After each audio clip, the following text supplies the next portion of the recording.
Bon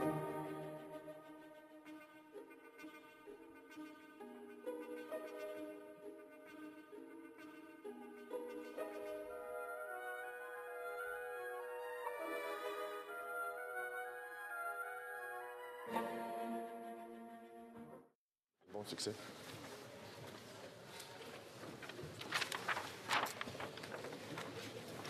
Affaires courantes ordinaires. Routine proceedings. Daily routine of business. No. Tabling of documents. The Honourable Deputy Prime Minister, Minister of Finance. Pursuant to Standing Order 83-1, I would like to table, in both official languages, a notice of a Ways and Means motion to implement certain provisions of the Fall Economic Statement, tabled in Parliament on November 21st, 2023, and certain provisions of the budget, tabled in Parliament on March 28th, 2023. Pursuant to Standing Order 83-2, I would ask that an order of the day be designated for the consideration of this motion. Thank you, Mr. Speaker. Yep. Here. Bravo. Dépôt de documents, le secrétaire. Tabling of documents. The Parliamentary Secretary to the Minister of Veterans Affairs and Associate Minister of National Defence. Merci, Mr. Speaker. Standing Order 32-2, it's my honor to table in both official languages the 2022-2023 Annual Report for the Office of the Veterans Ombudsperson. Dépôt de documents, l'honorable secrétaire. Tabling of documents. The Honourable Parliamentary Secretary to the Minister of National Revenue. Thank you, Mr. Speaker. Pursuant to Standing Order 32-2, I have the honour to table in both official languages the 2022-2023 Annual Report of the Office of the Taxpayers Ombudsman entitled Upholding Your Rights. Thank you. Good job. Dépôt de documents. Tabling of documents. Dépôt de projet de loi. Introduction of government bills. Déclaration. Statements by ministers. Rapport de Reports from interparliamentary delegations. présentation. Presenting reports from committees. Dépôt de. Introduction of government bills. Of private members' bills. Monsieur Blanchet, appuyé. Mr. Blanchet, seconded by Monsieur Fortin, moves for leave to table a bill entitled An Act to Amend the Criminal Code when it comes to fomenting hatred and anti-Semitism.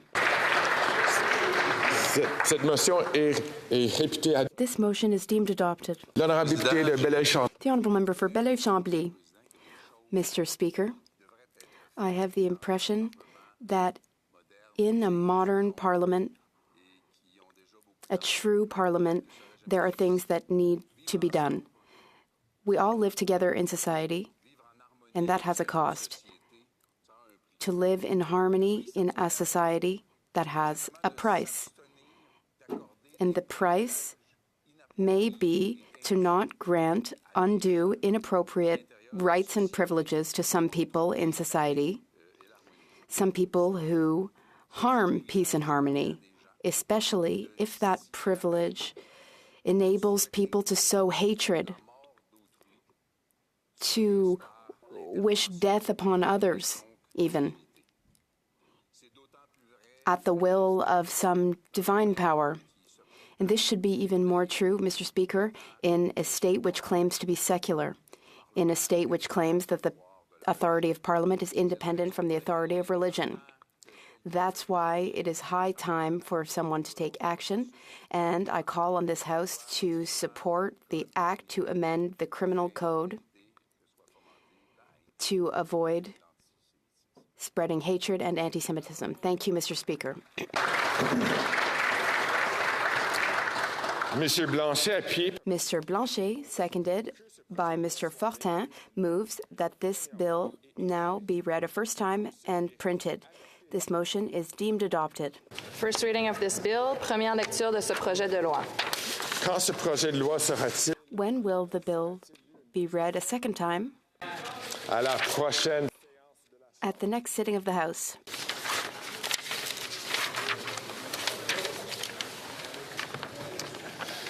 Première lecture de projet. First reading of Senate public bills. Motion. Motions. Présentation de. Presenting petitions. Question inscrite au feuilleton. Questions on the order paper. L'honorable député de North Apologies. The honourable member for North Island Powell River. So much, Mr. Speaker. I'm here tabling two petitions today. One is to the Ministry of Fisheries, Oceans and the Canadian Coast Guard, talking about the importance of wild salmon stocks that are currently under threat. Wild salmon support First Nations cultural traditions and complex ecosystems, including contributing to coastal forests, which produce the oxygen we breathe. Pacific salmon runs on the British Columbia coast are in a state of emergency.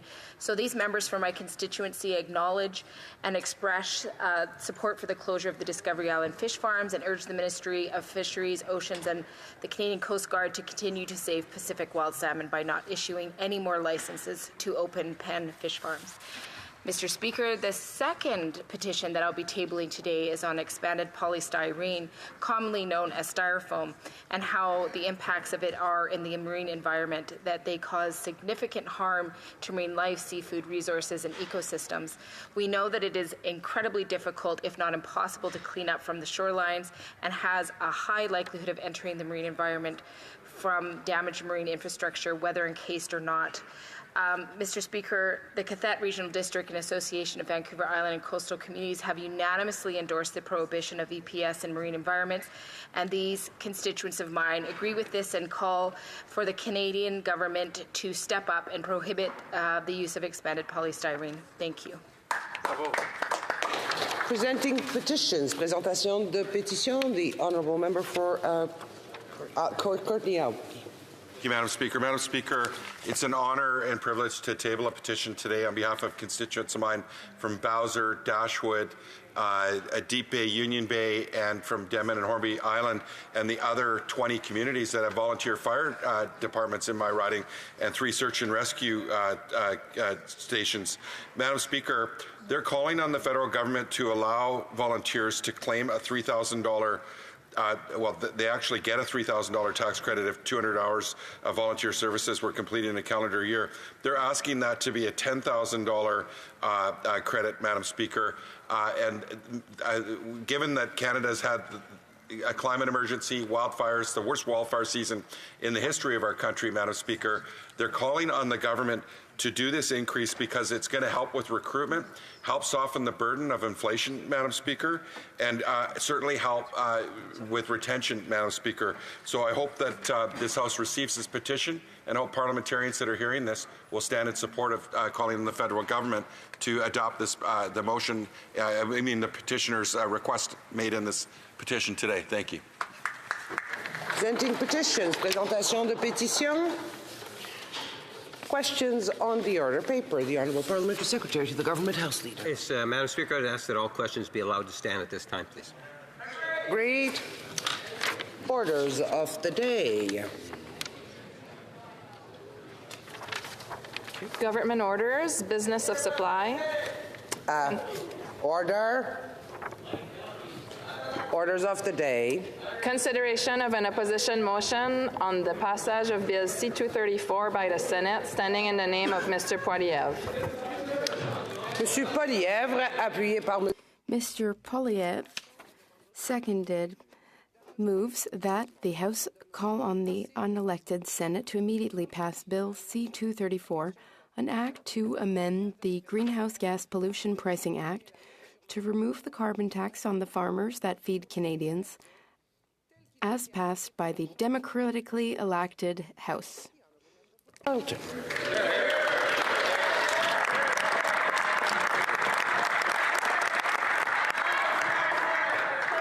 is it, Madam Speaker, that the House of Commons is green? The answer is that the first commoners met in the fields. They were overwhelmingly farmers who harvested a living from the fields of England. They were overwhelmingly taxed, though, by a greedy crown that took out of their pocket and out of their hands the bread that they had earned. As a result, they imposed upon King John in 1215 the Magna Carta, the Great Charter, which required a whole series of restrictions on the power of the crown. Most important of these, among the most important, was the Crown could not tax what the commoners had not approved. And thus began the tradition that only the House of Commons can pass a bill to raise spending or taxes, and only the House of Commons has power of the purse. That principle remains in place today. I have the rule book, O'Brien and Bosk, which you follow in your chair as you administer this chamber. And it says the Constitution Act of 1867 provided that any bill appropriating any part of the public revenue or imposing a tax or duty must originate in the House of Commons with the commoners. It follows that the same principle be that if the Commons votes to remove a tax, that tax must be removed. This House of Commons has voted for a common sense conservative bill, C-234, to take the carbon tax off the farmers that feed us. Yes, you can applaud that. Applaud them, applaud the farmers. The farmers that feed us, of course, need energy to do so, and therefore they need the ability to power their drying machines, to transport their grains, to heat and cool their barns for their animals, all of which requires energy. The more tax the government imposes on that energy, the more expensive it is for them to produce the food that we eat. And thus we have the misery and poverty that has resulted today in the same ways it always has whenever the Crown, or in this case the state and the Prime Minister, take too much.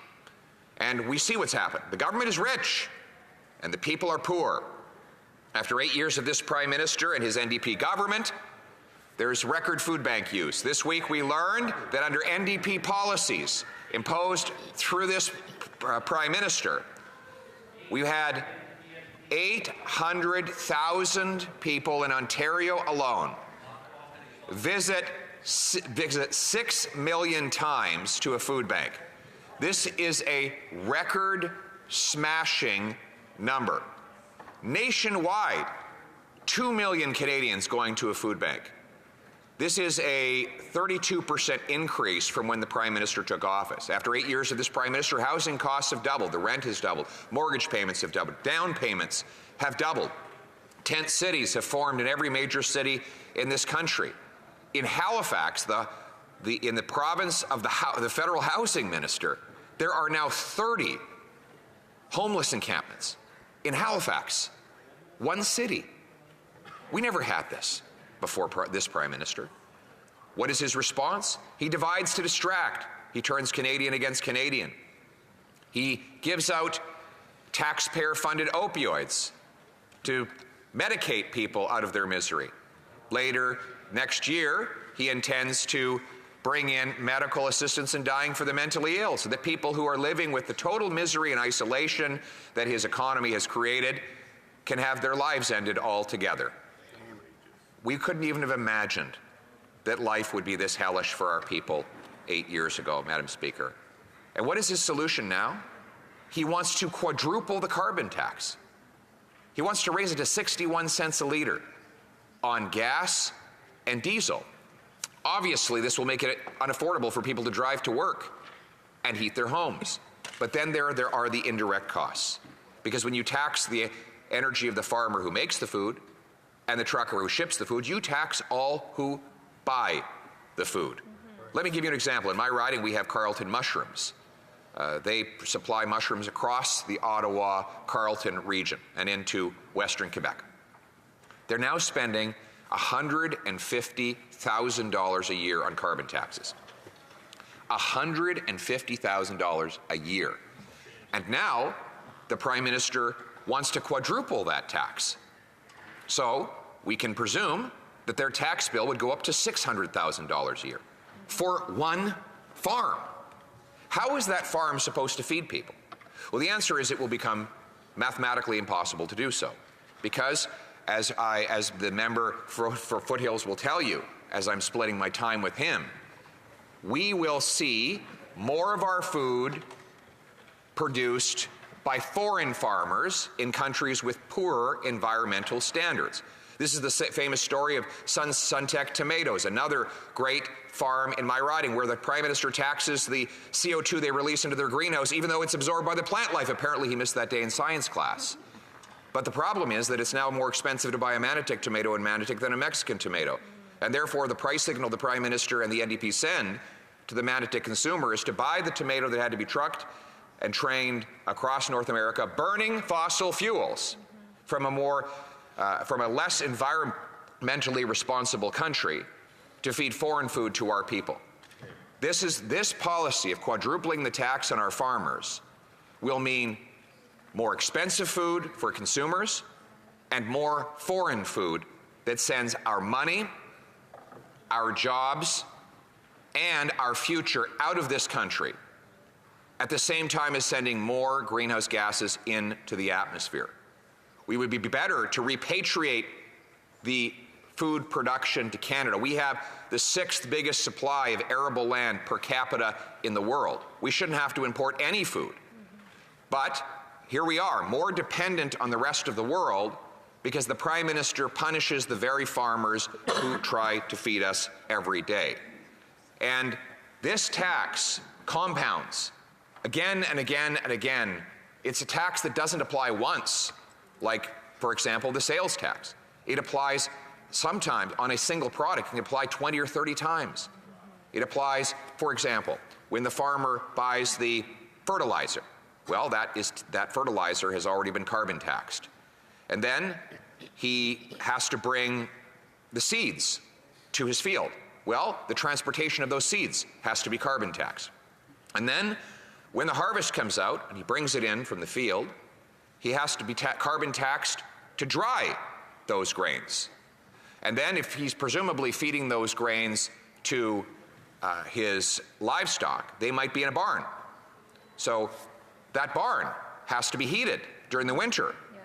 And so the barn is carbon taxed. And then when those, let's say that they're hogs, when they are slaughtered, the slaughterhouse is carbon taxed. And the trucker that ships the hogs to the slaughterhouse is carbon taxed. And then when the final cuts of pork are packaged and put in a truck to go to our grocery store, that truck is carbon taxed. And then heating that grocery store, which is a lot of space to heat, that heat is carbon taxed as well. So by the time that piece of food gets onto your plate, it may have been carbon taxed 15 or 20 times. And you wonder why we've had the worst food inflation in 40 years after 8 years of this Prime Minister. You wonder why food is so much more expensive in Canada than it is in the United States of America. You wonder why 7 million people are skipping meals and not eating enough to remain healthy. You wonder why we have lineups around streets, around blocks, that if the images were put in grainy black and white, you would assume you were watching something out of the dirty 30s. The answer is that this Prime Minister is taxing the farmer that makes the food, the trucker that ships the food, and every other person that works hard to bring that food to our table. Common sense Conservatives have a bill that has been passed by this House that would take the tax off. The Prime Minister has deployed his carbon tax minister to pressure senators to block that bill in an undemocratic attack on the prerogative of the commoners to decide who pays what.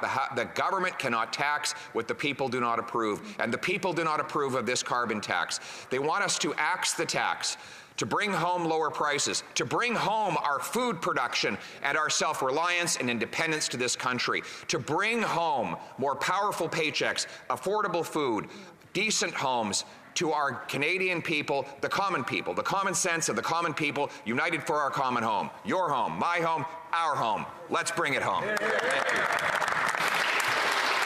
Questions and comments. The Honourable Deputy House Leader for the Government. Thank you, Madam Speaker. You know, one of the tactics that the Conservatives have been using in order to pressure senators into moving quickly on this bill was developing something that looked like a wanted poster that was distributed by the leader of the opposition in the House, the member from Regina Capel. That senator has received a number of threatening phone calls, emails, and has been very outspoken about that aggressive tactic used by the member for Regina Capel. I'm wondering if the Leader of the Opposition can comment on whether or not he regrets his House Leader's decision to employ those types of intimidating tactics. The Honourable Leader of the Official Opposition. Mr. Speaker, the Senator's contact information is widely available on websites. The member is simply trying to distract. I want to tell him what intimidation looks like. Intimidation is when a single mother opens the fridge in the morning and there's nothing there, and she looks over at the empty lunch bag that she needs to fill for her children, and there's nothing to put in it. Intimidation is when, at the end of the month, she looks at the bills that have stacked up, and she looks at her bank account, and the former is way bigger than the latter. She doesn't know where she's going to live the next month. That is the real intimidation that this government has imposed on working class people right across this country. He wants to talk about threats. It's a threat to the quality of life of the people who do the work in this country that I'm most worried about. Questions and comments. The honourable member for Jonquière. Madam Speaker, once again today we are listening not only to the bullying that my colleague mentioned, but the Leader of the Official Opposition. I've already heard him that people are asking for aid because they have nothing to eat. The Leader of the Official Opposition has said that the next election issue will be carbon tax, and we know that this carbon tax does not apply in Quebec. I have a simple question for the Leader of the Official Opposition. When he makes such proposals, does he believe them himself? Yes, I believe them, and I know this. First, when I said that people are seeking aid because they're hungry, I'm not the one saying this. It's the CEO of the Mississauga Food Bank, so he can look at his own statements. People showed up to that food bank to ask for aid, not because they were sick, because they're hungry. The Bloc doesn't know this because they spend all their time in trips to Europe talking about sovereignist movements in Europe, and they don't care about people in their own ridings. And yes, the carbon tax applies to Quebec first because food produced elsewhere in Canada has to be taxed with the trucks that bring it to Quebec. And there's a second carbon tax of 17 cents that will apply, and the Bloc wants to radically increase it. Madam Speaker, it's only the Conservative Party that will remove this tax for Quebecers. The Honourable Member for Cowichan, Langford, Malahat Langford. Thank you, Madam Speaker. You know, I'm astounded at the sheer audacity of the Conservatives lecturing us on the Senate. After all, this is a party that has a history of appointing party bagmen and failed candidates. This is the party of Nigel Wright and Mike Duffy. This is the party that has 15 senators that still caucus with it every week, the only party, and this is a party that has had their senators frequently block private members' bills in the past. My question through you, Madam Speaker, why does the member for Carleton think, or is he aware of his own hypocrisy, and why does he think he can stand here and lecture us on the Senate? Here, here. The Honourable Leader of the Opposition. Well, I'll tell him why I think I can lecture him, because that member betrayed his constituents. They elected him to be a member of the opposition. Instead, he works for the Prime Minister. Every time I go to Vancouver Island, they say their MPs sold them out. Sold them down the river, voted to ban their hunting rifles while allowing violent gun criminals onto the street, voted to hand out dangerous drugs and cause crime, chaos, in tent cities all over Vancouver Island, voted to quadruple the carbon tax while, in order to fund the extravagances of this Prime Minister. They have, the NDP, especially those from Vancouver Island, are working for the Prime Minister instead of working for the common people and their constituents. It's not only me that should lecture that member, it's every single Canadian that should lecture them that their job is to work for the people, not for the Prime Minister. Resuming debate, the Honourable Member for Foothills.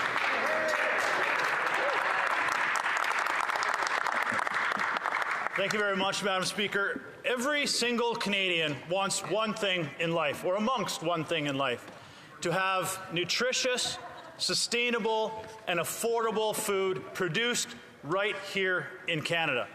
But the Prime Minister's carbon tax coalition with the NDP is making that almost impossible for Canadian farmers, and for Canadian consumers. The Parliamentary Budget Officer was very clear.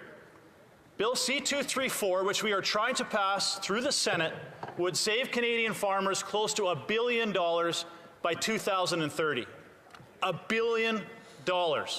This is not insignificant costs that we are talking about that Canadian farmers are trying to absorb. When we are seeing farmers struggle with higher input costs, higher interest rates, and again, paying their carbon tax again and again and again. This is reality.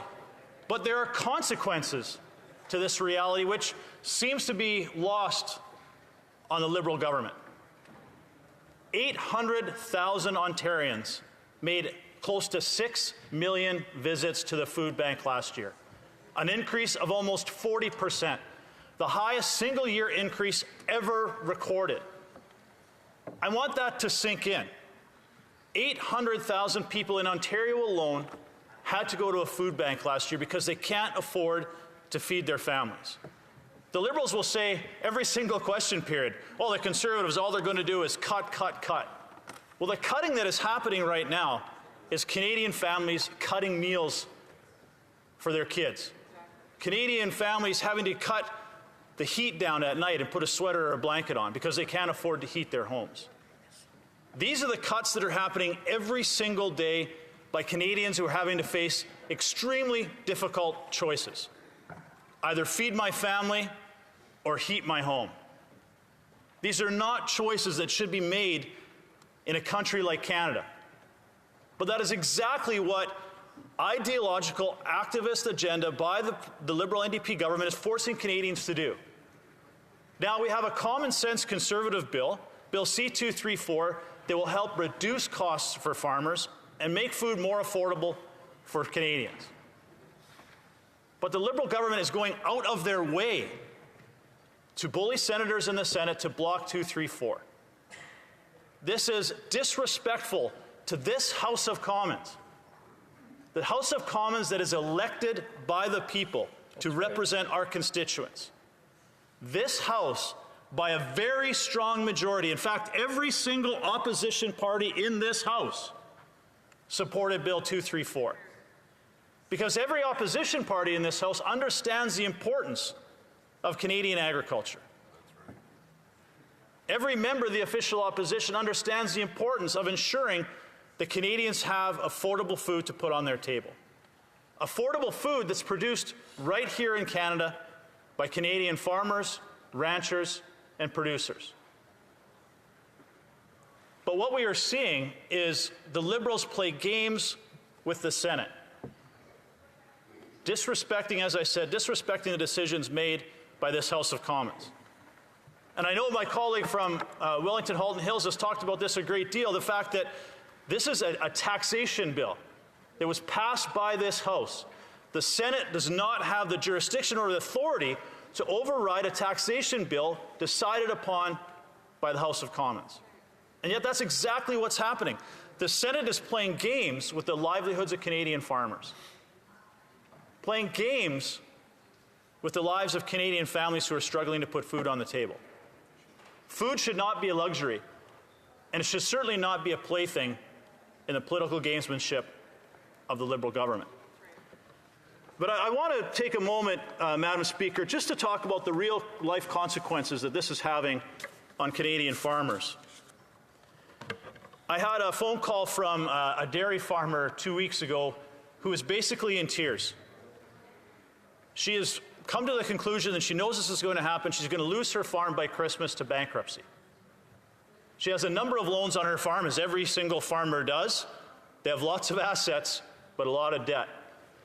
Her interest rate on her debt went from 1.9% to 7.2%. Wow. She can no longer afford the interest payments. But on top of that, her carbon tax and fuel bills have doubled over the last year, making it impossible for her to maintain her operation. That is yet another lost farm for Canadian farmers, lost jobs, but lost production and lost yields. A mushroom farmer from Ontario sent me this note. His carbon tax went up last year, and he was going to be paying $173,000 in carbon taxes alone. And when it goes up in 2030, his carbon tax bill will be $450,000 a year. How is that economically sustainable? I'll tell you, it is not. This government talks about economics or environment sustainability all the time, but they never talk about economic viability. And that is the most important element, because you can't be environmentally sustainable if you no longer exist. But his quote, "It is difficult to see how our farm, or any farm, will remain in business if this continues. It will be unsustainable for our next generation to take on our farms, killing the food chain within Canada. This is not fair to farmers, families, or the farming generations to come. And it is not fair to Canadian consumers who want to eat food grown in Canada, which has a lower carbon footprint." Another letter from a poultry farmer in Alberta. Last year, he paid $120,000 in carbon taxes. This year, he's paying $180,000. By 2030, his carbon tax bills will be $480,000 a year. We are a chicken business and just simply can't afford the crippling carbon tax. If this is allowed to continue and go to $170 a ton, we will need to shut down. The tax we pay is not going to do anything to eliminate carbon emissions. Our best hope is that we increase our selling price to the consumer to recover these costs, which is the last thing you or I want to see in these inflationary times. So we are seeing record high food inflation in Canada as a result of farmers paying the carbon tax again and again and again. Not only do they pay it when they are heating and cooling their barns or drying their grain, they are paying it when they buy fertilizer. They are paying it when they buy seed. They are paying it when they buy chemicals. They are paying it again when they transport their grain or their cattle. They're paying it again when the rail line sends them their bill for moving their grain to port. There is very few other industries that I can think of, Madam Speaker, that pay their carbon tax more than Canadian farmers. And yet, they're dedicated to the job that they do, and they are dedicated to always finding better ways and new innovations to reduce their emissions. But that is not taken into consideration whatsoever with bills that are being blocked by the Liberals. I have a military veteran who retired from the military and moved to Saskatchewan. And he said in 2020, his fuel bill was $7,000. In 2021, $9,000. In 2022, it's now $12,000. He said, "The weird part is I drive my machinery the same amount and the same number of hours each year. His land is the same size, which means taxes are making up the difference in costs. I'm only farming a half section and I'm farming organically. If I didn't, I would be broke by now." These are stories that we are getting in our office every single day, Madam Speaker. And these are the real life consequences of the carbon tax and the impact it's having on farmers. But the consequence of that, Madam Speaker, is it's increasing the cost of food that Canadians are having to deal with every single day. So when you increase the costs and carbon tax on farmers who are growing the food, you're increasing the taxes on the truckers who are moving the food, you are increasing the costs on carbon on processors who are manufacturing the food, retailers who are selling the food. Do you know what happens, Madam Speaker? Food becomes unaffordable for the Canadian consumer. And that's why we're seeing 1 in 5 Canadians skipping meals. That's why you're seeing record-breaking numbers at food banks. And this is not lost across Canada. We have letters from 5 premiers that are asking the Senate to pass this bill. Premiers across Canada understand the importance of this legislation. Saskatchewan, Alberta, Ontario, Nova Scotia, New Brunswick are begging the Senate to do their job, respect the will of the House of Commons, and pass this legislation. But we have the Environment Minister, the Prime Minister's Environment Minister, threatening to resign if this bill is passed. He said no more carbon tax carve-outs. This comes days after the Prime Minister already admitted that his carbon tax is unaffordable and had a carve-out for home heating oil. This is clearly common sense legislation, Madam Speaker. This will make food more affordable, but the most important thing is Canadians want nutritious, sustainable, affordable food produced by Canadian farmers. So 234 will make that a reality. Questions and comments. The government's Deputy House Leader. They say they're begging senators, Madam Speaker. That's not what they're doing. They're actually inciting violence towards senators. I have a news report with me Canadian senator flees home amid safety concerns following wanted poster incident. Can they at least stop heckling me while I talk about something so incredibly serious, Madam Speaker? Like, it's just outrageous. And now they're laughing. Now they're laughing. The honourable member for Grey Simcoe on a point of order.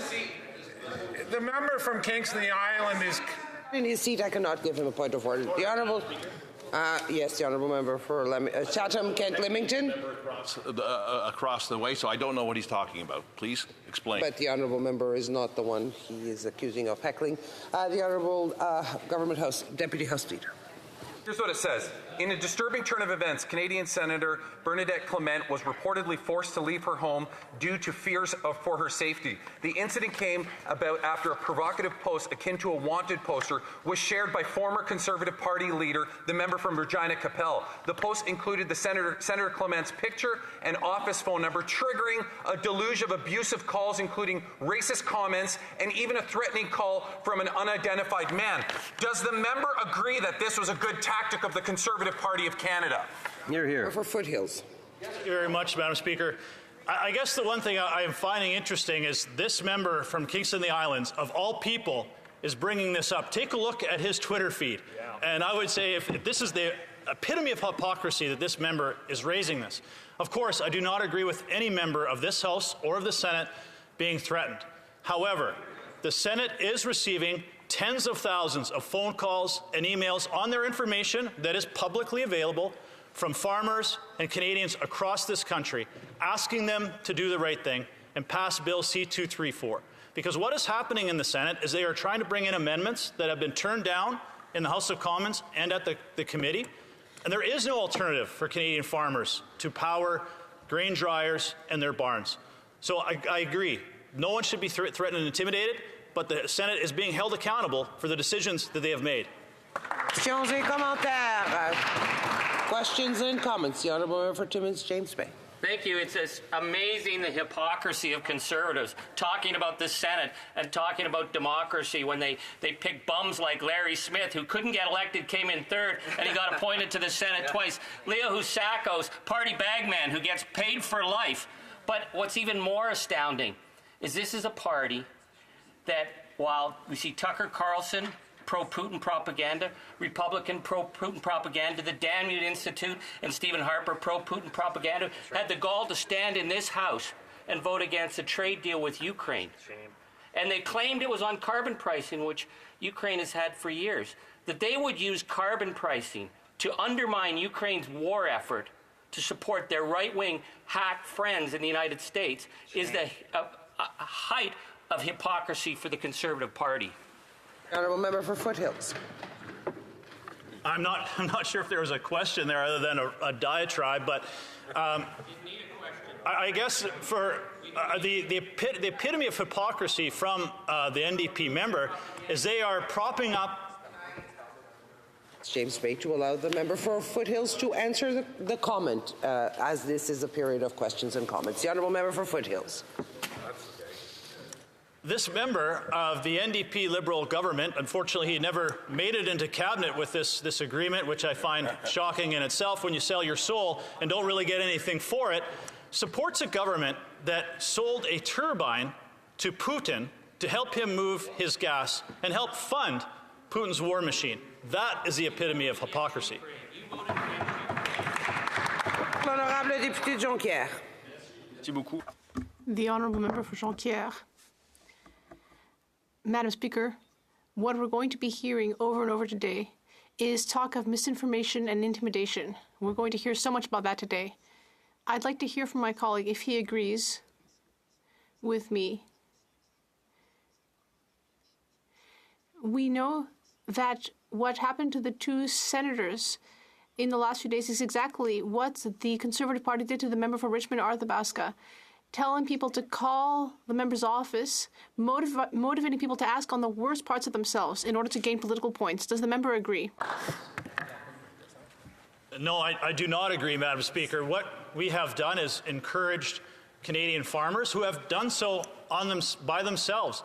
The Agriculture Carbon Alliance, for example, a group that represents hundreds of different agriculture stakeholders, commodity groups across the country have encouraged their members to phone and call senators. That is, when a senator assumes or accepts that invitation to join the Senate, they accept the fact that they are a public figure.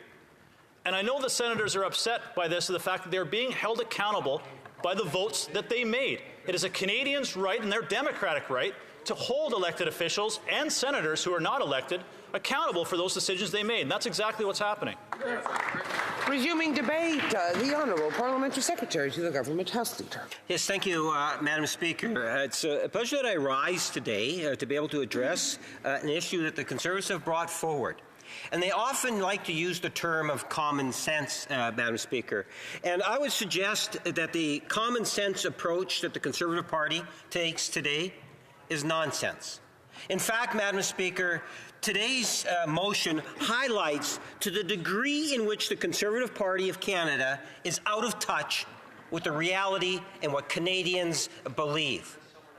I do not believe for a moment that the Conservative Party understands the depth in which they are prepared to go in order to get on a bumper sticker the Axe the Carbon Tax, which I believe will become the bumper sticker for the Conservative Party, Madam Speaker. They are prepared to sacrifice principles. They are prepared to ultimately attack parliamentarians directly and indirectly, I would also suggest. You know, it's amazing when they say, well, here they're talking about this important piece of legislation. And they're blaming senators because the Senate is actually not passing it on their, based on their agenda, on the Conservative Party of Canada's political agenda. You know, it wasn't that long ago in September. Members might recall the bail reform bill. I spoke to the bail reform bill. There's a few people that spoke to the bail reform bill, Madam Speaker. The bail reform bill, in essence, ensured that there would be a reverse onus for repeat violent offenders when it comes to bail requirements, Madam Speaker. That is something in which provinces and other stakeholders, law enforcement agencies, our whole judicial system, Madam Speaker, and other stakeholders were appealing to the government and opposition parties to ultimately see that legislation come before the House and ultimately passed. That's what it is that we were hoping to see.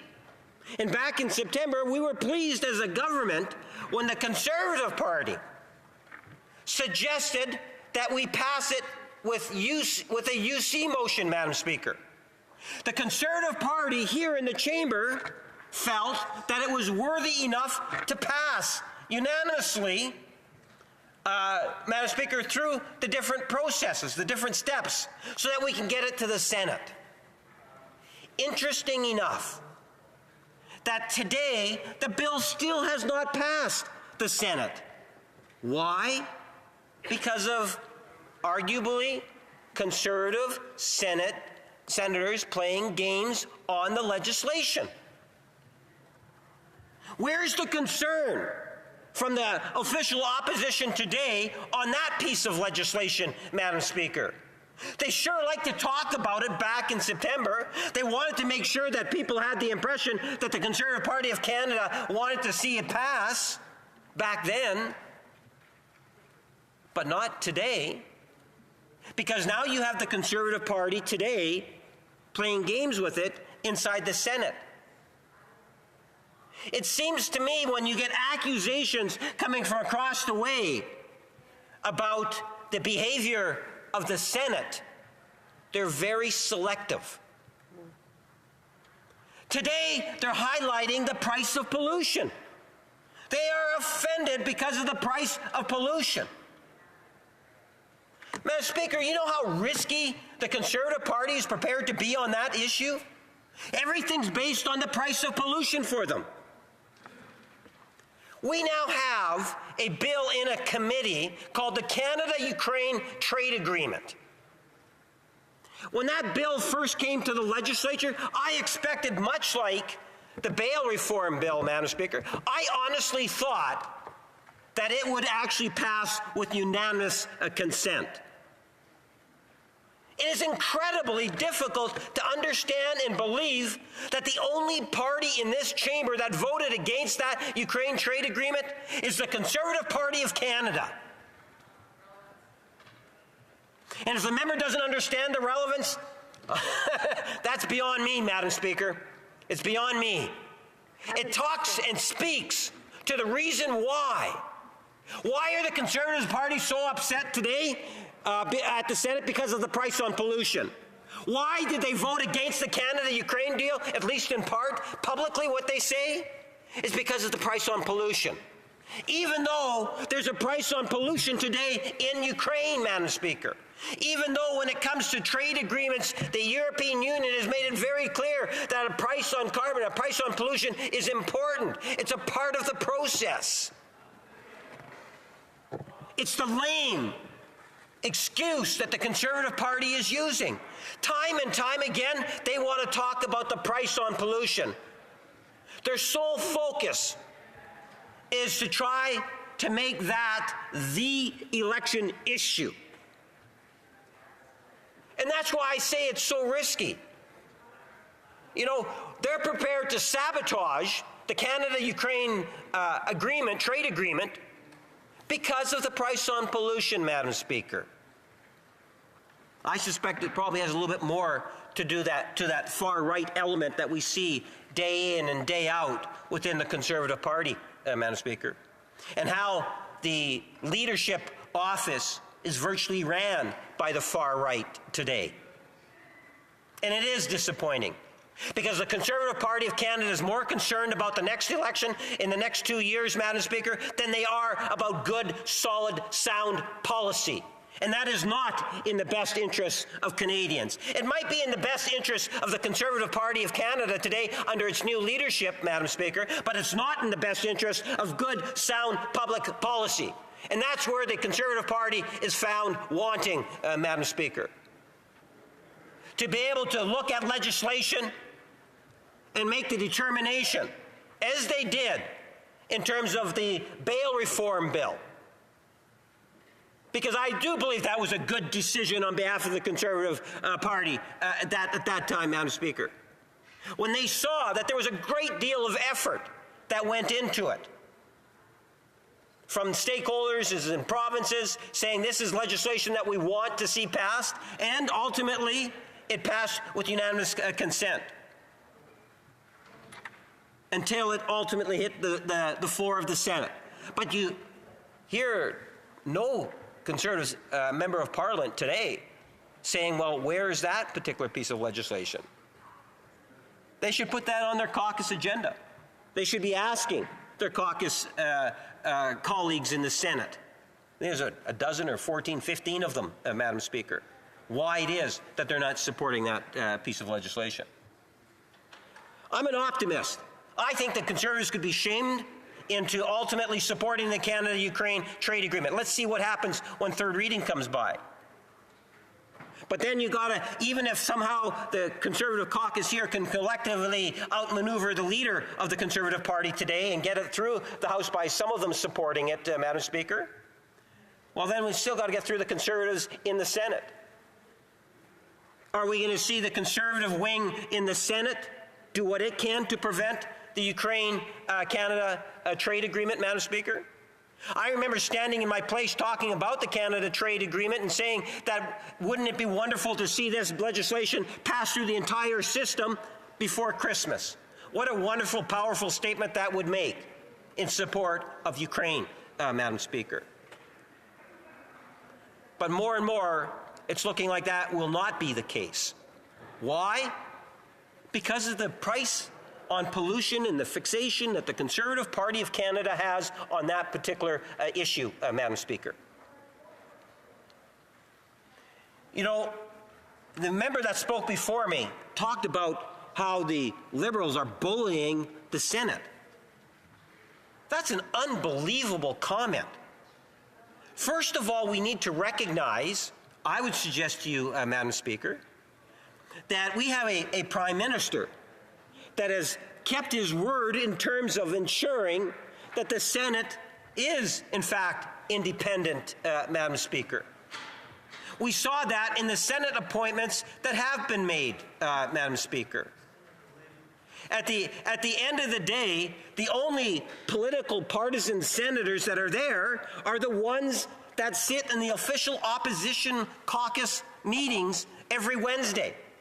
The Conservative Party of Canada senators, Madam Speaker. Those are the only ones that are aligned with a political party. And then accuses the government of bullying the Senate? My colleague put forward a question. Imagine, if you will, you have the former leader of the Conservative Party developing and posting a wanted poster, highlighting the phone number, and intimidating independent senators to take action.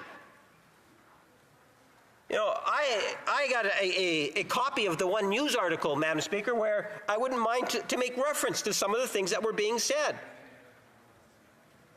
And I'll quote right from the article. In a disturbing turn of events, Canadian Senator Bernadette Clement was reportedly forced to leave her home due to fears for her safety.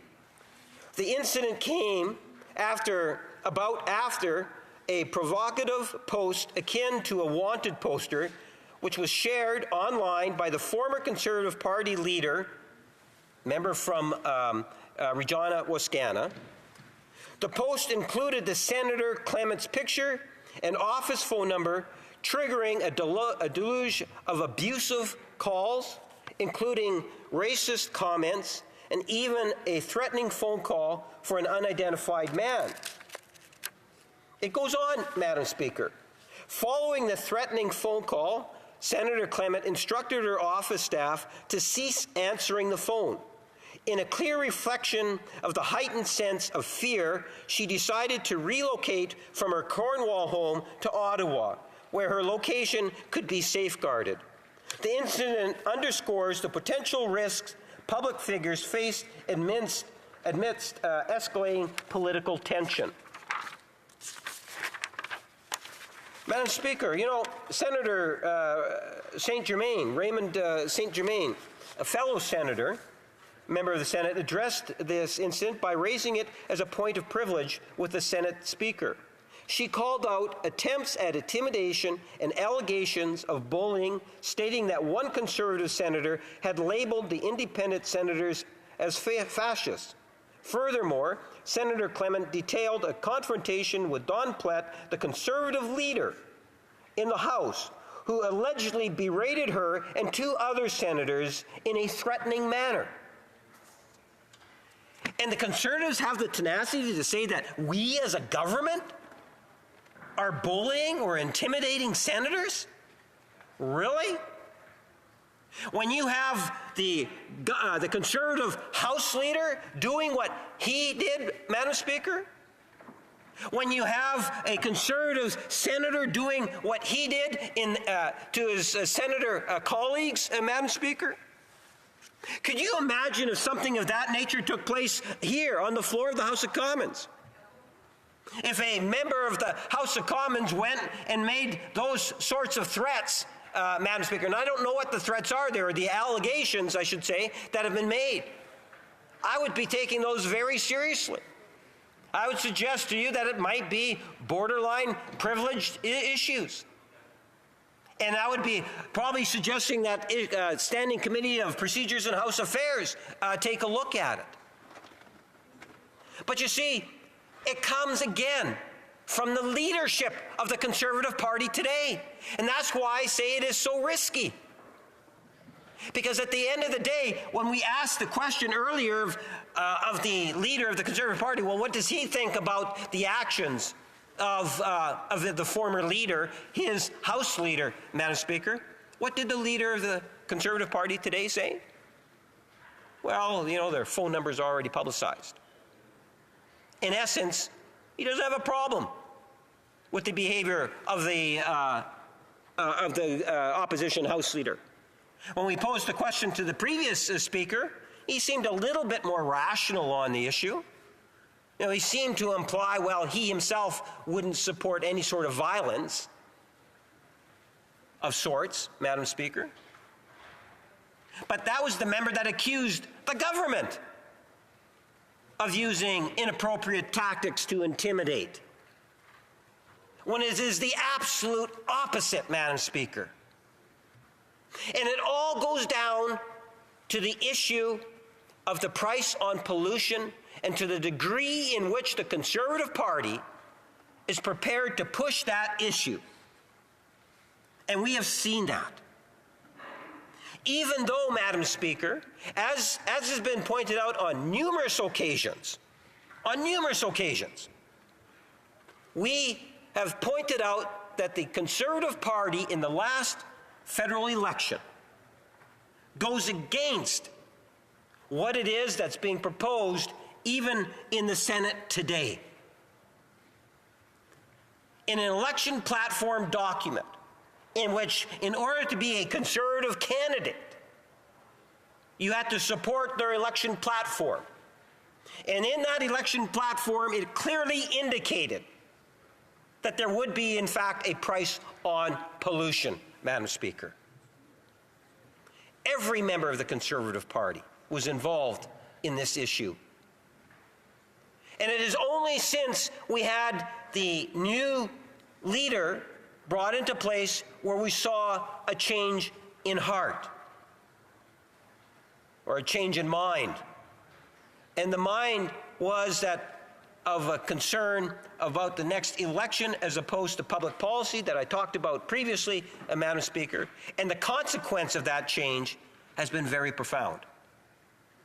Because as a result of that change, we now see a Conservative Party that jumps at every opportunity there is to highlight the price on pollution at all costs in order to condemn the government and the opposition parties, because they're the only party, Madam Speaker. They stand alone on this issue.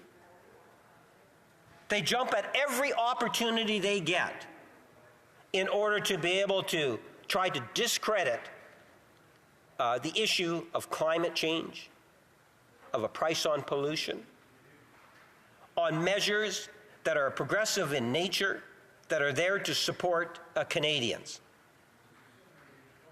And I don't say that lightly, because, you know, when we talk about the price on pollution, there's no doubt the Conservatives, if they get in government, they're going to get rid of the price on pollution. But what they don't tell you, Madam Speaker, is that a riding like Winnipeg North, 80% of the constituents plus in Winnipeg North actually get more money back than they actually pay into the price on pollution.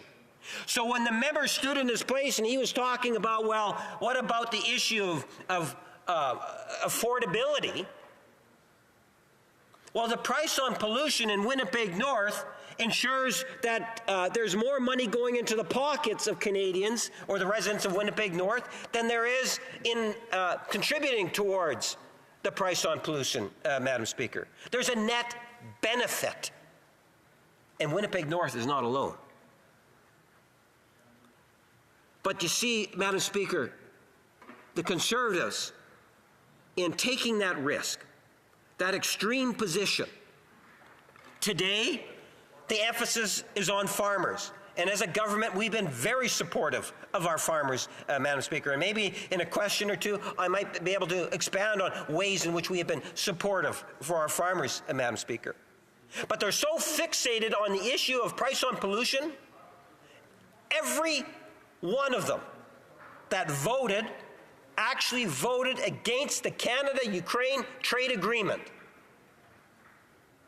contrary to what Canadians as a whole, let alone people of Canadian-Ukrainian heritage, Madam Speaker, feel on the issue, or the ambassador of Ukraine to Canada feels on the issue, or the Canadian-Ukrainian Congress feels on the issue. Not to mention the widespreading benefits. But because of their fixation on that issue, they're prepared to vote against. Well, I shouldn't say they're prepared. They have voted against that agreement, Madam Speaker. And it's all based on that far-right extreme element that is alive and well in the leader of the Conservative Party's office. And like lemmings, all follow the leader, Madam Speaker, with respect to votes, and that's why we are seeing opposition members ultimately, Madam Speaker, voting against the Canada-Ukraine agreement because of something that Ukraine already has in place, a price on pollution. Because the government of Canada and all the other parties, except for the Conservatives, see the merit of that particular issue. Thank you, Madam Speaker. Questions and comments. The Honourable Member for Selkirk Interlake Eastman. Thank you, Madam Speaker. And member from Winnipeg North is my neighbour in Manitoba, and he should get outside the city more often and actually talk to some farmers. He says they've done so much great stuff for farmers. I wonder why farmers aren't voting for these Liberals if they're doing so many great things. Madam Speaker, I'd like to just explain to the member from Winnipeg North. When you put carbon taxes on the cost of growing our food, it increases the cost of food for everyone. Whether it's the propane or natural gas that's used for drying grain or used in heating the barns to keep our poultry and livestock warm, this member would just as soon let all those animals die or freeze to death and allow piles of crop to actually go unharvested because we wouldn't be able to dry it down and properly store it. The policies that these Liberals are pushing upon Canadians right now is actually creating food insecurity. He's doing no different than what Putin's doing in Ukraine by creating food insecurity. So my question to the member from Winnipeg North is, why do you hate farmers? The Honourable Parliamentary Secretary to the Government House Leader. Yes, Madam Speaker. Like the farmers in Ukraine, where there is a price on pollution, like the farmers in Canada, in all regions in Canada, you will find that there is support for a price on pollution. Countries around the world, all political parties inside this chamber, with the exception of the Conservative Party of Canada, understand the reality. Climate change is in fact real, and climate change can in good part be addressed by issues like having a price on pollution. Only the Conservative Party of Canada says no to a price on pollution, and they're so fixated on that issue that they actually voted against the Canada-Ukraine trade agreement, Madam Speaker, which demonstrates taking the side of Russia over supporting Ukraine at a very important time in world history. Shame on them. Before we go back to questions and comments, could we avoid conversations in the chamber so I can actually hear what's being said? Questions et commentaires, questions and comments. The Honourable Member for Timmins, James Bay. Thank you, Madam Speaker. People often say flamboyant and outrageous things in the House, but today I'd like to stand up and make an apology. I'd like to apologize to the leader of the Conservative Party because I've accused him of never having a job. Apparently he had a paper route. But that's not fair because he did have a job, because when Stephen Harper needed someone to defend the secret bribery of $90,000 to Mike Duffy, I mean, of all the members of the Conservative caucus, nobody wanted to stand up and take that job. But the present leader of the Conservative Party, he didn't mind standing up and defending Mike Duffy, who might be the worst choice for senator since Caligula appointed his horse. Or he could be on a list of all the other Conservative hacks and bums and friends of the party who were there to raise money for Stephen Harper. Yeah. So when the Conservatives come in now with him, this man who defended a secret $90,000 payout to someone who was facing bribery and fraud charges. It shows you what the Conservative Party's up to. And I'm amazed that he comes in here with the gall to talk about democracy. Exactly. There is nothing democratic about pointing bagmen like Leo Housakos or Larry Smith, who was so bad as a candidate. They appointed him in the Senate, then he ran and lost, came in third, and Stephen Harper put him in there for life. I'd like to ask my honourable colleague, what is it about the Conservatives and their use of the Senate for friends, cronies, bums, and corrupt allies who the leader of the Conservative Party will stand up and defend day after day after day. The Honourable Parliamentary Secretary to the Government House Leader. Madam Speaker, allow me to give a good example in terms of when I talk about the current leader of the Conservative Party and the risk that we all take with him as leader. Back in the summer, it was the leader of the Conservative Party who said we should be calling back the session because we want to pass the bail reform bill. He wanted us to come back early so that bill would actually be passed, Madam Speaker. And then September comes rolling by, we're back in session, and we actually pass the bail reform bill. We pass it with unanimous consent. Today, that bill is stuck in the Senate because Conservative senators have chosen to play games on it. The games that are being played, in most part, inside the Senate, ultimately come from the Conservative caucus. The Conservative caucus is Conservative members of Parliament and Conservative senators.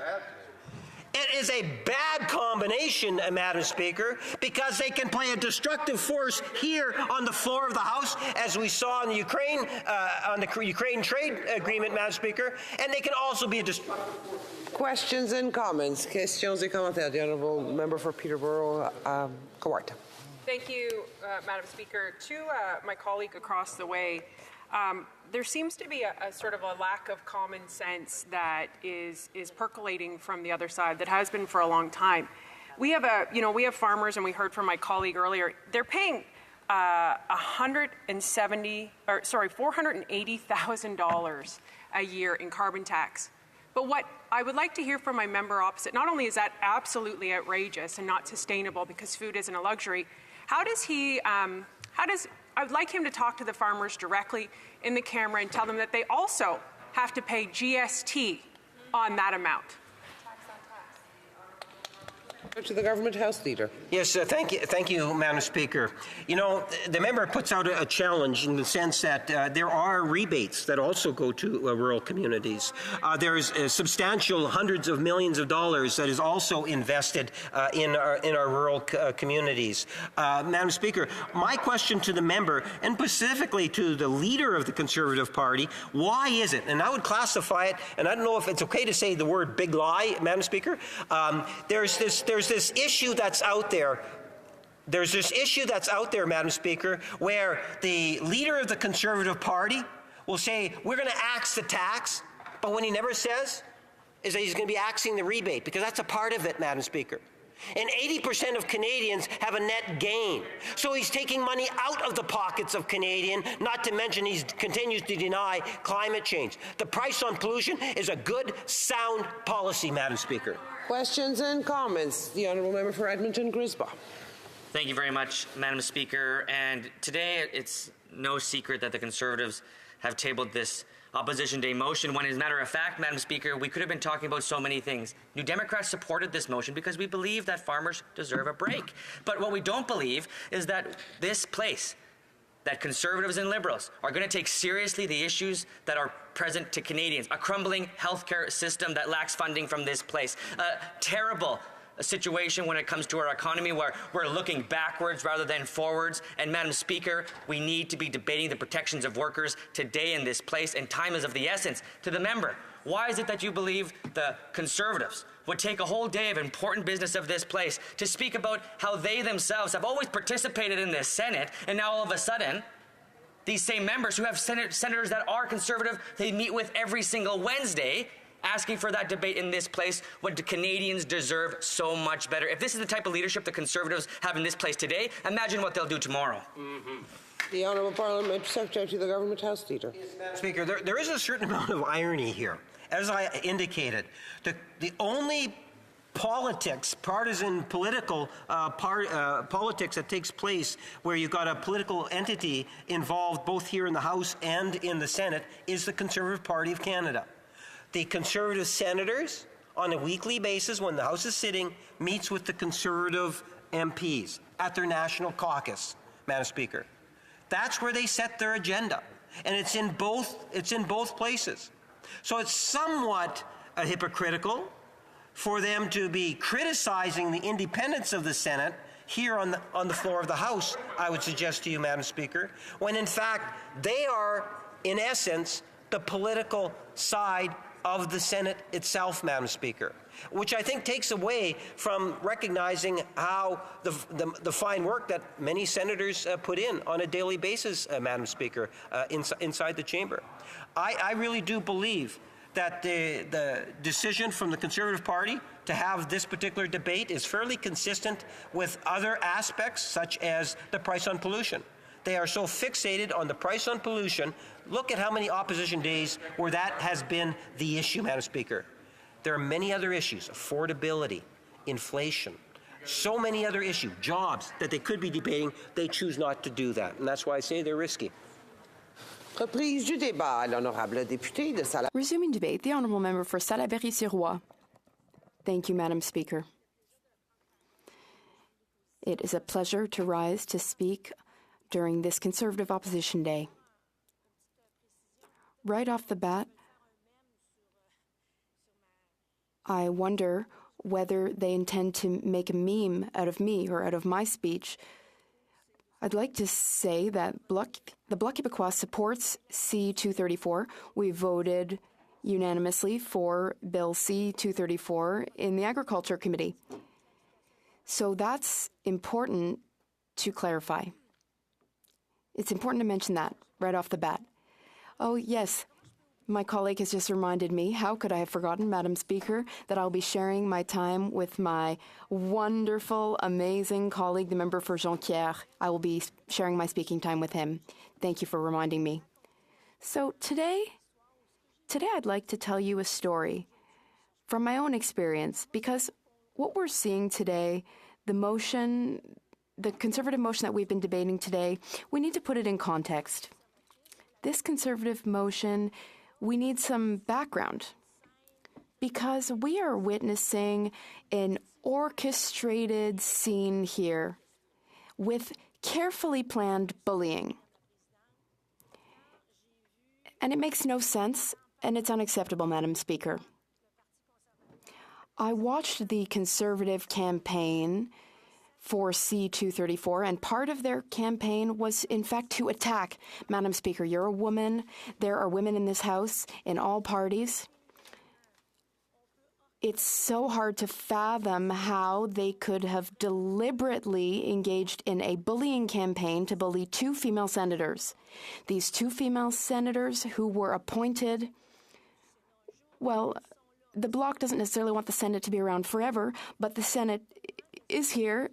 And these two senators, they have a role. They play their roles as senators, and they are being bullied on purpose, deliberately. They are being bullied. The two senators I'm referring to here are Senators Bernadette Clément and Chantal Petitclerc. Chantal Petitclerc, as you know, Madam Speaker, is a Paralympian and a true inspiration for us as Canadians.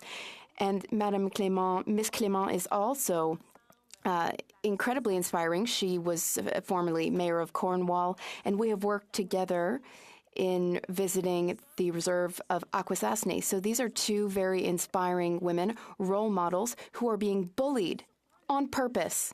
And you know what I find the most surprising, Madam Speaker, is that this bullying is being led by a Conservative member who I respect, but it surprises me that he's the one doing this, the member for Regina Capel. He's the one leading this bullying campaign by posting pictures of Madame Clément and Madame Petitclerc. The member for Regina Capel is a member himself, and he's also a leader in the official opposition. And when you occupy a position like that, you have to rise to the occasion. You can't do petty partisan politics like bullying two women, two senators, like he did. He published on X, on social media, two photos, one of Senator Clément and one of Senator Petitclerc. And you don't need imagination well, I'm not really a creative person. I don't have a huge imagination, but it doesn't take much to understand that these two pictures look like two wanted ads, like you see in Western movies when they look for bandits. These two women received a large number of threats. They were bullied so much that Senator Clément, at the recommendation of security services, leave her home, her family, her place, so she could stay safe in an apartment in Ottawa, which was in a safe location. Madam Speaker, how in 2023 are we accepting such partisan politics? I don't see this very often. It's dirty politics because we're attacking individuals. We are attacking their private lives. A member for La Prairie has already experienced bullying and intimidation that is just as dirty. And I'll tell you one thing. What we're living through is serious. Our children, our spouses, our families, everyone is involved. And what the member from Regina Capel did is unacceptable. So if the Conservatives think that the Bloc will play their game and encourage and support this motion, which favors bullying of two women, they're sorely mistaken. We are not at all involved in this. I understand that they feel like they're the kings of the world and they want to govern, but quite frankly, if they think they're going to seduce Quebecers with such tactics, they are sorely mistaken. They do not at all know Quebecers. Because in Quebec, we don't like this. We don't like people who viciously attacked others, who bully them, and then tried to put so much pressure on them insidiously that it has a personal impact in their personal and family lives. And I would even say, in the case of Ms. Clément et Petitclerc, is having an impact on their professional lives. Well, how do you feel when you show up to work after this and you know that a lot of people are writing to you? There's the member for La Prairie and myself have received hundreds and thousands of hateful emails. And why did I receive one? Because I rose in the House. I asked the Speaker to call a member to task who did something very serious, and I asked this person through the Speaker to apologize. And I was accorded this, and the member did apologize. Well, they were supposed to, but the impact on my professional life and that of the member for La Prairie was horrible. My children were threatened, received death threats, and this is very serious. And if the Conservative Party wants to govern the country in the near term, this won't allow Quebecers to trust them, and because Quebecers hate people who are bullies, people who intentionally hurt others personally. This type of tactics seem American, and this is not at all our way. Also, Madam Speaker, in addition to playing the bully, in the motion, it's false. The content is basically supporting very doubtful tactics. It explains in the motion that if you are for or against C-234, and it will cancel the carbon tax. No, it doesn't cancel out the carbon tax. What it does do, this bill, is extend for 8 years the exemption for farmers who use propane to dry their grain. But in Quebec, I'll say it right away, there is no carbon tax. C-234 has no impact at all on Quebec farmers. And if the Conservatives from Quebec are listening to us, perhaps they'll want to work in favor of farmers and say that the federal carbon tax does not apply to Quebec. And with C234, there'll be no impact at all on Quebec farmers. However, if they want to work for Quebec, the Conservatives should work in the summit and adopt C282, which will have an impact on Quebec, on dairy farmers and poultry farmers, all those who work in supply management. That, Madam Speaker, will help Quebec, and the Bloc will always be happy to fight against bullying and fight for the interests of Quebec. Questions and comments. The Honourable Member for Beauce. Thank you very much, Madam Speaker. The last few statements I'd like to ask a question about to my colleague. When she said that the tax through 234 won't apply to Quebec. I think that's false. My colleague, if she checked on the ground, even last week, if she had met poultry and pork farmers because they need heat and heaters, these farmers, so I'd like her to explain how this does not apply to Quebec. The Honourable Member for Salaberry-Sauroy.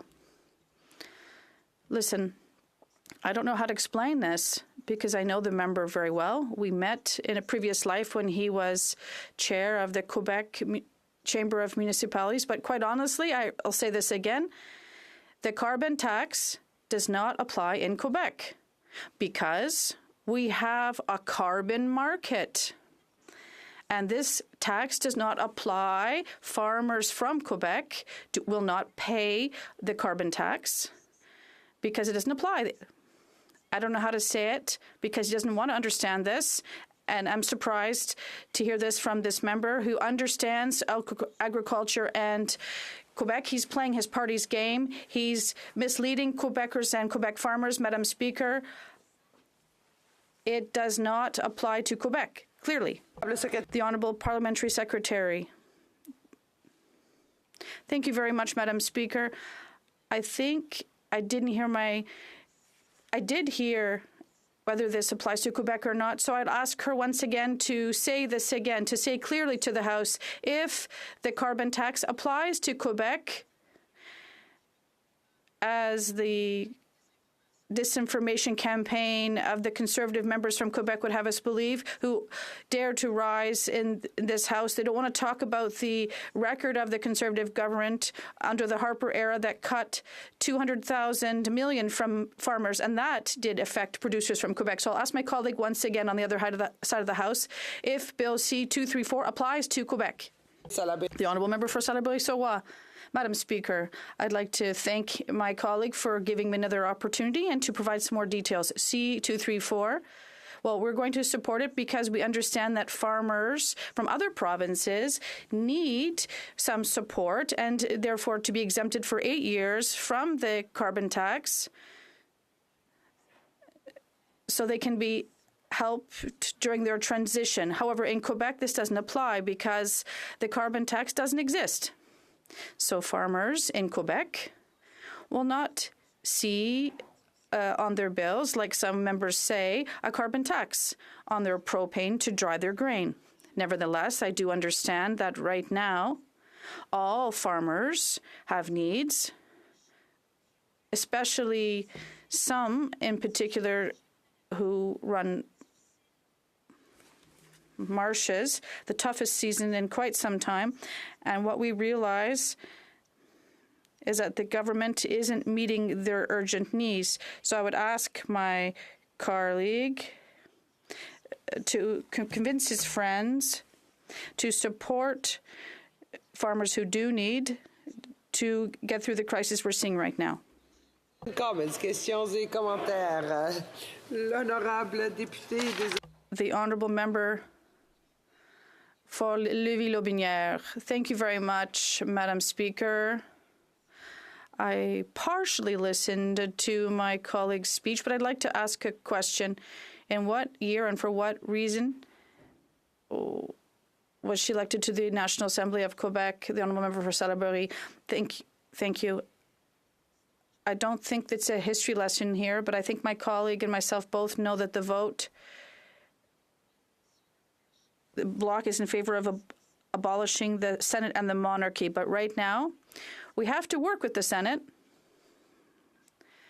and we're not here to serve the king or to pray, but I think we have something in common. Both, and I am sure he shares my opinion, we are against bullying. We are against people who use their position and notoriety in the media to bully two women who are senators because they are not doing what the Conservatives would like them to do. Madam Speaker, I find this unacceptable, and I'm sure that the member who asked this question disagrees with his party, but he is obliged to keep his mouth closed because he has to follow party lines. Member for Selkirk Interlake Eastman is rising on a point of order. Madam Speaker, I just want to add some extra information to the point of order that was raised yesterday after question period on the government House Leader, the Member of Parliament from Burlington, when she said it is because there is a group of Conservative members of Parliament who are pro-Russia and anti-Ukraine, they have to cover for them. Now, Madam Speaker, as you know, yesterday the Speaker ruled that Conservatives can no longer say the NDP are Hamas supporters. And so in that light, we're saying that the Liberals shouldn't be saying that we are pro-Putin when we're nothing but. Conservatives stand with Ukraine. We always unequivocally have stood with Ukraine in their fight. Just want to bring to attention that when the consideration the Speaker is going to make his ruling, that I'm making a point of order. Okay. So, Madam Speaker, I just say that in consideration of Russia and a reference made by the government House Leader, I just want to remind the Chair that on March 17th, 2023, that the International Criminal Court issued a warrant, a red notice, an international warrant for Vladimir Putin for crimes against humanity and for the unlawful deportation of population and the unlawful transfer of population from the occupied areas of Ukraine to the Russian Federation and prejudice of Ukrainian children. As you know, Madam Speaker, we are currently sitting with over 110,000 war crimes being investigated by Ukraine against the Russian Federation during their war of aggression. We know that there are over 9,000 children that are currently held in military camps in Russia that are being reprogrammed or brainwashed by the Russian Federation. All this are crimes against humanity and are war crimes, and these atrocities have to stop. So for anyone to imply that the Conservative Party supports Russia is unparliamentary and is in contravention to the ruling that the Speaker made earlier yesterday in saying that we can't make these correlations. And so, Madam Speaker, I just ask that this is taken into consideration as the Speaker rules on whether or not those types of utterances are allowed. Duly noted, and it will be taken into consideration. The Honourable Member for Winnipeg Centre is rising on the same point of order. Yes, thank you, Madam Speaker. I just, in making the point of order, my colleague once again mentioned something that one of his colleagues had to apologize for around an association. Now, I understand that he's making a point of order in regards to my colleague across the way from Winnipeg North. However, it's a problem for me that he's asking for the comment to be removed when he's doing exactly the same thing his colleague had to stand up and apologize for yesterday and withdraw his comment for.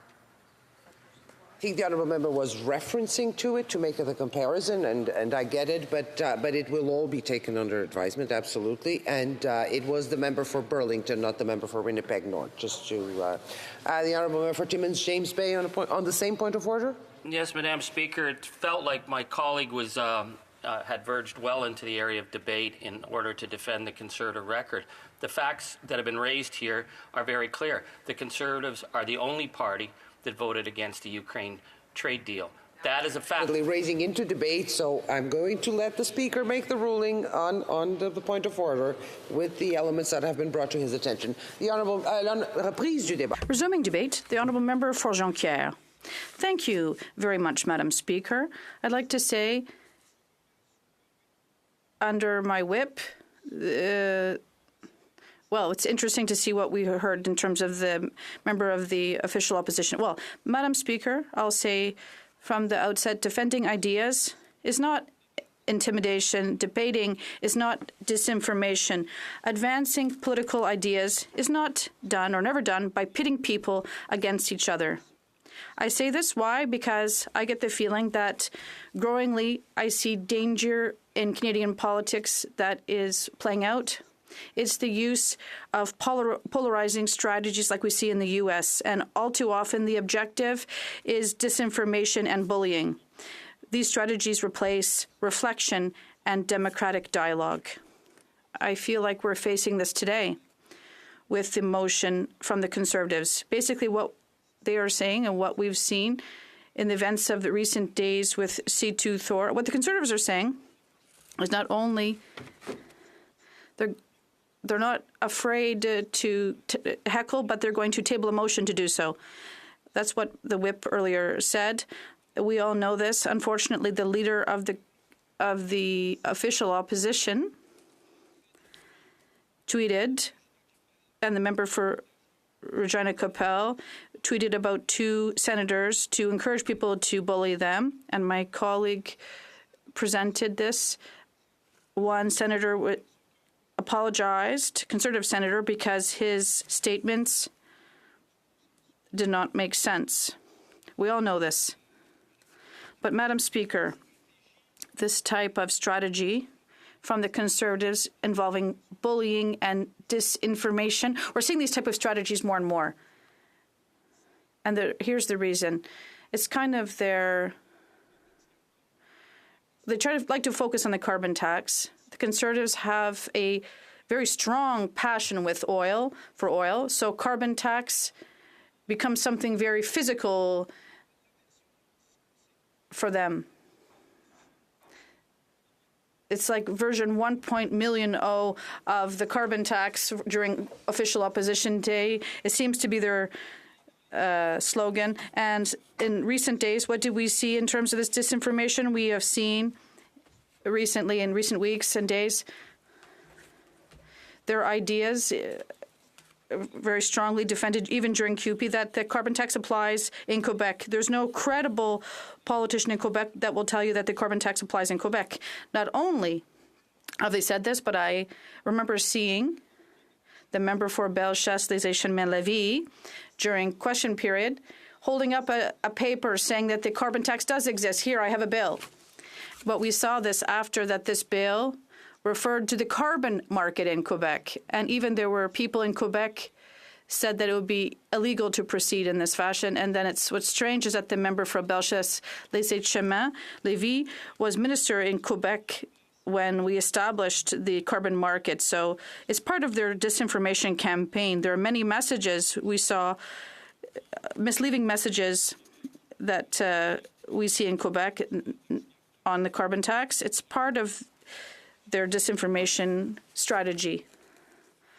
And this week we hit a new low when the head of the leader of the official opposition didn't want to clearly say, when he talked about terrorist attacks, that he was referring Fox News, one of his preferred news channels. He attacked journalists by saying that it's your fault, you're getting involved, and he wasn't even ready to recognize his own mistakes on this subject. And also, in terms of the Canada-Ukraine free trade agreement, they said if they're voting against it, it's because of the carbon tax. So, Madam Speaker, I'd say off the bat that we have seen that the leader of the official opposition isn't someone who can play the role of Prime Minister. We want someone to be a good leader. What is a good leader? Generally, it's someone who brings out the best in us. It's someone who wants us to go to be the best of ourselves, who can put forth principles and never make lies the language of politics. That's something that apply to everyone, and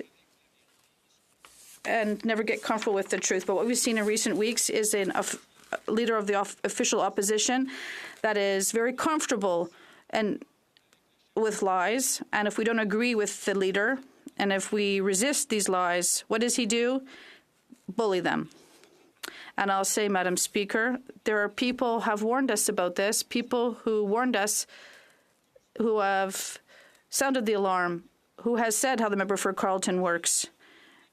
And it's the Conservatives in Quebec themselves. I'll remind you that when there was the Conservative Party leadership race, 7 out of 10 MPs in Quebec did not support Mr. Poilievre. Why did they not support him? The member for Carleton? Why did they not support him? Well, you'll see this in some quotations. For example, the member for Louis Saint Laurent stated that Jean Charest, who was also part of the race, was like the godfather of the Liberal family. And in fact, he said that Jean Charest was one of the most corrupt politicians in Quebec, and yet he still preferred Mr. Charest over the member for Carleton. I'm sorry, I accidentally mentioned the member for Carleton's name. So why did he decide to support Mr. Charest? Because he knew very well what the member for Carleton was up to and his methods. Another member that's very instructive, the member for Portneuf-Jacques-Cartier, he said that if Pierre Poilievre, the member for Carleton, became leader of the Conservative Party of Canada, can we avoid having different conversations while a member is making a speech? Order, please. Order. Everyone, please. The honourable member.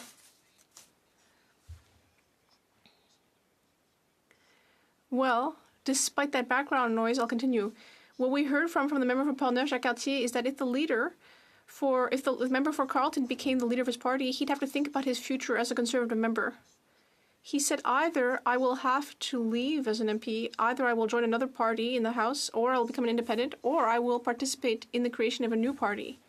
That's because he knew very well what kind of methods the member for Carleton uses. And here's another interesting quote in this regard. Now, Stephen Harper, the former Prime Minister, supported the member for Carleton, and the member for Portneuf-Jacques-Cartier said, I had a lot of esteem for Stephen Harper, a former economist, and I understand, I'm having a hard time understanding why he would support a candidate who wants to fire the Governor of the Bank of Canada and base the economy on Bitcoin. And here's another quote from that member.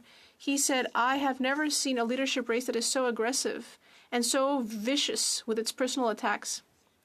And that's what I've been saying, Madam Speaker. Even Conservative members from Quebec are against this measure, this method used by the member for Carleton, Pierre Poilievre. Oh, no. Really, we cannot be using people's names in the House. We know that.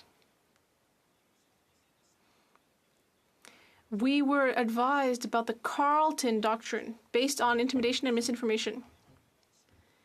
We also heard that from Senator Jean-Guy Dagenet, who said he would tear up his membership card. And that, in fact, what was at stake here was the future of the Conservative Party in the Canadian political landscape. He spoke about Marine Le Pen's France, Donald Trump's U.S., and he said, do we really need to have the member for Carleton? Do we really need to have that person at the head of the party? That person could become Prime Minister. And the worst part was the hateful campaign against the member for Richmond Arthabaska. I don't know if you recall, but the member for Richmond Arthabaska had to leave after what happened during the leadership race. And what happened when he left the Conservative caucus? He was bullied by his colleagues who were calling his office and who were telling people in his riding to call his office to pressure him. People like the member for Charlesbourg-Saint-Charles, who contacted people in his riding to tell them that they should ask for him to step down. A point of order. The honourable member for Charles-Bourg-Saint-Charles. I don't know what's going on with Member Jonquière today, but what he just said is completely false. He's defaming everyone on his list, and I'd like him to withdraw what he said. The honourable member for Jonquière. Well, sometimes the truth hurts, and that's what I would say to my colleague, but it's better to tell the truth. Now, the honourable member is saying that the statement is false.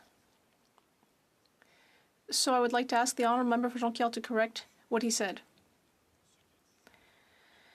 Well, the member for Richmond, Arthabaska, said that he was intimidated, he was bullied, and that was the tactic that was developed by the member for Carleton. And I'm just quoting the member for Richmond, Arthabaska. And so what I'm saying, Madam Speaker, is that this is the Carleton method. That's what I'd like to call it. And MPs from Quebec themselves knew that this was the way the leader of the Conservative Party functioned. They knew that there was a problem and that there was danger for the party, and now we're seeing that play out. The honourable member for Charles-Bourg-Saint-Charles on the same point of order. Well, it's very unfortunate to see this colleague dirtying the name of members from Quebec. I would like to repeat my point. I've never done what I'm being accused of doing by a member Jonquière. I'd like him to take it back. Well, it's really not up to me to decide what's true or not, so I'll let the honourable member for Jonquière respond. Madam Speaker, I was referring to an article where the member for Richmond, Arthabaska, told us that he fell victim to this unfortunate treatment. My objective isn't to dirty anyone's name, but I'm simply referring to a fact that has come out in public that members of the Conservative Party decided to support Jean Charest during the leadership race, and we all know that Conservative MPs said that it was irrational to want to make Bitcoin Canada's currency. Now we're getting into debate. I was simply referring to what the member for Charles-Bourg-Saint-Charles said. And now, the honourable member for La Prairie on the same point of order? Yes, because people are rising in the House to say that my colleague, the member for Jonquière, to say that he's lying. What lies? What lies are we even talking about? Can my colleague explain why it's a lie? This makes no sense. The member is rising and saying that it's a lie. What lie? And if it is a lie, I think it's up to the person making the point of order to say why it's a lie. Indeed, the honourable member for Charles-Bourg-Saint-Charles will have to demonstrate to the honourable member for Jonquière that what was alleged is not true. The honourable member. Well, absolutely, Madam Speaker. The member for Jonquière, in his speech, personally accused me of having made calls personally to the riding of Richmond Arthabaska to ask people to call the member and ask him to step down. But I never did that. He directly accused me, using my riding name. He directly accused me of this, and I'm saying that I did not do this. The honourable member for Jonquière. Well, what I indicated to my colleague is that in newspaper articles, reference is made to calls that he is supposed to have made, to calls to the writing of the member for Richmond Arthabaska to ask him to step down. I could send him references to these newspaper articles. Just a few minutes ago, I posed a question to the leader of the official opposition. I asked him if he's really willing to support his claim that he's made many times, that people are asking for made because they don't have enough to eat. And he said, well, that's easy. There was a newspaper article about it. So if my colleague is not willing to accept this newspaper article that I'm talking about, well, that should apply to his leader as well. All right, now we're going to move on to questions and comments on the speech made by the honourable member. The honourable member for Beauce. Thank you, Madam Speaker.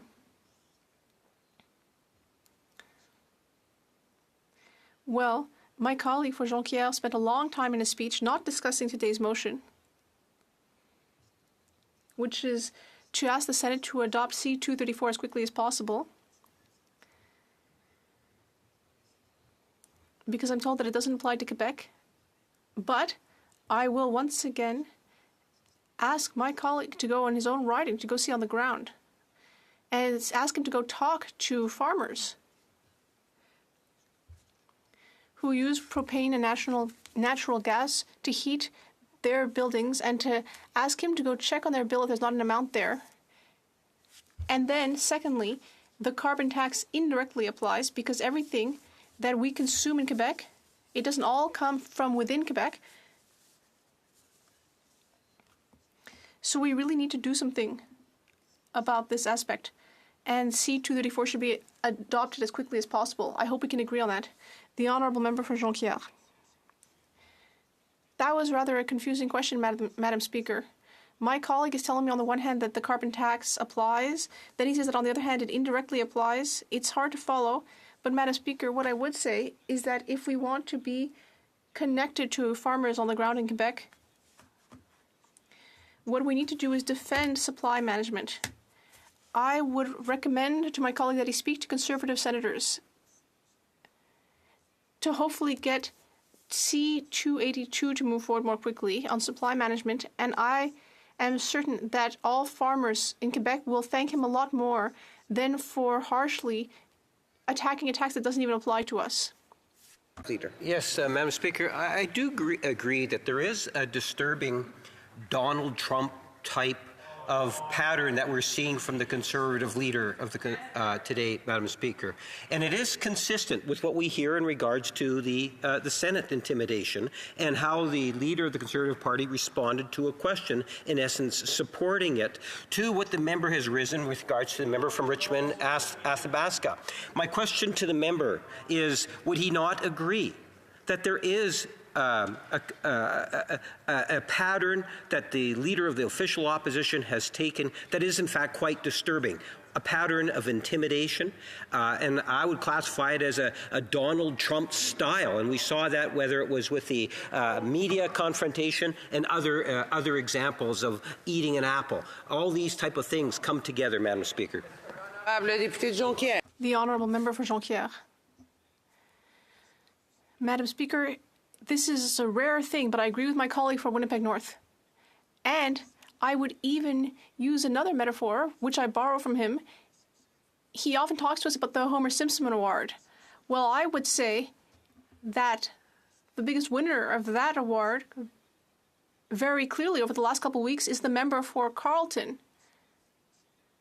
He blamed CTV and said that it was their fault for what happened. And then it was shown that this was all a lie. He said he would vote against the Canada-Ukraine agreement on the pretext of the carbon tax, even though it's easy to show that the carbon tax doesn't apply to that agreement. So actually, I'd say that we have two nominations today. We have the Donald Trump Award and we have the Homer Simpson Award, and I think we could perhaps award that at the end of the day today. Malahat Langford. Thank you, Madam Speaker. And I'd like to thank the member for Jonquière for his speech today. You know, it has to be acknowledged that Bill C-234 would not have passed the House of Commons if it were not for the support of the NDP, the Bloc, and the Green Party. But I'm just amazed at the audacity of the Conservatives to be lecturing us on the Senate when this is a party of appointing failed candidates, party bagmen, and they have a history of using their own senators to block private members' bills in several parliaments past. But on the principle of it, Madam Speaker, through you, does my honourable colleague agree that ultimately the Senate should be respecting the democratic will of the House of Commons, and that no matter what the bill, if we pass it here based on the will of the people, the Senate should accede to those wishes? Thank you. Honorable député Jonquière. The Honourable Member. Yes, I agree with my colleague, but the best thing to do would be to simply abolish the Senate. That's all. The Honourable Member for La Prairie. A brief question.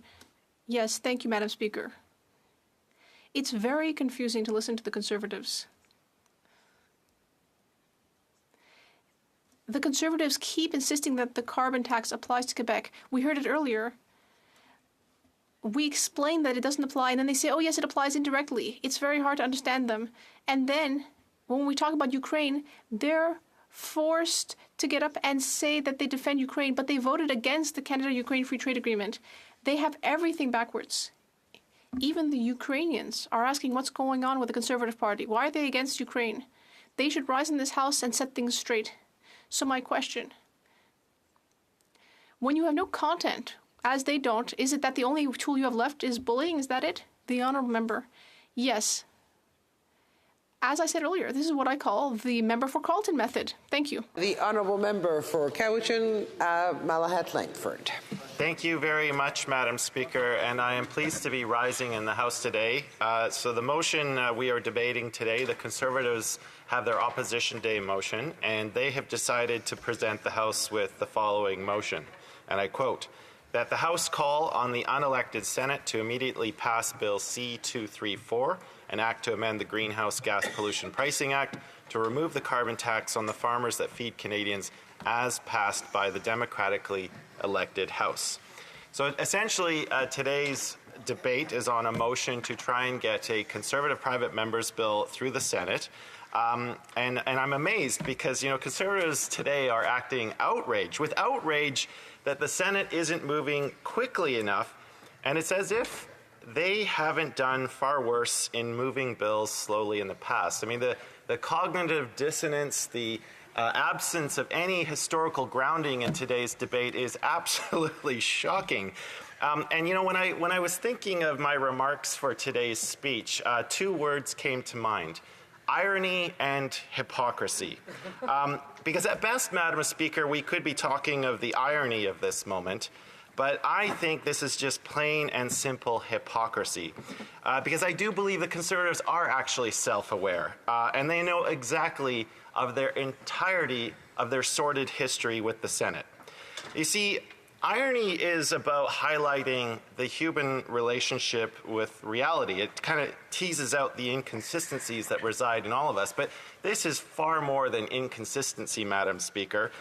Hypocrisy is simple. It's about, you know, contradicting ourselves, but with a more forceful and deliberate vein, because it is quite simply, hypocrisy is the pretense of consistency to hide one's inconsistency. And today's motion, if you look at the history of Conservative relationships with senators, is definitely one of inconsistency. So again, I am absolutely flabbergasted at the sheer audacity of the Conservative Party of Canada coming to this House today to lecture members of Parliament and the Canadian public on the Senate.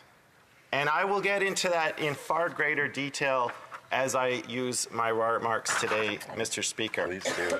So, but first of all, I want to start on Bill C-234. And it's important to acknowledge that that bill was duly passed by a vote of 176 to 146 in the House of Commons earlier this year.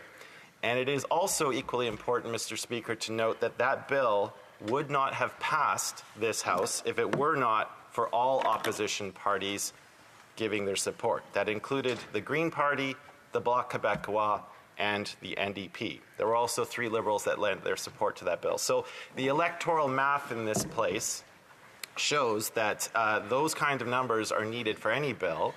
And I want to highlight that fact because often when I hear Conservative speeches, they tend to conveniently leave that little fact out.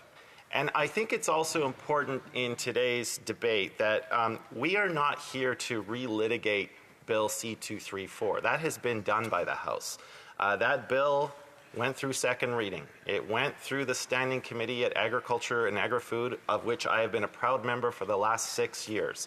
I was present for those meetings. I listened to the witnesses. I participated in the clause-by-clause review of the bill, the amendment of the bill, the reporting of the bill back to the House, and its third reading. So, again, the House has voiced its opinion on the matter. A clear majority of MPs decided to pass it, and we don't need to be spending our time talking about what has actually been done.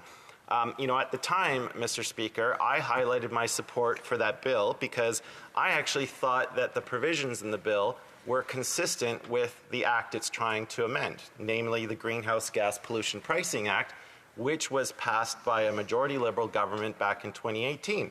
If one takes a careful reading of the parent act, you will see there are exemptions listed in the act for qualifying farm fuels, for farm machinery, for farming activities. And after my careful consideration of this bill, of listening to the many farm groups that appeared before our committee, I agreed with them. There are no commercially viable alternatives to using propane and natural gas for certain farm activities, and I thought that this amendment was quite in line with the original document that Liberal drafters had put together. And, so again, we have done our due diligence on this bill. I don't think we need to be spending too much time dwelling on C-234. And, I was quite happy with the amendments that were made to C-234, the committee stage. Narrowing its focus so that there's more clarity on specifically on what it's going to be applied to, and also introducing a sunset clause so that it's a signal to the industry that there's a narrow window of time to start developing commercially viable alternatives.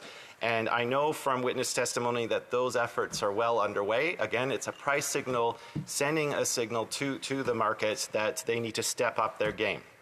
But, I think I've had the honor of spending, as I mentioned, 6 years on the Agriculture Committee. And one thing I have heard consistently from our farmers is that they are on the front lines of climate change. They're the ones who are dealing with the shifting weather patterns that is caused by fossil fuel-driven climate change. And when entire crops fail, whether it be from a drought or a flood, the shortage of feed like we had in many parts of British Columbia due to drying up water sources, this is now the norm in many parts of Western Canada, and it's only going to get worse in the years ahead. Anyone with a simple knowledge of scientific fact can see that this situation is going to get worse. And so, when I hear my Conservative colleagues talking about support for farmers, I try to put that in conjunction with their support for the oil and gas industry, or how should I say this, their lack of effort in going after the intense corporate profits of the oil and gas sector, which are, of course, fueling the planet burning right now. So again, there is a dichotomy there where my Conservative friends will like to say, well, we stand on the side of our farmers, and meanwhile farmers are telling us the greatest threat to their livelihood is in fact climate change, and I don't see any viable policy alternatives to actually addressing that fact.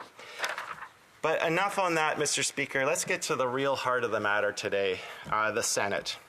So Canadians, of course, do have legitimate questions about the Senate.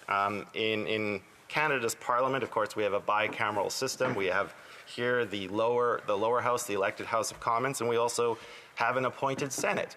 And if you are one of the lucky few to get selected for the senator position, well, guess what, Mr. Speaker? You have a locked-in job until age 75. You never have to face the electorate.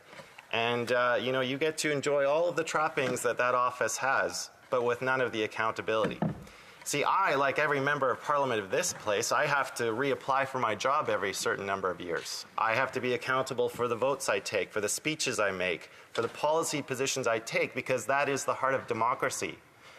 I'm not just here by myself. I'm here representing an entire riding of Cowichan, Malahat, Langford, and those are the people I report to, and I have reported to them through 3 federal elections. Senators don't have to do that.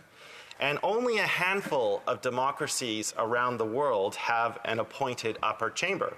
And I think many Canadians who are listening to today's debate would agree with me that in a modern, functional, 21st century democracy, an appointed upper house with all of the nominal powers of the lower house has no room in this kind of a system. The system we have has been begging for reform for many, many years. And, the NDP's position on the Senate is quite well known.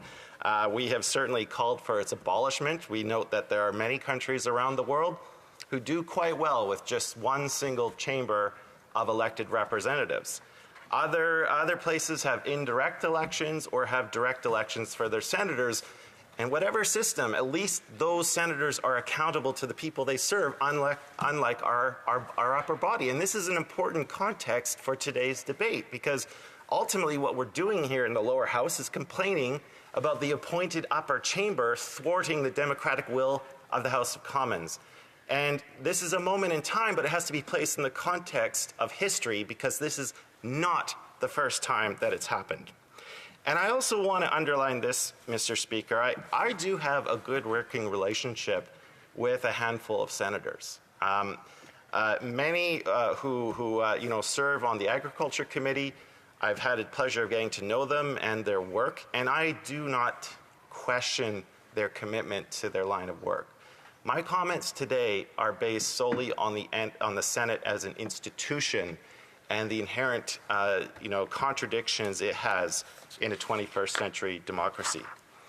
But now, Mr. Speaker, let's go to, as I mentioned in my earlier remarks, the Conservative hypocrisy and the Senate. Now, I agree with them that they have the right idea in today's motion in calling on the Senate to quit delaying the passage of a bill, in this case C-234. We in the NDP have called on the Senate to do this many times over our history, so this is well-trodden ground for us, and I'd like to welcome my Conservative friends to the club. Hear, hear. They may not be used to this, but trust me, as New Democrats, we have a long history in calling for this.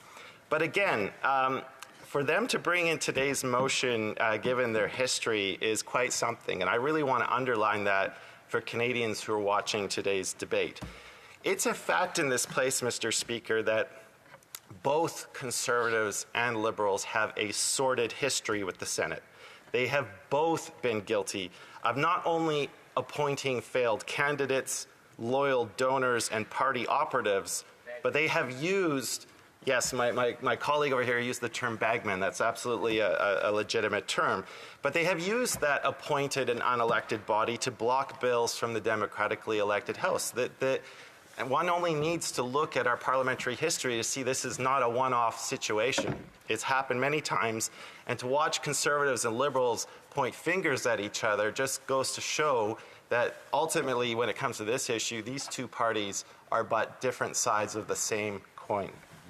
Now, this Conservative Party, let's take a little walk down the lane of history, Mr. Speaker. This is the party of Mike Duffy and Nigel Wright. And for the leader of the Conservative Party, the member for Carleton, to stand in this place and give us a lecture on the Senate, when this is the person, when he was in government, was a representative of former Prime Minister Stephen Harper, had to day in, day out defend the Chief of Staff, Nigel Wright, giving a $90,000 check to Mike Duffy because of living expenses. Like, that's what the member for Carleton had to stand up in this place and do time and time again. Selective amnesia. And we do have selective amnesia in this place. I thank the member for Courtney Alberni on referencing that, because we do lose sight of our history in this place. And the member for Carleton, he's been an MP for 19 years, 19 very long years. And I know the Conservatives have spent millions of dollars on burnishing up his image, but he has a long history in this House of Commons. And there are, I think if we do some digging, there's a lot of comments, a lot of questions, a lot of speeches from the member for Carleton that will give the truth to who he really is. But it gets better, Mr. Speaker, because the Conservatives have stood in this place accusing Liberals of bullying senators and imposing their will, when the Conservative Party is the only party in this House that still has 15 senators that caucus with it every Wednesday. 15 Conservative senators join with their MP counterparts for every Wednesday meeting, and they get their marching orders from the member for Carleton on how to play games in the Senate. True. This has been the case for several parliaments, and we have seen it in the past. Conservative senators, they have taken their marching orders from former Prime Minister Harper, and they have done the very thing that Conservatives are mad about today with C-234. They took their marching orders from the Conservative Party in the House of Commons, and they used their procedural shenanigans in the Red Chamber to block multiple bills on multiple occasions that were passed by the Democratic House. Again, Mr. Speaker, rank hypocrisy from the Conservatives. And I will outline a few notable examples. So, our former dear beloved leader, Jack Layton, several parliaments ago, had a bill that was passed from the House called the Climate Change Accountability Act. And my God, how things would be different now if we had actually paid attention back then, passed that law.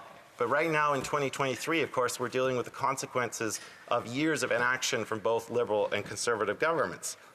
And that bill, Mr. Speaker, was held up. It died in the Senate because of procedural shenanigans instigated by Conservative senators. We've also had other cases, former NDP member of Parliament Paul Dewar, who represented Ottawa Centre. He introduced Bill C-393. It was a bill to, foment the shipment of generic drugs, the provision of generic drugs to Africa. A worthy cause, but again, it died in the Senate because of Conservative senator procedural shenanigans. And then, of course, in the 42nd Parliament, a bill that brought us to where we are today, the bill that was introduced to fully implement the United Nations Declaration on the Rights of Indigenous Peoples, a groundbreaking piece of legislation, Bill C-262, that was ahead of its time, ahead of where the puck was going, and I think directly led to the government introducing its own legislation in the subsequent Parliament and making sure that Canada's federal laws are in harmony with the United Nations Declaration on the Rights of Indigenous Peoples. That bill, duly passed by the House of Commons in the 42nd Parliament, and because of procedural shenanigans and games by Conservative senators at the request of their leader, was held up. And actually, Mr. Speaker, this is the amazing thing about the Senate. We can't do that here in the House. The rules there, one senator can throw in a wrench and jam up the entire works for days on end. And they use this tactic again and again and again. So again, Conservative senators under orders from their leader doing precisely the same thing that Conservatives are mad about today when it comes to their own legislation. So these are the things we have to highlight, Mr. Speaker. They're incredibly important because, again, we have short memories in this place. So I know, Mr. Speaker, that I'm coming down to my final 3 minutes, and I'll very much look forward to the questions that come. But again, I think it does us well to understand that, first of all, Bill C-234 would not have passed this place if it were not for all opposition parties working together to pass it because they saw merit in the bill. So that's number one. Number two, we fundamentally agree with the principle that the Senate, as an unelected body, needs to respect the will of the House. The only party that's been consistent on that position through several parliaments is the NDP. We're the only party here who comes out squeaky clean in a debate about the Senate. And I think all members can do well to acknowledge that fact. Consistent with our third reading vote on Bill C-234, we will be voting in favor of today's motion because that is consistent with the approach that we have always taken. Had there been motions on our own private members' bills from several parliaments past, we would have done the same thing.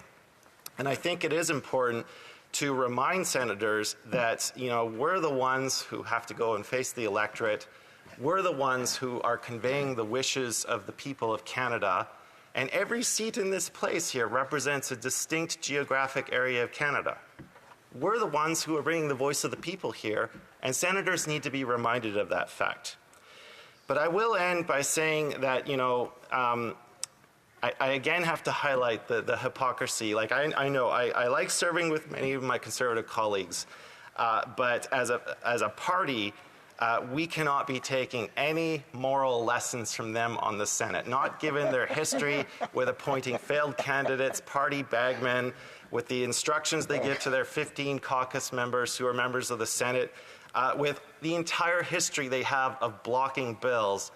I think Canadians who are listening to today's debate need to understand that the last place you would ever go to for a moral lesson on the problems with the Senate is the Conservative Party of Canada. Okay? So I just want to make that very clear. Now, I'm in my last minute, Mr. Speaker, so I think I'll do well to end my remarks there. I thank everyone for taking the time to listen, and I look forward to any questions or comments. Good job. Questions and comments? Question commentaire. The honourable member for Lambton, Middlesex, London. No. Lambton, Kent, Middlesex. I don't know why I always have that challenge. Thank you, Mr. Speaker. I want to thank my colleague for his impassioned speech. But there is something I would disagree with on him, and that is, Conservatives, Mr. Speaker, have been standing up for farmers nonstop. I come from a very heavy grain area where my farmers right now are telling me that their corn is coming in at 30% moisture, 28% moisture, and they need to get their corn dried down to 13%, 15%. Well, guess what? You have to use natural gas or propane in order to dry the grain because guess what? There is no other commercially viable option to dry grain in such huge amounts. And in Northern Ontario, we have grain farms that are 20,000 acres, 15,000 acres, as much like the prairies. And we have senators in the Senate who are stalling this legislation who are from Northern Ontario who should know that the cost is exuberant for these farmers to dry their grain. So I'm wondering if my colleague could comment, Mr. Speaker, on why these senators from Northern Ontario should not be held accountable by the constituents that they are supposed to represent, and why Canadians should not be able to call their senators to voice their concerns. The honourable member for Cowichan, Malahat, Langford. Well, Mr. Speaker, all good points. That's why I voted for the bill. We understood very clearly from committee hearings on this bill that there are no commercially viable alternatives. And I would say that those problems with drying grain, with getting appropriate levels of feed because of future droughts, those problems, as I said in my speech, are going to multiply because this is the new reality that our farmers are facing. And I would say it's not just Conservatives who support farmers. One of the reasons why the Agriculture Committee gets along so well is because all parties around that table understand that they have farmers as constituents. And I think it's the only committee of the House of Commons that regularly works and makes decisions by consensus. But again, I would argue with the one point, though. Senators don't have constituents. We have constituents. And I acknowledge it's a problem. I don't agree that the Senate should be holding up a bill. But I gave countless examples of where Conservative senators did the exact same thing for other bills. And that's the hypocrisy that people need to understand when it comes to the Conservative Party. Senators should not be doing this. They should be listening to the democratic will of the House. I just simply wish that the Conservatives would have a consistent position no matter what bill is being discussed in the Senate. I'm just sort of wondering why we couldn't use the air in here to dry grain.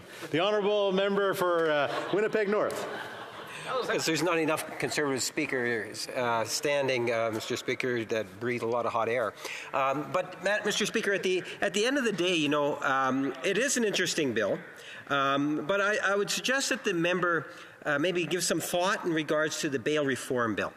The bail reform bill, if the member will recall, back in, I guess, sometime in the June, Conservative leaders said, hey, this is really important stuff. We got to pass this. In fact, we should come back into session in order to get that particular bill passed. And then we do come back in session in September. We actually passed the bill unanimously through the whole process.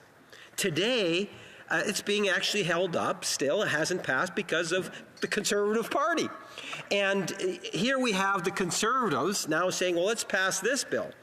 They seem to have forgotten this really other important piece of legislation, which has wide spectrum of support and all different stakeholders, and every member of the chamber is actually supportive. I'm wondering if he sees any irony there, why it is they're being very selective in terms of raising on the floor. Why not the bail bill?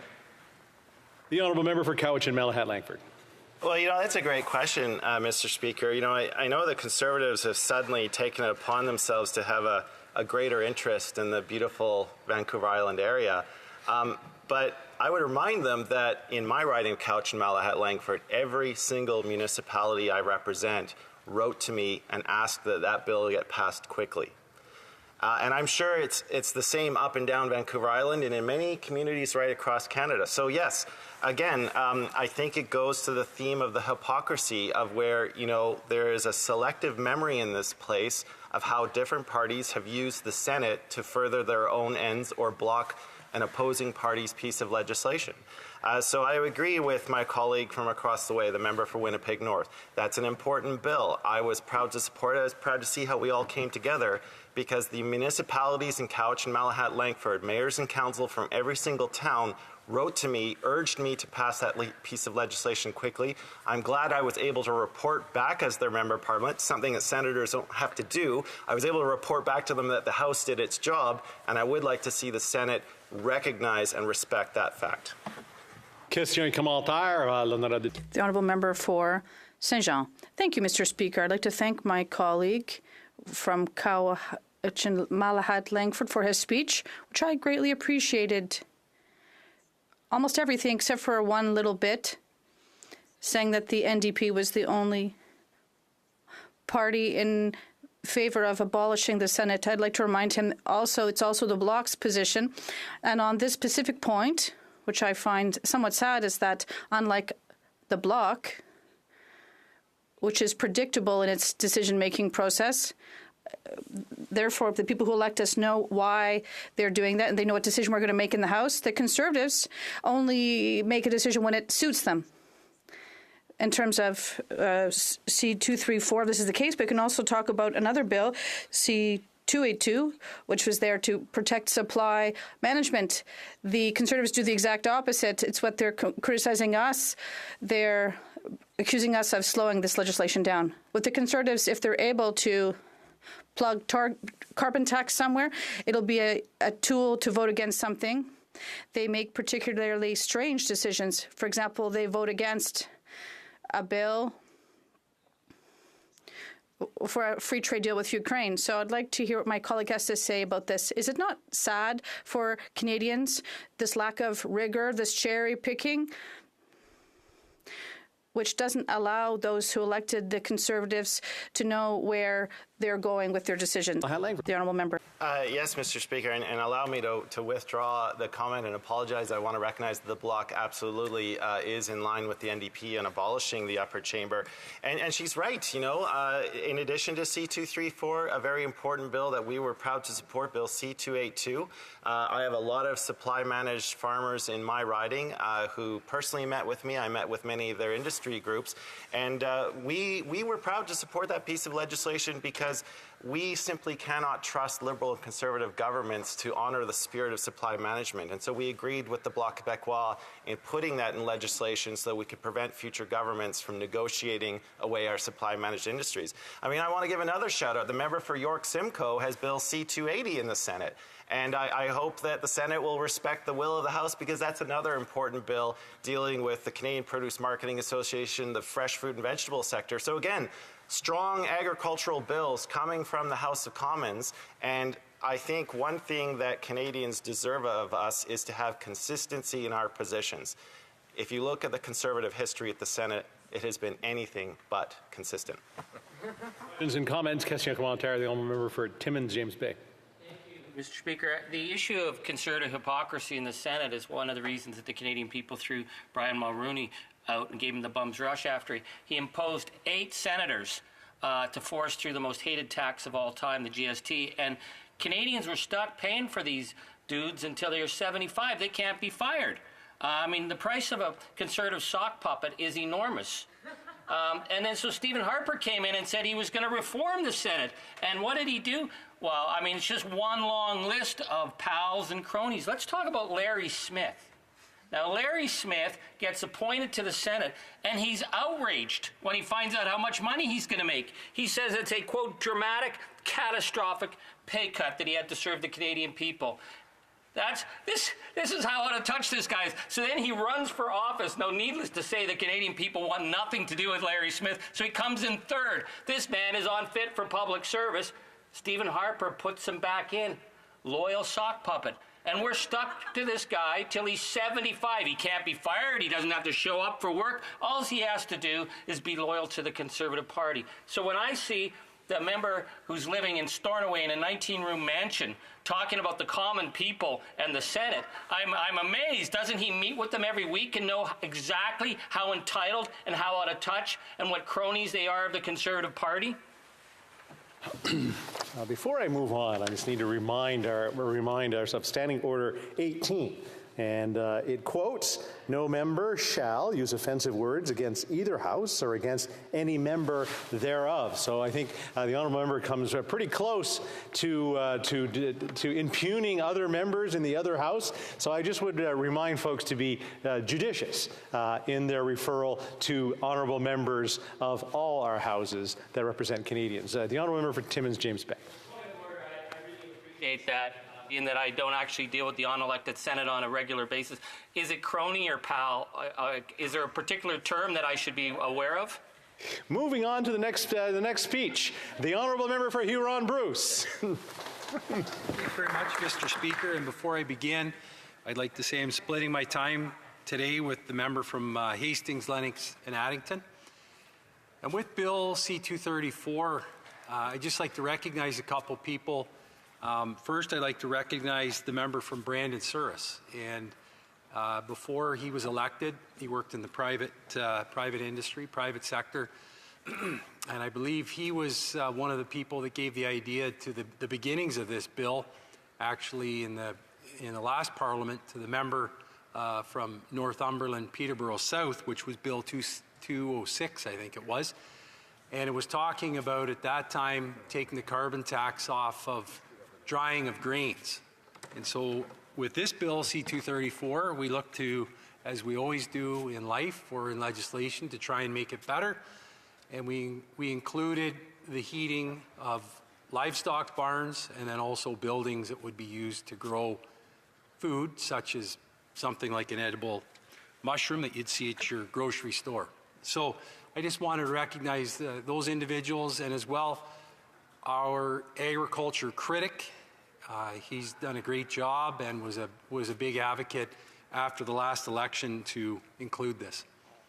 And like I said, these are the basics. These are the basics of the bill. And at a time where farmers are seeing increased costs and inflation everywhere they look, this bill is very, very timely.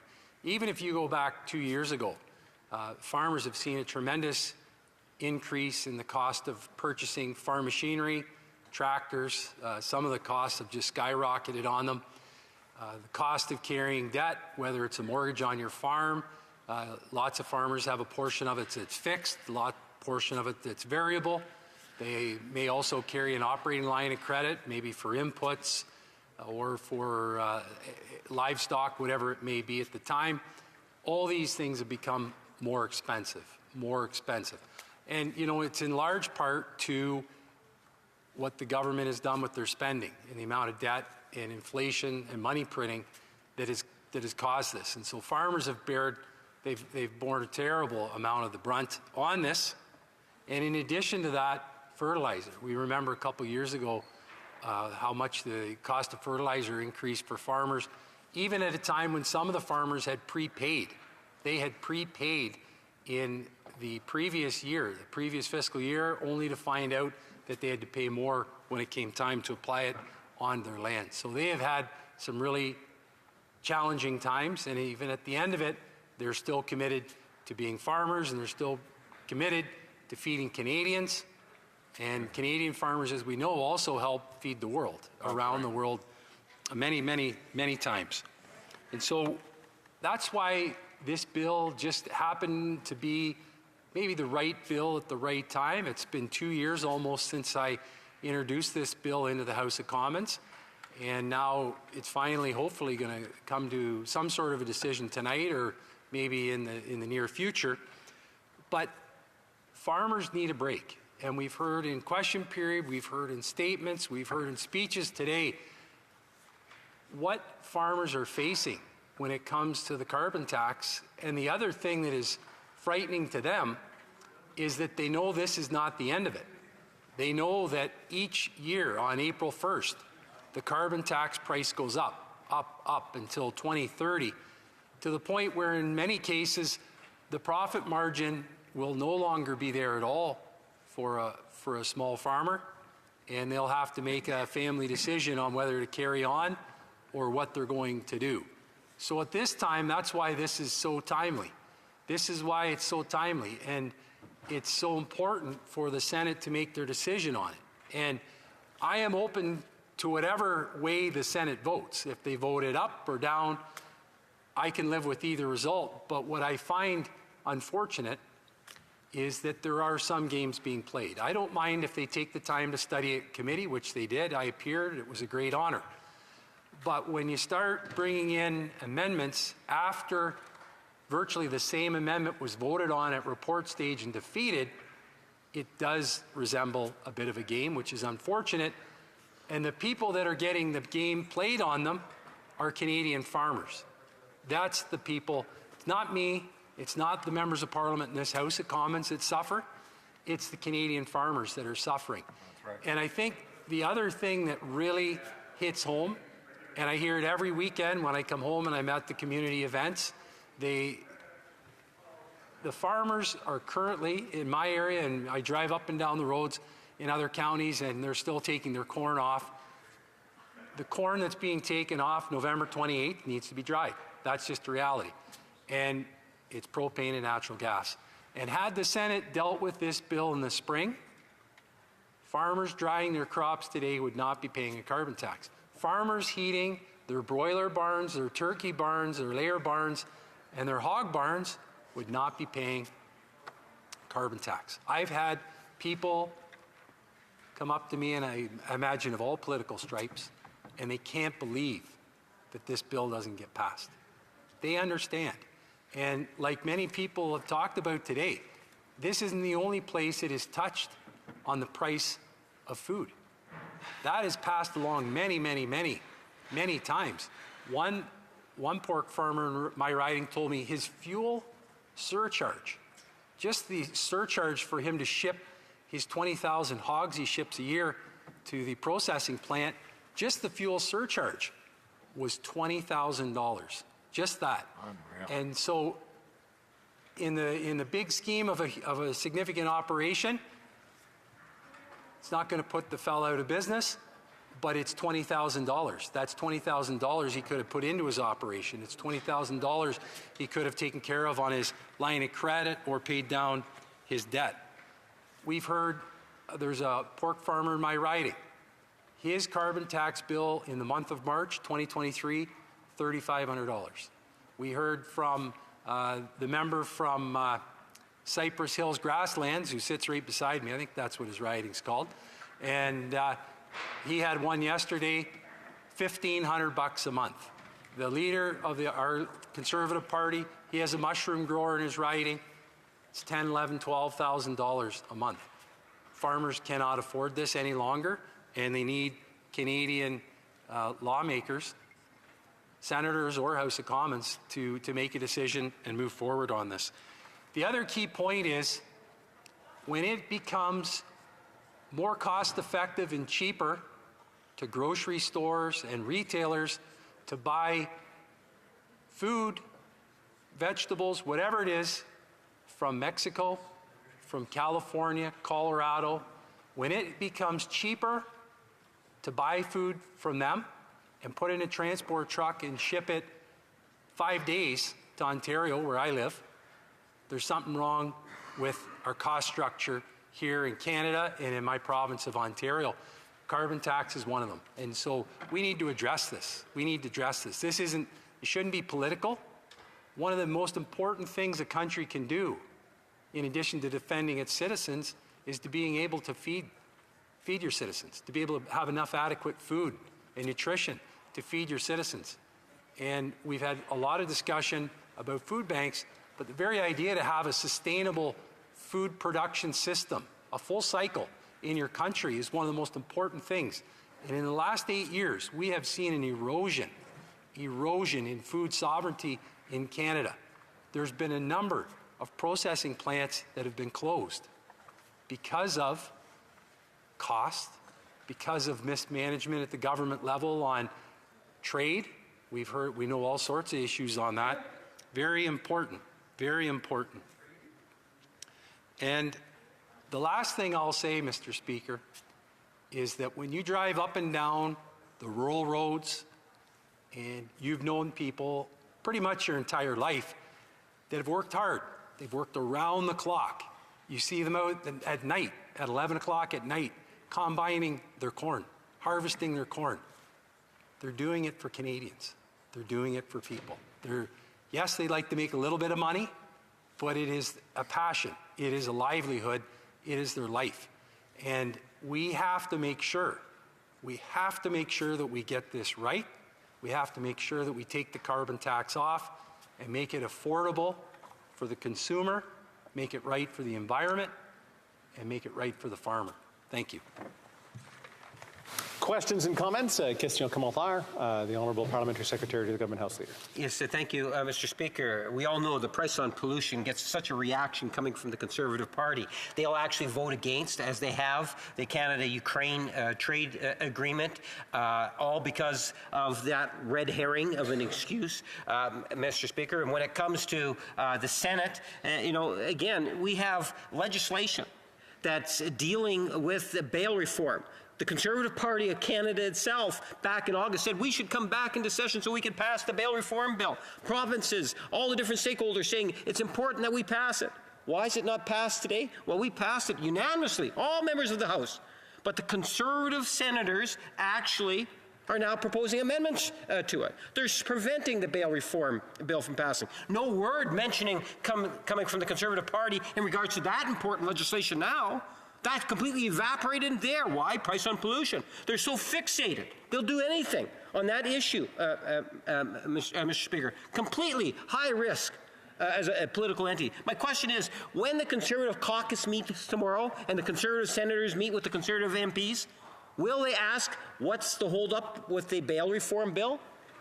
The Honourable Member for Huron-Bruce. Well, first of all, on trade, the former Ag Minister, she blew it on the South Korean over 30 months of age for beef cattle. The current Finance Minister pretty well blew it on the European Free Trade Agreement.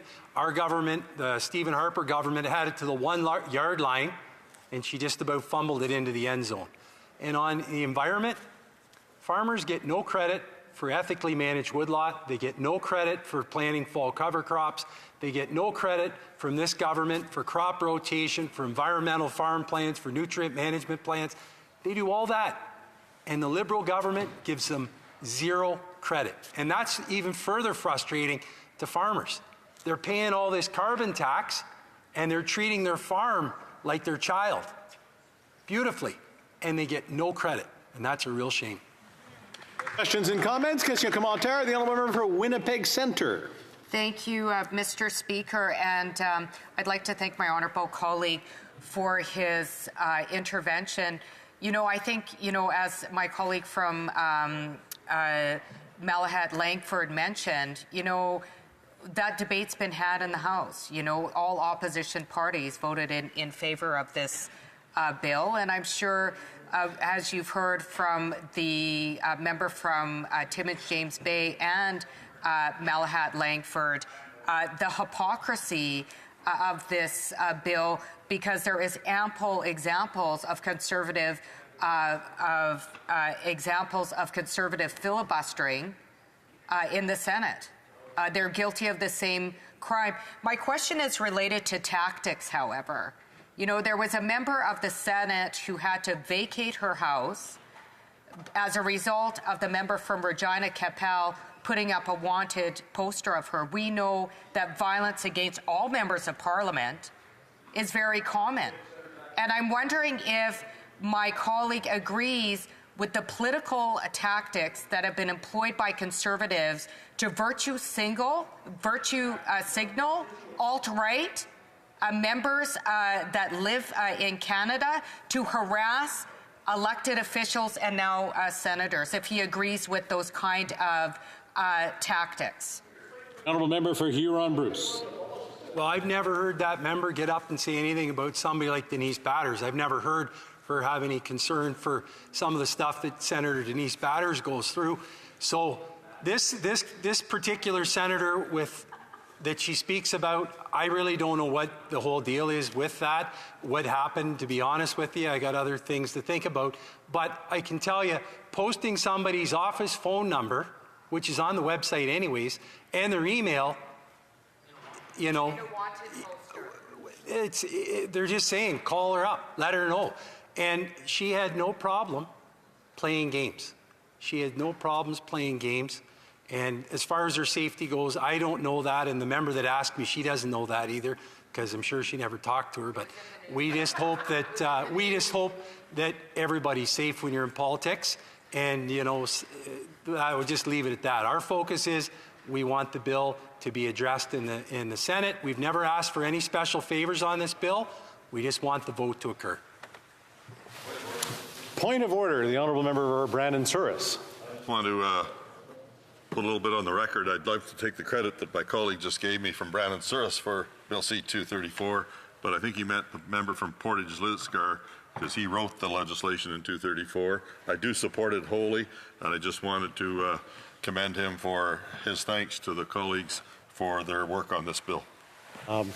While I appreciate the point of order, that was just really part of debate, and we'll have to move on to the next speaker, because I know the honourable member for York Simcoe is really wanting to get up and ask a question, but unfortunately we are out of time because the honourable member for Hastings, Lennox and Eddington is up next. Thank you, Mr. Speaker. A few weeks ago, I had the opportunity to rise in this place and speak in favour of our Opposition Day motion to expand the pause on home heating to all forms of heating. The goal was to lower costs for Canadians as they prepare to heat their homes for the cold Canadian winter ahead.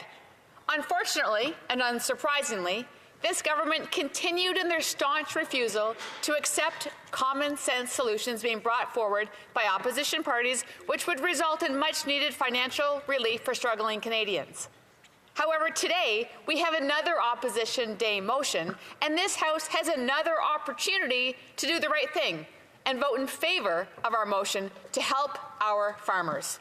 Mr. Speaker, the very straightforward motion reads that the House call on the unelected Senate to immediately pass Bill C-234, an act to amend the Greenhouse Gas Pollutions Pricing Act to remove the carbon tax on the farmers that feed Canadians, as passed by the democratically elected House. Allow me to give you a little bit of background. These private members' bills, sponsored by members from Huron-Bruce, was sent over to the Senate in March of this year, with all parties in support of the legislation except the Liberals. Every single opposition party with status, in addition to the two Greens and 2 of the 3 independents, all support this legislation. Support from across the political spectrum, save for the one party that seems hell-bent on staking their political future on a deeply unpopular and deeply flawed carbon pricing scheme. Mr. Speaker, I would also like to point out that this legislation support transcends jurisdiction, too. Several premiers have taken the unusual step of throwing their support behind this legislation. Premier Ford said this legislation would help farmers in Ontario and across Canada by lowering their costs, which would help lower the grocery bills of hardworking families in need of extra support right now. While federal government has finally admitted that the carbon tax is hurting families by pausing its tax on home heating oil, all Canadians deserve a break right now, he suggests. This includes removing the carbon tax from all forms of home heating and passing Bill C-234 as soon as possible. One farmer in my riding wrote, "Grain drying and heating for livestock barns for young livestock has come a long way in efficiency, but we have no alternatives. Heat pumps cannot be built large enough to be effective. Hopefully the Senate can move C-234 forward without further delay. This government has used multiple unusual procedural tactics to stall it." I hear these same sentiments repeatedly, whether it's at a hockey game, a local event, or grocery stores in the riding of Hastings, Lennox, and Addington. Mr. Speaker, given the unique nature of this Opposition Day motion, this speech is as much for our friends in the upper house as it is for Canadians here at home. Recent media reports have indicated that flaring tempers and procedural games have reared their head in the Red Chamber, and it has attracted the attention of the provinces. Premier Scott Moe of Saskatchewan touched on this unfortunate development. He writes, "The House of Commons recently took an important step in the direction by passing Bill C-234, which would exempt agricultural producers from paying the carbon tax on natural gas and propane used to dry grain and to heat and cool farm buildings like barns and greenhouses.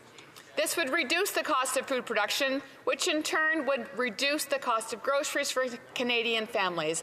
I commend all MPs who voted for this bill for taking this important step to reduce the cost of living for the people they represent. It is extremely concerning, Mr. Speaker, that the Senate now appears to be blocking the passage of this bill, which was passed by our elected members of Parliament. While senators are not elected, they are appointed to represent the residents of the provinces they represent. It is unacceptable that the Senate would stand in the way of providing Canadians with a break on grocery costs by blocking this carbon tax exemption, which has already been approved by the House of Commons. Similarly, Mr. Speaker, Premier Higgs of New Brunswick wrote, "I urge you to support Bill C-234, an act to amend the Greenhouse Gas Pollution Pricing Act, which is now before the Senate.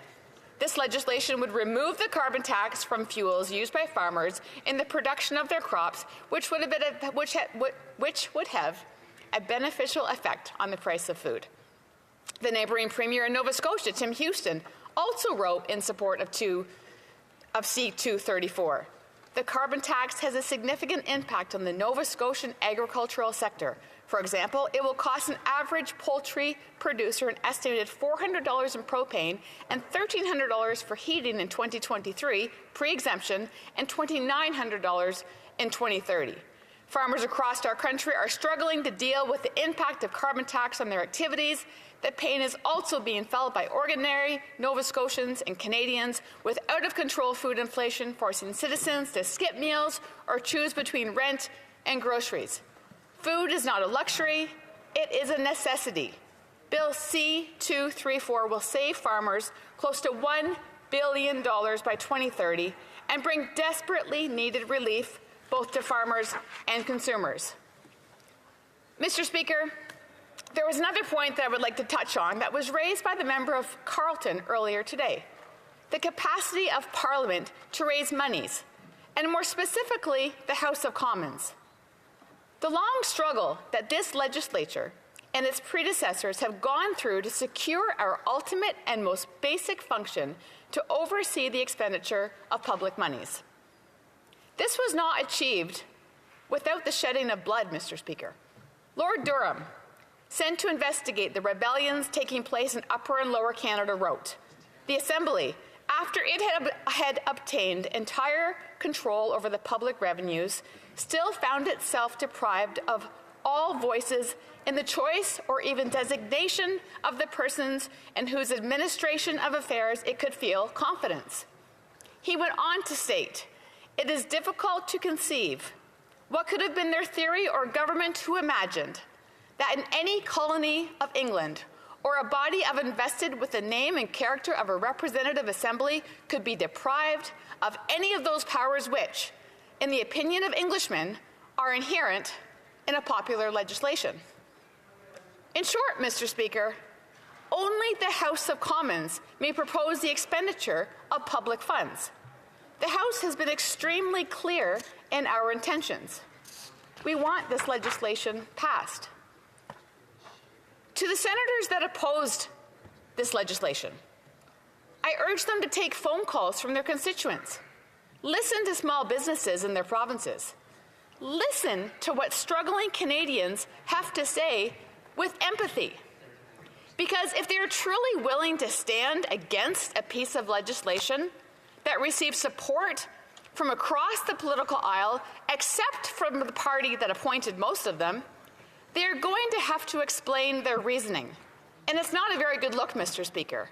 They're going to have to justify the actions of an institution that is supposed to be a chamber of sober second thought, not a blind political ideology. We already know that this government is fanatically devoted to the carbon tax.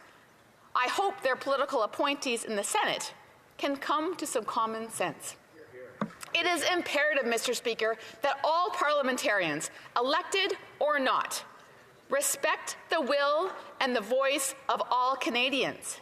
And on C-234, Canadians and their elected representatives have been exceedingly clear. We want this legislation, we need this legislation, and we needed it yesterday. It has been sitting on the dockets of both houses for nearly 2 years. Thankfully, C-234 is in the final stage of the process, and I look forward to seeing this legislation come into force so that the wallets of our farmers and our Canadians at large can finally get some relief. Thank you, Mr. Speaker. Good job. Questions and comments? Question commentaire. The Honourable Parliamentary Secretary to the Government House Leader. Yes, Mr. Speaker, I'm wondering if the member would provide her thoughts on this media report, and I quote, Canadian Senator Bernadette Clement was reportedly forced to leave her home due to fears for her safety. The incident came about after a provocative post akin to a wanted poster was shared online by a former Conservative Party leader, a member from Wascana, Regina Wascana. The post included the Senator Clement's picture and office phone number, triggering a deluge of abusive calls, including racist comments and even a threatening phone call from an unidentified man. She went on to say that her office staff, too, ceased answering the phone. In a clear reflection of a heightened sense of fear, she decided to relocate from her Cornwall home to Ottawa. My question to the member is, does she support the type of intimidating factors that are being used by the Conservative Party today being applied to the Senate of Canada? The Honourable Member for Hastings, Lennox and Addington. I certainly disagree, Mr. Speaker. While I do not agree with anyone ever being threatened or intimidated, I do agree with holding the upper chamber accountable. The question I would pose is the intimidation that this member is suggesting is mere distraction.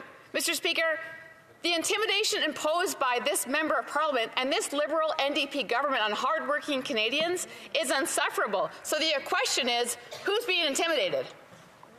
Questions and comments? Question commentaire. L'honorable député de Saint-Jean.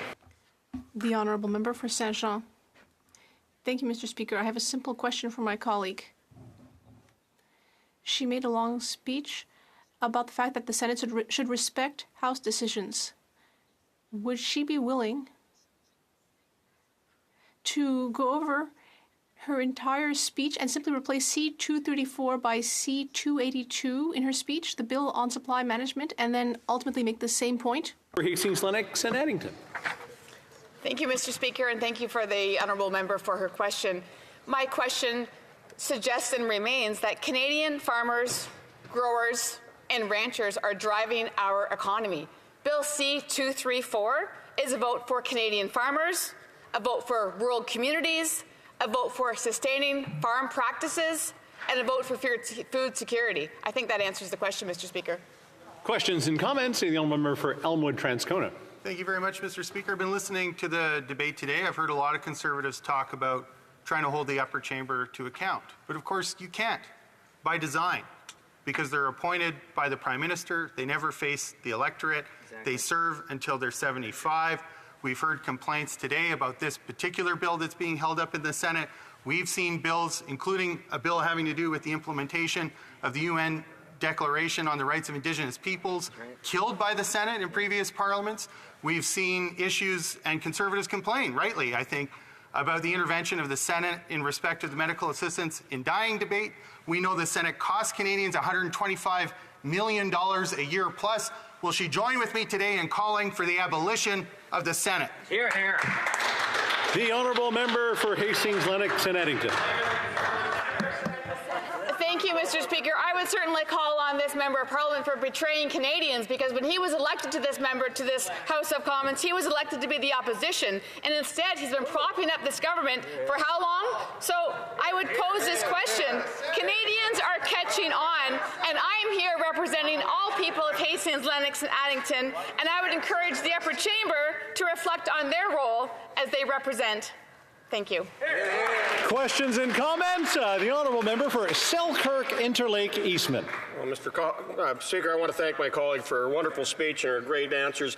I just want to ask her, while the Liberals and the NDP continue to come here with their carbon tax religion, we're failing to recognize that carbon is actually a building block of life, and it is plant food, and that a carbon tax is not a climate change policy. It's not anything to do about the environment.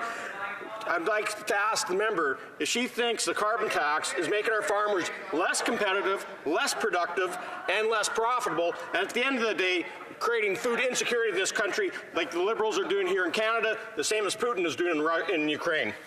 The honourable member for Hastings, Lennox and Addington. Thank you, Mr. Speaker, and thank you for the question. What we need to do is we need to make it right for the consumer, we need to make it right for the farmer, we need to make it right for the environment, and we need to make it right for all Canadians. We need technology, Mr. Speaker, not taxes. Nutritious and affordable food right here in Canada is what Canadians are looking for. Food is not a luxury. Mr. Speaker, 800,000 Canadians in Ontario alone had to go to a food bank. Something needs to change.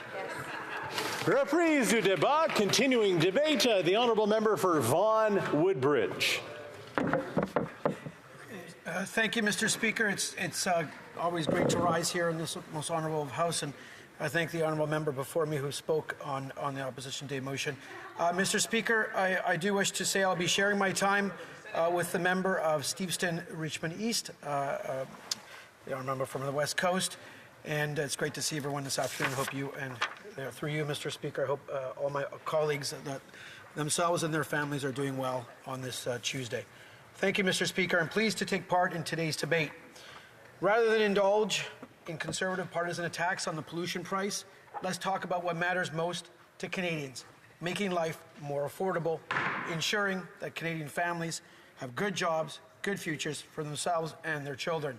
That is the focus of our government since day one, and we will continue to be on that tangent. As Canadians continue to feel the effects of global inflation, our government understands that it remains difficult for too many families to make ends meet. With that, Mr. Speaker, we are seeing very strong indications that global inflation is rolling over. We've seen it in Europe, inflation at 1.8% or so. We've seen it in the United States, in some indicators down below 3%. We're seeing rent inflation in the United States actually roll over on the downside, and we've seen it in recent indicators here in Canada. And I strongly believe, as an economist and someone who worked on Bay Street and Wall Street for many years, but grew up in small town Canada, that we'll see that in the months ahead here in Canada, where inflation, global inflation, even you look at the price of containers, you look at leading indicators, the Baltic Dry Index and so forth, inflation is rolling over into the downside because that is the way our economy is going, and it'll be benefit to all Canadians. Since 2015, our government has taken many actions to make life more affordable for Canadians who need it most. But we understand that some Canadians still need more support. Monsieur le Président, Mr. Speaker, that's why last week the Deputy Prime Minister and Minister of Finance presented new measures to support Canadians in the 2023 Fall Economic Statement. Of course, we are doing this while also continuing to implement the government's economic plan, and while making significant progress on commitments already made by the government to help make life more affordable throughout the country. It is clear that our measures are having real impacts on Canadians' budgets. I would like to give you a few concrete examples, Mr. Speaker. For example, a family of two in British Columbia with an income of $88,000 in 2023 could benefit from about $17,700 as a result of reduced childcare costs, the Canada Child Benefit, the Canada Dental Benefit, and tax relief from the increased basic personal amount, which we raised to $15,000, and for 23-24 will provide Canadians $6 billion of tax relief, coast to coast to coast, money in the pockets of Canadians. I know for my family and my little daughter at daycare, the families in the daycare there have saved in here in the province of Ontario 50%, literally up to $8,000 in after-tax dollars. You think about before tax, you're talking over $10,000. And going into 2024, they are going to see further reduction in daycare costs, real savings, again, for families across Canada, and again, making life more affordable for all Canadians. In Nova Scotia, a low-income student could receive more than $1,500 in additional support in 2023, thanks to increased Canada student grants and interest-free Canada student loans, the grocery rebate, and pollution price rebates known as the Climate Action Incentive payments. And if they have a disability or dependence, that same student can receive an additional $12,800 in specialized student grants, plus an extra $640 per dependent, and up to $20,000 towards devices that support their learning. After graduating, all their federal student loans will remain interest-free. Again, Mr. Speaker, student loans to Canadian youth or older folks going to school are interest-free, with full repayment assistance available until their income surpasses $40,000 per year. Et au Québec, une personne âgée de 68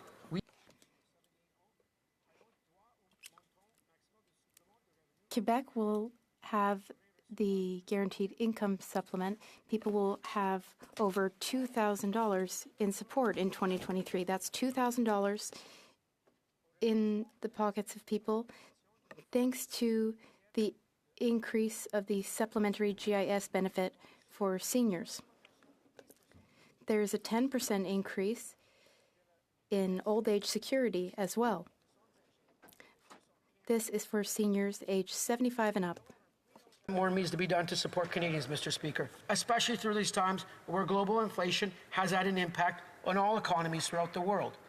That is why our government has taken further action to support the middle class, build more homes faster with the 2023 Fall Economic Statement. In order to help Canadians with mortgages, our government is moving forward with the new Canadian Mortgage Charter, which details the relief that Canadians can expect from their banks if they are in financial difficulty. We also understand that when it comes to housing, there's an important issue on the supply side. There are simply not enough homes for Canadians. We've known this for years, either administration. We know that we need to increase the supply of homes in Canada. We have no choice. We need to do it. There are many reasons why. We're attracting newcomers from all over the world, whether it's our global high-tech stream, whether it's family reunification, whether it's express entry, whether it's firms putting forward LMIAs. We are a magnet for talent from all over the world wanting to come live, work, and yes, invest. Invest in Canada, which is a foreign concept for the official opposition. Foreign companies wishing to invest in Canada. It's a great thing. We need to champion it. There are literally millions of Canadians that work for companies that have invested, foreign companies that have invested in Canada, and I can't believe the official opposition doesn't like that. We also understand that when it comes to housing, we need more supply. That is why we are accelerating our work to build more homes faster. Indeed, the Deputy Prime Minister announced last week in the 2023 Fall Economic Statement that we will introduce billions of dollars in new financing to build more homes, Mr. Speaker, to build more homes faster. And to make housing in this country more affordable, we're moving ahead with measures to crack down on short-term rentals. We really want housing to be a place for all Canadians, where all Canadians can live with good housing. And we will also take action to help increase the number of construction workers from coast to coast to coast. I've just talked about measures concerning housing, but the cost of living issue also affects basic necessities like groceries. Obviously, we are very concerned about this. We are moving forward with concrete measures to tackle this problem. For example, Mr. Speaker, we are going to amend the Competition Act and the Competition Tribunal Act to ensure Canadians have more choice through competition in where they take their business. Mr. Speaker, the Competition Act, the Competition Tribunal is something that I hold dearly. We need to modernize it. We have C-34, other bills, measures in C-56 is something we need to move forward on. Capitalism is a wonderful thing, but capitalism only exists when there are rules and regulation, and we encourage competition, which fosters innovation, choice, and lower prices, Mr. Speaker. The more competition we have, the better our economy functions, the better jobs that happen. I'm a big believer in shelter destruction, which means new processes, new industries get created, and that's what's happening in Canada, whether it's in artificial intelligence, fintech, so many sectors across this beautiful country. To give you an idea, together with Bill C-56, we will strengthen the tools and powers available to the Competition Bureau to enable it to crack down on abuses of dominance by bigger companies, including those intended to keep out of competition, such as predatory pricing. Companies should pay for predatory pricing. And we'll further modernize merger reviews, including by empowering the Competition Bureau to better detect and address killer acquisitions and other anti-competitive mergers, Mr. Speaker. Very important. Canadians deserve better, always. I think we have a point of order from the Honourable Member for Foothills. Thank you very much, Mr. Speaker. I hate to do this to my colleague, and I do appreciate what he's trying to do here, talk about anything other than Bill C-234 and its impact on Canadian agriculture and the carbon tax that farmers are paying.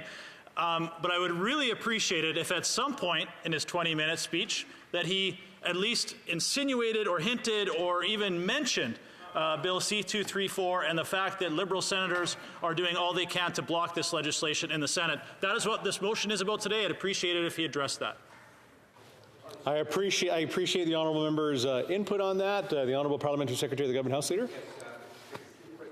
Number one, there are no Liberal senators. The only politically aligned senators are Conservative senators. And number two, I'm sure if we're a little bit more patient, you will find that the member will in fact be referencing it. I think he's highlighting some very important points for the debate. I'll do a quick round, but I'm going to make sure to keep the comments short on any point of order that's coming before the table. The honourable member for Selkirk Interlake Eastman. Well, point of order, Mr. Speaker. I just want to correct the parliamentary secretary on his comments because, as he knows, it was a Liberal Prime Minister that appointed all those senators, making them Liberal senators. Into debate, the honourable member Timmins James Bay. I'm not that I'm always opposed to the member for Winnipeg North, but for him to claim what another colleague is going to speak of in the future. I mean, maybe he has a Ouija board on his desk, but I think that it is inappropriate. And also to contradict my Conservative colleague, it's not about the carbon tax. It's about the instruction to the unelected, unaccountable senator that are full of bagmen and friends. All right. I always question whether I should actually listen to some of these points of order or not. All debate. Thank you so much for the debate that we just had there. The honourable member for Vaughan Woodbridge has a minute to go, and maybe he wants to wrap things up for us. Thank you, Mr. Speaker. I just want to say thank you to all the colleagues in the House on their points of orders. It's obviously we're here to learn from each other, make legislation better, make sure we represent our constituents and make this country not only the best place to live today, but the best place for our children to grow up tomorrow and for future years. I will say, Mr. Speaker, agriculture sector here in Canada is so key for the future of this country. Food security, food affordability are paramount issues. We need to always support our farmers. We always need to support our agriculture sector, not just our farmers, the entire continuum. My riding of Vaughan Woodbridge is a food cluster, food processing center. I have great relationships with the folks down in Leamington, down in Windsor, the greenhouse growers, up in the Holland Marsh, know this sector well. Our government will be there today and tomorrow for the agri-food sector along the entire continuum. I look forward to some very learned questions and comments from all sides of the aisle today, Mr. Speaker. Thank you very much. Questions and comments? The honourable member for Regina Lewvan. Thank you very much, Mr. Speaker. And I did listen to my honourable colleague's whole speech. He didn't mention Bill 234 at all, or the Senate. So I do have a very simple question, and it's a question about how many Liberal appointed senators the Environment Minister called to try and bully them to convince them to vote against this bill over the last week. The honourable member for Vaughan Woodbridge. Thank you, Mr. Speaker. The fact of the matter is, through you, Mr. Speaker, to my colleague, that unlike the Conservative Party of Canada, whose senators still caucus with that party, there are no senators that caucus with the duly elected members of Parliament that represent in a Liberal riding. The point of order from the honourable member for Regina Lewvan. I do believe my colleague didn't hear me. I said Liberal appointed senators because the Prime Minister is a Liberal and he did appoint these senators. So there are Liberal appointed senators. Not a point of order, a point of debate. The honourable member for Vaughan Woodbridge. I just want to say,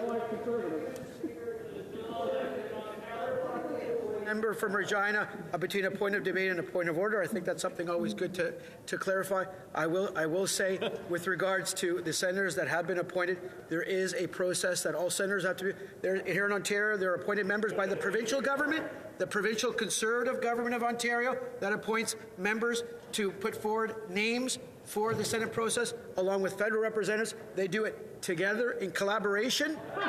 So, you know what? And that list goes forward. And as an independent process that happens here in the province of Ontario, I know independence is a foreign word to my opposition friends and colleagues, but independence it is, and the Senate is a place for sober second thought. They are doing their job. They should do it judiciously and diligently and move forward. Thank you, Mr. Speaker. Questions and comments. Question commentaire. The honourable member for Elmwood Transcona. Well, thank you very much, Mr. Speaker. I, too, was disappointed that in the whole speech we didn't hear reference to the bill that the motion we're debating today actually talks about. Just as I was frustrated on the opening day of debate on anti-scab legislation, the Conservative opening speeches didn't mention it at all. So I want to know from this member why it is that he adopted the Conservative strategy of refusing to speak to the business of the day when it's politically inconvenient for him, and will he release the Liberal-Conservative coalition tactic book? The honourable member for Vaughan Woodbridge. Thank you, Mr. Speaker. I think I need to review the tape on that question. Mr. Speaker, our government will always work in the best interests of Canadians and for the residents that sent us here. It is a privilege and honor to be in this House. With reference to the legislation on replacement workers, that is something we need to do, something we need to get done on making all sectors of the economy more competitive, more choice, lower prices, higher incomes for our farmers, higher incomes from our workers. That is something we are doing. We have been delivering for Canadians since day one, since 2015. We will continue to do so. And I have yet to see an idea on the economic front by the official opposition, whether it's economy, whether it's the environment, whether it's on health care, or any sector of the economy that impacts Canadians. Thank you very much, Mr. Speaker. Questions and comments? The Honourable Parliamentary Secretary of the Government House Leader.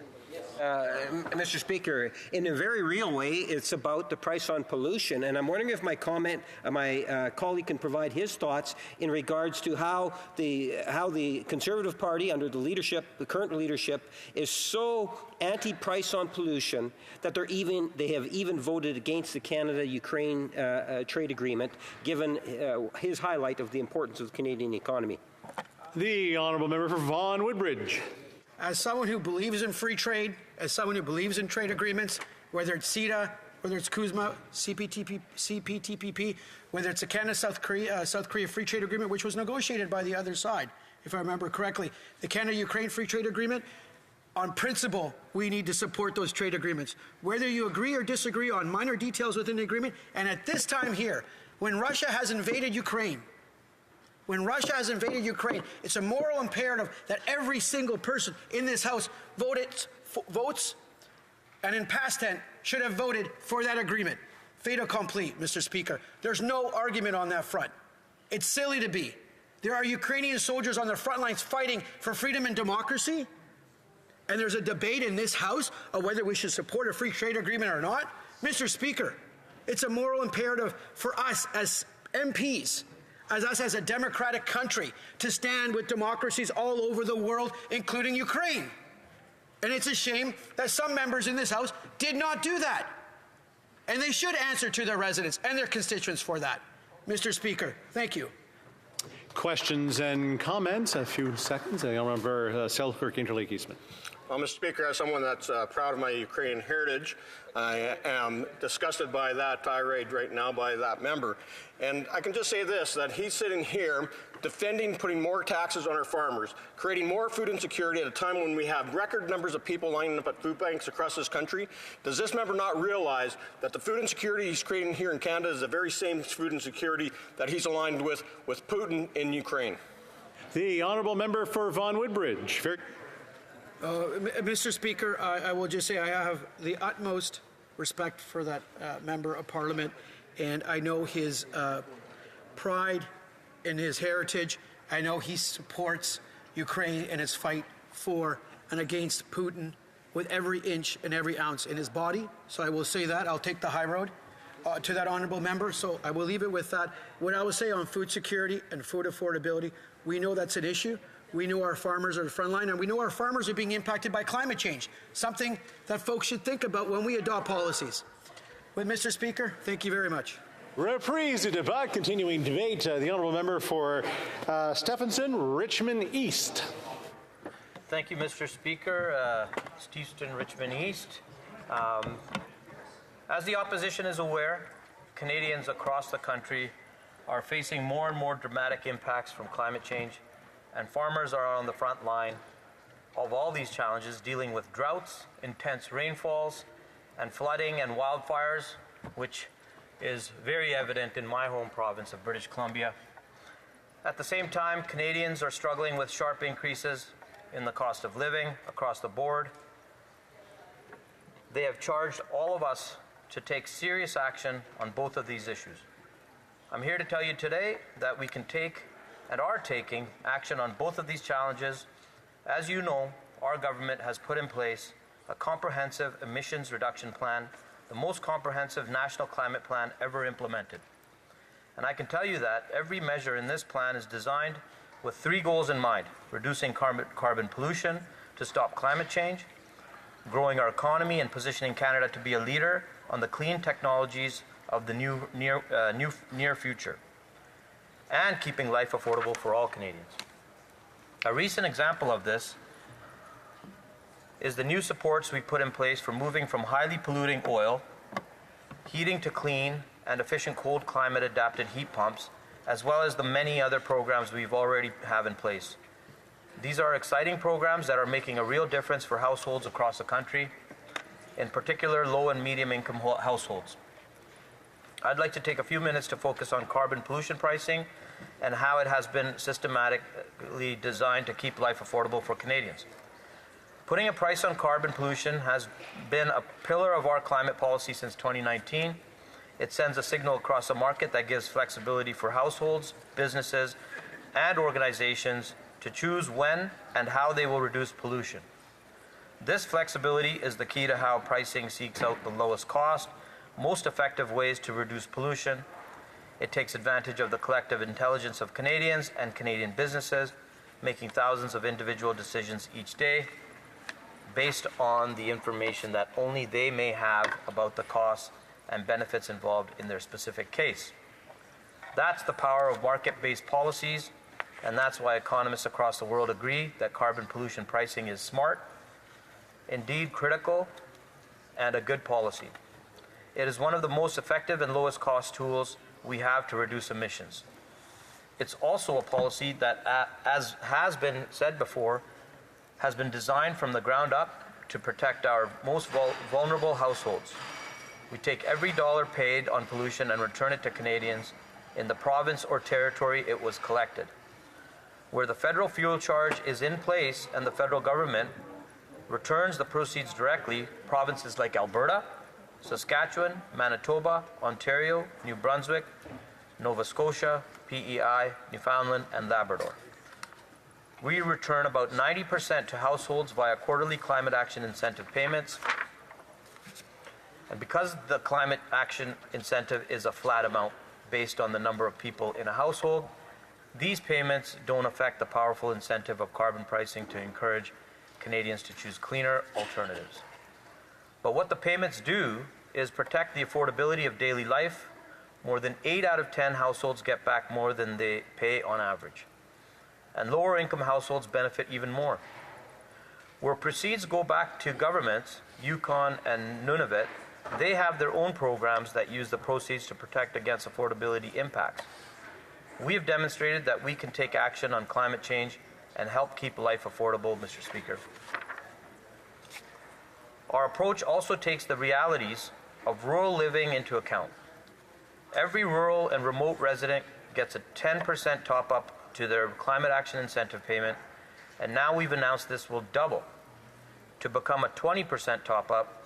The top-up makes sure affordability is protected for rural households who often face higher energy and transportation costs and may have fewer options to reduce their emissions in the short term. Doubling this top-up will protect those households even more. Our government is very concerned about the impact of increased energy costs on household budgets, and we see how more households are struggling. But as I hope I've made clear, putting a price on pollution isn't what is causing the strain on household budgets, and in fact, it can be a part of the solution to this challenge. The climate action incentive payments actually mean that there is less stress, rather than more, on lower and medium income households, since so many households get back more than what they pay at the pump or on gas bills. When you stack up the carbon price paid against those 4 quarterly payments, people come out ahead. For example, a family of 4 will receive $986 this fiscal year in Ontario and $1,544 in Alberta, with an additional 10% for rural households in each case. Those payments actually happen ahead of time, so households have the money in their accounts before they are even paying the carbon price on energy bills. This is how we can address climate change and affordability using the same well-designed policy. I'm sometimes asked how this works. If we collect a carbon price and then return all of the money back to households, how does it help us reduce pollution? The key is the way we return the proceeds, because the payment is the same for all households. Canadians still get a benefit from reducing pollution, for example, choosing cleaner vehicles, switching to a heat pump to heat their home, or insulating their home. They get the same payment regardless and come out ahead. Canadian farmers are on the front lines of the fight against climate change and play a key role in the solutions. While Bill C-234's intent supporting farmers in an increasingly uncertain landscape is laudable, the changes proposed are misguided. Our carbon pricing system is already designed specifically with the competitiveness of farmers in mind. The vast majority of emissions on farms are not priced. This includes emissions from livestock, which are the majority of carbon pollution from the sector. Gasoline and diesel used in tractors and farm machinery are also exempted. And greenhouse operators have 80% relief on the natural gas and propane they use for heating.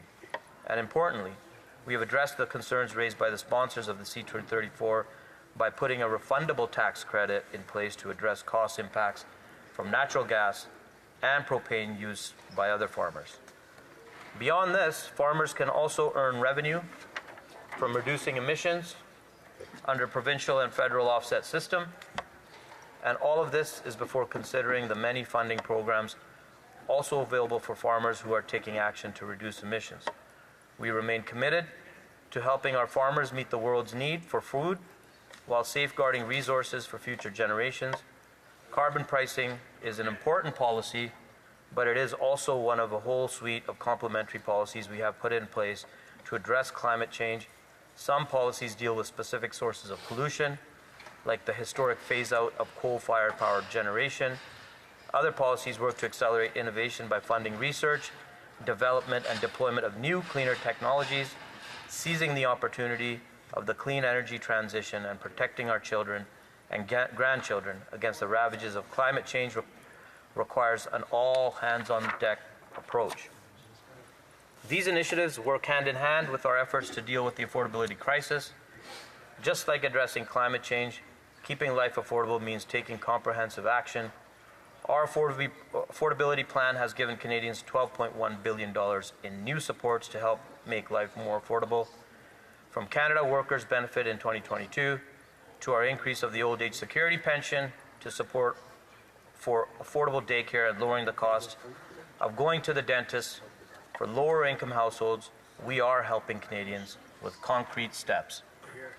That's the kind of effective climate policy our government delivers, programs that are designed in lockstep with affordability policy and support innovation at the same time, all within a comprehensive climate plan that is delivering the action Canadians demand. Thank you, Mr. Speaker. Questions and comments. Questions et commentaires. The honourable member for York Simcoe. Well, thank you, Mr. Speaker, and I enjoyed my colleague's speech from British Columbia. You know, York Simcoe, Mr. Speaker, is now classified as being part of Toronto, and which is entirely unbelievable. And we talk about the Liberals playing games. They've actually played games changing the CMA, the census data, for ridings that are supposed to become urban are being kept rural. So, you know, my riding for choices for people in York Simcoe, we don't have subways, we don't have transit. I think the member from BC knows my riding is rural, being home to the soup and salad bowl of Canada. So, Mr. Speaker, I'd ask my colleague how he thinks that's fair for the riding of York Simcoe to be looked at as being urban as part of Toronto. The honourable member for Steveston, Richmond East. I thank the member for the question, and I think I'm glad he enjoyed my speech. What I was talking about was actually relief for farmers and all the measures we've already exempted gas and diesel from farm use, from pollution pricing, and all the measures we've already taken to help the farming community. And me being from British Columbia and my riding of Steveston, Richmond East, I've spoken to farmers, and they want to be a part of the solution. How can you?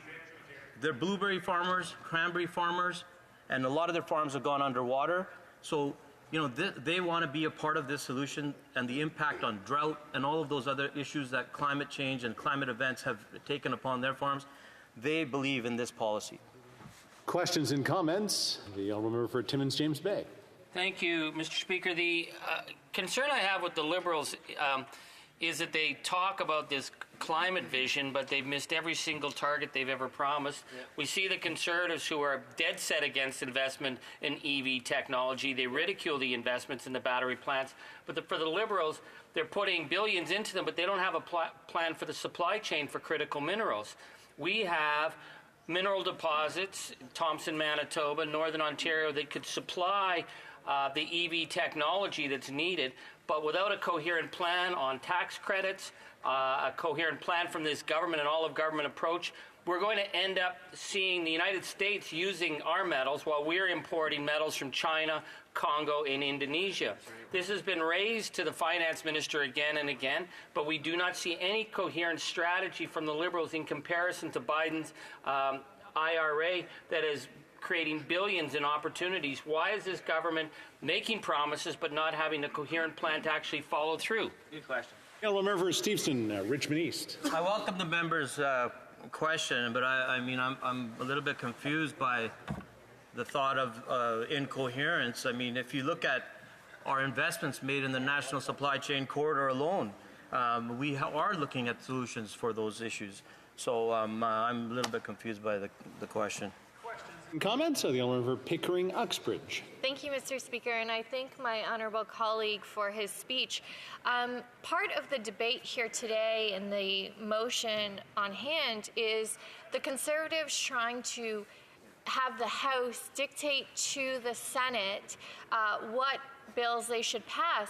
A bill that's incredibly important to provinces and territories, including BC, is C-48, which is bail reform, that the Conservatives have actually not been too concerned about the Senate, the fact that it's taken them 2 months to get through.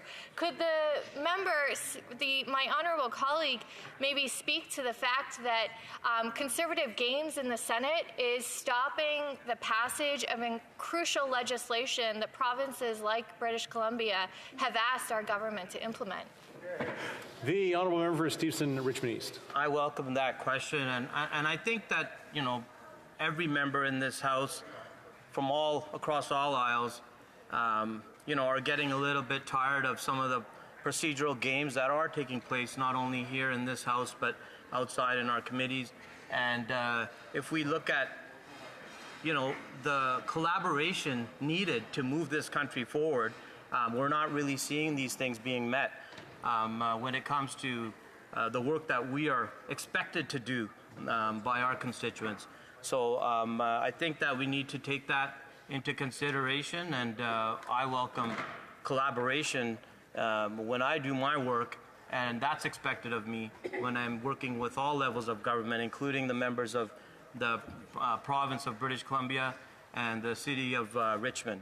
So I think we need to get on with it. Thank you for your question.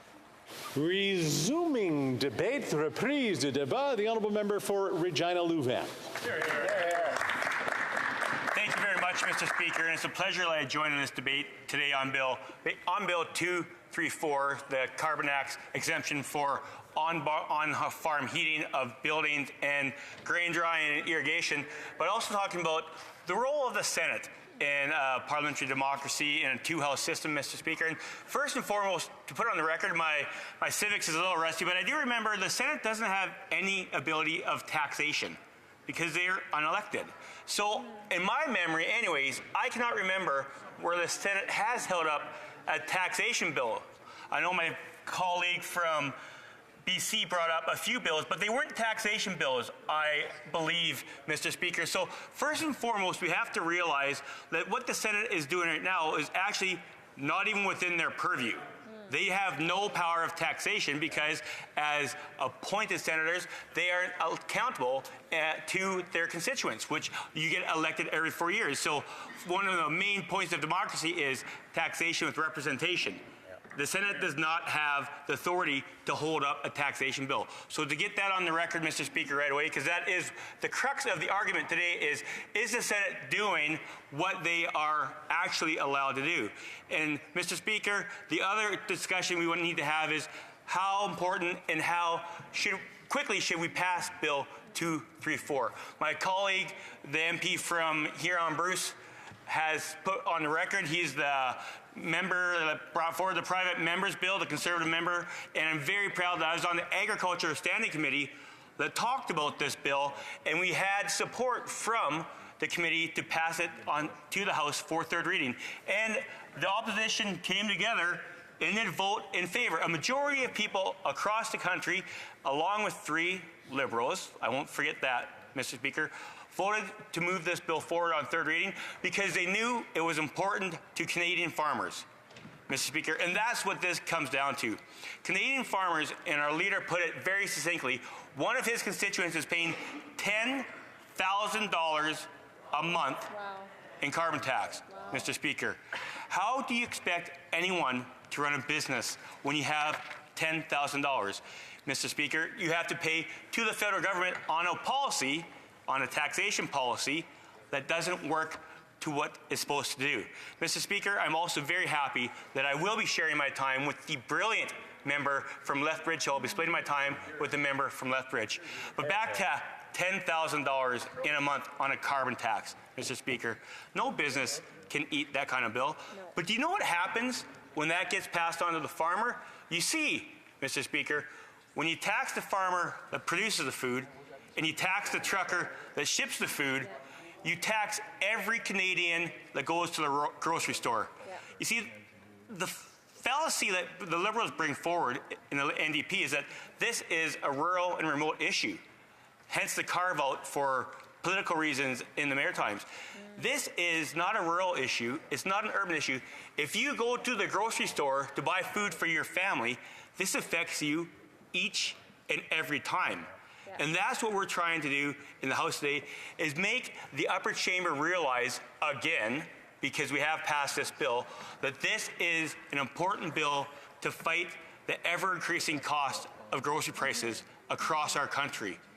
And Mr. Speaker, I'm not sure that has sunk into some of the members across. Maybe their chef hasn't told them that they have to pay extra for the food, and where they live in downtown areas, Mr. Speaker, maybe they don't go to the grocery store that often. But I can tell you, my wife and I, Mr. Speaker, we get to go grocery shopping every now and then when I'm home in time, and our grocery bills have continued to climb. And we have neighbors and friends. We're talking to people at the hockey rink this weekend, Mr. Speaker, and people are feeling the pinch every day when they're trying to feed groceries. We see mothers adding water to milk to make milk go a little bit farther. We see 2 million people in our country a month using a food bank. That's a staggering fact. And that's not just numbers. Those are parents, grandparents, children. Majority of them are children, Mr. Speaker. That's not the Canada I grew up in. It isn't. And it's not the Canada that we want to leave for our children. And it's something we need to have a very open discussion about. So our leader from Carleton made it very clear. In 2 years, we're going to have a carbon tax election. We're going to have Canadians say, do they want our common sense conservative approach, axing a tax so people can afford groceries, getting spending under control so that we can have interest rates lowered so people can afford a home and afford rental properties as well, Mr. Speaker. Rents has doubled over the last 8 years under the NDP Liberal government. Rents have doubled. Mortgages have doubled. I remember, and it's very true to this, Mr. Speaker, it used to take 25 years to pay off a home in Canada. Now it takes 25 years to afford a down payment on a home in Canada. And it's happened all in the last 8 years under this Prime Minister in this reckless Liberal spending. And this is what comes back to the argument around Bill 234. It's something that can be done immediately to lower the price of food for Canadians. It's something that can be done to ensure that our producers can continue to produce at the world-class foods that we have. Do you know what happens when you take $10,000 out of the pocket of a producer? They can't invest in new technologies on their farm. They can't invest in possibly some new fertilizer options, some new machinery that lower the emissions. What we're doing right now is kneecapping our farmers so that they have to not innovate. It's not a slogan, Mr. Speaker. Technologies over taxes is a way to lower our environmental emissions. I'm so proud to be from Saskatchewan, where we have innovative policies in the agriculture sector that we don't get credit for. We have crop rotation. We have zero-till. We have straight-cut combining, Mr. Speaker. We have precision agriculture where as you're adding fertilizer, it lowers and raises the rates depending on the field moisture. Exactly. These are innovative technologies that have lowered emissions over the last 20 years that for some reason this government has given no credit to those producers that have adopted this technology. And I don't understand why. They put a benchmark of 2018 as the year where you get credit for innovation farming practices. Why are we not praising all of the Canadian agriculture producers that are doing it right and have done it right for the last 15 years or 20 years? You talk about some of the things that we've done, and the National Cattle Feeders Association said it very well, Mr. Speaker. It says, Canada's feedlot sector embraces innovative practices that support competitiveness and sustainability. To compete in an integrated North American market, cattle feeders carefully manage their input costs. But feedlots rely on propane and natural gas for essential practices, including on-farm drying, steam flaking, barn heating. These are necessities that you have to have on a feedlot to make sure that you are producing the best opportunities for cattle to grow and to get those gains for when they go to the plants, Mr. Speaker. So why are we not promoting what we're doing on the international stage? This is, the Liberals say, I will always say a carbon tax is an economic policy, not an environmental policy. If the Liberals are so concerned about the environment, which they haven't reached maybe one target in the last 8 long years, Mr. Speaker. If they're so concerned, why aren't we taking Canadian agriculture to the world? Why do we go on the world stage and pretend it's a poor cousin and we're embarrassed of our agriculture sector? Our ag minister should be around the world saying how good we do and how good our farming practices are here on Canadian soil and promote that across the country, Mr. Speaker, and across the world. That's what we should be doing on the national stage, but we're not. And what I would ask each and every Liberal member now, and I do have a couple questions, and I asked the member from Vaughan Woodbridge about the Liberal appointed senators, because they are appointed by the Liberal Prime Minister. Why would they not vote in favor of this bill that would see all food prices in Canada lowered? It defies common sense. And when I talk to people in my riding, in my community in Regina, Mr. Speaker, they do talk about the cost of living. They do talk about choosing between paying the heating bill, because it does get cold in Regina, Mr. Speaker, the heating bill or paying the mortgage. The heating bill or buying the groceries they need for the kids to go to school and pack lunches. And these are decisions in our country in 2023 parents shouldn't have to be making. It's time that we put this bill into practice, lower the price of food across our country, use common sense principles to bring home lower prices for your home, for my home, for everyone's home. Let's bring it home for Canadians and pass this bill, and let's call a senator to make sure it does happen. Questions and comments? The honourable member for Pickering-Uxbridge. Thank you, Mr. Speaker. I found it interesting, the member opposite's speech. At the beginning, he spoke about the pillars of democracy and what's so important in a democracy. And so I rise to ask the question about, is it the Conservative Party and the leader of the opposition's desire that democracy, in their terms, common sense democracy, means that when you don't agree with another political parliamentarian that doesn't share your beliefs, that it's okay to resort to bullying and aggressive tactics to the point where safety and security has been now an issue for 2 women in the Senate that the House Leader of the opposition had specifically targeted? Are they learning lessons from January 6th in the United States and the MAGA Republicans? Is that how they view democracy in this country? The honourable member for Regina Louvain. I think that's a very interesting question coming from a person that supports the Prime Minister that wore blackface. Coming from a person that supports the Prime Minister that elbowed a female MP on the floor of the House of Commons because he wasn't getting his way in a vote. Coming from the person that divided Canadians and called them undesirables and people that don't deserve to be in the same country during wanting to talk to the Prime Minister. Someone that isn't going to ever talk to someone that agrees with them. That's their prime minister. So for a person to stand up and ask what my opinion of democracy is, my opinion of democracy is if someone has a public phone number, you can call it and ask their stance. At least people can talk and have a conversation, not be divisive and call people undesirable people and people that shouldn't be able to have the same freedoms because they made a personal health choice. What a disgusting question. Question et commentaire, l'honorable député de Beauport-Limoilou. The honourable member for Beauport-Limoilou. Thank you, Mr. Speaker. I'm going to say that I'm kind of in between positions. The carbon tax, as it's applied in parts of Canada outside Quebec, is used to gather money, and that money can be used to help people when there are difficult situations. But our farmers, who are 3% of the public, feed all of us, and they already have to pay inordinately high fees. So I understand all that, and we need to find the balance between helping people who go through natural disasters, including farmers, and also helping farmers produce our food at good prices for them and for us. In this current case, this is a bill that reached the Senate. It was voted on here in the House by elected officials. It arrived in the Senate, and the Senate decided to delay it.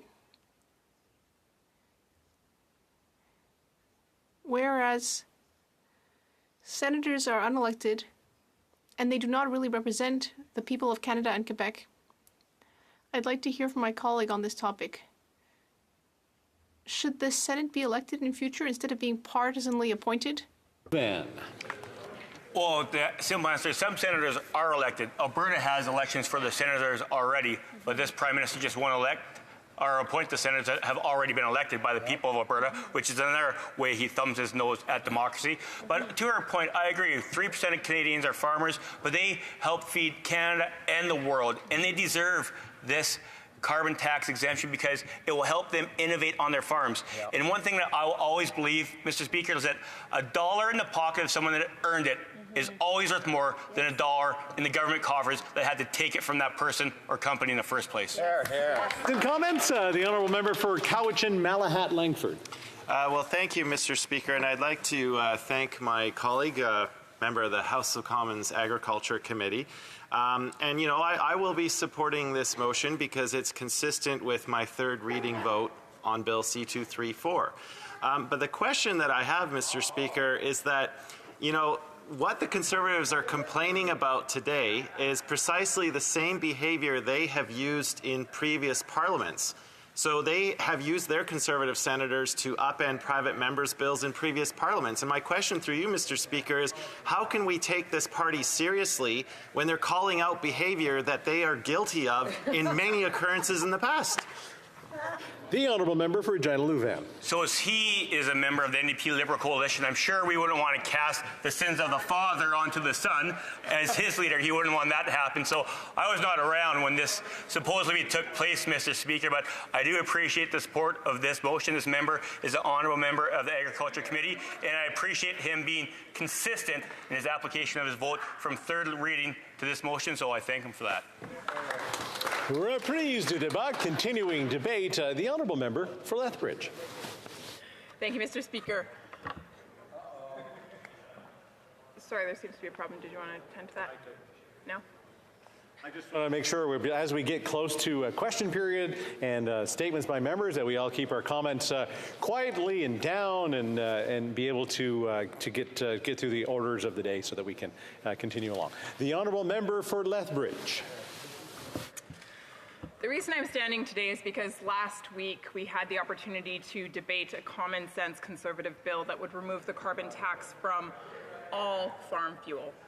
And this debate took place in the House, it moved to the Senate, and then it stalled out. And the reason it stalled out is because the members opposite, the Liberal Party of Canada, those members asked the Senate to stall it out, to delay, to use every tactic in the book to try to prevent the legislation from going through, which is incredibly sad.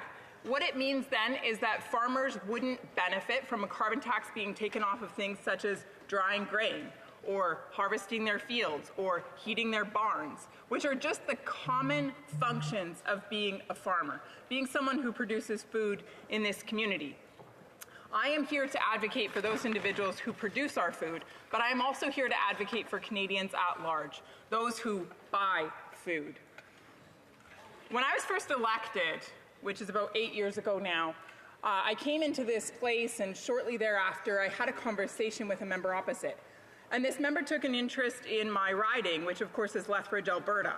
It's this beautiful mix of a small city of about 105,000 people and then the county, which consists of a lot of farmland and those who know how to make that land into something incredible called food.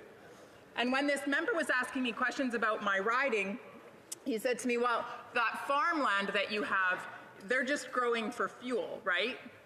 And I said, excuse me? He said, yeah, they're just growing for fuel, right? I said, well, no, they grow for food. And he's like, oh, well, because I mean, normally we just go to the grocery store now for food. We don't really need that. It's interesting to me because I think in that moment, I realized just how out of touch Canadians at large are with where their food comes from, how it's produced, and how important it is that we support those who produce it. It's easy to think that the food just arrives on the grocery store shelf in a pretty package, maybe some nice marketing tools are used around that. We get to pick up that food, we get to bring it home, and we get to consume it. But we forget the process, or maybe we never knew the process that it underwent in order to get there. In my riding, I have the privilege of being able to see that process from start to finish. I watch as those farmers actually take the seed off their field, and I watch as they actually process that seed and prepare it for use in next year's field. And then I watch as they till the ground and they put that seed into it, and I watch as they use water to care for it. I then watch as that seed produces plants, and those plants continue to flourish and eventually are harvested. And then eventually that harvest is taken, it's dried, it's processed, and it's either shipped out as that or it goes on to further processing local. And then eventually it becomes food and it's sold in our grocery stores. And much of that is sold right here in Canada in our own grocery stores, but sometimes it also goes to other places around the world. Canada has this incredible gift called land. And we have this second incredible gift called farmers. They're the individuals who work incredibly hard and with great innovation to make sure that Canadians are fed. Let me talk a little bit about these people in my riding, because if we care to learn, we can. These are the individuals who are incredibly community-minded, who work collaboratively together. These are individuals who are incredibly hardworking. These are individuals who care deeply about animal health and welfare. These are individuals who are the environmental stewards original. They are the ones who take care of the water and the land and the air and have from the beginning, because they know that to take care of those things is to take care of the food they produce and to be good at what they're doing. These are the folks that thrive in spurring innovation, in bringing forward new technology, and in practicing great business. These are the individuals who are incredibly generous. In my riding, it's these folks who have funded community swimming pools, community recreation centers. It's these individuals who have paved park pathways and created parkways. It's these individuals who have invested in our local hospital. It's these individuals who have given tremendous amounts of money to the underprivileged, especially those who are homeless. It's these individuals who have helped to fund programs through our college and through our university. It's these individuals that are making a tremendous difference in our community day in and day out. These are the individuals that this government insists on punishing through a punitive carbon tax. It is these individuals who feed Canada and feed those around the world. To those in my community and to those who like to eat, we celebrate these men and women. We look at them as the individuals they are, people who are doing something wonderful, not only for my local community, but I would even say for the nation and even for the planet. But to the members opposite, they see these individuals as if they are the enemy. It's a mystery to me.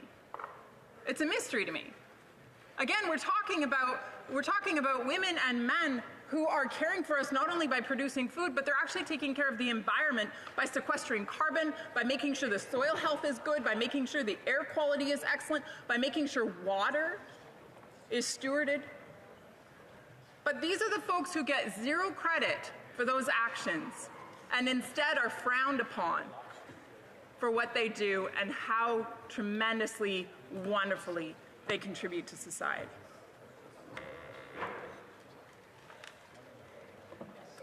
The government has decided to apply a punitive carbon tax. And yes, it is applied to the farmers from the moment they put the seed into the ground to the moment that they harvest it to the moment that goes on to the grocery store. You see, the carbon tax, it doesn't stop. It just keeps going. It just keeps going on and on and on and on until finally it's picked up by the consumer at the store. And the truth is, even then it doesn't stop because the consumer pays the carbon tax at the till, but then pays the carbon tax again when they put the food in their trunk and drive it home. And they pay the carbon tax again when they turn on their stove and actually make that food. It just keeps going. We're asking for the carbon tax to be taken off of our farmers. We're asking that this House would exercise some common sense and that we would make the determination that farmers are incredible people who deserve to be celebrated, not punished. It just makes sense. The thing is that when our farmers have this punitive carbon tax attached to them, that carbon tax eventually makes its way to the consumer. And when the consumer has to pick that up, they are detrimentally impacted too. And so we have more Canadians than ever before lining up at food banks. In my community of Lethbridge, we've doubled since 2019. The number of people going to a food bank and relying on it as their primary source of food has doubled. And the biggest group of people that is growing are those who are working a consistent job. They are not able to make ends meet anymore because under this government, things have just become too expensive. And so they are desperate for help. They are desperate for a government to listen to them. They are desperate for a government to understand their concerns. I recently had a woman who reached out to me. She's in her 60s and she has a disability. And so she lives on a very small amount month to month. It's $1,700. And you can imagine what it might be like, I hope you can anyways, what it might be like to live on $1,700 a month, to pay your rent, and you can't just live anywhere because she's in a wheelchair. And so she actually has to pay extra because she needs to make sure that it's wheelchair accessible. And then this is an individual who has to pay for her food, and she has to pay for her transportation, and she has to pay for her phone. And then maybe she might even want to engage in the human dignity of being able to buy a birthday gift for someone once in a while. And this is an individual who is having to cut back on even the essential things of life. The reason people are having to make these difficult choices between medication or healthy food or paying rent or paying their heating bill is because this government has made life so unaffordable. And the ask on the table today is very simple, very straightforward, and very tangible. It's to axe the tax on farmers. And when you axe it there, you bring it down everywhere else, and all of Canadians benefit. That's what we're asking for today. It's common sense for the common people.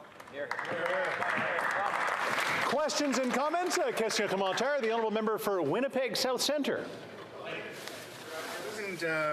Intently, and I heard the member opposite talk about giving credit to farmers and celebrating farmers. I would like to give credit and celebrate the National Farmers Union representatives who came to see me just last week.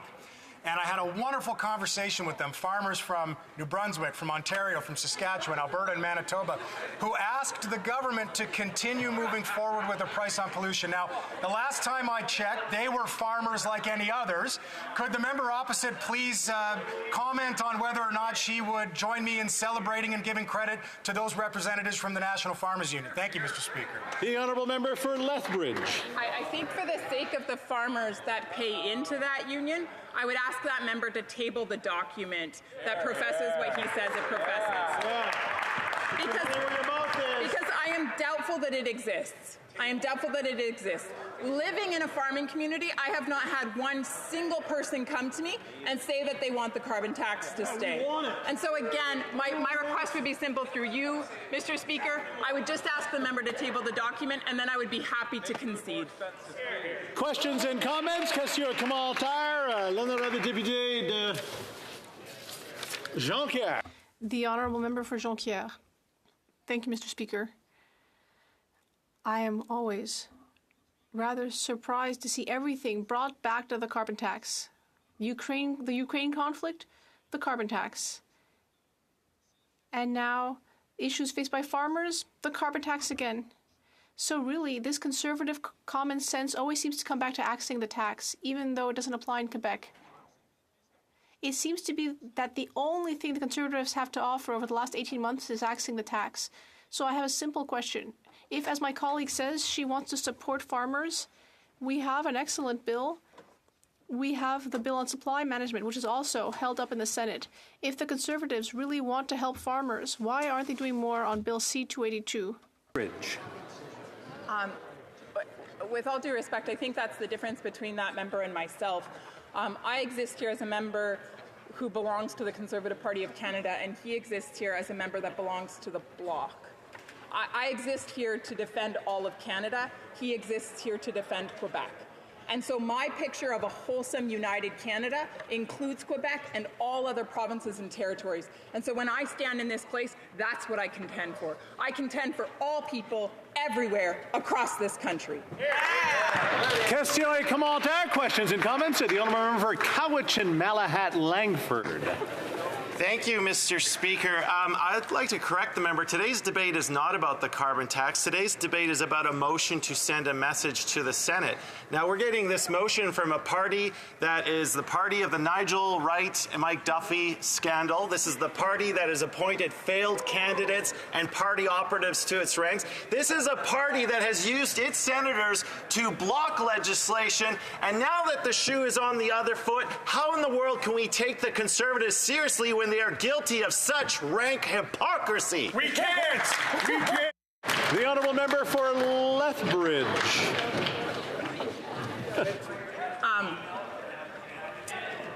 I think the sole purpose of that comment was just simply to launch a scathing attack toward me.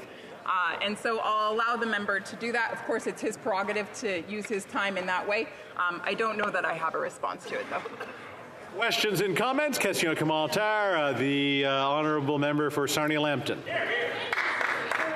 My colleague for highlighting the importance of getting C-234 across the line. Could she once again explain to the members opposite how the carbon tax actually escalates the cost of food throughout the supply chain? Here. A couple of points. 2 points. And the honourable member from Lethbridge. Thank you. Thank you to my honourable colleague for the question. I think this is an important question. It's important for all of us to understand because many are without comprehension of how the carbon tax continues to accumulate. From the point that the farmer puts the seed in the ground and uses fuel to do so, to the point that that seed is then watered and there is energy that is used to bring the water up and then apply it to the land. Then there is taking that seed, watching it grow, and then eventually having to bring in the harvest. Again, there's a carbon tax attached to that process. And then taking and drying that. There's a carbon tax attached to that process. And then eventually you take that and transport that material that raw good, there's a carbon tax attached to that. And then it'll be processed, there's a carbon tax attached to that. And then it'll be transported again, there's another carbon tax attached to that. And then eventually it'll make its way into the grocery store, there's a carbon tax attached to keeping it there. And then eventually it'll be purchased, there's a carbon tax attached to that. And then eventually transported to home, and there's a carbon tax on that. And then eventually cooked or prepared, and there's a carbon tax on that as well. So a whole lot of carbon tax. The honourable member from Pickering-Uxbridge. Mr. Speaker. Oh. Point of order, the honourable member from Timmins-James Bay. Speaker, earlier today there was discussion about the appropriateness of talking about senators and their corrupt practices. If you seek it, I'm sure you'll get unanimous consent for the notorious Senate playing cards, Matt Harb, Patrick Brazo, Raymond Levine.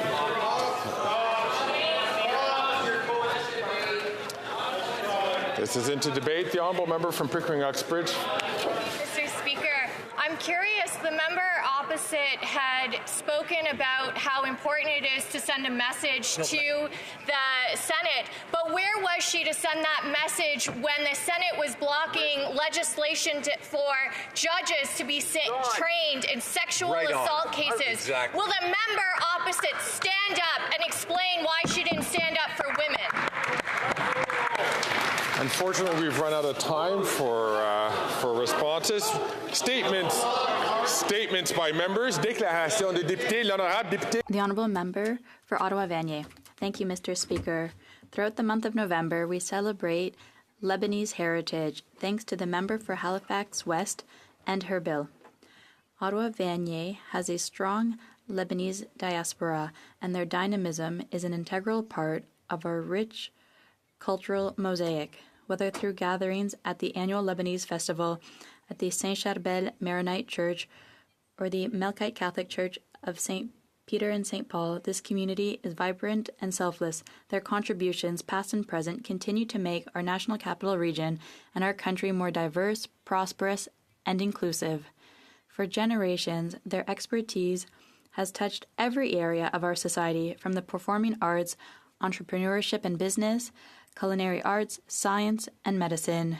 Dear colleagues, please join me in recognizing and above all celebrating the invaluable contribution of Canadians of Lebanese heritage to building Canadian society, past and present. Thank you, Mr. Speaker.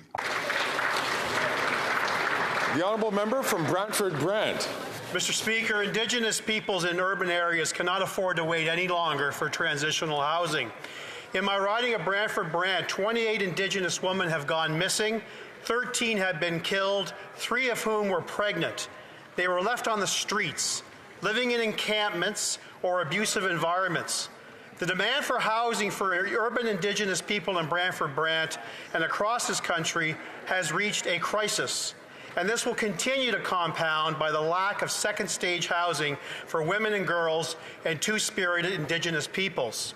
This alarming situation is a direct consequence of the inadequate awareness and funding extended to urban Indigenous communities. Immediate action, Mr. Speaker, is imperative. In recognition of Housing on the Hill, I rise today to demand that the government prioritize Indigenous housing. It's time for urban Indigenous communities to receive a spot at the table and the funding they urgently require. The honourable member from Cape Breton-Canso.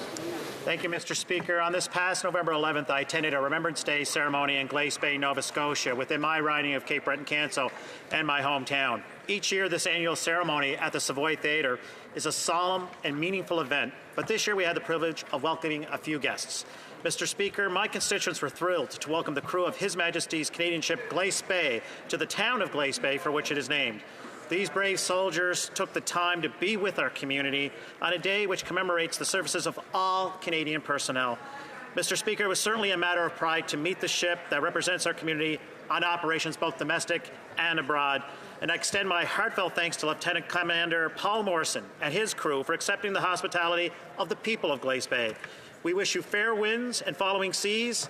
We thank you for your service, and we hope to see you again soon. The honourable member for Trois-Rivières. Thank you, Mr. Speaker. Every year, since 1985, the City of Trois-Rivières has awarded the Ordre de la Vérandrie to citizens who have made an exceptional contribution to the city. Recipients of the order must have distinguished themselves by contributing to the well-being of the people of Trois-Rivières and have demonstrated remarkable volunteer commitment. This year's awards went to Jean-Marc Bouchard, founder of the organization Emphase, which helps male victims of sexual assault, Guy Gagnon, who has been involved in numerous projects promoting social integration, Joanne Lanville, who received the award for her international expertise in engraving, and Marguerite Paquet, who was honored for her commitment to numerous health and well-being organizations. I would like to congratulate these honorable and remarkable citizens who will now forever be part of the history of the City of Trois-Rivières.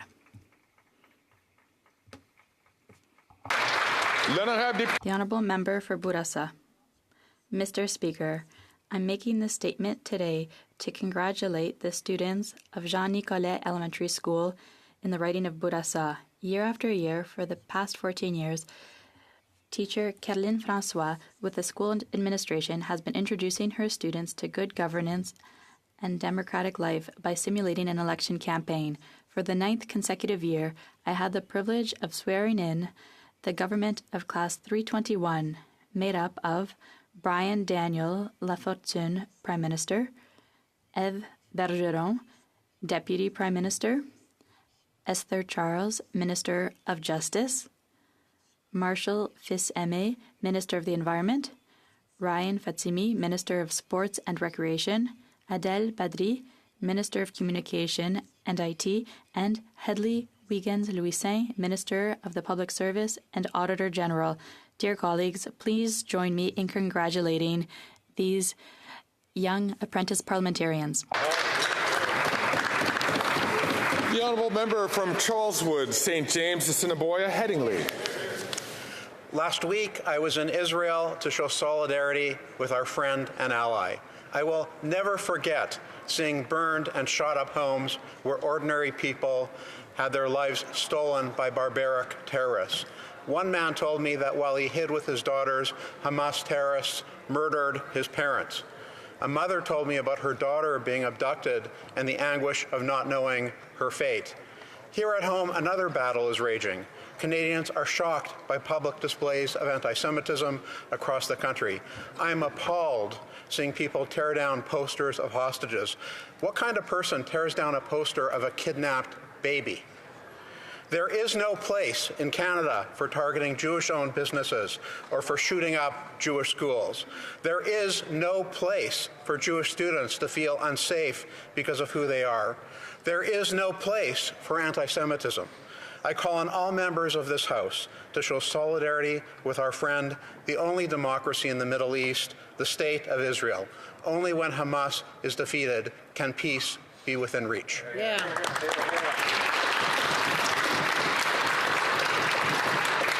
The honourable member from Humber River, Black Creek. Thank you very much, Mr. Speaker. Today I would like to acknowledge a historic milestone for Taiwan's defense and technological prowess. The unveiling of Taiwan's first indigenous defense submarine, first domestically made submarine, in September this year stands as a testament to Taiwan's commitment to security and innovation. This achievement is not merely a symbol of maritime strength, but a testament to the dedication and expertise of Taiwan's engineers, scientists, and visionaries. Submarine represents a leap forward in self-reliance, showcasing Taiwan's ability to defend itself and contribute to regional stability. With cutting-edge technology and a determination to safeguard its waters, Taiwan exemplifies resilience in the face of challenges. This submarine underscores a vision of peace through strength, a commitment to protect freedom, and uphold democratic values in the region. May this submarine serve as a guardian of peace, security, and prosperity for Taiwan and the international community. Thank you, Mr. Speaker. The honourable member from Calgary Skyview. Mr. Speaker, Alberta's Premier Danielle Smith is doubling down on fear and fiction. I'm disappointed but not surprised. This is a Premier who wasted millions of Alberta taxpayer dollars on an National Clean Electricity Misinformation Campaign. A premier who paid her old Conservative friend to write a partisan report about COVID to help get Poilievre's Conservatives elected. Again, using taxpayers' dollars. The honourable member is now an experienced member in this House. We cannot refer to other honourable members who do sit in this place by their last name, but only by their riding name. The honourable member has 25 seconds left on the clock. A premier who lied to Albertans when she said she was asked by electricity regulators and the Association of Rural Municipalities to impose a recent ban on renewables. Mr. Speaker, it's a troubling pattern. Last month, I called on Premier Smith to lift the renewables moratorium so we can continue building Alberta's clean energy sector. Premier Smith can continue to waste our money on melodramatic driving billboards or invest in job-creating clean technology. It's her call. The honourable member from Portage Lisgar. In last week's mini-budget, the Prime Minister doubled down on his plan to quadruple the carbon tax on gas, groceries, and home heating. Does he understand that Canadians can't afford his excessive tax grabs? Feed Ontario's 2023 hunger report shows that over the past year, the number of people accessing a food bank has increased by 38%, while visits have increased by 36%. These are the largest single-year increases ever recorded by Ontario's food bank network. But Conservatives' Bill C-234 will create a carbon tax carve-out for hard-working Canadian farmers and make food prices more affordable for Canadians. Now, the Prime Minister's activist Environment Minister has promised to resign if this bill passes, which would be a welcome early Christmas gift for Canadians. So will the Prime Minister tell his appointed senators to put Canadians before his Environment Minister and pass Bill C-234 so that Canadian families can afford to feed themselves? The honourable member from Brampton South. Mr. Speaker, yesterday, Sikhs in Canada and across the world celebrated the birth of Guru Nanak Dev Ji, the founder of the Sikh faith. His values and teachings continue to guide millions around the world. On this day, we reflect on Guru Nanak Dev Ji's important message for humanity on three pillars: Naam Japna, meditation; Kirt Karni, honest living; and One Shakna, sharing with others. These values reflect Canadian values. He stood for the rights of women centuries back and believed that the creator of this world is one. I want to thank all organizations in Brampton and across Canada that are selflessly serving our communities, representing those values. Waheguru Ji Ka Khalsa, Waheguru Ji Ki Fateh. The Honourable Member for Beauce. Mr. Speaker, after 8 years of this Prime Minister, we see once again that there is no respect for a decision made by the House of Commons. The Common Sense Bill C-234 will create a carbon tax exemption for Canadian farmers so they can continue to feed us. It was passed by a majority of members and is now in the Senate. However, C-234 is currently at an impasse. The Prime Minister is once again showing his audacity by forcing his senators to vote against the bill in the Senate. He must stop obstructing and interfering in Senate affairs and let Bill C-234 pass. Conservatives have always stood up for Canadian agriculture and will continue to be the voice of reason with common sense bills like C-234.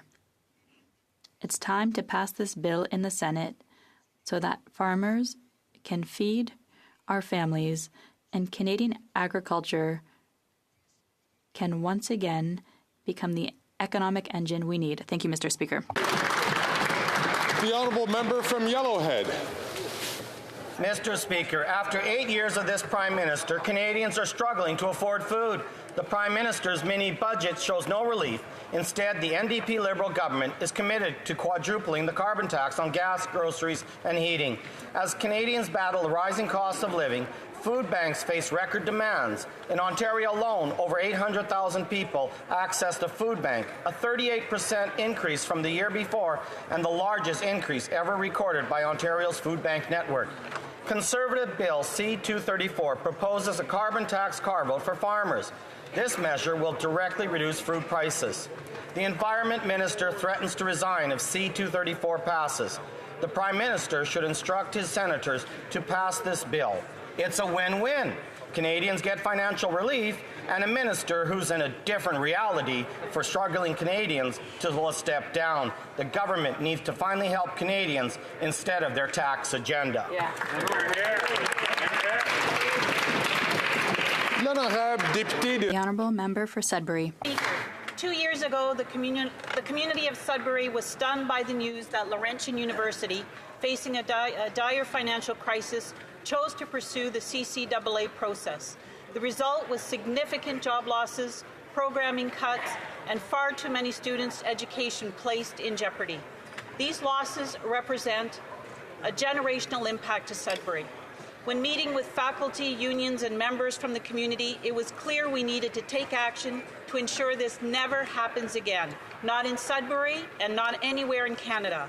Last week, as part of the fall economic statement, our government announced its plans to amend the CCAA to prevent any and all post-secondary institutions from accessing the Bankruptcy Act as a means of dealing with financial hardships. Mr. Speaker, our government is taking the necessary steps to preserve the security of students' education and the employment of university faculty and staff. The people of Sudbury have been heard on this important matter. Thank you. The Honourable Member from North Island Powell River. Thank you, Mr. Speaker. Seniors deserve better. We have the fastest growing senior population ever, and the federal government should have a plan. Here are just some examples of gaps. Seniors between 65 to 74 receiving less OAS. Single seniors are facing more economic challenges, largely women. They are not seeing any tax fairness. Housing. Too many seniors call my office and describe themselves as house rich but financially poor. They share that they have housing beyond their means to maintain, but the market is not building houses that they need. One told me that her kitchen is upstairs, but she can't handle stairs anymore, so she lives downstairs and uses a hot plate. Far too many seniors are now unhoused. Medication continues to be too expensive, and across Canada, too many seniors cannot afford the cost. They are making choices that hurt their health. The NDP will create a national seniors strategy, working with all levels of government to create solutions that make sense locally. We'll address unfair taxation and find ways to support seniors so that they can age with dignity. Isn't it time for that kind of government? Hear, hear, hear. The Honourable Member for Abitibi-Témiscamingue. Mr. Speaker, 1 week after the Montréal Alouettes, more Québécois than ever, won the Grey Cup, the Carabins from the Université de Montréal, my alma mater, won the Vanier Cup, the ultimate prize in Canadian university football. Led by quarterback Jonathan Sénécal and an unstoppable defense, head coach Marco Yadiluca's Montagnard didn't allow a single touchdown during the postseason playoffs. And what can we say about Nicky Farinacio's tackle on a third play to cap a 16-9 victory over the UBC Thunderbirds? The two most important trophies in Canadian football, the Grey Cup and the Vanier Cup, are now in Montreal. In Quebec, they are with us, Mr. Speaker. And Mr. Speaker, thanks largely to the Carabin football program, we'll have to call Canadian football Quebec football. Bravo to the Université de Montréal Carabin. Go Blues and go Quebec football. The Honourable Member from Peterborough Kawartha. Canada has seen the highest use of food banks ever in history. In Ontario alone, food banks had 6 million visits in 1 year. Why? Because people cannot afford the cost of food. Why is food so expensive? Because this Prime Minister is taxing farmers into bankruptcy. That's right. The Liberals are planning to quadruple the carbon tax. Unbelievable. One farmer in Alberta pays $180,000 a year in carbon tax, and that doesn't include the GST on top of that. This is not sustainable. Food is not a luxury. This can be fixed. Conservative Bill C-234 is a carbon tax exemption for farmers. It passed in this House, but the Liberal-controlled Senate is blocking the passing of this bill. That's right. Why? Because the radical environment minister has threatened to resign if any more carbon tax carve-outs are permitted. Let's end this nonsense and implement common sense. Pass Bill C-234 and support the people who feed us, farmers. Support farmers. The honourable member from Northwest Territories. Mr. Speaker, November is Indigenous Disability Awareness Month, a time to recognize the contributions of Métis, Inuit and First Nations with disabilities to Canada's social, economic and cultural fabric. Included in Canada's action plan to implement UNDRIP is a measure to ensure the equality rights of Indigenous persons with disabilities are respected in the design and delivery of government programs, policies and services. The government is also working with Indigenous communities and their representatives on the realization of the United Nations Convention on the Rights of Persons with Disabilities and has funded numerous projects to support the social inclusion of persons with disabilities. Together with the disability community, stakeholders, and other levels of government, Canada is creating more inclusive workplaces and communities, providing additional opportunities for persons with disabilities, including Indigenous persons with disabilities, to reach their full potential. Oral questions. Questions orales. L'honorable The Honourable Leader of the Opposition. After 8 years, this Prime Minister is not worth the cost, Mr. Speaker. He said that doubling the national debt would have no effect because interest rates were low. But those same deficits have fueled interest rate increases. And next year, we will spend $52 billion a year. That's $3,000 per capita in debt service. That's more than we'll be spending on health. Why is the Prime Minister spending more for bankers than for nurses? The Right Honourable Prime Minister. Mr. Speaker, since last week, more and more Canadians are having trouble believing the Leader of the Opposition. Let me bring back the true facts. Canada's debt is the lowest in the G7. We have the best debt to GDP ratio in the G7, and inflation keeps going down while maintaining services that Canadians rely on. The Conservative leader would cut childcare services to seniors, benefits, and care for children. We will continue to invest. We're there for Canadians. We will continue to make responsible investments. The Honourable Leader of the Opposition. Mr. Speaker, that's false. Seniors are having to cut now, and other Canadians too, when it comes to groceries, for example. The director of Quebec Food Banks said that the situation is unprecedented and dramatic. 61% of food banks were running short of supplies. That's the poverty after 8 years of this government who's boosted food prices with his inflationist spending and his carbon tax. Will he reverse those policies so Canadians can afford to eat? The Right Honourable Prime Minister. Mr. Speaker, it's getting a bit hard to believe what the opposition leader is saying because instead of accelerating the enactment and the passage of Bill C-56, which would help Canadians with more competition in the grocery sector, he held up its passage. He found ways to slow that bill down, and that bill could help Canadians. We will continue to help Canadians out. We will invest in the economy, in supports for Canadians, while staying on a responsible financial course. It's impossible to believe anything this Prime Minister says. First, when he gave $15 billion for one battery plant, he said there'd be no foreign workers. It was all a rumor. And then he said it would be one. And then his minister said there'd be a few. Now the company says it will be 900. This is $15 billion, $1,000 in cost for every single family. And now they're giving the money for 900 workers to do foreign workers to do a job that the Canadian Building Trades Union said could be done by our people at a cost of $300 million of lost wages for our union workers. Will the Prime Minister release the contract so we find out how many Canadian tax dollars are going to foreign replacement workers? The Right Honourable Prime Minister. Again, Mr. Speaker, I'm going to have to correct the facts in this House of Commons, given what the Leader of the Opposition continues to say. 2,300 local Canadian construction jobs and 2,500 permanent Canadian jobs when the Stellantis plant is completed. That's right. There'll be 3,000 jobs in the region when the Northvolt plant in Quebec is completed.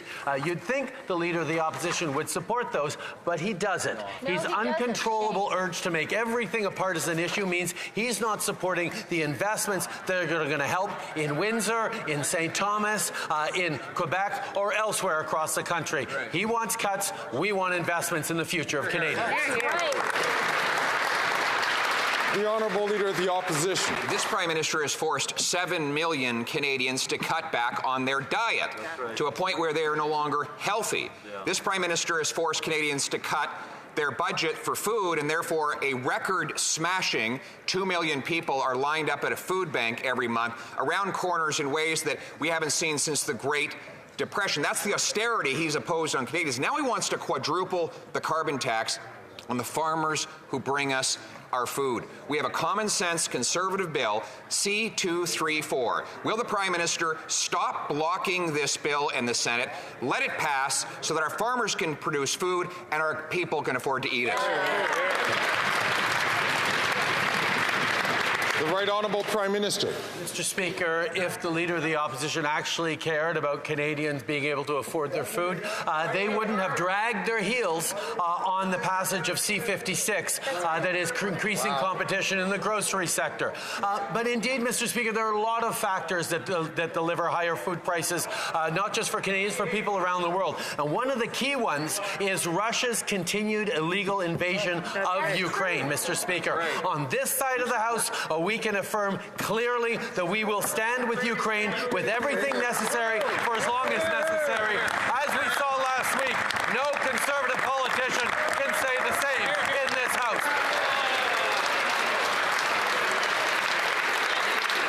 The Honourable Leader of the Opposition. Actually, we are the only party that has stood with Ukraine, Mr. Speaker.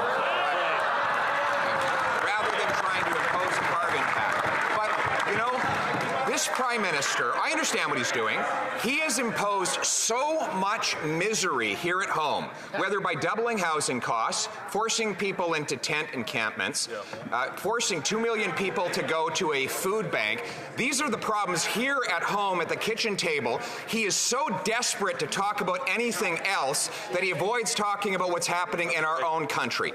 So will he answer the question? Will he take his tax off our farmers so our people can afford to eat?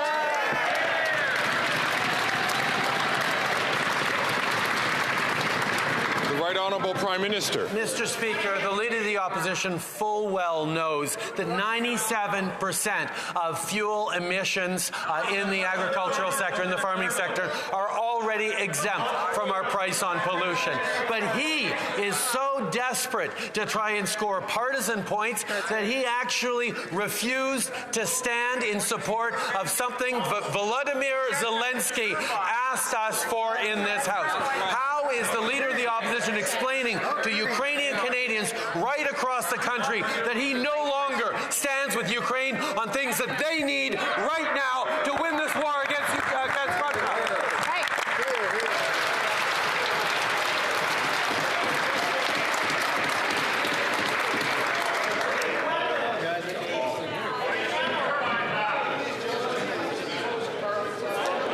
Alors, s'il vous plaît. Order, please. L'honorable député. The Honourable Member for Belleuil-Chambly.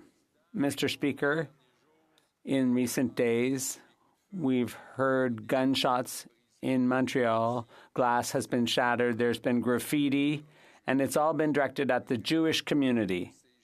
We fear that these acts were in some way encouraged by an exception that allows hate speech and incitations to violence under the criminal code. In light of recent events, will the Prime Minister agree to do away with the religious exception under the criminal code? The Right Honourable Prime Minister. I fully agree with my honourable colleague that the increase in Islamophobia and anti-Semitism is rising in Canada. There's been more hatred. It's unacceptable. I condemn the attack against the CCJ. We condemn all violence. We will look at the bill put forward by my honourable colleague to see whether indeed that could help fight hate and incitements to violence. It's a complex issue, but we will work constructively to protect Canadians. The honourable member for Belleuil-Chambly. I am cautiously optimistic about that. I hope we'll get somewhere on this, but the bill is very brief. It's just about repealing 2 sections in the criminal code that create exceptions. They're used to justify and allow and perpetuate hate speech. Will the Prime Minister agree to move forward swiftly in passing this necessary and straightforward bill? The Right Honourable Prime Minister. Mr. Speaker, as I said, all forms of hatred have no place in Canada and should be condemned. The main thing is to unite Canadians and Quebecers, and hate speech is not allowed under the criminal code. Calls for genocide, public incitement to hatred are already forbidden. We will take a close look at the proposed legislation put forward by the Bloc leader, and we will be there to work together to protect Canadians while respecting the free society we live in. The honourable member for Rosemont-La Petite Patrie. Mr. Speaker, thanks to the hard work of the Quebec and Canadian labour movements and the insistence of the NDP, we will have anti-scab legislation in this country. The law will make it possible to negotiate better working conditions and wages for workers. But we had to force the Liberals to do it. And the Conservatives, who claim to be on the workers' side, refuse to say whether they will vote for this bill, which would help increase families' purchasing power. Mr. Speaker, the anti-scab law must be passed and enter into force quickly. Will the Liberals do it, or will they drag their feet some more? The Right Honourable Prime Minister. Mr. Speaker, I understand that the NDP likes to say that they're the party of the workers, but since 2015, we've been there to demonstrate that we are with repealing anti-union legislation that came into force under the Harper government. We've been there to show that we're willing to work hand in hand with unions. We've done that since 2015, and we will keep doing so. We're very pleased with this legislation that prohibits replacement workers. We're glad that the NDP worked together with us, and we hope the Conservatives will understand that in order to build a stronger middle class, it requires strong unions. So we need to support unions, too. From Hamilton Centre. For decades, New Democrats, the Canadian Labour Congress, have fought Liberals and Conservatives for anti-scab legislation, and this session, the NDP used our power to force the Liberals to finally respect collective bargaining rights.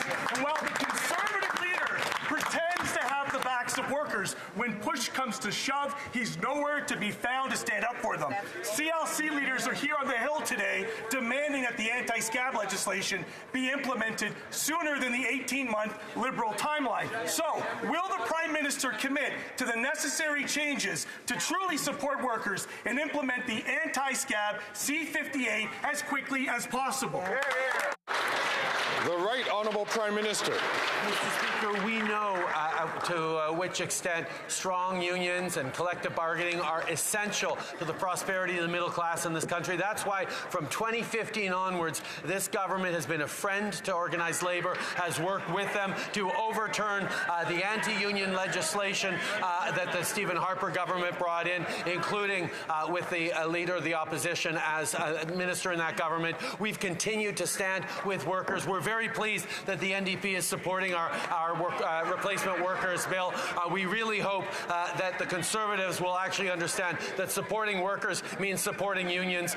We hope the Conservatives will stand up and support our anti-scab legislation. L'honorable chef de l'opposition. Speaker, the Prime Minister continues to dodge the question about the tax he plans to quadruple on Canadian farmers. One farm alone in my riding is spending $150,000 a year on carbon taxes. And the Prime Minister wants to quadruple that number up to $600,000. That might put the farm out of business, which would mean we'd have to buy more foreign, expensive food from more polluting countries. And the Prime Minister is blocking a common-sense Conservative bill, C-234, in the Senate that would take the tax off our farmers. Will he commit here and now to another carbon tax flip-flop to carve it out for our farmers so our people can afford to eat? The Honourable Government House Leader. There's only one party in this House that's flip-flopping, and it's the Conservatives with regards to their support for Ukraine. That's Mr. right. Speaker, the Ukrainian Canadian Congress has expressed its disappointment with the Conservatives for voting against the Canada-Ukraine Free Trade Agreement. In fact, they're calling on the Conservatives to change their position, to vote for the bill, and to support Ukraine. Yes. Mr. Speaker, exactly it's what they hard should to do. trust what the Leader of the Opposition says because he keeps changing his position. He says he supports Ukraine, but he didn't in his actions. He could demonstrate, direct his caucus to support this legislation and to support Ukraine.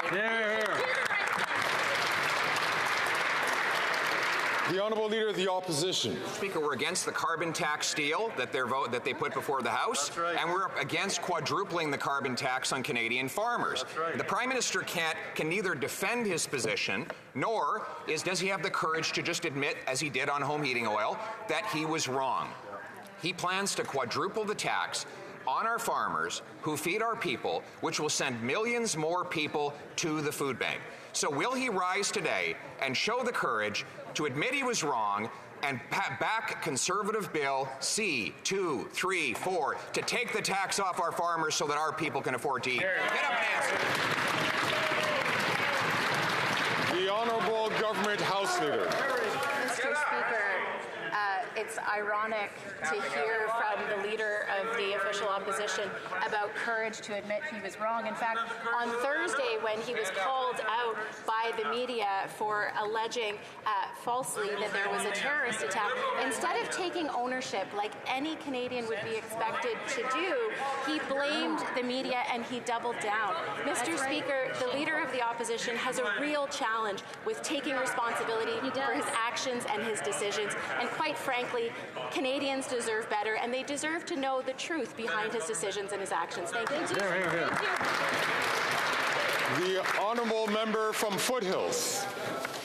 Farmers from across Canada are calling on Liberal-appointed senators to support a common-sense Conservative Bill 234, which would lower costs on farming and making food more affordable.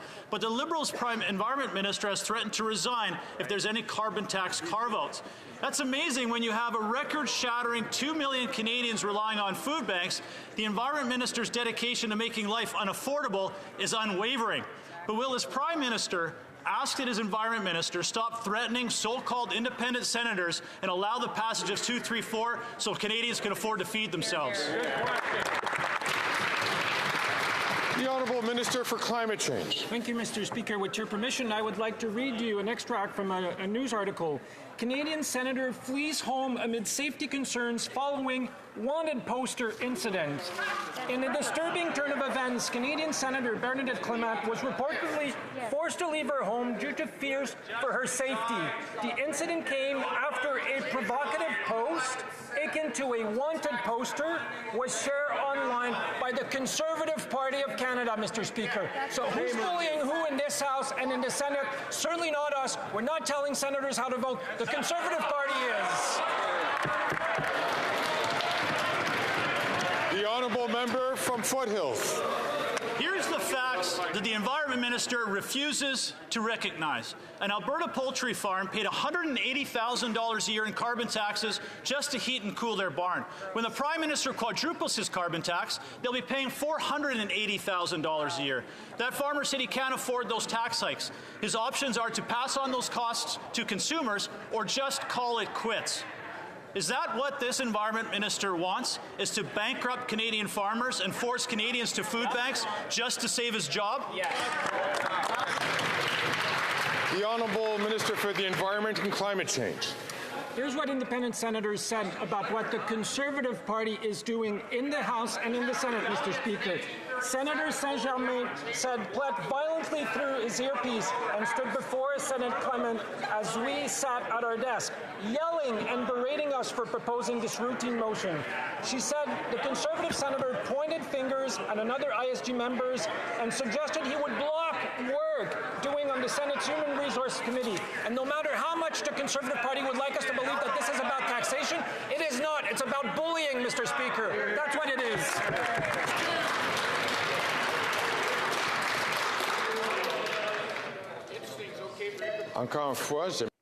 Once again, I'd like to call on all members to please refrain from speaking when it's not your turn. That way, all members can hear the question and the answer. The Honourable Member for Louis Saint Laurent. Thank you very much, Mr. Speaker. The Liberal government is costing Canadians more and more. The Liberal carbon tax on farmers is driving up the price of food. And I would remind you that people are already struggling when it comes to grocery costs. The Conservatives are proposing a common sense measure, which is to scrap the Liberal carbon tax on food production. That's Bill C-234, which is in the Senate. Everybody is with us on this. It's just the sore losers that don't agree with us on this. Why don't they tell their unelected senators not to be holding up this bill? The Honourable Minister of the Environment and Climate Change. Mr. Speaker, it's interesting to see the Conservatives' double standard on this Senate because they've used it to block legislation they don't like. They don't hesitate to do that. I'd also like to point out that in a recent article, independent senators were bullied by a Conservative senator at the request of the Conservative Party of Canada.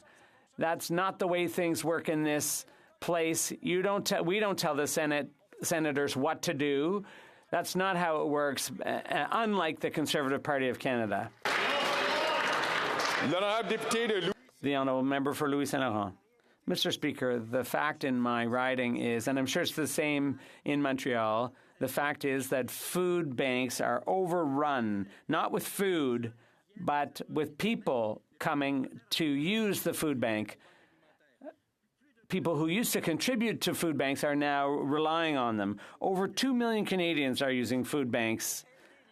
And our proposal is to help farmers, to help bring the price of food down. But the Liberal government wants senators to defy the will of the elected House. Is that what you call democracy? The Honourable Minister of the Environment and Climate Change.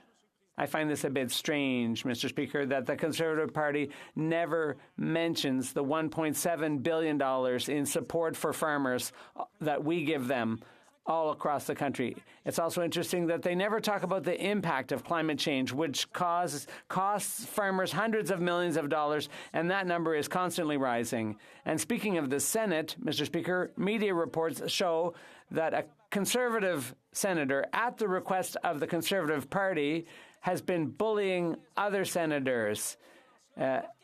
And this was orchestrated, this campaign of violence was orchestrated by the party, Mr. Speaker.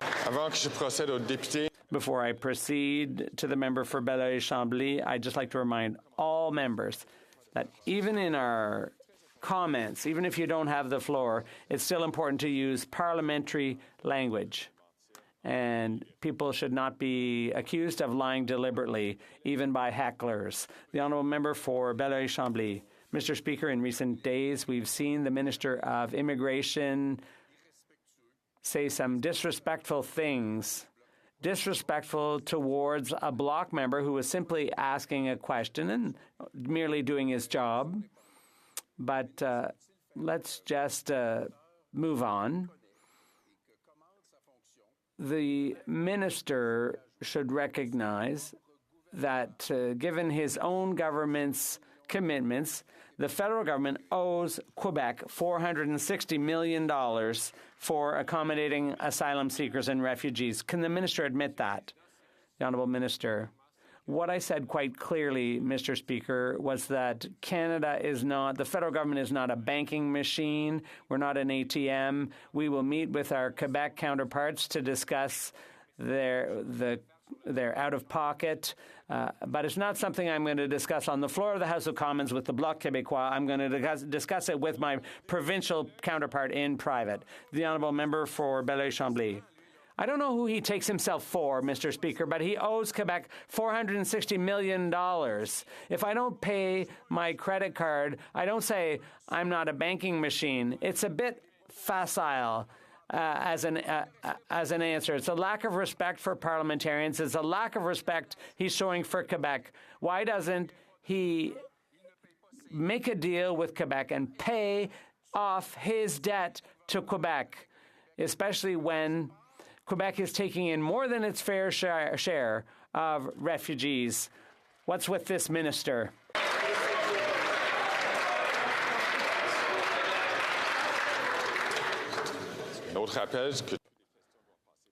I would like to remind everyone that questions have to go via the chair. The Honourable Minister of Immigration. Mr. Speaker, quite simply, the Bloc is not Quebec. And this false indignation is what it is. It's phony. Once they have a concrete claim, we can discuss it. But clearly, I have a duty to speak to my responsible counterparts in the Quebec government. It's a two-way communication. It's not a one-way communication. Thank you.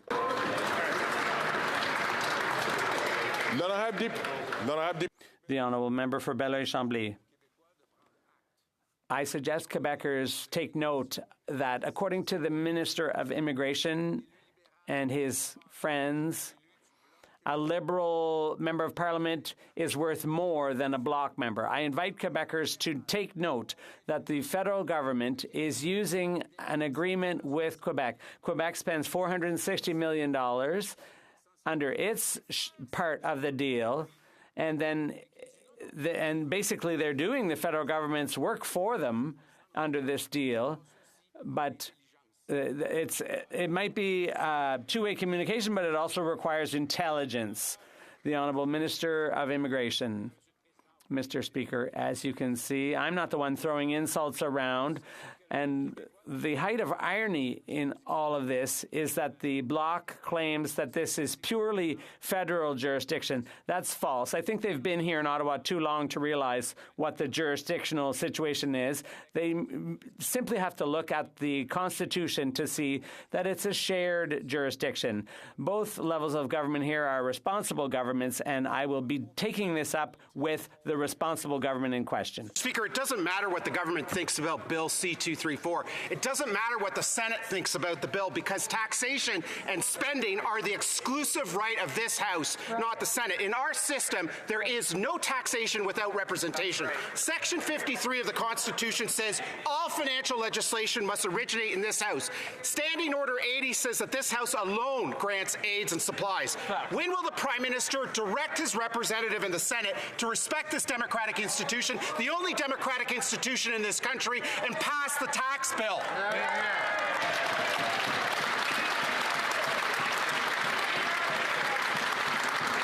The Honourable Government House Leader.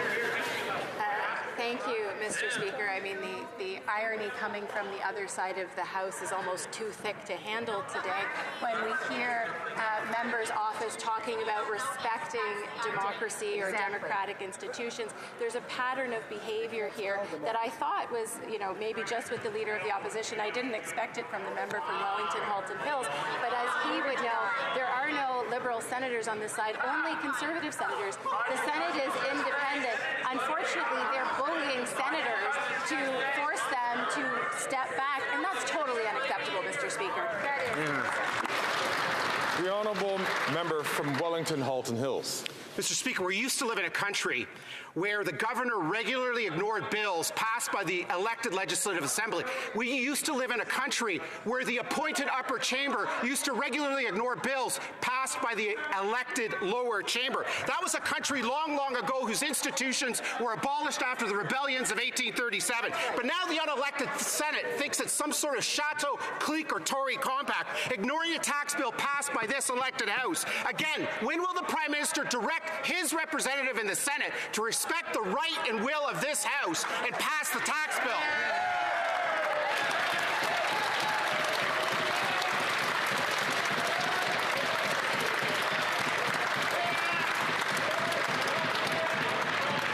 The Honourable Minister. Mr. Speaker, speaking of respecting the will of this House, perhaps the leader of the Conservative Party would like to talk to the Conservative senators that sit in his caucus and ask them to pass the bail reform bill that was passed by this House of Commons. The leader of the opposition thought it was so important that he was going to recall Parliament last summer to pass it, and Conservative premiers regularly talk to me about the importance of passing that legislation. So perhaps he'd talk to the Conservative senators about that important bill to keep Canadians safe.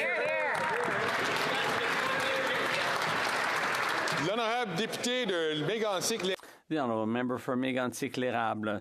Mr. Speaker, with the holidays approaching, after 8 years, we can see that this Prime Minister is in panic mode. He's desperate.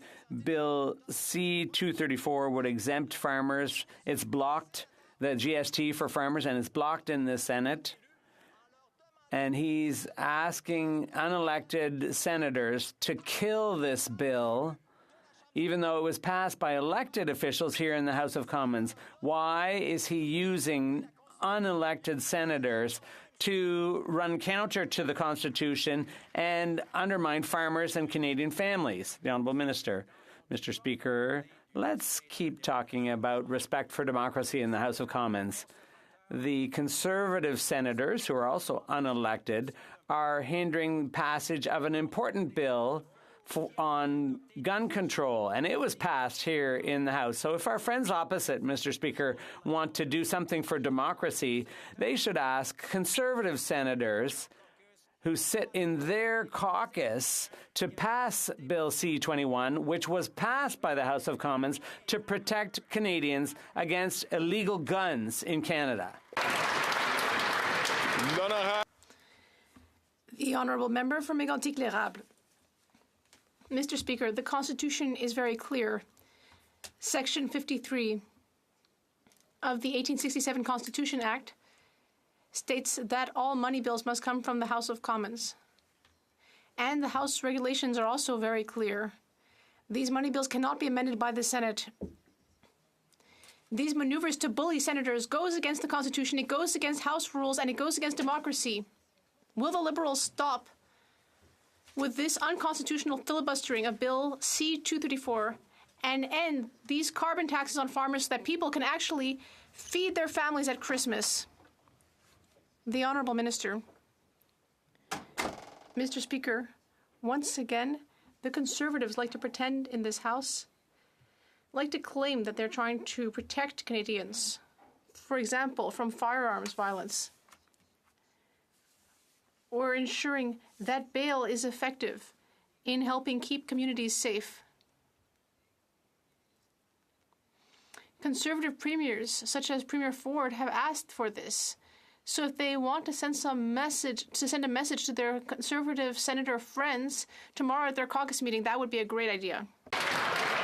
The honourable member from Vancouver East. People with full-time jobs are sleeping in their cars, and yet the Liberals are delaying funding for public housing until 2025. Experts are saying investing in community housing is not only socially responsible, but economically sound. Deloitte just released a report to say increasing the community housing stock could boost the GDP by up to $136 billion. While the corporate-controlled Conservative leader is off demonizing community housing, the Bank of Canada Canada says it's anti-inflationary. Right. So, will the Liberals stop delaying housing investments in the fall economic statement to get affordable housing built now? The Honourable Minister for Housing, Infrastructure and Communities. Mr. Speaker, I thank the honourable member for her question and for her joining me this morning to discuss the need to build more affordable housing with community housing providers who are in Ottawa today. With respect, the crisis that we're dealing nationally is a result of 30 years of failure to invest in affordable housing. We changed that with the adoption of the National Housing Strategy in 2017 and continue to make the measures. The fall advanced measures today. The fall economic statement included a recapitalization of our affordable housing programs to the tune of $1 billion and an additional $300 million that will flow early in the new year, just weeks from now. Thank you. The Honourable Member from Nanaimo, Ladysmith. Mr. Speaker, a 12-year-old boy in British Columbia has died by suicide linked to cyberbullying and sextortion. This is a tragedy, with the most common targets of this criminal behavior being children. Despite this, Conservatives don't even want to see big tech regulated responsibly. The Liberals promised an online harms bill within 100 days of the last election. Over 2 years later, we are still waiting. So will the government finally make the internet safer for our kids, or is this another Liberal broken promise? Hear, hear. The Honourable Parliamentary Secretary. Thank you, Mr. Speaker, and I want to thank the member for this question. When I say my heart goes out to this family, I say that on behalf of every member in this chamber. No family should have to experience what this family is currently going through, Mr. Speaker. We recently passed Bill S-12 in this House, which addresses some of these concerns about online safety. The protection of children in our society is of utmost importance, and I have a commitment from this side of the House and from all sides of the House that we will do everything we can to make sure that they are protected. Thank you, Mr. Speaker. The Honourable Member from Winnipeg South Centre. Mr. Speaker, every day people across the country lose loved ones to overdoses caused by the increasingly toxic illegal drug supply. Tackling this national public health crisis requires us to leverage all of the tools at our disposal. I'm the son of an addictions doctor working on the front lines of this crisis in Winnipeg every day. And like many of us in this chamber, I have members of my own family suffering from the harms of substance abuse. For me, as for so many Canadians, this is deeply personal. Can the Minister of Mental Health and Addictions please update this chamber on the renewed Canadian drugs and substances strategy? Thank you, Mr. Speaker. The Honourable Minister. Thank you, Mr. Speaker, and I want to thank the member for his question. We all know that the member is a compassionate and tremendous advocate on these issues and championing to help support our most vulnerable who struggle with substances. Recently, we announced the renewed Canadian Drugs and Substances Strategy, a comprehensive framework guiding our efforts to address the toxic drug supply and overdose crisis. It's centered on promoting public health and protecting public safety. In his own riding, we supported Sunshine House recently that's doing tremendous work, and together, Mr. Speaker, we'll continue to work to address and end the toxic drug and overdose crisis. Well done. The Honourable Member from Chatham-Kent, Leamington. After 8 years, this NDP Liberal government is just not worth the cost. Greenfield Global operates in Chatham, buying corn and converting it to a variety of alcohols, from pharmaceuticals to biofuels. They buy corn from Canadian farmers and from nearby American farmers who do not pay the carbon tax on fertilizer, the delivery of seed, and the delivery and drying of their corn. Can the Prime Minister explain what happens to Canadian farmers' bottom line when they pay the carbon tax and have to compete with American farmers that don't in their own backyard? Why is he interfering with the so-called independent senators blocking C-234? Hear, hear. Good job. The Honourable Minister for Agriculture and Agri-Food. Mr. Speaker, my honourable colleague is well aware farmers and ranchers are on the front lines of climate change.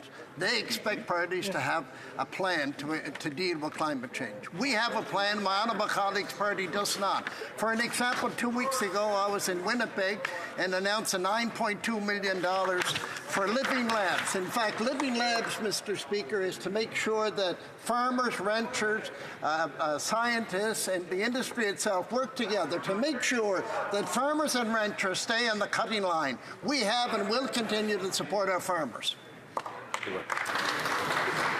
The honourable member from Dauphin Swan River, Neepawa. Mr. Speaker, we know why the Prime Minister is blocking the carbon tax carve-out for Canadian farmers. It's because his Environment Minister has threatened to quit if Bill C-234 passes. But the Environment Minister doesn't care about Canadian farmers because he's jetting off to Dubai for 2 weeks.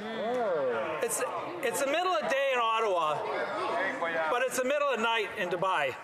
So will the Prime Minister at least allow senators to pass the carbon tax carve-out while his minister is asleep in Dubai?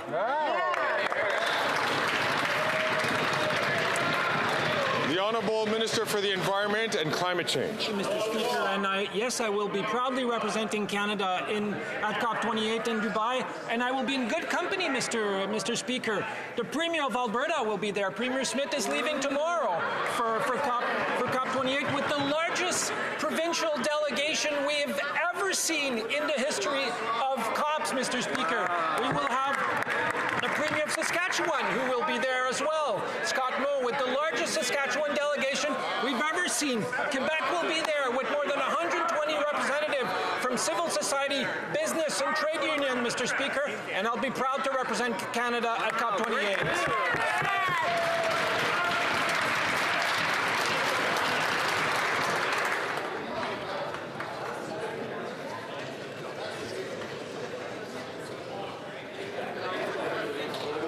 The honourable member from Lakeland. Yeah, I'm sure we'll look forward to see what those high-carbon hypocrites come up with. But, Mr. Speaker, after 8 years, it's clear this Prime Minister isn't worth the cost. The Hunger Report said food bank usage has gone up for 7 years in a row. The NDP Liberals' carbon taxes hike food prices and force Canadians to skip meals or cut the basics. Common sense Conservatives will axe the tax for all for good, but a quick fix is Conservative Bill C-234 that will cut it from farm fuels. So, will the Prime Minister stop interfering with his senators and let them pass it so farmers can afford to feed Canadians and so Canadians can afford to eat? The Honourable Deputy Prime Minister and Minister of Finance. Mr. Speaker, the MP for Lakeland has the privilege of representing the amazing town of Vegreville. That town is a source of pride for all Ukrainian Canadians, especially from the prairies, for the amazing pisanka that the people there put up, pride in their heritage. Is she ashamed that her party has voted against Ukraine? I hope she is, because she should be.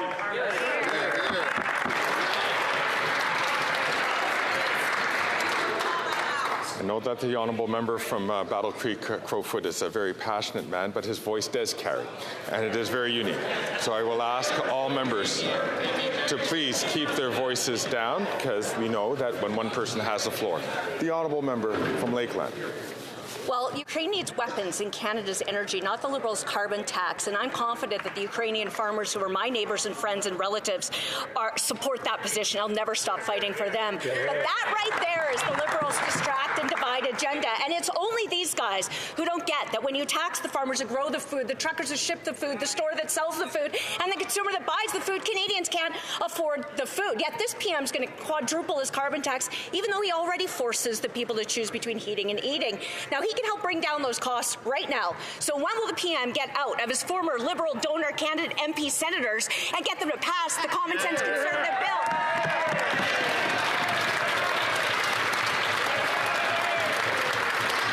The Honourable Minister of Finance and Deputy Prime Minister. Actually extremely confident that Ukrainian Canadians across our amazing country are in favor of our free trade deal. And I'm confident because the Ukrainian Canadian Congress said so.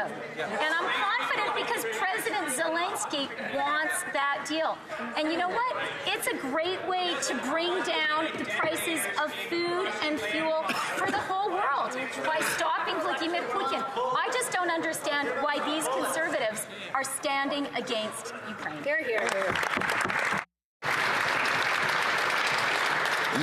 The Honourable Member for Saint-Hyacinthe-Bagotte. Mr. Speaker, today, unions representing tens of thousands of aerospace workers in Quebec are here on the Hill, and we're very happy to see them here.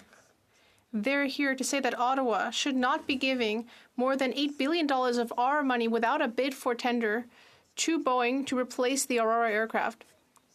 It's a farce, and that's not my opinion. It's what Michael Hood, the former commander of the Air Force, said. Mr. Speaker, workers are demanding that Quebec expertise can compete in this process. Will Ottawa finally announce a competitive bid for tender? The Honourable Minister. Thank you, Mr. Speaker. I'd like to thank our colleague for underscoring our expertise, the expertise of our aerospace workers in Quebec and elsewhere in Canada. That is why this decision, which will be made shortly, which is an important one to secure our defence and our military sector, and also to support the aerospace industry in Canada. We know this represents 220,000 jobs, and it contributes $20 billion to our GDP. The Honourable Member for Saint-Jean. Mr. Speaker, it's almost the holidays, but the federal has no right to gift $8 billion to Boeing without a call for tender. Everyone's asking for this process. Aerospace workers, the Quebec industry, the premiers of Quebec and Ontario, members of all parties in this House at the Defence Committee have been asking for this. Everyone understands that we need a bid for tender so that the best offer may win in replacing these aircraft. Everyone seems to understand except for the Liberal government. When will they finally launch this process? The Honourable Minister of Public Services and Procurement. I'd like to thank our colleague for giving me a chance to once again repeat how much talent we have here in the aerospace sector. There are many of these workers, and we will be there every day to support the needs of the Canadian Armed Forces. We know that we will be able to count on them over the next few years. The Honourable Member from York Simcoe. Mr. Speaker, these Liberals like to go on and on about Canada's AAA credit rating while jacking up taxes and driving more Canadians into poverty. 71% of food bank users say their circumstances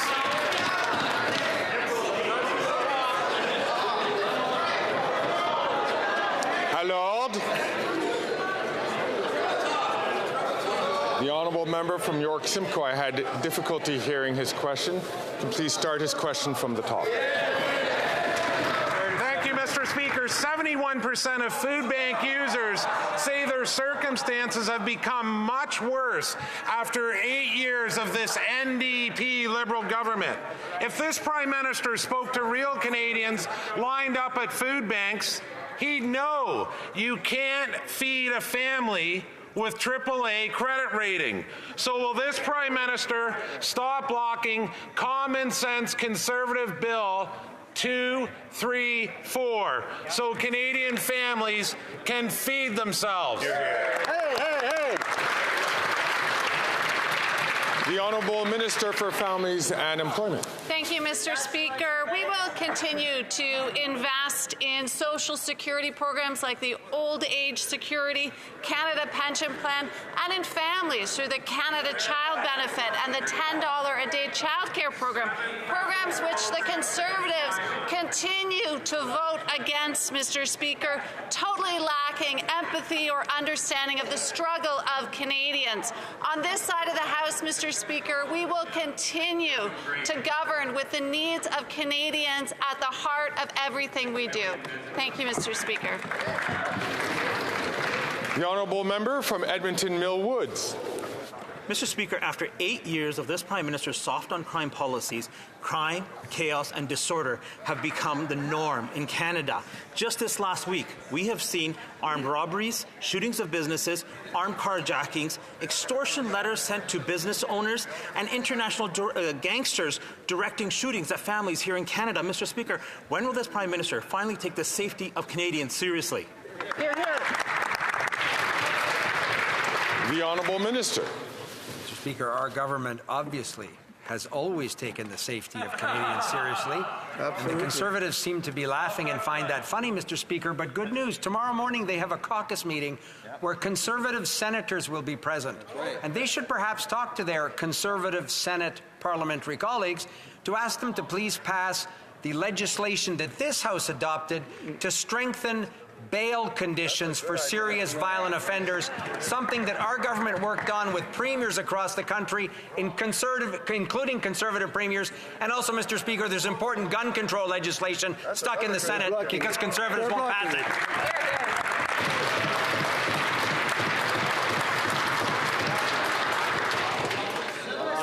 The honourable member from Edmonton Mill Woods. Mr. Speaker, that's another bill blocked by more Liberal senators, and it was actually this Liberal government's soft on crime policies like C5 and C75 that let serious violent criminals back onto our streets, and incidents of violent crimes have skyrocketed since then. Violent crime is up by 39%. Murders are up 43%. Gang-related homicides and violent gun crimes are up over 100%, Mr. Speaker. Only Conservatives will end Liberal NDP soft on crime policies that keep violent offenders on the streets. Mr. Speaker, when will they get out of the way and allow common sense Conservatives to bring home safer streets? The Honourable Minister. Speaker, again, my honourable friend's having some difficulty attaching himself to the facts.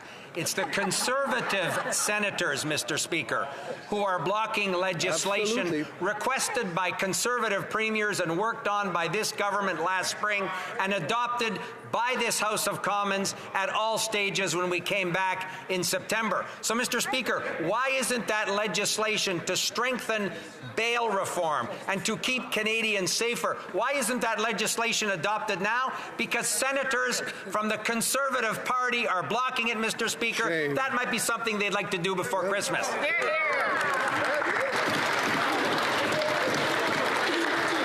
The honourable member from Halifax West.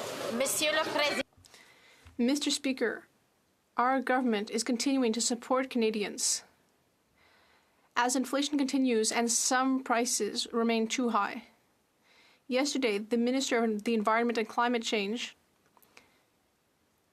spoke about new measures in the fall economic update to enable more Canadians to be able to pay for their housing while also helping them to reduce their home energy bills. Can the Minister tell the House about these important measures? The Honourable Minister. Thank you, Mr. Speaker. I'd like to thank my colleague for the question. Our government is addressing problems of affordability and environmental problems at the same time. We are increasing the number of affordable housing units in Canada and making it easier to save thousands of dollars every year on energy bills. We are helping Canadians obtain heat pumps thanks to an investment of $500 million over 4 years. On this side of the House, we are getting results for Canadians, both on affordability and the environment. Then I have the honourable member from Bay of Quinte. $15 billion. That's $1,000 per household and no guarantee for Canadian jobs. Not only are 900 jobs going to taxpayer-funded foreign workers, the union today said it would cost Canadian contractors $300 million in lost wages. This isn't deal, no deal. This is a terrible deal for workers who were promised jobs in Windsor. When will the minister responsible for costing the union $300 million, Canadian families $1,000 per household, release the contract that Canadians have paid for? The Honourable Parliamentary Secretary. Mr. Speaker, when it comes to protecting local jobs, we won't take any lessons from these Conservatives. When they were in power, we saw the rapid decline of our automotive industry and the loss of over 300,000 manufacturing jobs. Let's just review some of the most recent actions of Conservatives compromising local jobs. They're filibustering the Sustainable Jobs Act at Natural Resources Committee, a bill that gives workers a seat at the table in the clean economy. They're opposing landmark legislation that our government tabled on the ban of replacement workers, and they've opposed the Atlantic Accord, which is supporting an offshore wind industry in Atlantic Canada. Those are just a few examples of the hypocrisy. The honourable member from Bay of Quinte. Mr. Speaker, the only thing Liberals are protected are taxpayer-funded foreign jobs. Here's what could have happened. We could have ensured, and Liberals could have ensured, we mine the material for batteries in Canadian mines with Canadian workers. We're not. We could have ensured that the parts for the cars were made by Canadian workers and Canadian factories. We're not. These could have been 100% Canadian jobs. They're not. Instead, Canadians are paying $1,000 a household, so Canadian contractors can lose $300 million and get ripped off. Why won't they release the contract? Is it because it should have been ripped up? Yeah! The Honourable Parliamentary Secretary. Thank you, Mr. Speaker. Let's just review what Lana Payne has said, the national president of Unifor, Canada's largest private sector union. And I quote, "In an ironic twist, we've learned the program exists only because the Canada-Korea Free Trade Agreement negotiated and signed by, guess who? The Conservatives themselves back in 2014. She also said, either way, they are officially talking out of both sides of their mouth, and it's embarrassing. That's the largest private sector union in the country. While the Conservatives put their ignorance and recklessness on full display to Canadians, we'll stay focused on building a powerhouse auto industry."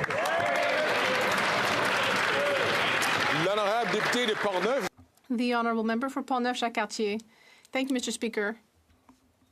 This amateurish government is giving $7 billion of taxpayer money to fund foreign workers in the Montérégie region. Once again, this Prime Minister has failed to protect our Quebec workers.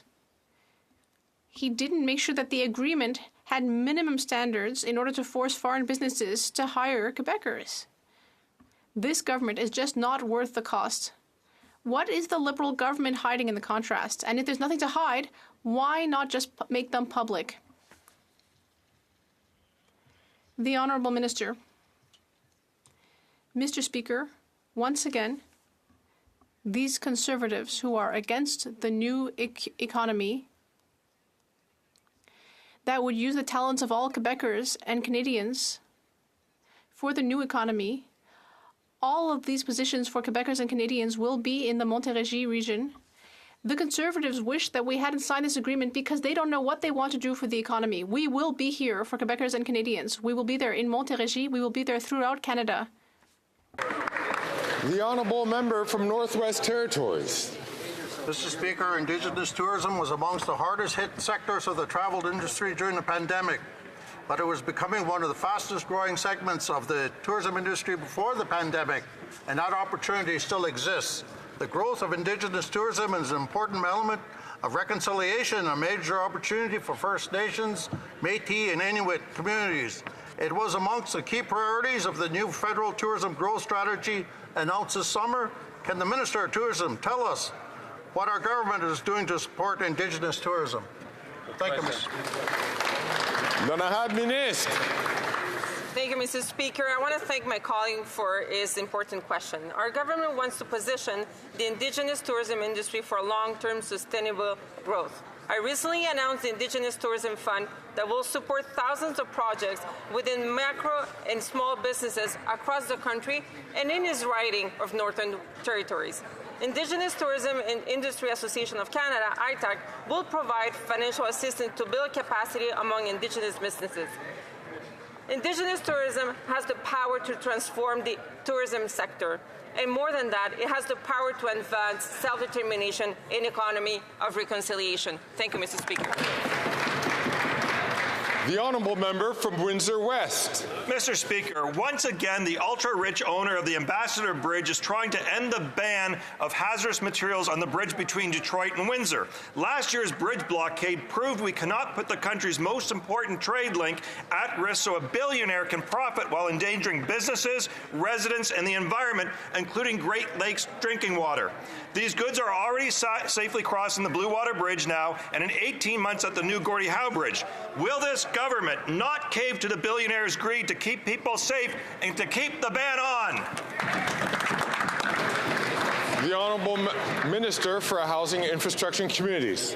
Mr. Speaker, it's essential that we continue to make the investments and work with partners to keep our trade corridors open, including making the necessary investments to improve our country's national infrastructure that helps drive our local economy. With respect to the honourable member's very specific local concerns about the bridge he's raised in his question, I'd be happy to speak with him after question period and set up a time to discuss the details in person as our schedules allow. Thank you. The honourable member from Edmonton Griesbach. Mr. Speaker, people living with disability are children, parents, grandparents, community members, our neighbours, our fellow Canadians, and they deserve to live in dignity. The few in Alberta who get some provincial support know it's not enough and feel they're being trapped in continual poverty. New Democrats and disability advocates fought to secure a national Canada disability benefit, but the Liberals are delaying. Edmontonians living with a disability don't have time to wait. When will the government implement a fully funded Canada disability benefit? The Honourable Parliamentary Secretary. Mr. Speaker, I am so happy that our House together passed an important disability benefit, C-22. We are committed to making sure that this benefit is realized, that this will get dollars into the pockets of those who need it. For Canadians who are with disability, who are of working age, this will help alleviate poverty and help Canadians who are looking towards this benefit. We will do so properly and without delay. Thank you, Mr. Speaker. And so brings this to an end of another question period. 2 points of order. I recognize here on the floor the honourable member from Edmonton Sherwood Park. Thank you, Mr. Chair. Sherwood Park, Fort Saskatchewan. I have in my hand an article from CTV with the following title, Manifestation of Weakness. Zelensky condemns Canada for return of Russia, Germany. So I'm going to ask the honourable member, is he seeking unanimous consent of the House? Unanimous consent. I'm afraid I've already heard that there is not an appetite for unanimous consent. The honourable member from St. Albert, Edmonton. Thank you, Mr. Speaker. I rise to seek unanimous consent to table a National Post article in which former Premier Klein Minister of the Environment terrorized. I'm afraid the honourable member doesn't have unanimous consent as well. That's been clearly indicated. I recognize the Honourable Minister for Climate Change and, Environment and Climate Change. Mr. Speaker, during the question period today, on numerous occasions, the Conservative Party of Canada referred to carbon pricing as a tax. They talked about the respect of our institution. Mr. Speaker,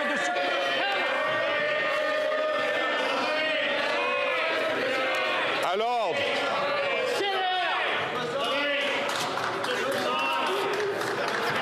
the Honourable Minister knows that this is venturing into debate. The Honourable Parliamentary Secretary to the Government House Leader. Thank you, Mr. Speaker. The member from Prince George, Peace River and Northern Rockies on several occasions, Mr. Speaker, yelled from his seat, stop lying in the House. He used the word lie on several occasions, Mr. Speaker. I would ask that the member withdraw his comments. Good. I thank the Honourable Parliamentary Secretary for raising this issue. The Chair had already pointed out to members during today's oral question period that it is important not to use unparliamentary language. I made that point, so the matter has been dealt with. The Honourable Member for Mégantic-L'Érable on a point of order. During question period, the Environment Minister said that a senator had been violent towards other senators. That was disrespectful. I'd ask the Minister to apologize. Once again, I thank the member for Mégantic-L'Érable, but that is a matter of debate. Orders of the day. Orders of the day. Ordre du jour. Ordre du gouvernement. Government orders, business of supply, resuming debate on an opposition motion regarding the passage of Bill C-234 by the Senate in the name of Mr. Poilievre.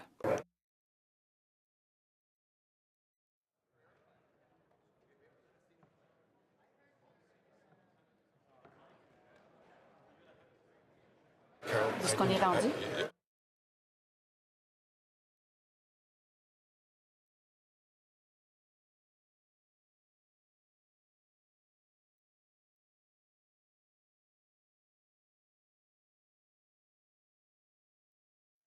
Debate the honourable member for the honourable government deputy House Leader. Thank you very much, Madam Speaker, and I rise today to speak to this opposition motion that has been tabled by the Conservative Party. You know, Madam Speaker, I must admit I was really surprised when they put forward this particular motion. You know, there's always a few opposition day motions that are tabled, and then the opposition will decide at the last minute which one they want to proceed forward with.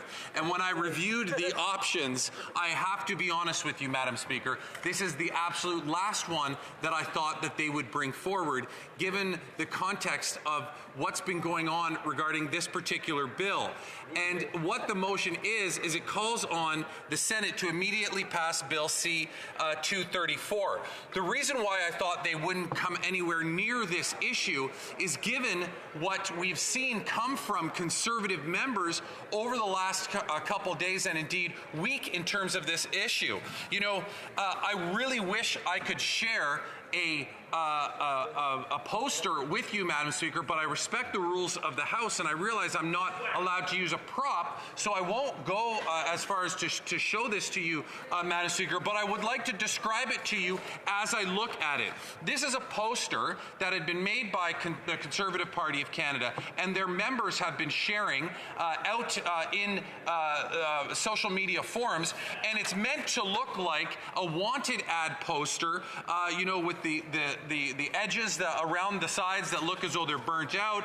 There are two pictures of two individuals on them with grainy pixelation through them. They have the individuals' names, in this case the two senators, and then at the top it says, call and ask these Prime Minister's named senators why they shut down debate on giving farmers a carbon tax carve-out.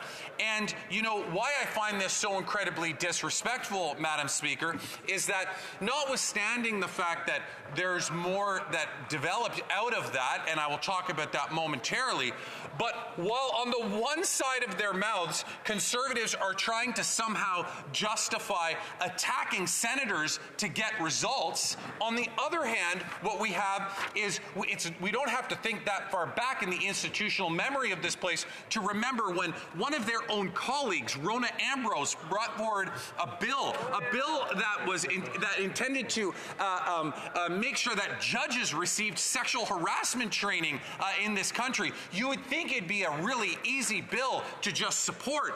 Their Conservative senators held that up in the House, in the Senate, to the point where it ended up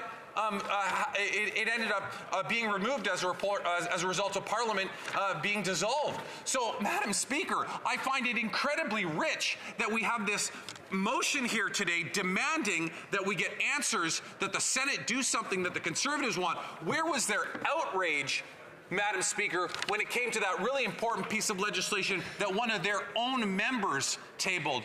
A former minister, a former leader of the Conservative Party of Canada, Rona Ambrose. Their senators wouldn't even let that pass through.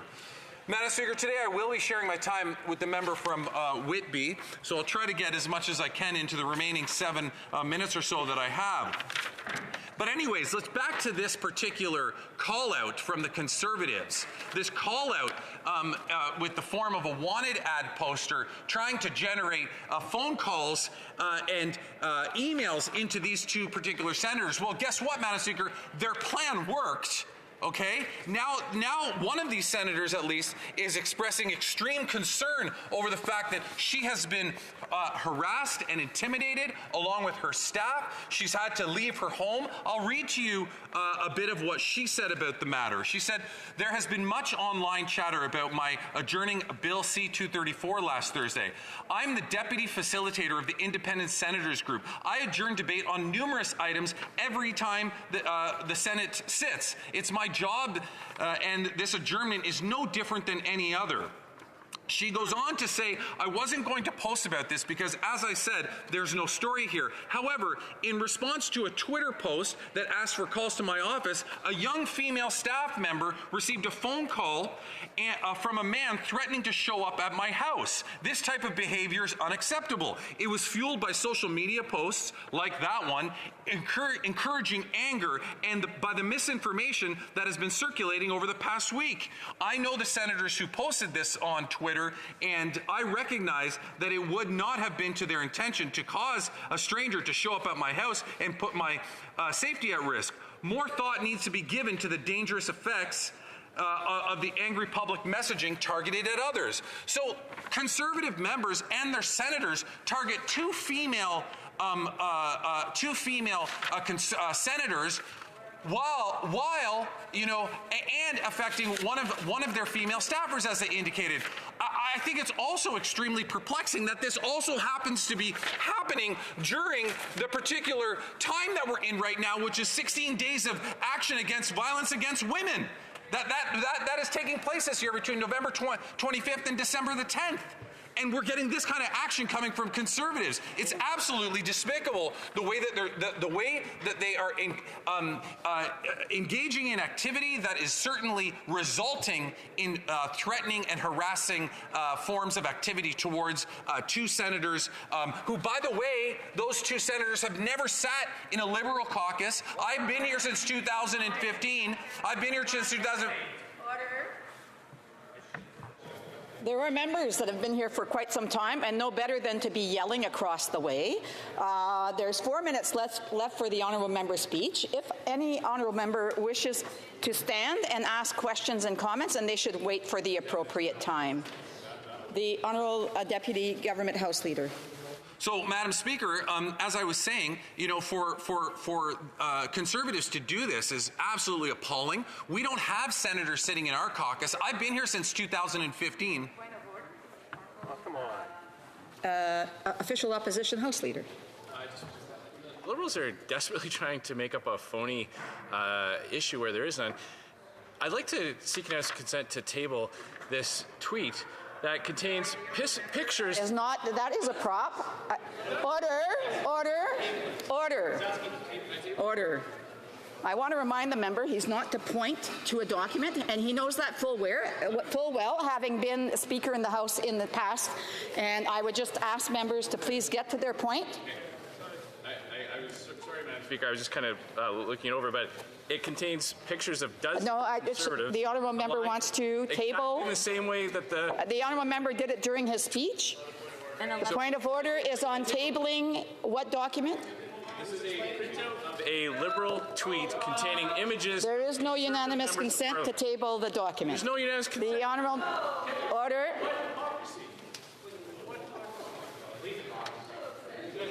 Order. Again, I want to remind members that in order for this House to function properly, members need to be respectful of the rules of order. And most of the members in here, I know, have been here for quite some time and are very well aware of those rules of order.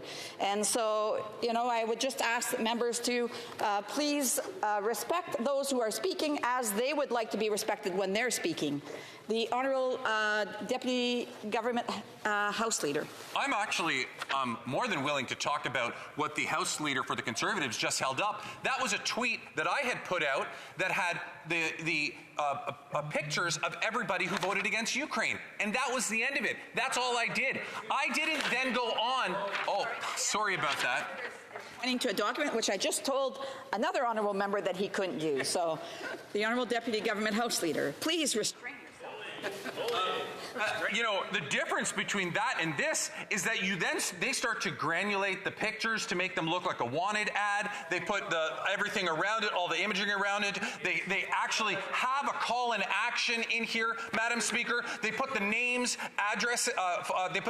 telephone numbers, and email addresses of every particular member. That's the difference. There's a huge difference, Madam Speaker. Listen, I know that Conservatives right now are really upset about what they've the turmoil that they've been experiencing over the last week and a half, but it's a reality of the decisions that they've been making. And I'll remind you, Madam Speaker, earlier today I asked a leader of the opposition when he stood up to speak to this if he condoned or condemned the actions of his House leader who tweeted that picture. I hadn't even called him out by name, but now that we appear to be doing that, I will. The House leader, the member from Regina Capel, is the one who tweeted out that wanted picture. I asked the leader if he was okay with that, and he did not condemn it for 1 second, Madam Speaker.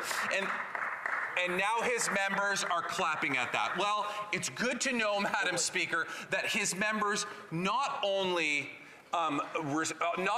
encourage this activity, but actually clap and applaud. I'm holding the back of it. Actually clap and applaud. The member, I would ask the members not to point to documentation and not to show the documentation that they're referring to. The honourable member for the honourable deputy government House leader. I was just actually looking for the for the wording of the official opposition motion to make sure, because I do want to remind the honourable member that he's to speak to the motion. Yes, there is some flexibility, but the debate should be on the motion itself. The honourable deputy government House leader. Well, I'm speaking to the motion, Madam Speaker, because the motion is calling on the government to do this House to do something and calling on the Senate to do something when they're actually also calling on the Senate to do something, but by using intimidating tactics to do that. And that's what we've seen through that. I think I've demonstrated it well. I think we've heard from the other side as to how much they're willing to embrace it. But Madam Speaker, at the end of the day here, I think it's really important to reflect on the fact that while Conservatives will use issue after issue to try to pivot themselves out of the corner that they boxed themselves into over the last week and a half, the reality is that Canadians are starting to wake up. They're starting to wake up to the politics of Conservatives. They're starting to realize exactly what they're up to and what they're willing to go to, the lengths that they will go to, which include making wanted posters of senators and distributing those online and through social media forums in order to elicit and generate a reaction which clearly has occurred. Perhaps not the action that they were thinking would, but I don't think it's a stress in today's political environment to assume that it is extremely possible for that to occur, which is exactly what happened. Madam Speaker, this motion is about a bill that is currently at the Senate, and it's supposed to be coming back, we're waiting for it to be voted on at the Senate. It's a bill that once again is dealing with an issue on carbon pricing that Conservatives have completely, blown out of proportion. 97% of farmers already are exempt from the carbon pricing system. We heard that earlier today, and it continues to be the case despite the fact that Conservatives want to set up, and create a false narrative for the Canadian population. Thank you, Madam Speaker. Questions and comments. Questions et commentaires. The honourable for Chatham-Kent-Leamington. Thank you, Madam Speaker. I'd like to ask actually a question on the substance of the matter. I asked it during QP and did not get a satisfactory answer. Greenfield Global operates in Chatham. They actually convert corn into alcohols. Everything from the special ingredient in your White Claw to biofuels to hospital-grade pharmaceutical alcohols. They buy Canadian corn, they buy American corn. None of the American farmers do not pay the carbon tax, and they truck it right into Chatham and compete with Canadian corn. What does the member say to the Canadian farmers trying to compete in that market against American corn in our own backyard? Good question. The Honourable Deputy Government House Leader. Thank you very much, Madam Speaker. I'm unaware or unfamiliar with exactly what's going on in his riding. I understand and I appreciate what he's just said, but the reality is, Madam Speaker, is that 97% of farmers are exempt from the price on pollution. I'm not sure if what he's referring to falls into the 3% or not, but Conservatives need to stop trying to overreact to this issue and trying to trying to generate more attention out of it than than we're seeing than what we're seeing them do. The reality is they're blowing this up into something that it's not. The honourable member for Shefford. Thank you, Madam Speaker. I'd like to thank my colleague for that speech. This bill, C-234, the Bloc voted in favor of it because we believe in a fair and equitable transition. And there are some industries that have a disproportionate impact from climate change. And we met with labor representatives who said that they were shocked by all the money this government is investing in the oil patch.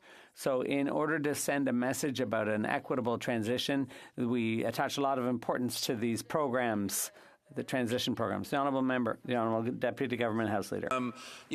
Towards the end of her intervention, she commented on fossil fuel subsidies and government investment. I would like to remind her that we, over the time of this government, have significantly seen those go down, and they're on track to be completely removed. I believe it's by the end of this year or next year. When the problem is that there are still certain investments that have to occur in the oil and gas sector. For example, cleaning up orphaned oil wells. Unfortunately, the programs weren't in place, 30 or 40 years ago or longer when these wells were created to ensure that there was a fund to deal with them afterwards. Well, we can't just totally turn our backs on that now. So I see this, this conflation every once in a while of government investment with doing the right thing, in my opinion, which is to deal with those orphan wells because we allowed people to get away with leaving them like that. But it is a reality of the situation. But in terms of investing and providing fossil fuel subsidies, the direct investments to those companies is certainly almost completely eliminated by this point, and it will be within the next year or so. Questions and comments? The Honourable Member for South Okanagan West Kootenay. Well, thank you, Madam Speaker, and I'd like to thank the member from Kingston and the Islands for his speech. And I'm just wondering, here we are debating a Conservative motion to send a message to the Senate for delaying a bill, blocking a bill. And in 2019, a handful of Conservative senators in the Senate blocked 15 or 20 private members' bills that had been passed by this House, all to make sure that they blocked the bill on the United Nations Declaration on the Rights of Indigenous People put forward by Romeo Saganash. These were like 5 or 6 senators were able to block that bill and 15 or 20 others, including my private member's bill. And I'm just wondering if you could comment on that and whether we should encourage the Senate to change their rules so they can't do that. The Honourable Member, Deputy Government House Leader. Well, I know that all too well because I had a private member's bill that had passed this House and gone over there, and it was just before the election, and those senators, those Conservative senators, stalled it to the point where my bill ended up dying on the order paper as well as a result. So it's extremely rich when you have Conservatives come in here. They will meet tomorrow morning, every caucus meeting. I don't even know what that's like. I've been here since 2015. I've never sat in a committee or in a caucus room with senators. The concept is foreign to me. So when Conservatives start pointing the finger at us like we're somehow able to control what happens in the Senate because we control the senators, it's ludicrous. They literally sit in the same caucus room once a week with Conservative senators. Resuming debate, reprise débat, the Honourable Parliamentary Secretary to the Minister of Innovation, Science and Industry. Thank you, Madam Speaker, and I thank the member from Kingston and the Islands for sharing his time with me. That's very generous of you, and for the opportunity to talk about our commitment to strong, profitable, and sustainable farm businesses across this great country. Regarding carbon pollution pricing, we recognize the special role that our farmers play in Canada. I would remind the members opposite that much of the agriculture sector is already exempt from pollution pricing. In fact, 97% of emissions are already exempt.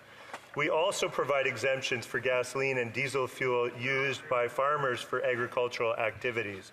There is a partial rebate for commercial greenhouse operations. As well, we will be returning a portion of the proceeds from the price on pollution directly to farmers in backstop jurisdictions through a refundable tax credit. This would apply to farmers in Alberta, Saskatchewan, Manitoba, Ontario, New Brunswick, Nova Scotia, Prince Edward Island, and Newfoundland and Labrador. Madam Speaker, we are standing by our farmers who are on the front lines of climate change, and no one can deny that they're on the front lines, that they're impacted. Their crops and their businesses and their properties are impacted dramatically by the extreme weather events that we're seeing at unprecedented levels and more frequently than ever before. Extreme weather events are adding more stress and unpredictability to farm businesses. We've all seen how recent climate disasters across our country have taken a heavy toll on Canadian farmers over the past couple of years.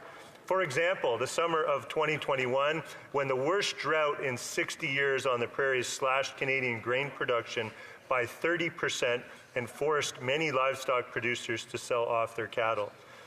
Or November 2021, when mudslides caused by historic flooding in British Columbia took out key rail and road arteries used to transport food and other critical supplies. Or Hurricane Fiona, which destroyed crops, buildings, and livestock across Atlantic Canada. And just this past year, Madam Speaker, Canadian farmers have had to cope with extreme weather, from droughts, wildfires, to flooding, to extreme cold. While helping these farmers get back on their feet again, we are also helping them to be more resilient to future extreme weather. The point is, Madam Speaker, that our farmers are doing their part. But if they are going to increase their resilience to extreme weather in the years to come, they cannot do it alone. Doing the right thing for the environment takes investment, and it also takes time. That's why over the coming decade, the government is making historic investments of $1.5 billion to help Canadian farmers boost their climate resiliency through sustainable practices and technologies. For example, the $670 million On-Farm Climate Action Fund helps farmers adopt practices that will store more carbon and reduce greenhouse gases. The first phase of the program focuses on 3 priority areas.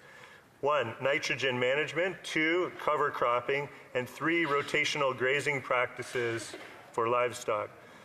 These practices also substantially improve soil health and strengthen the farmer's bottom line as well. The fund is designed to take down the barriers and support wider and faster adoption of these beneficial management practices. From British Columbia to Atlantic Canada, 12 different agricultural organizations are distributing funding to help farmers take immediate action on their farms in the 3 target areas. Since it was launched last year, the OFCAF has made available almost $100 million in direct support to help more than 4,300 farmers across Canada to take real action on their farms to reduce their carbon footprint. And another 14,000 farmers have participated in knowledge transfer and peer-to-peer learning activities aimed to scale on-farm implementation of beneficial management practices. My message, Madam Speaker, is that farm families across our country can rest assured that we will stand shoulder to shoulder with them to support their growth, their resiliency, and the sustainability of their agricultural businesses. As well, the OFCAF, we are also helping producers with the Agricultural Clean Technology Program, backed by a federal investment of almost $500 million. The goal is to help farmers and agribusinesses continue to move towards a low-carbon economy by focusing on 3 priority areas. 1, green energy and energy efficiency. 2, precision agriculture. And 3, the bioeconomy. Already, hundreds of farmers across the country have used the program for clean technologies such as more efficient grain dryers. Another one is solar panels. Another example is precision agricultural tools. And under the fall economic statement, we'll extend the Clean Technology Investment Tax Credit to include electricity and heat from waste biomass. That includes agricultural byproducts such as corn, stubble, and manure. Our investments in climate resilience also include research and innovation. Science is a powerful tool for building climate resilience, helping farmers make incredible strides in productivity over the past few decades. Scientists at our 20 agriculture and food research centers across Canada are working hard to help farmers strengthen their resilience to climate. My message today, Madam Speaker, is that Canadian farmers are and will continue to be part of the climate change solution. As responsible stewards of the land, Canadian producers can lead the way in our transition to a low-carbon economy while supporting food security and environmental sustainability. And just as importantly, they can also benefit from the economic impacts of adopting those practices on their farms. It's a win for farmers and it's a win for the environment. We will continue to support the sector to maximize and accelerate the efforts of our farmers and our scientists and the industry. Our programs will help farmers care for their land and strengthen their businesses. These efforts will bring enormous value to our Canadian brand, already renowned in global markets for quality and respect for the environment. Today, climate resilience is perhaps the biggest challenge of our sector, for our government, and for the world. Agriculture has a vital role to play, and we know farmers are strong partners. After all, they have the greatest at stake in the fight against climate change. Once again, Madam Speaker, I thank the honourable members for this opportunity, and I look forward to answering any questions that members have. Questions and comments? Questions et commentaires? The honourable member Skeena Bulkley Valley. Parliamentary Secretary for his speech. I've appreciated the work that he's done on sustainable finance, and I know he's sincere about the need to act on climate change. And I wonder around carbon pricing, if he can riddle me this. On home heating oil, there are viable, affordable alternatives, and yet his government put in place a carve-out for the price on carbon. For grain drying, there are no affordable, viable alternatives, and yet there is no carve-out for carbon pricing. Could he explain the contradiction between these two things? The Honourable Parliamentary Secretary. Well, thank you to the member opposite for, I think, a very good faith question, which I always appreciate in this House. And I also appreciate the member's support and work for climate action, broadly speaking, and I found him to be an honourable member that we can have constructive debates and conversations. In terms of his question, I would contest the fact that a lot of the arguments around this debate center around people claiming that there's no commercially viable alternatives for grain drying. We do have examples in Canada that we heard at the Agriculture and Agri-Food Standing Committee. We also have examples in other countries of grain drying technology that works. Most of them work on biomass, which is one of the reasons in my speech I pointed to the new investment tax credit. I believe that you don't mess with the price signal that the price on pollution establishes to change behavior. What you do is you support farmers in transitioning to the alternatives and scaling up those solutions. We have funds that are dedicated for that purpose, and our government is investing over $1.5 billion to help farmers make those changes. Questions and comments? The honourable member for Foothills. Thank you very much, Madam Speaker. And a couple of the Liberal colleagues today have brought up this, or put out this stat, that 97% of farmers are exempt from the carbon tax. That is completely and utterly false. We know that the vast majority of farmers pay much more in carbon taxes than they would get in any rebate. On C8, which I'm sure my colleague is referring to, the average farm gets about 15 to 20% back on their carbon tax, but there is no exemption on natural gas and propane, is what we are talking about today. So to my question to my colleague, can he please table with this House the document that states that 97% of farmers are exempt from the carbon tax? I would love to see where they come up with that number. The Honourable Parliamentary Secretary. Thank you, Madam Speaker. Thanks to the member for the question. I didn't actually say what the member just claimed that I said. I actually said that 97% of emissions on farm are already exempt from the price on pollution. So it's not quite what the member opposite said. But the point is that farmers are at the forefront of fighting climate change. They're greatly impacted by the extreme weather that we all know is a primary concern for them. And we want to support farmers in making the changes to more resilient and more sustainable practices. Farmers are on board with that. We've got the tools to incentivize that and to help finance that transition. And that's where I think we should be placing our time, our attention, and our resources. Questions et commentaires. L'honorable. The honourable member for Shefford, a quick question. Thank you, Madam Speaker. My colleague speaks a lot about the importance of a green transition, but how can so much be invested in oil and gas? How does that collate with a green transition? The Honourable Parliamentary Secretary. I assume, Madam Speaker, that the member opposite is referring to oil and gas subsidies, which our government, ahead of schedule, has created a plan for ending all oil and gas subsidies in Canada. I think that that's progress, and I support our government's move to do that ahead of schedule. Thank you. Order. Order. I want to remind the members, unless they're being recognized, then they shouldn't be speaking out of turn. The Honourable, resuming debate, the Honourable Member for Portage-Lisgar. Yeah. Well, thank you, Madam Speaker. It is an honour to rise in support of this important motion, but boy, do I wish we didn't have to. I wish this chamber didn't have to defend the work of the elected chamber in the face of the unelected senators that are trying to overrule this. And I should note, Madam Speaker, I'll be splitting my time with the member for Tobic-Mactaquac. Now, personally, I have been following Bill C-234 literally since its inception, as well as its predecessor, Bill C-206. So I have a bit of a unique ability to provide a primer on what this bill does, why it matters, and how we got to the point of needing a motion in the House of Commons calling on the Senate to pass this bill. So at the farm level, a grain grower harvests his or her crop, and he can choose to sell it immediately to an elevator or store it in a bin, those bins you see lined up around farmyards all across the country. Storing grain costs money, but you have the benefit of being able to market it at a later date at hopefully higher prices.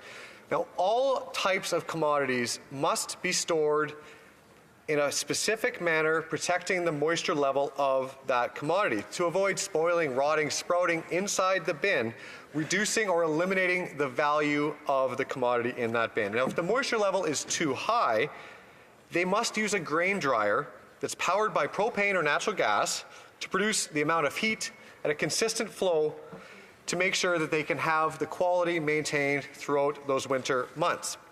Now, Madam Speaker, these dryers are actually full of impressive technology to ensure maximum efficiency. Despite the carbon tax being added on, the cost of the fuel is already quite expensive on top of the cost of the dryer itself. And Madam Speaker, I've had the chance to tour Western grain dryers in my riding in Ely, Manitoba to see some of that technology firsthand. Farmers have been adopting these innovative technologies for years and years, and they should be applauded for it, not punished for it. There are only two fuel options available to a grain farmer. It's propane or natural gas. Despite what my colleagues across the way might live in some fantasy world where these new ways to heat a grain dryer, they don't exist at any scalable commercial level whatsoever. So all we're doing is punishing farmers for doing a practice that they need to do to maintain the quality of their grain. And livestock producers are in the exact same boat. They need to maintain temperatures inside their barns to protect the health and welfare of their animals, and they rely on the same heat sources.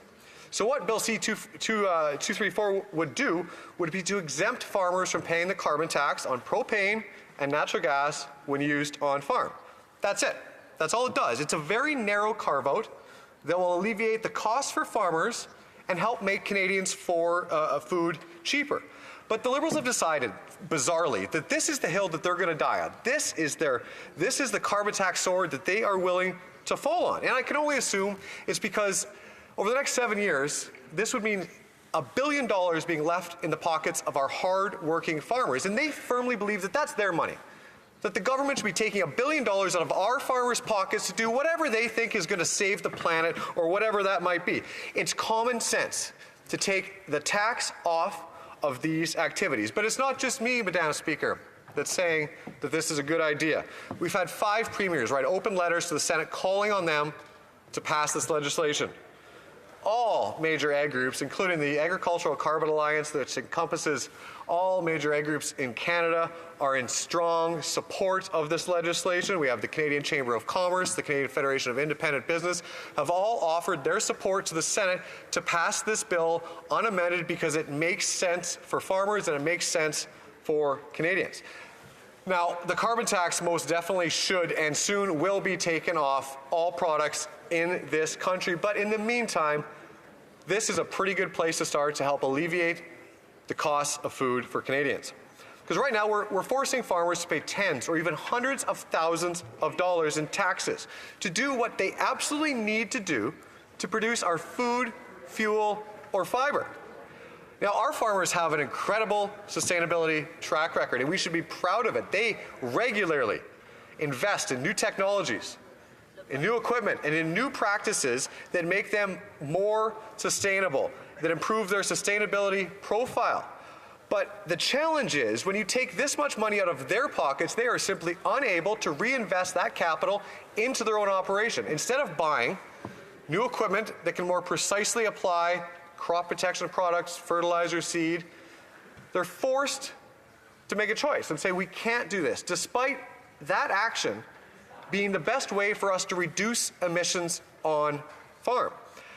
Madam Speaker, it's a prime example of when we talk about technology, not taxes, this is the difference. On the Conservative side, we believe that the technology that farmers will readily and happily invest in, if the government isn't taking it out of their pocket, will improve environmental outcomes at the individual farm level and therefore across the nation. And the government, the Liberal government, they say, no, we'll tax them. Is the carbon tax working in this case? No, I don't care. Let's keep the taxes on because we need this revenue to fund our other pet projects. Now, this bill has been around since 2020. Previously, Bill C-206, now Bill C-2304. And it's essentially the same bill, and it's maintained support from all opposition parties in this House. But the Liberals, they just refuse to give in. They refuse to be adaptive. They refuse to be reasonable and recognize when something isn't working, you should probably change it because it's just harming our farmers and Canadian consumers. So instead, we have this stubborn, worn-out government grappling with the political fallout of their decision to climb down from their carbon tax on home heating for 3% of Canadians in certain parts of the country while leaving the rest of Canadians out in the cold. And now they're trying to figure out how to grapple with what would be another carve-out. It's been quietly making its way through the elected chamber and onto the Senate, but all of a sudden it is a big problem for these Liberals. So now we have these Liberal ministers. The Minister of Environment even admitted in the media that he'd been calling senators. We have PMO staffers calling in favors to their Prime Minister, Liberal-appointed senators. And I am fed up with hearing members across the way repeatedly state that the Senate is independent. Nobody in this chamber, nobody in the press gallery, no political nerd, no casual observer of politics believes for a second that when just a couple of weeks ago you appointed a former Liberal MP that somehow the Senate is independent of this party. Just because they don't caucus together doesn't mean that it is an independent Senate. Our elected chamber has spoken. We've endorsed a common sense carve-out on the carbon tax for our farmers. But so what's happened in the Senate? All of a sudden, at the Agriculture and Forestry Committee, attention was far higher on this random PMB that's worked his way through. And it only enhanced after the Prime Minister decided to step back on the home heating carbon tax for certain Canadians. Many amendments were proposed, one of which, due to a tie, was passed. That was brought forward at report stage to the larger chamber. The Senate rightfully voted down that amendment, returning the legislation back to its original form where it should stay and where it should pass as is. And then somehow, out of the blue, at third reading in the Senate, the amendment that was already brought forward at that committee stage was tabled by a senator that seems to have no previous interaction with agriculture, no interaction with this committee, and it just magically appears. No connection to politics whatsoever. This couldn't be about the Liberal government's climb down on the carbon tax. Nobody believes that the Liberals aren't behind this. It just doesn't add up, and the fact that they continue to hide behind this is just embarrassing. Absolutely.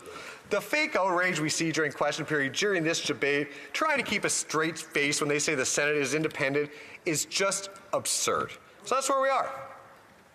The Senate, or more specifically, Liberal without title senators, are holding this bill hostage at the request of the Prime Minister.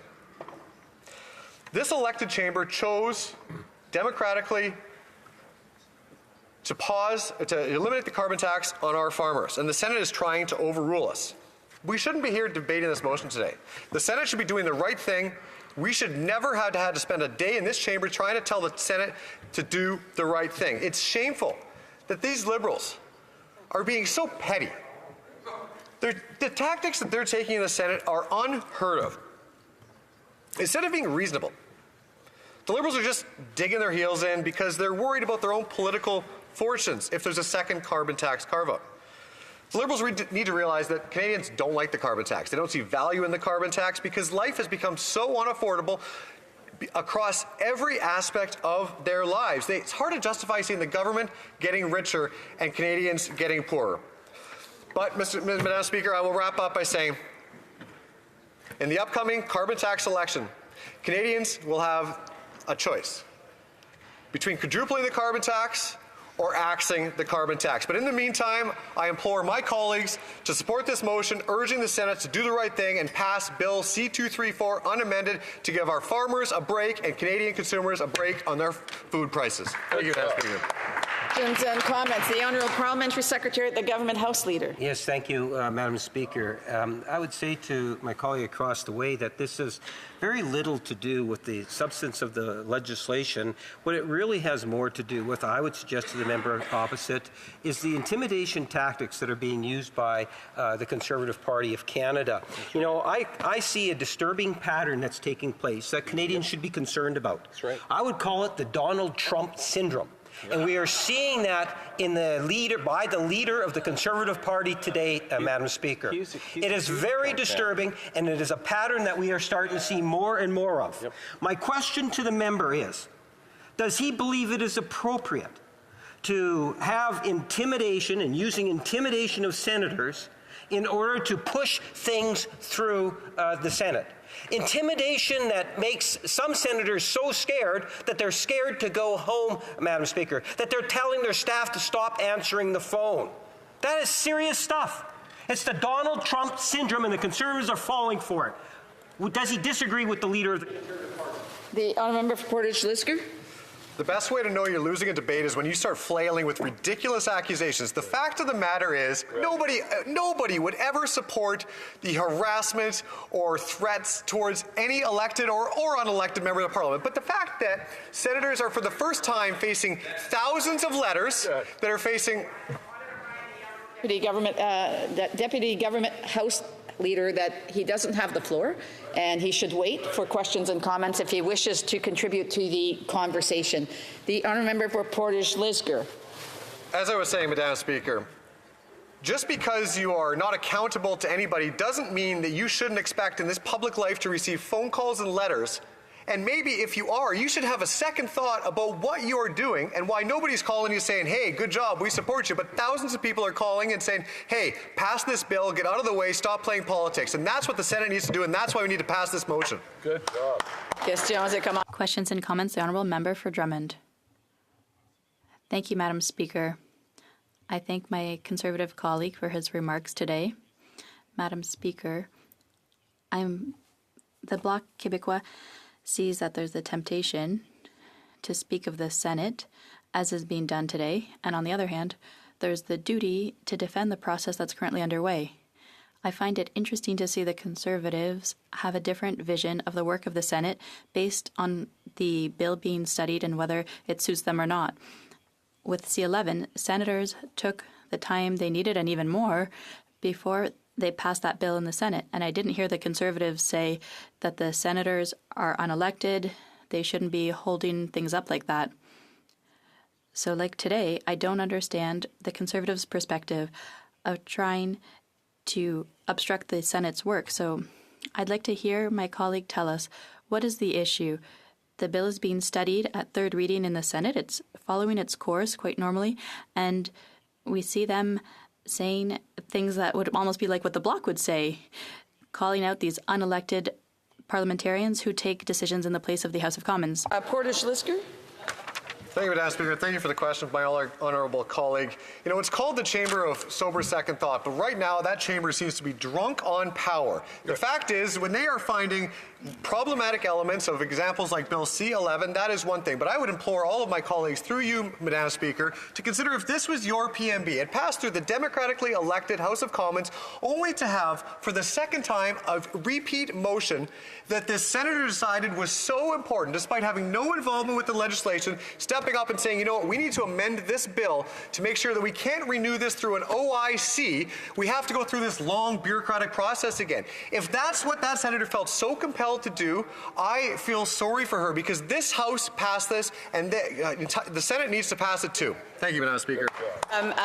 We have time for a brief question. The honourable for New Westminster Burnaby. Karma is tough, Madam Speaker. We saw in the Harper regime, Conservatives appointing members of the Senate that's only qualification were that they were defeated Conservative candidates. And what they did is they didn't delay bills. They killed them. They killed Jack Layton's Climate Accountability Act. They killed bill after bill after bill. And now the Conservatives are concerned about the Senate? I mean, it's just too rich to even contemplate, Madam Speaker. $100 million we spend every year for the unelected and undemocratic and under the Conservatives, under investigation Senate. Would the member agree with me that it's time to abolish the Senate now and forever? The honourable member for Portage-Lisgar, a brief answer, please. I think the best thing we could do is to abolish the current Liberal government in this chamber. That would be the best thing we can do. But listen, I haven't thought that much about the Senate in any serious way, but the actions of these senators at the behest of this Prime Minister on the backs of Canadian farmers and Canadian consumers who are paying higher prices for this political gamesmanship is what it bothers me, bothers my constituents, and I will happily fight against it every step of the way. Good job. Resuming debate, the honourable member Tobic-Mactaquac. Thank you, Madam Speaker. And it is always an honor to be able to rise in the People's House and share concerns and many, many reflections that we hear from back home.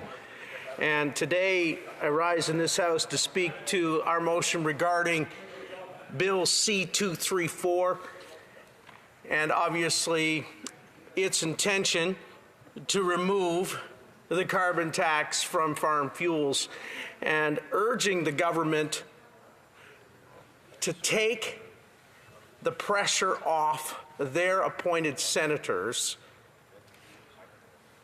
to keep holding up this bill. Canadians are frustrated. They want relief, and they need relief fast. This is one of the steps that could be taken that would get immediate relief to those who literally keep our land and grow our food. The farmers are asking for this. Those who represent farming associations and farmers across the country are asking and demanding that this get passed speedily. We've had no less than 5 premiers who are calling upon the government to get this passed quickly. A majority in this House passed the bill already, and now it is held up in the Senate through stall and delay tactics. That is unacceptable. The people have spoken through their elected representatives, and they want this to become enacted. It's time to act, and that's what this motion is all about. Madam Speaker, in reflecting for these remarks, I was drawn to a famous quote that I've been reflecting upon, and perhaps it would be something that all of this House could reflect upon. It was once famously said that it's not about you. It's about things that are far more important than you. And whether someone is mad at you has nothing to do with it if you're right. You can be in the middle of a hurricane, or you can be on a calm day. North is still north. You can be in a thunderstorm. North is still north. You can be on sunny waters, in calm waters, but north is still north. People can yell at you. North is still north. It doesn't change fundamental things. And in this business, right is still right, even if you stand by yourself. And I've been reflecting on that. If there was ever a time that those who represent Canadians did what is right and listened to the compass and recognized that north is still north, it's in times like this. When we are facing an affordability crisis, when we have more people in lines for food banks than ever in modern history, when we have the cost of housing through the roof, when we have the cost of fuel through the roof, when we have Canadians from coast to coast wondering how they're going to make it to the next paycheck and keep the bills paid. And some Canadians are choosing as to whether they can heat their homes or get enough groceries to provide for their families for another week. These are challenging times, and these times are demanding serious leadership and action by a government that is hearing the demands of those that sent us here. For far too long, their voices have been ignored, and they feel like that they are absolutely being dismissed. To think that farmers who literally keep the land that we live on and grow our food, when they have a serious concern and their input costs are soaring and they're having a hard time keeping up, but to keep doing what they love to do, and in some cases for generations within their family, when they're asking for relief and we just ignore them or we stall it or we hold back that relief, that is shameful, Madam Speaker, and it's time we respond. I can't help but think of the old story that was told of a naval vessel that was out on the sea. A call comes into the vessel from another individual who says, adjust course 15 degrees. And of course, the vessel, this very large vessel, responded with absolute disdain and said, I'm Captain so-and-so of U.S. Naval Vessel Montana. You adjust course 15 degrees. And the story goes on, and of course, the other gentleman responds back and says, no, sir, you adjust course 15 degrees. This goes back and forth, and then finally, in absolute exasperation, the captain of the vessel says, oh, no. You adjust. I have the USS Montana under my command. We have 6 cruisers. We have destroyers. You adjust your course 15 degrees. To which the humble gentleman responded and said, this is the White House. You adjust course 15 degrees or you're headed for shipwreck. And finally, the arrogant captain of the vessel said, okay, thank you. And he adjusted course. I can't help but think that there is a clarion cry going out from Canadian farmers saying, it's time the captain of the good vessel Canada adjust course. No, sorry, I do really apologize because I know that the honourable member's speech is very passionate, but it seems like there's members on both sides of the House who seem to be having conversations, and it's getting a little bit louder, and I think that you deserve the respect given the fact that you, sir, have the floor. And therefore, I would ask members, if they wish to have conversations, to please step outside if they're not interested in the debate that's before the House. The honourable member for Tobique-Mactaquac. Thank you, Madam Speaker, and I will continue in that. Basically, the moral of the story is that there's a clarion call going out from the proverbial White House of Canada's farms, basically saying it's time that the captain of the vessel called the Government of Canada adjusted course. And I think it would behoove everyone in this House to listen to those who are most affected by the policies that have been enacted by this government of late. And when a motion has gone through the House and a bill has gone through the House that was passed by a majority of members in this House that represents the people, it should not be held up in the unelected Senate for nefarious reasons. It is time it gets passed and relief is given to Canadians. And we're hearing that cry. Over 70% of Canadians want this tax canceled. I talked to a farmer today in my region. I was just going over some of this with him. This farmer, who is a potato farmer, told me very clearly. He said, Richard, since the enactment of the carbon tax, the freight charges on my potato per truckload has gone from $1,200 Canadian to $1,800 Canadian. That is a 30% increase as a result of the carbon tax being implemented and it directly affecting his freight charges. He said we need relief and we need it fast because that 30% augmentation is going directly to the consumers of groceries from coast to coast to coast. This government needs to respond to what the farmers are saying, and they need relief and they need it now. And this bill would provide some much needed relief. It would help with Canadians' affordability challenges and it would help with the production challenges of food. It's time we listen to it. When you hear that from a young man who's in my area as well, from a place called Hartfield, he has a small business, and he's telling me, Richard, we need relief and we need it fast. I can't keep making ends meet. The cost of living has gone so far, and the grocery cost is up, and the cost of operations is up. We need relief now.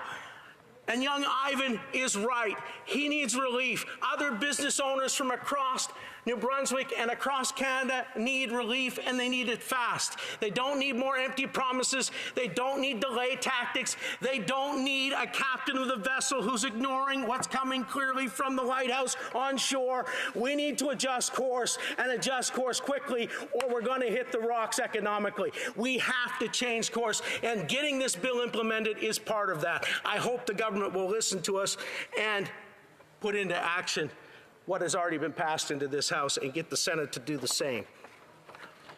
Madam Speaker, I find that our greatest responsibility, our most sacred responsibility, is to listen to those that sent us here. And they're giving us a clarion call. It's a sacred responsibility.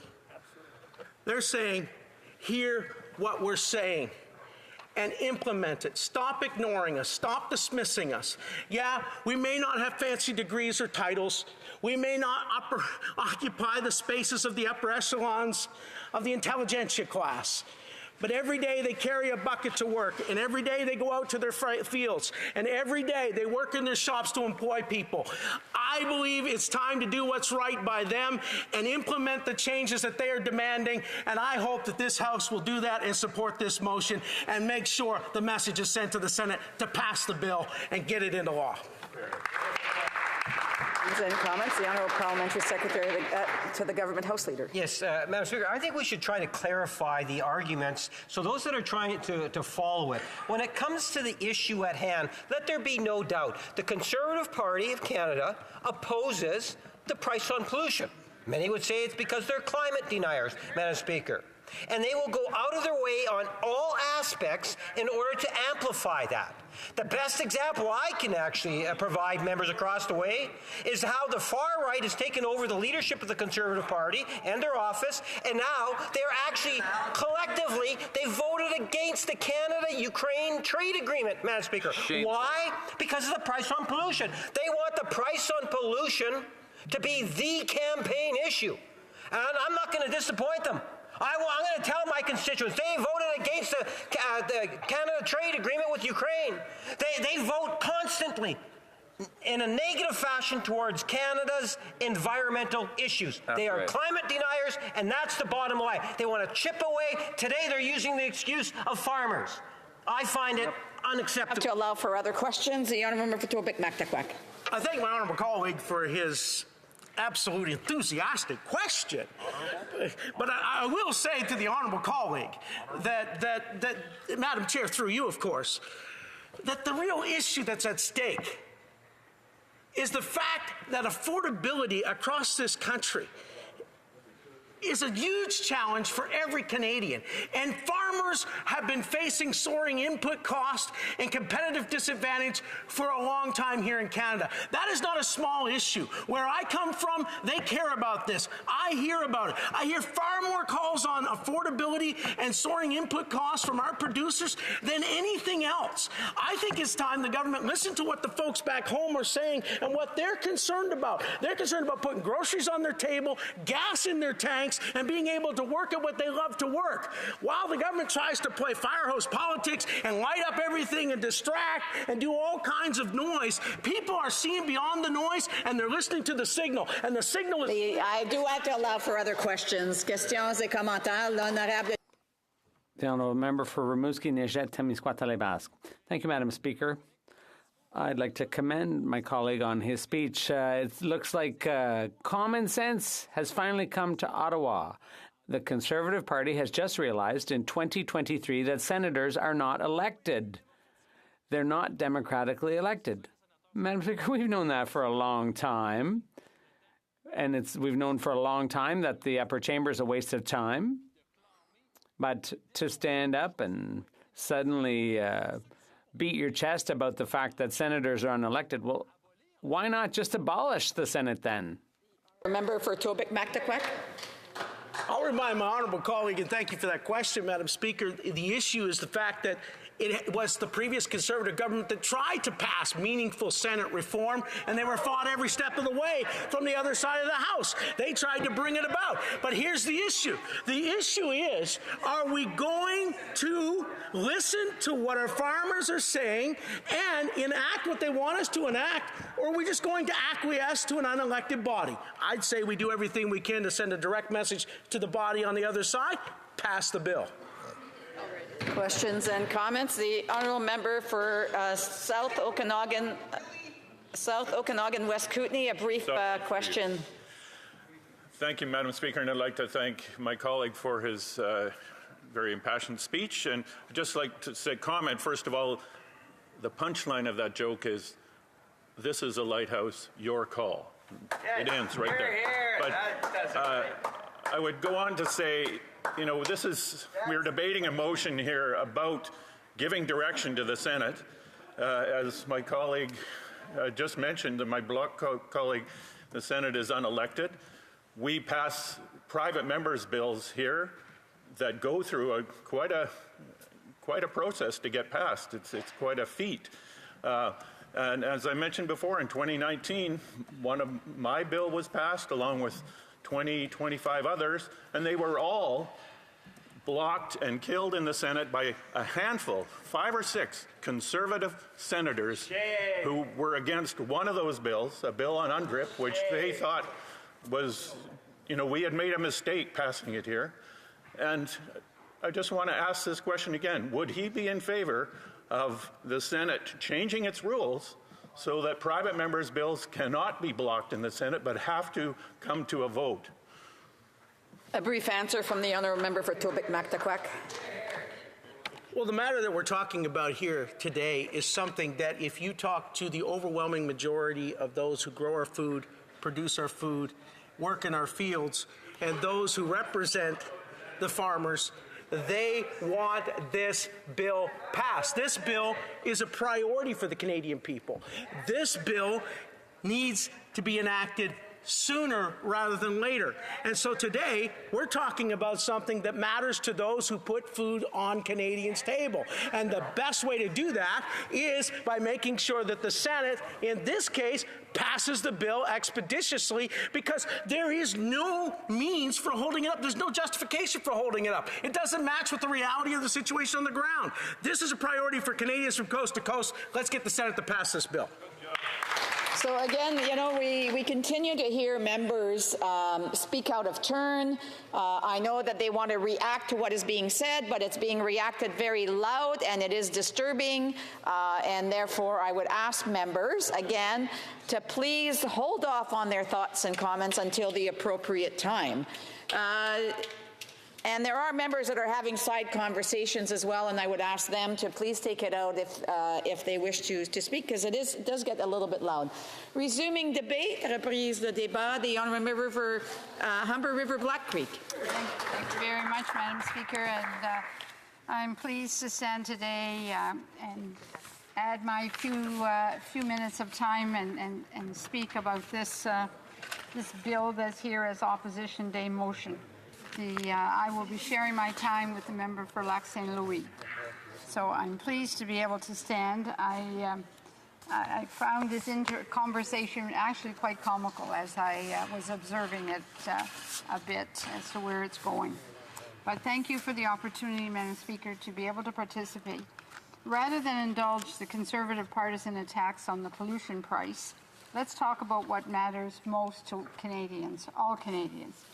And that is our economic plan that will support the middle class and build more homes faster, that the minister introduced last week, that really tackles so many, many issues when we talk about affordability and talk about what's mattering to Canadians right now. And yes, it is putting the bread on the table and having a roof over their head. And those are things that our government has, since 2015, worked on extensively. And I'm very proud of what's been done to ensure that there is bread on the table for thousands and thousands of people, that without some of the programs that we introduced, that would really be a serious problem for them today.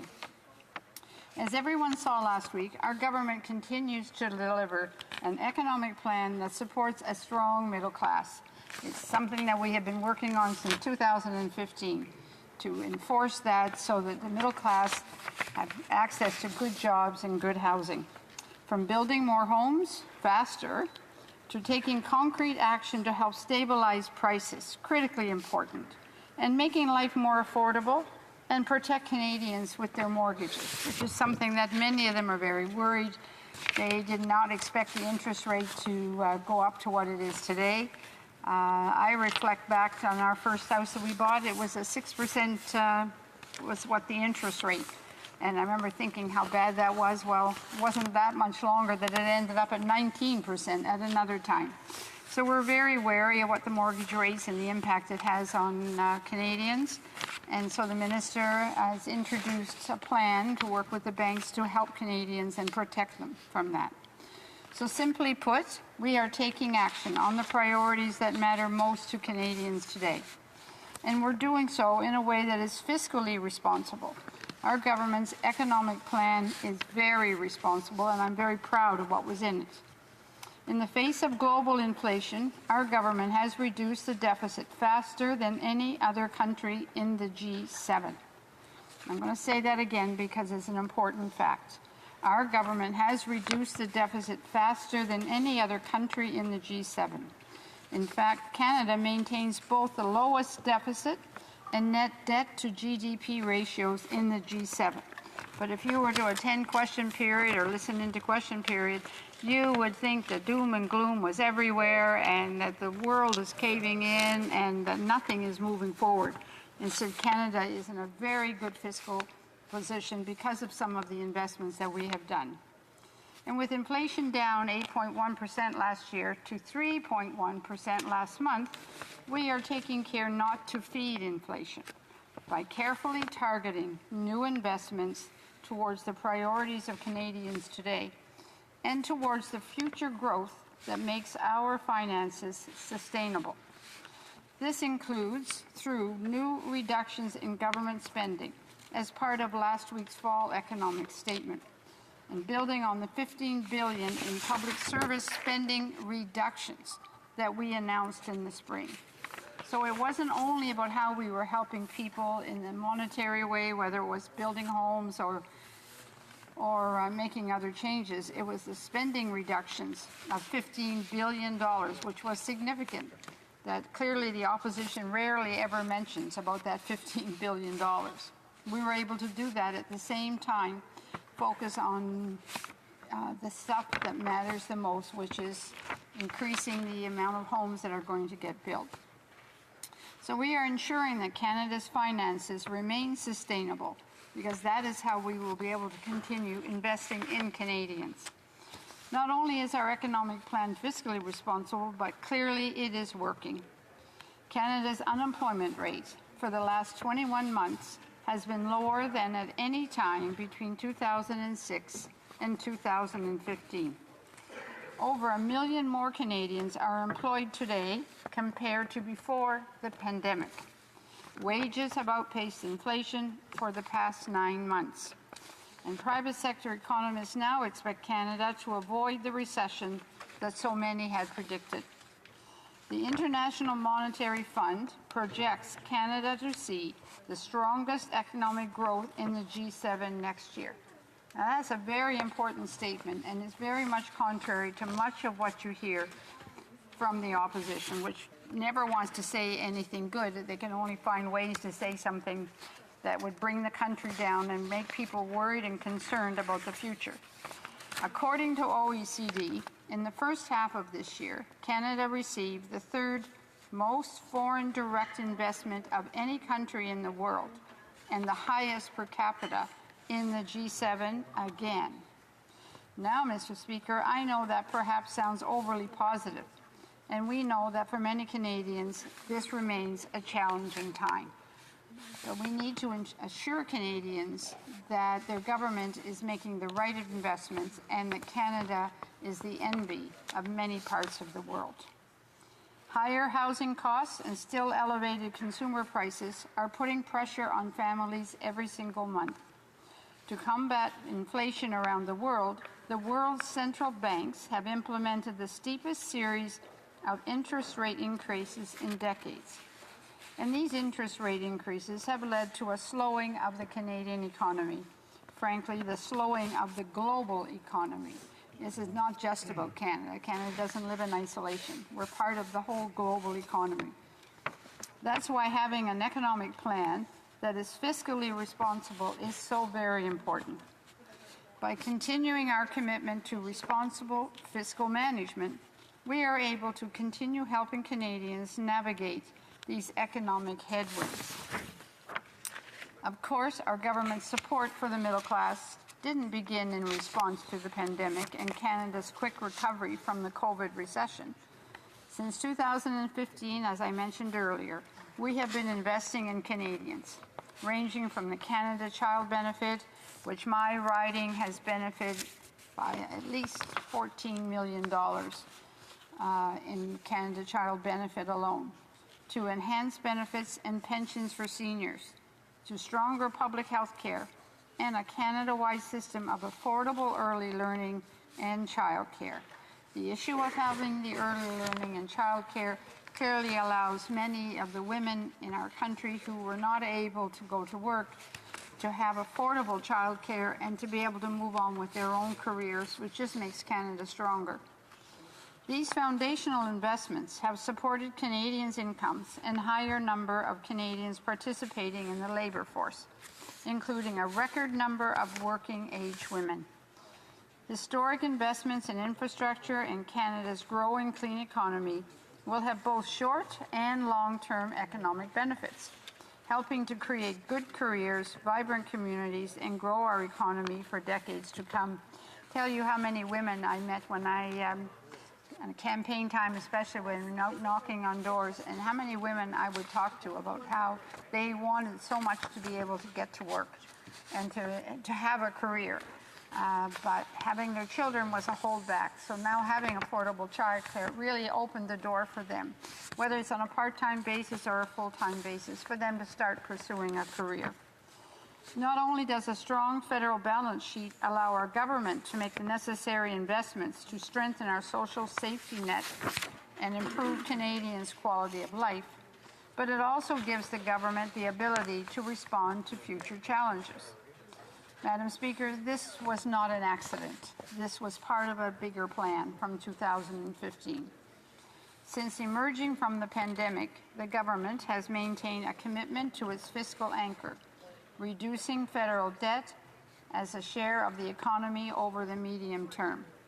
This metric is key not only for fiscal sustainability, but also to preserve Canada's AAA credit rating, which helps maintain investors' confidence and keeps Canada's borrowing cost as low as possible.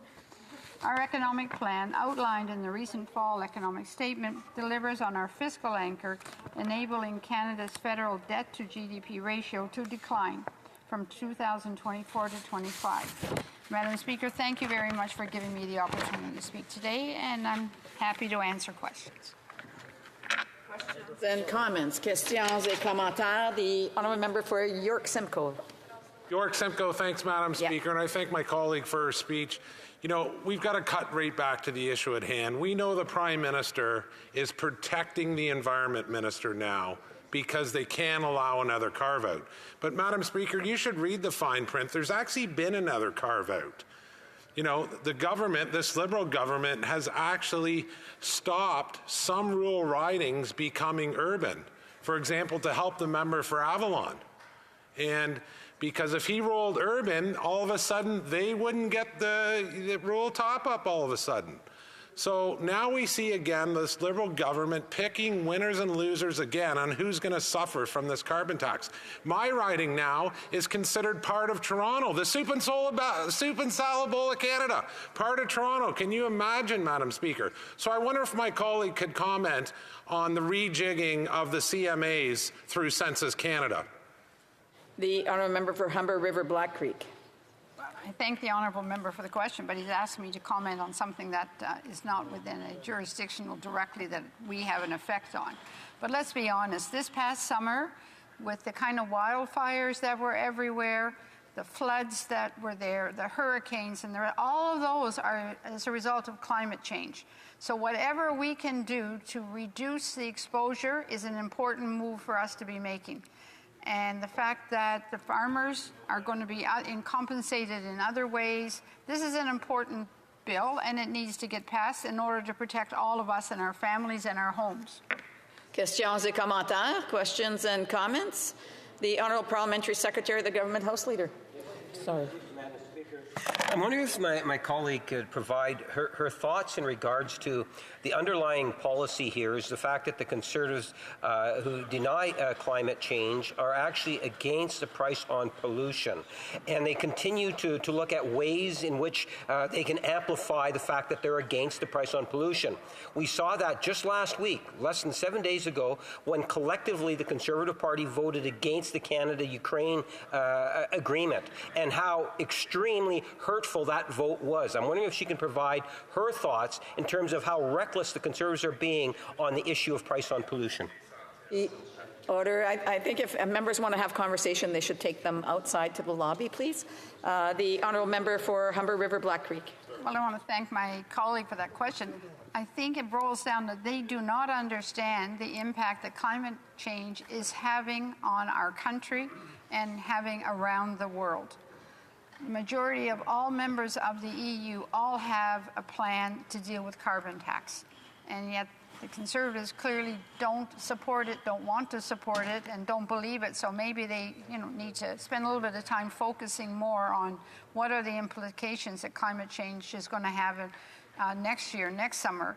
If you look and see just exactly what is going on as a result of climate change, it's serious damage. It's threatening the lives and the homes and the future for all of us in this country and around the world. And we need to take much stronger action, frankly, than what we have. So to be worrying about this issue, about the carbon tax, I would suggest they should be putting their energy in something else more profitable.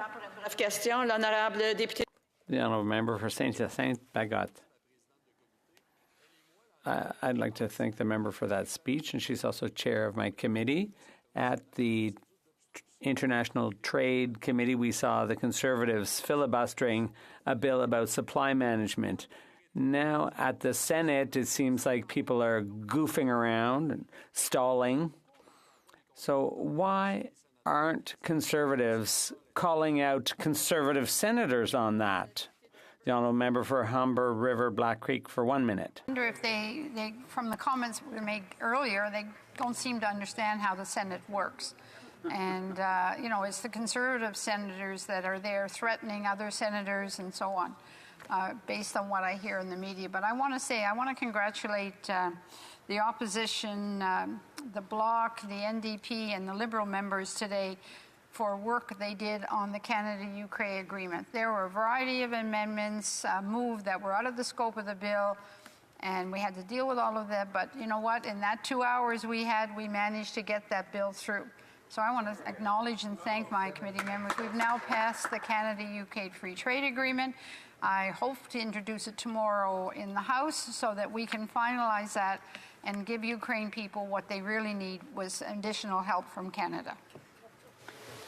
Reprise de débat. Resuming debate. L'honorable député de la... The honourable member for Lac-Saint-Louis. Thank you, Madam Speaker.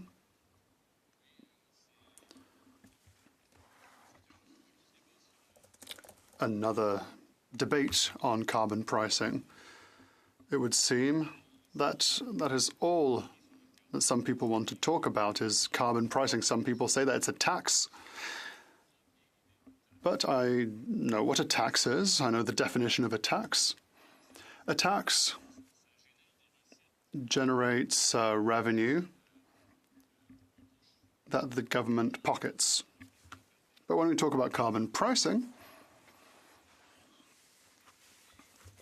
Madam Speaker, all revenue is then reinvested in individuals' pockets or businesses' pockets to allow them to invest in a green and clean economy. You know, I've been sitting here day after day listening to what I consider a false narrative on the price on carbon. First of all, it's been given an incorrect name. It is not a carbon tax. A tax is something that generates revenues that remain in the that go to the government coffers. But when you talk about a price on carbon, and this is the beauty of it, it's extremely effective. Yet all of the monies received from the price on carbon are returned to Canadians or Canadian businesses. As a matter of fact,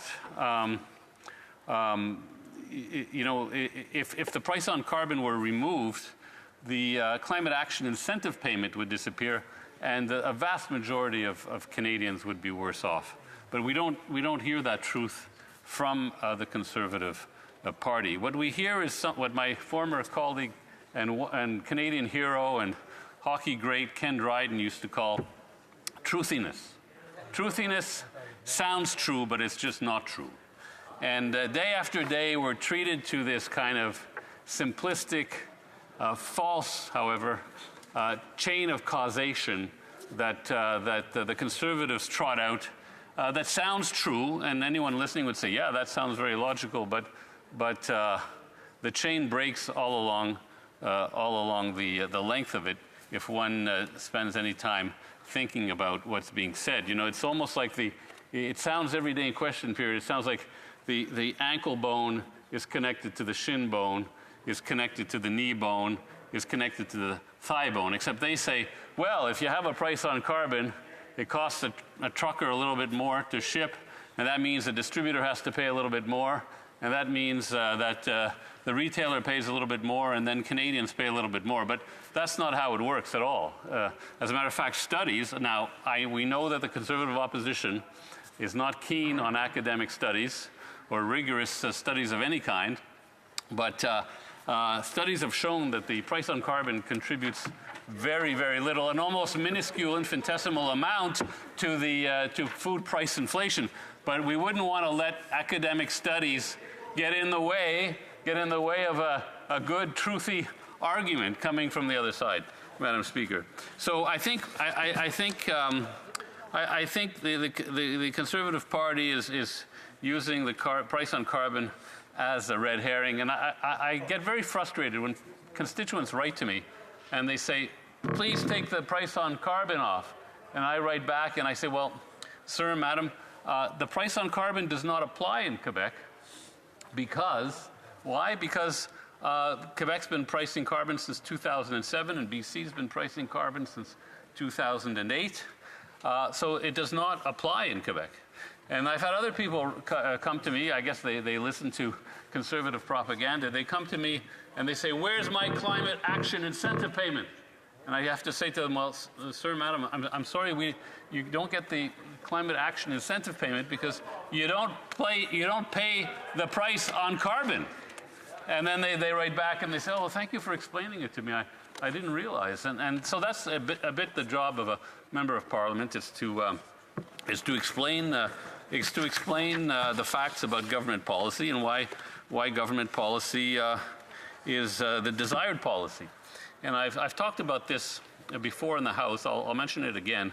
But you know, the leader of the opposition fancies himself to be a great monetarist economist in the tradition of the Chicago School of Economics, the school that was made famous by Milton Friedman. Yet Milton Friedman thought that the price on carbon was a wonderfully simple and effective policy instrument for pricing pollution, what we call an externality, something that an externality is something that is not priced and therefore is not reflected in the market, and therefore leads to greater use of something that is not necessarily a societal good. So that's what the price on carbon really is all about. Anyway, we'll just keep talking about this, I'm sure, Madam Speaker, until the cows come home, but I'm prepared to stand up in this House over and over and over again to set the record straight about the price on carbon. But let's face it, we are going through an affordability crisis in Canada and around the world, as a matter of fact. Fortunately, in Canada, we have one of the developed world's lowest inflation rates.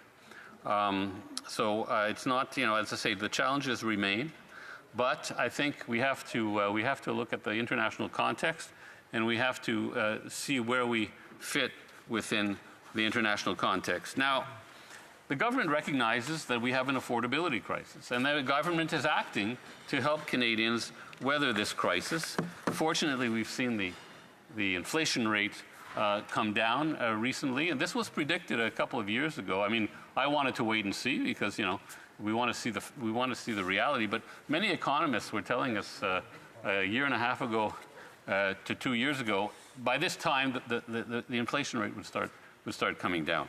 And in fact, it seems to be happening. But we'll wait and see over the long term. But in the meantime, the government is acting. The government is acting, and I'll give you one example of one of the inflation relief measures that our government instituted in order to help Canadians weather the inflationary storm. Budget 2023 introduced a new one-time targeted grocery rebate to provide inflation relief for 11 million Canadians and families who need it most. 11 million people. That's what we're at 40 million now, so that's over a quarter of the Canadian population. That's not peanuts, Madam Speaker. The grocery rebate provided $2.5 billion in targeted support, with eligible couples with 2 children receiving up to an extra $467, and single Canadians without children receiving up to an extra $234, including single seniors. Now, the Conservatives may say, well, that's not enough, that doesn't really count, but tell that to somebody who is dealing with the high cost of food as a result of international developments like the war in Ukraine, Madam Speaker. I don't think that's something to sneeze at. Now, the government, of course, is doing other things. For example, it's addressing junk fees. Junk fees are taking a real bite out of Canadians' incomes, and they are having a disproportionate impact on lower-income Canadians. Through Budget 2023, we announced our government's intention to work with regulatory agencies, provinces, and territories to reduce junk fees for Canadians and continue to ensure businesses are transparent with prices to help make life more affordable for Canadians. Now, at this point, I just want to digress a little bit because we've noticed that the price of automobiles has been rising. Now, it's not because of the price on carbon. It's not because of the price on carbon that the new car you're leasing or buying has gone up a tremendous amount of money. You know what? You know why it happened, Madam Speaker? I'll explain why it happened, and it's related to the pandemic. I mean, that's not a novel idea. I mean, on the other side of the House, we seem to have forgotten the pandemic and the impacts of the pandemic, but there is a lot going on in the economy still today that is related to the pandemic. So what happened in the pandemic, Madam Speaker, with respect to the sales of automobiles? Well, supply chains were interrupted, and car dealers couldn't. How much time, Madam? 25 seconds. Oh my gosh, I was just getting going.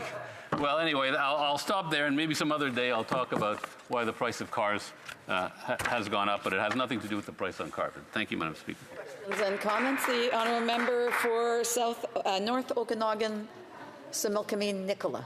Central Okanagan, Similkameen Nicola. Thank you, Madam Speakers. First of all, the member opposite talked about academic studies. I would challenge that member to actually table academic studies showing that there's no correlation. In fact, Sylvain Chaubois, the food professor, has actually said, Madam Speaker, that specifically there has not been that. In fact, he says it's imperative that we conduct a rigorous evaluation of how carbon pricing affects food affordability for Canadians and the long-term competitiveness of our industry. So much for that member there, Madam Speaker, for saying that he's on the side of academics and the science is done and it's settled. I'd like him to actually name the researchers. And while we're on the subject of junk fees, Madam Speaker, I've raised in this House how shippers are actually utilizing the carbon tax. I have a food processor in my riding that receives bills where it shows carbon levies in addition that are added on. I've raised it with this chamber. Does the member believe that the government has a duty to try and keep these prices down by tackling junk fees like the carbon tax? I think he should just get rid of the whole thing altogether. L'honorable député de Lac-Saint-Louis. Thank you, Madam Speaker. Yes, well, the Bank of Canada has said that the price on carbon is not contributing in any significant way to food inflation. Now, I don't know, maybe the honourable member doesn't accept studies and analyses by the Bank of Canada as legitimate academic studies. I know that his leader doesn't think much of the Bank of Canada and puts the blame of everything on the shoulders of the Bank of Canada. But listen, there is a price on carbon. It is being added to the cost of things. The issue is that it's not responsible for the biggest chunk of the rise in food prices. Questions et commentaires, questions and comments. L'honorable. The honourable member for Shefford. Thank you, Madam Speaker. I would like to thank my colleague for his speech. I would have liked to have asked questions of the Conservatives on this subject. We are currently in the 12 days of actions against violence against women. There will be many speeches from various political parties to highlight how important it is to fight against violence against women. But at the same time, there's a political party in this House that has partaken in bullying against certain women in politics, as we've seen with women in the Senate. Madam Speaker, we need to actually tackle violence against women, and it has to start here, this fight. The honourable member for Lac-Saint-Louis. Yes, indeed, I find it rather unfortunate that some tactics are being used by some, tactics that try to draw attention, partisan attention, tactics that have very real consequences, and we saw this when two female senators were targeted. Unfortunately, there are some people who see this on social media and react in the wrong way. Thankfully, in this case, there weren't very serious consequences, but that could incentivize others to do the same thing. Actions that could easily harm someone, so we have to be very careful. This kind of tactic doesn't do anything good in the long term, Madam Speaker. Brief question, the honourable member for Guelph. Thank you, Madam Speaker, and thanks to the honourable member for his intervention. Madam Speaker, I think part of the discussion today is around governance and around partisanship and how the Senate has largely become a nonpartisan body. We still have Conservative caucus members in the Senate. Could the honourable member talk about how, when you put partisanship aside and focus on the needs of Canadians, you can actually get more done? Brief answer from the l'honorable député de Lac-Saint-Louis. This is another thing we've been hearing ad nauseum, Madam Speaker. It's the idea that there are Liberal senators in the Senate. Madam Speaker, I've been here for quite a while, and I remember when, and the honourable member here from Winnipeg remembers as well, when we decoupled from the Senate. And now the Senate, the appointed senators appointed by the Prime Minister are appointed there because they are independent spirits, because they are independent thinkers who are highly qualified, and quite frankly, they have a mind of their own. Alors, conformément à l'article 38... Pursuant to Standing Order 38, would like to inform the House that the questions to be raised tonight are as follows. History, the Honourable Member for Kenora, carbon pricing, and the Honourable Member for Calgary Rocky Ridge, carbon pricing. Resuming debate, reprise de débat, l'Honourable député de Beauce. The Honourable Member for Beauce.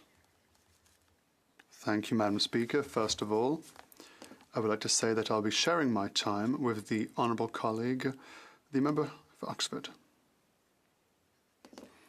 Madam Speaker, I rise today to be the voice of my constituents.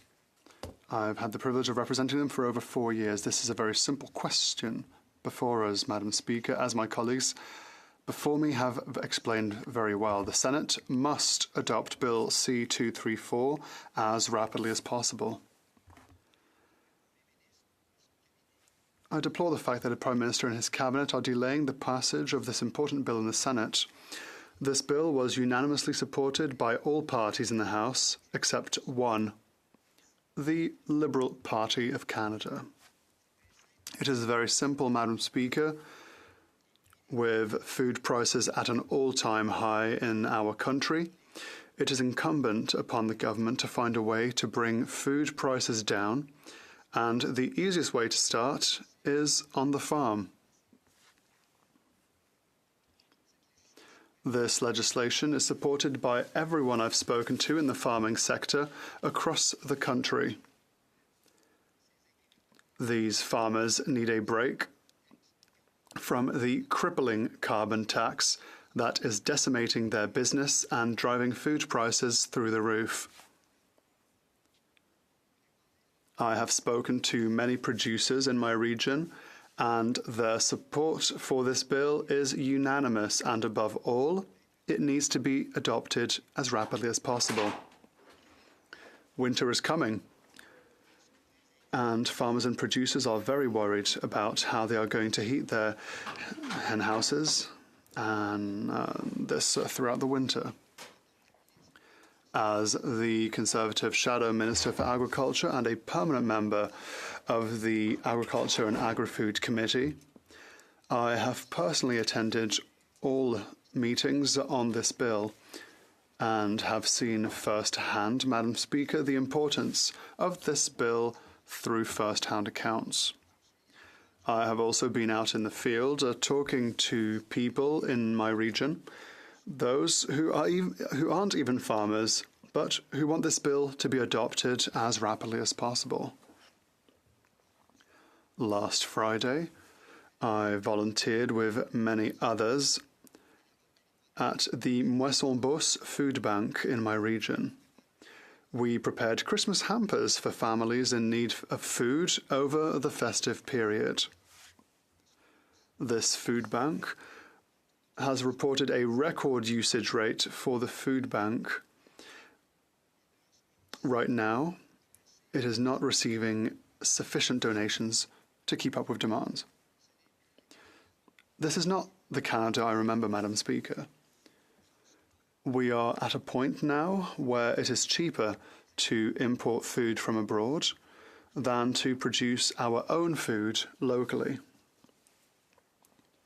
One comment I hear all too often from the Liberals and the Bloc Québécois and the New Democrats as well is that the carbon tax does not apply to Quebec.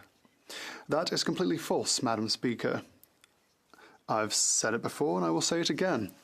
The carbon tax applies to Quebec, both directly and indirectly. I can show numerous invoices from farmers for propane, for example, that they use, which contain the federal price on pollution. The carbon tax is also paid indirectly when we import goods from other provinces. Quebec, as far as I know, is not self-sufficient. We import many products from our provinces that pay the full carbon tax, and this tax is thereafter passed on to us, whether in the form of inflated prices or transport costs. When the government taxes the farmers who produce the food, the truckers who transport the food, and the grocers who sell the food, prices become unaffordable. Madam Speaker, the Liberal government has lost all control. It has exempted a minority of Canadians from the carbon tax on heating oil, which helps in one part of the country where the polls are falling, but they won't exempt farmers from the carbon tax to help all Canadians feed themselves.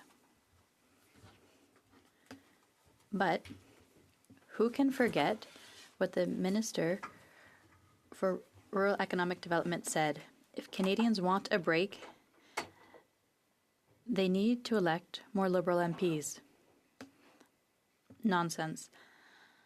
Another comment that frankly makes me laugh, Madam Speaker, is when the government says that senators are, in quotes, independent, but the majority of senators who voted against this legislation were appointed by the current Prime Minister. It's a disgrace for me, Madam Speaker. Canadian farmers are protectors of the land. They care deeply about their animals and the environment. They work so hard to feed our families and grow our economy. The lack of support for this bill from the Liberal Party is beyond me. Something needs to be said about the rural members of the Liberal caucus. I cannot believe that only 3 Liberals voted in favor of this legislation.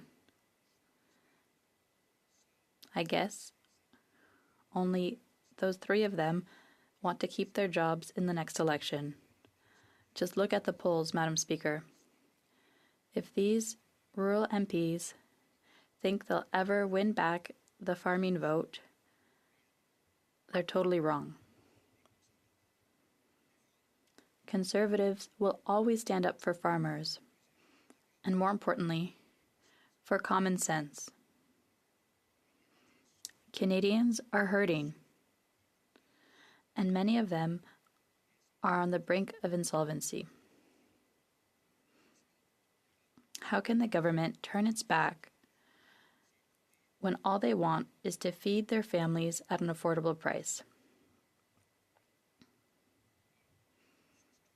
And that's what this bill will do, Madam Speaker. It will reduce the price of food for our families. It will also help our farmers be more competitive and to be the economic engine that they have always been for our country. If the government doesn't act, our farming families, our small communities will continue to disappear, and our country will become even more dependent on food imports. If the government hasn't noticed by now, everything it's doing now goes against protecting the environment. A simple example, a vegetable grown in Mexico is now cheaper at the grocery store than one grown locally here in Canada. So the question needs to be asked, are Liberal ministers living under a rock? Don't they see how much pollution could be reduced if we supported our Canadian producers instead of having planes, ships, and trucks from overseas carrying many products that could be grown locally? Farmers can no longer serve as a piggy bank for the government's mismanagement of the economy. Their lack of fiscal discipline has brought Canada to where it is today. They are simply not worth the cost, Madam Speaker. The Prime Minister must step aside and allow the Senate to pass Bill C-234 as quickly as possible. I would like to take this time to thank my colleagues from Huron-Bruce and Foothills for their hard work in bringing this bill to the Senate. It's time for this bill to finally pass so that farmers can do what they do best. That is, feed our Canadian families. Canadians can count on Conservatives to keep fighting for farmers, for more affordable prices, and especially for common sense. To conclude, Madam Speaker, I dare hope that the Conservative motion today will receive the support of all of my colleagues. We're really talking about passing Bill C-234 as quickly as possible. That's a first step in the right direction to help our farmers to produce food, high-quality food, at a more affordable price. Thank you, Madam Speaker. Comments? The Honourable Parliamentary Secretary, the Government House Leader. Yes, Madam Speaker, there's two components to this, what's being proposed today. The first is in regards to the fixation that the Conservatives have with the price on pollution, which ultimately led them to vote against the Canada trade agreement with Ukraine. The second part is very disturbing also. It's a form of intimidation that we've seen that comes from the former leader of the Conservative Party, reinforced by the current leader of the Conservative Party. Intimidation that saw a senator uncomfortable in terms of returning home and messaging her staff not to answer the phones and so forth. It is, in fact, an intimidation factor. Many look at the general direction in which the leader of the Conservative Party is going in terms of his actions. Does the member support the type of actions that are being taken by the former leader of the Conservative Party and the current leader of the Conservative Party with respect to intimidation and bullying? It seems to be a pattern of behavior. Before going to the member for Beauce. Members on both sides of the House, that when someone has the floor, it's not time to have conversations. If they wish to have those conversations, they should take them out. The Honourable Member for Beauce for a response. Thank you, Madam Speaker. I'd like to remind my honourable colleague opposite that today we're really talking about the rapid passage of Bill C-234. When you mention pressure on certain senators, even if we're told that they're independent, I heard other things being said, that there was significant pressure applied by members of cabinet and even perhaps the Prime Minister. So that needs to be said in the current context. I want us to really talk about the adoption of C-234. Why is it currently being blocked at the Senate? Might not be the Conservative Party that should be questioned. Members that maybe they didn't hear what I said, or maybe they need hearing aids, but I would just ask them to please hold their conversations out there while others are actually actively participating here in the House. The questions et commentaires, l'honorable. Questions and comments. The Honourable Member for Saint-Hyacinthe-Bagotte. Thank you, Madam Speaker. I'd like to thank my colleague here for his speech. It's true that it's frustrating to see things blocked at the Senate. That's why I think the simplest thing would be to abolish the Senate. But we know that Conservatives had promised to reform it, which did not happen even when they had a majority government. That being said, our colleague was saying that they stand up for farmers. I saw obstruction around our bill to defend supply management. I know the member for Beauce always voted with us on that, and I thank him for that. But I imagine he was ashamed of his colleagues when they were blocking this, and it must have been quite lively at caucus for Quebec members of the Conservative Party. So could he tell us what he thinks of the behavior of Conservative senators on this bill that was democratically passed in this House? The Honourable Member for Beauce. Thank you, Madam Speaker. I thank my colleague for Saint-Hyacinthe-Bagotte for his question. It's clear that for today, the issue is Bill C-234. I share my colleague's point of view on C-292. I hope he'll look at that, it'll make its way through. But today we're talking about C-234, which has made a lot more progress. It's at the Senate, and I hope we'll be able to move forward and pass C-234 as quickly as possible, and C-292 can make its way, and we'll see when it gets there. The Honourable Member for Churchill-Kiwatinuk-Aski. Merci, Madame la Présidente. Thank you, Madam Speaker. It was indicated that the NDP supports this motion, recognizing that farmers throughout the country need support right now, and indirectly Canadian people. Can my colleague tell us about how this motion could help farmers in Western Canada? The Honourable Member for Beauce, a brief response, please. Thank you, Madam Speaker. I thank my colleague for the question. Passing this motion would put a little bit more pressure on the government to stop putting pressure on the Senate to hold up Bill C-234. That's the best thing to do to vote in favor of this motion tomorrow. The honourman for Oxford. Madam Speaker, it's an honour to speak today on such an important motion in front of all of us. I represent a great riding, Oxford, a farming community with a long, proud farming legacy. We're nearly home to 1,900 farms who feed our families coast to coast to coast. Our farmers are doing extremely hard work. They're doing God's work. Their generations are helping out on the farms, making sure that our food goes from the farms to our dinner tables. However, this Prime Minister's carbon tax with the NDP is making that task nearly impossible. To feed our families, we need energy. Our farmers need to dry their grain, run their operations, heat and cool their barns for their livestock. But this carbon tax makes everything more expensive for our farmers to produce the food that we eat. And this Prime Minister's appointed senators are delaying the passage of Bill C-234. This costly, unnecessary delay is hurting our farmers this harvest season. Madam Speaker, corn moisture in Oxford was up to 30% this year. And a lot of our farmers are still out harvesting.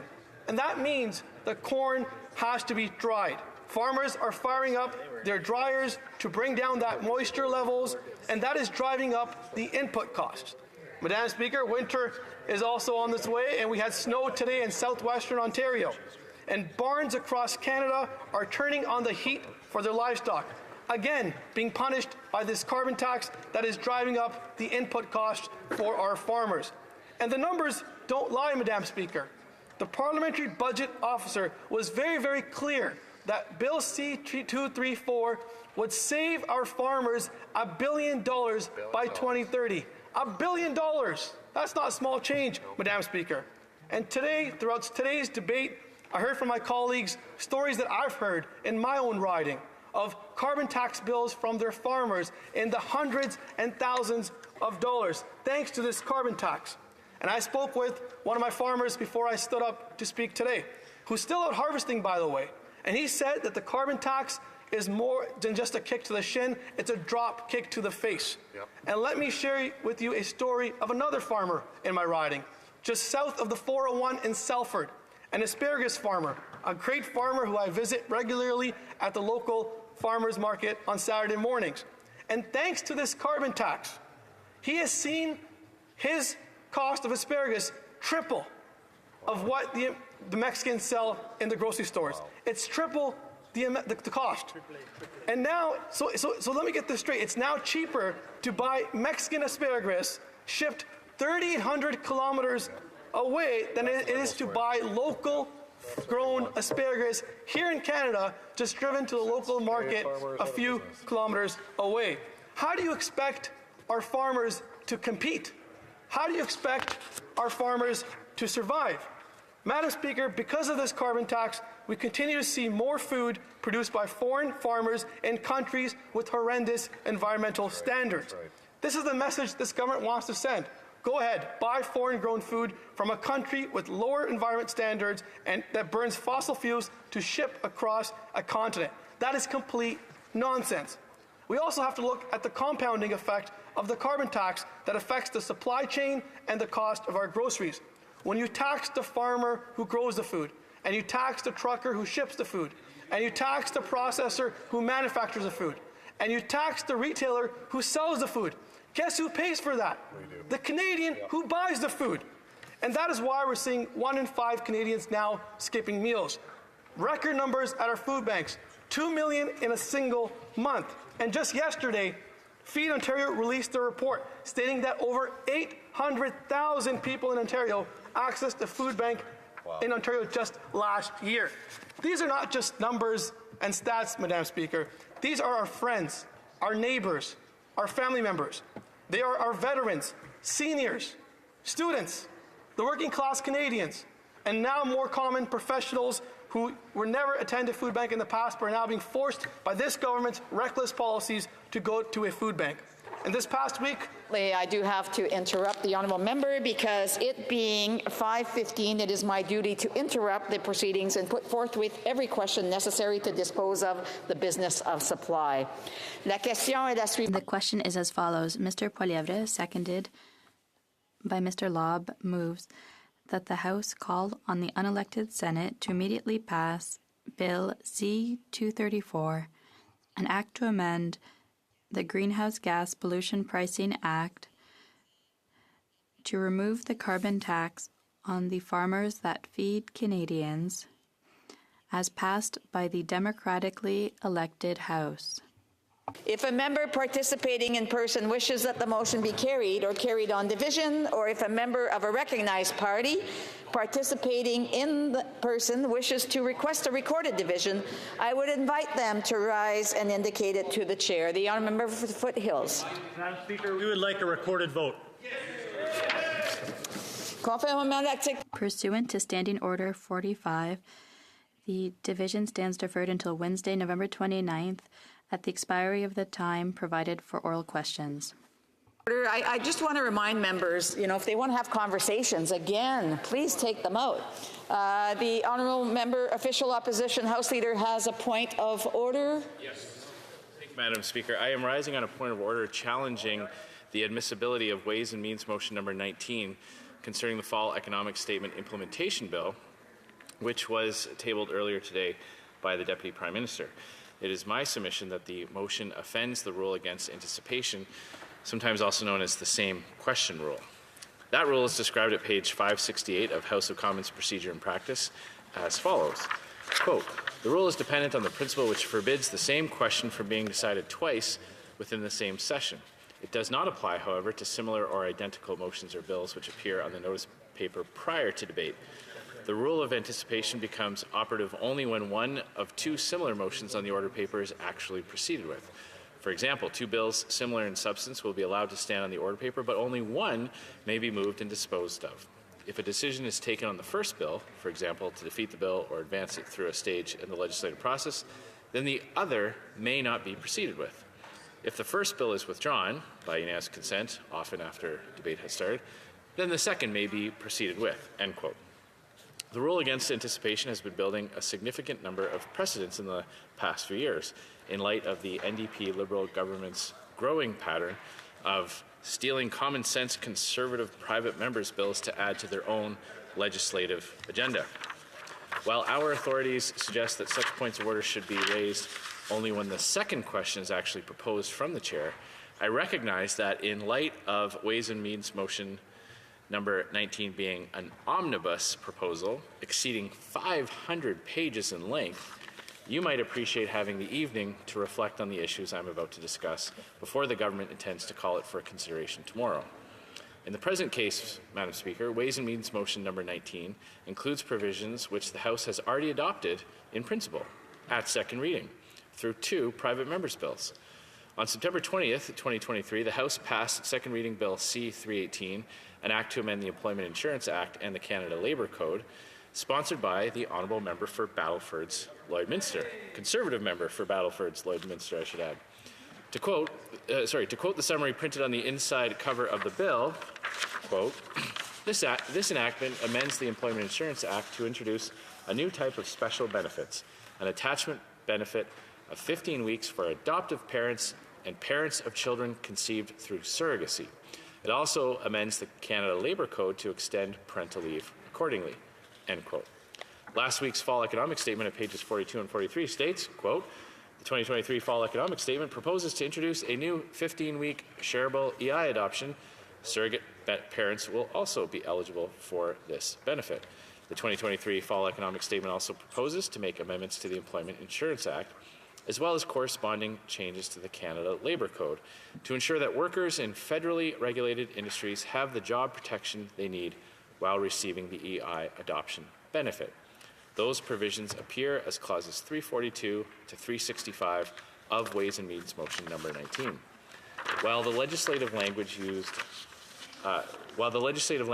varies, the ultimate policy objective and therefore the principle of the matter remains the same, as a close examination of the two passages I quoted reveals. The second private member's bill stolen by the government this week is Bill C-323, an act to amend the Excise Tax Act, Mental Health Services, sponsored by the Conservative member for Cumberland Colchester, which the House passed at second reading on September 27, 2023. My colleague's bill would amend Sections 1 and 7 of Part 2 of Schedule 5 of the Excise Tax Act, exempt psychotherapy and mental health counseling from GST.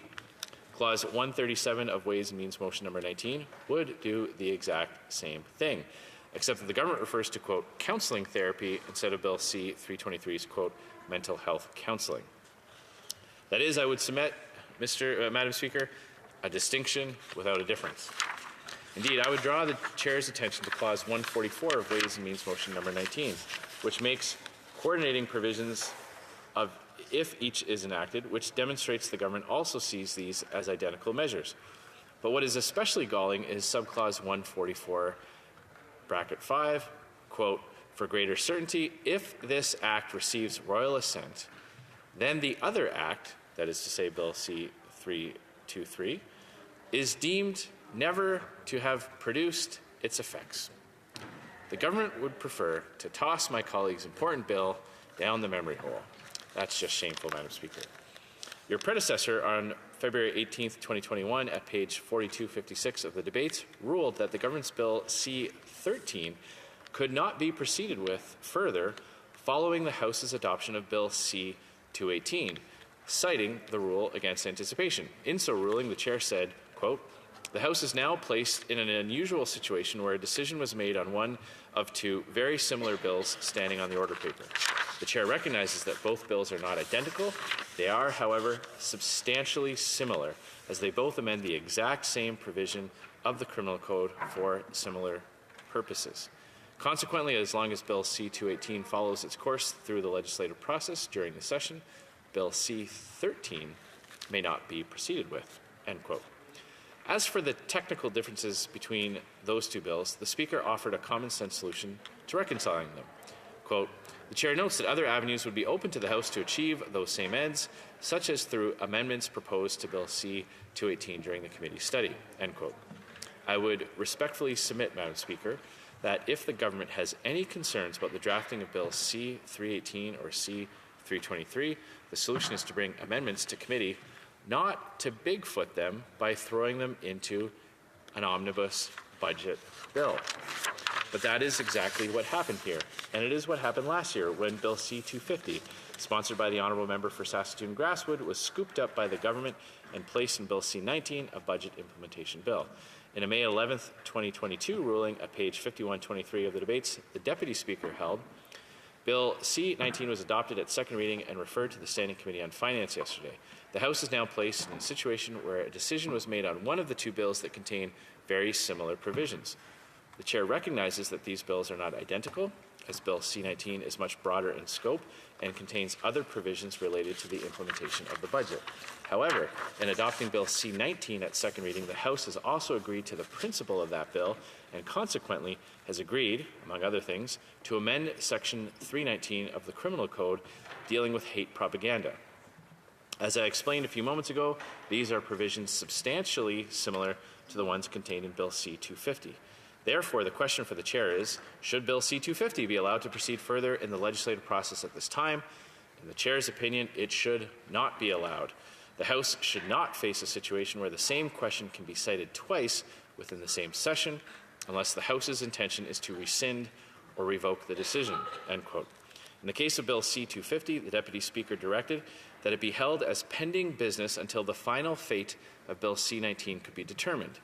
On September 20th, 2022, your predecessor ordered Bill C-250 to be discharged and dropped from the order paper, given that Bill C-19 had by then received royal assent. A similar pair of rulings occurred on June 6, 2022 and May 11, 2023 in respect of Bill C-243 in light of its overlap with Senate Bill S-211. While these rulings are all quite recent, they weren't novel. Mr. Speaker, Michener on March 13, 1959, at page 238 of the journals, reached the same conclusion for managing this sort of legislative traffic jam. Quote, I have come to the conclusion that this must stand, as well as the other bill in the same terms, or at least in terms for exactly the same purpose, until the bill which was first moved has been disposed of, either by being withdrawn, which would open the door for one of these other bills to proceed, or by way of being approved, which would automatically dispose of these bills because the House would not vote twice on the same subject matter any more than it would debate the same subject matter twice, end quote. Standing Order 94.1 empowers and directs the Speaker to, quote, make all arrangements necessary to ensure the orderly conduct of private members' business, end quote. That standing order, I would submit, behooves you to safeguard the process of private members' business as much as possible by drawing a firm and bright line for the government to stop poaching common-sense Conservative bills and claiming them as their own. One final consideration which I want to place before the Chair is one which did not arise in the context of the pairs of bills and the precedents I cited. We are dealing here with a Ways and Means motion, not a bill. Bosca and Gagnon at page 568 explain the relevance of this distinction in the rule against anticipation. Quote, according to this rule, which applied to other proceedings as well as to motions, a motion could not anticipate a matter which was standing on the order paper for further discussion, whether as a bill or a motion, and which is contained in a more effective form of proceeding, end quote. The associated footnote points readers to other authorities for a fuller explanation, such as the UK's Erskine May. That book's 25th edition at paragraph 20.13 explains, quote, a matter must not be anticipated if contained in a more effective form of proceeding than the proceeding by which it was sought to be anticipated, but it might be anticipated if contained in an equally or less effective form. A bill or other order of the day is more effective than a motion. This principle was explained matter-of-factly by Mr. Speaker Casgrain on February 24th, 1936 at page 68 of the journals. Quote, a bill has the right of way and cannot be sidetracked by a motion, end quote. In the circumstances, if the precedents and procedural authorities of this House are to be applied consistently, Ways and Means motion number 19 must be put into abeyance pending the outcome of bills C-318 and C-323, and I would urge you to so rule. Thank you, Madam Speaker. Thank you. I appreciate the honourable member bringing forth that information, and I will just want to indicate that I will certainly we will certainly use that information as we continue to deliberate on the decision that the Speaker will be bringing before the House. I have a point of order. The Honourable Government Deputy House Leader. Given the lengthy intervention by the House Leader for the Conservatives, if you would give us the opportunity to reflect on that and perhaps provide some contributing comments to that, Madam Speaker, would be greatly appreciated. And I believe you seek to find unanimous consent to see the clock at 5:30 so we can start private members' business. Okay, do we have unanimous consent to see the clock at, before I go to that, on the point of order, the Honourable Member for New Westminster Burnaby. The NDP would like to reserve the right to intervene as well. We'll be looking very carefully at the Blues, and I would repeat my colleague's request that we see the clock at 5:30. Duly noted on both sides. Now we can see the clock for 5:30. Is that agreed? Agreed. Agreed and so ordered. It being 5:28, the House will now proceed to the study of private members' business orders of the day.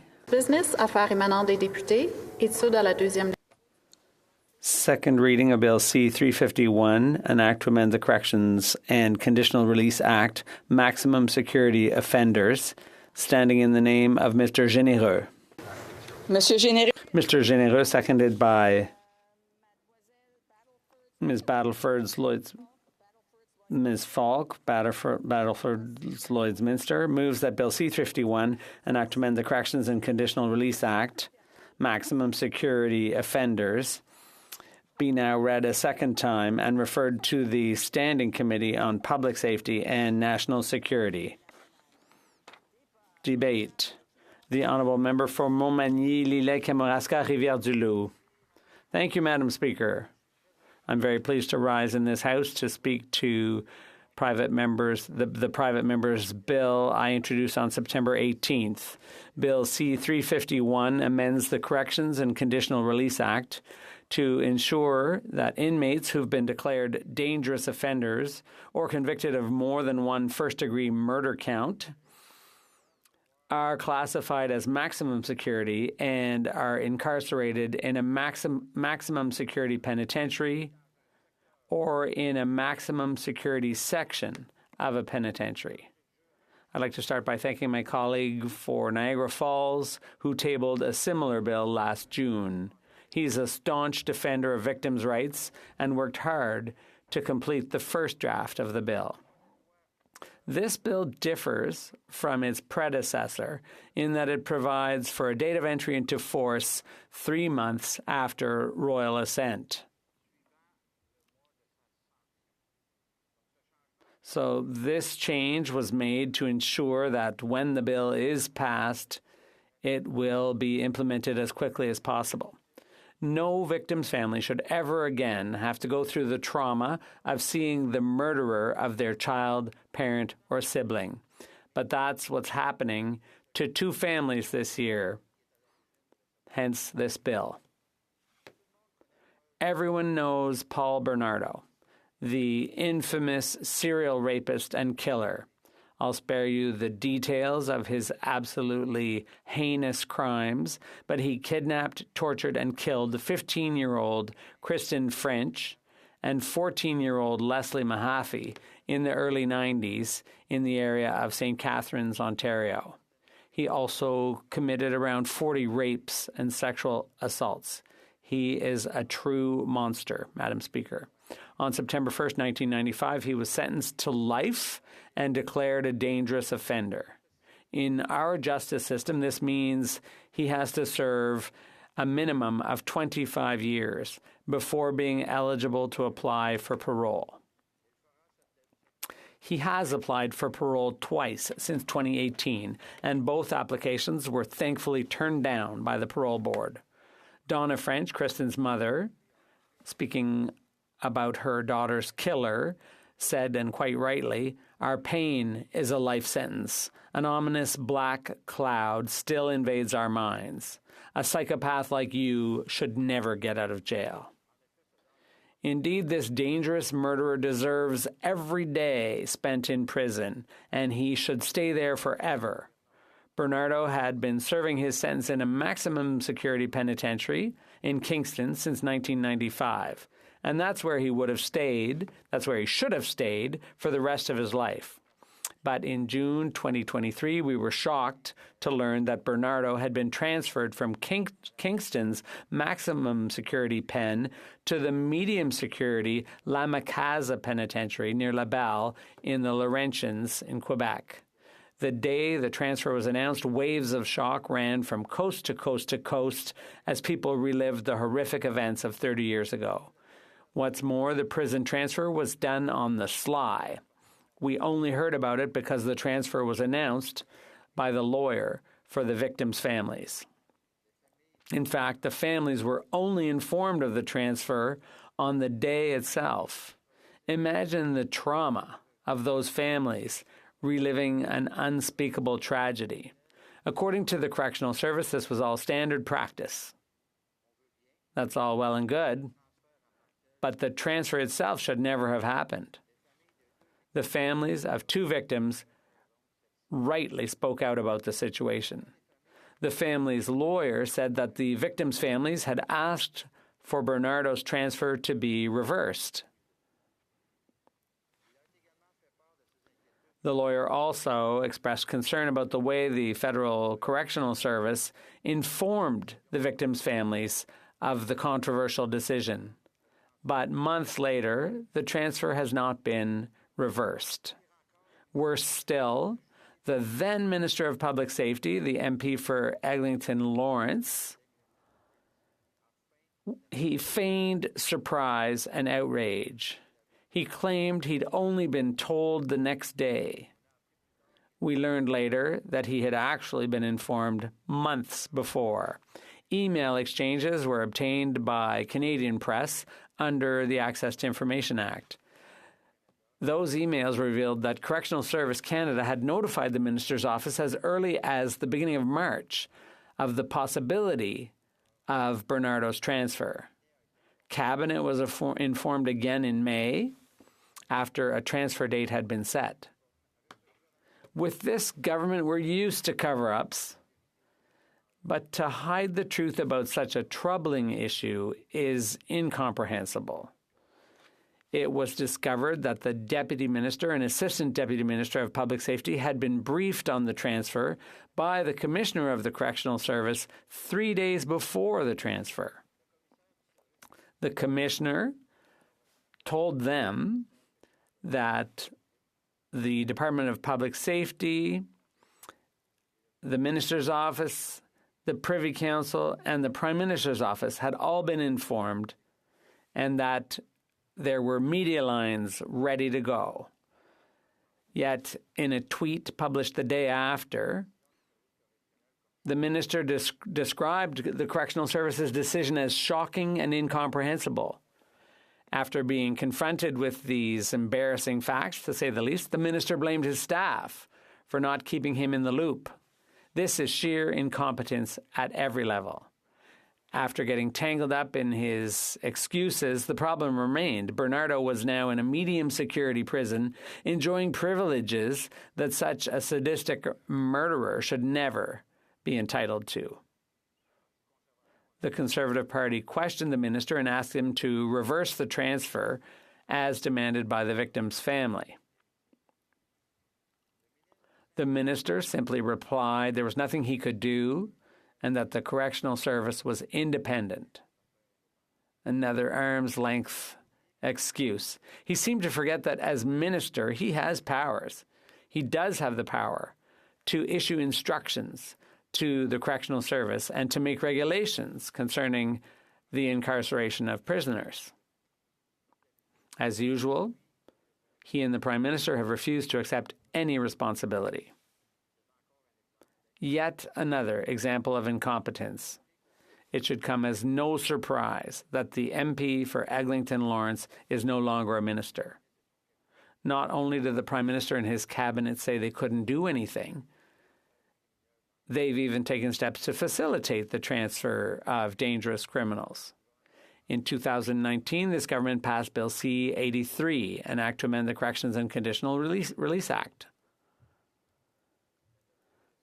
This enactment ensures that prisons are selected on the basis of the least restrictive environment for inmates. We're not talking about the victims here, we're talking about the inmates. Bill C-83 reversed a policy set by the last Conservative government that imposed a higher standard on dangerous offenders. The Correctional Service of Canada used this policy to try to justify the transfer in this case. It's a lax system introduced by the Liberals that allows such incomprehensible transfers. In fact, I came across a chilling statistic. In Canada, as we speak, there are 58 prisoners who've been designated dangerous criminals and who are in a minimum security prison. 58, Madam Speaker. They're not even in a medium security penitentiary. It's totally incomprehensible. That's the legacy of 8 years of Liberal government. A lax justice and correction system that allows for this kind of crazy situation to occur. Everything is done to accommodate criminals, nothing for victims. It should be the other way around. It's deplorable and it has to change. As Conservatives, we've taken numerous steps to try to reverse this decision. I must say a word about my colleague from Niagara Falls and all the work he's done on this issue. The towns where the murders and multiple assaults took place are very close to his riding. He asked for unanimous consent to pass the following motion on June 14th. I move that the House call for the immediate return of infamous serial killer and rapist Paul Bernardo to a maximum security penitentiary. That all dangerous offenders and serial murderers convicted by a court of law be permanently held in a maximum security facility. That the least restrictive environment criterion be repealed and that the term necessary restrictions put in place by the previous Conservative government be reinstated. Unfortunately, that motion was defeated.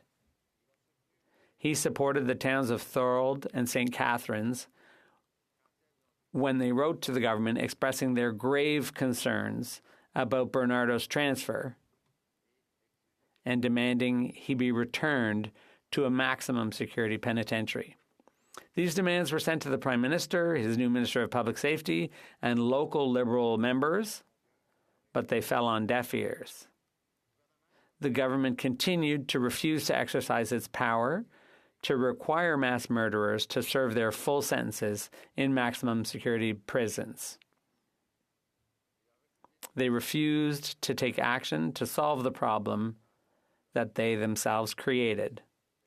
Worse still, the Liberal member for St. Catharines accused those who proposed solutions and those who expressed their concern of playing politics. As usual, the Liberal government divides and conquers and blames instead of taking responsibility and making changes to solve the problems it has created itself. Another step by my colleague was to propose a study to get to the bottom of Bernardo's transfer. But the Bloc and the NDP blocked this effort at the Public Safety Committee. Apparently, the trauma caused by the transfer wasn't important enough for them. This is symptomatic of this government. They systematically take the side of the offenders. Before I conclude, I have two recent examples that demonstrate just how lax this government is when it comes to ignoring victims. Two examples where our Conservative Party intervened to reverse this government's reckless decisions. Last March, my colleague, the member for Charlesbourg, Haute-Saint-Charles, and political lieutenant for Quebec, introduced Bill C-325, which would introduce major reforms to the Criminal Code and Corrections and Conditional Release Act in order to bring back safety to our streets. This bill would reverse parts of Bill C-5 passed by the Liberals last fall and put an end to the alarming number of convicted violent criminals and sex offenders serving their sentences at home. It is unthinkable that sex offenders and other violent criminals should be released to serve their sentences in the comfort of their own homes, whilst their victims and peaceful neighbours live in fear. It is a common-sense solution tabled by my colleague, and I would like to commend his hard work on behalf of victims. To conclude, Madam Speaker, after all of our attempts, this government remains insensitive to the suffering and trauma that the victims' families have experienced a second time with this unacceptable transfer. On this side of the House, we are on the side of victims, not the side of criminals. That is the reason for which I tabled the bill that we are debating today. The Liberals have gotten it wrong, and we Conservatives wish to put it right. We are going to restore common sense to our judiciary and correctional system. I hope that my colleagues from the other parties will finally listen to reason, side with the victims, and vote in favour of this bill. Thank you. Questions et commentaires, questions and comments. The Honourable Parliamentary Secretary. Thank you, Madam Speaker, and thank you to my colleague for his speech on this matter. However, he mentioned in his speech that it would have been possible for the minister to simply order an inmate to any given correctional facility. However, yesterday at committee, we heard from the Commissioner of Correctional Services Canada, where she said that that absolutely would not be legally possible in this country based on the laws. So is the member opposite suggesting that the commissioner lied, or are they unaware that in order to direct from a minister to direct where an inmate is held is not legal in this country? The Honourable Member from Montmagny-Lille-Carmel-Duluth. Madam Speaker, when a government is in power, they make decisions. They must be leaders, and they must do everything in their power to correct mistakes that they may have made. In this case, what is clear, what is eminently clear, is that a mistake has been committed. This transfer should never, never have taken place. So the Minister for Public Safety should have been able to overturn the decision made by correctional services. The Honourable Member for Rimouski, Nejet, Témiscouata, Les Basques.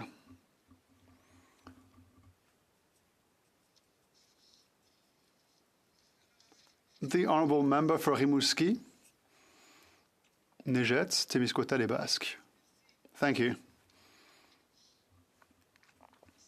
Thank you, Madam Speaker. Rimouski, Nejet, Témiscouata, Les Basques. I would like to thank my colleague for his speech. He mentioned that common sense should prevail.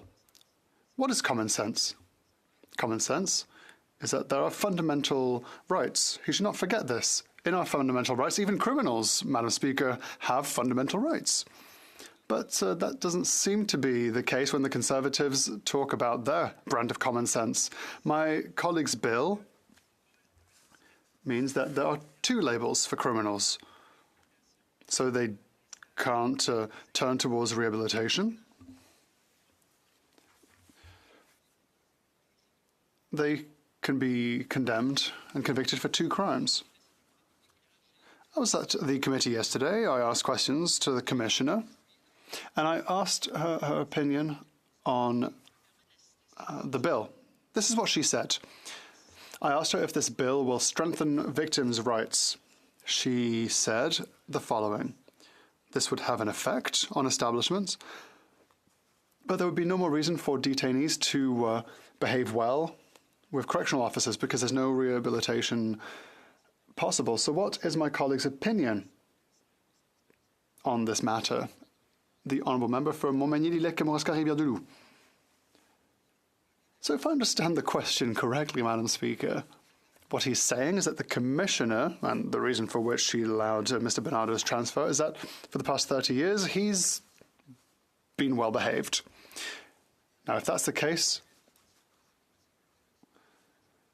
I don't see how his behaviour will change if he's in one prison or another. The reality is that the Bloc Québécois has its own opinion, and they side with the criminals rather than the victims. What is clear, Madam Speaker, is that we have to put ourselves in the shoes of families that have suffered through this kind of traumatism. The reality of the matter is that neither myself nor him nor my colleague across the way have not had this kind of experience, but let us try to put ourselves in their shoes. And my colleague for Niagara Falls can say so. He has worked with these families. What I can guarantee one thing, I don't want to ever experience this, and I don't want to have to re-experience this 25 or 30 years after a crime is committed. Question from the Honourable Member for Battlefords West Lloydminster. Thank you very much, Madam Chair. So I would like to thank my friend and colleague for the work that he has done on this bill and the introduction. So the transfer of, in particular, Paul Bernardo that he spoke about in his speech was indeed a slap in the face to the victims' families. And so my question for him, the Liberals are always soft on crime and also on criminals. Why is it that Conservatives are the only ones who have the victims in mind, the victims' families in mind, ensuring victims' rights? Very quickly, the Honourable Member from Montmagny-Lillet-Kamouraska-Rivière-du-Loup.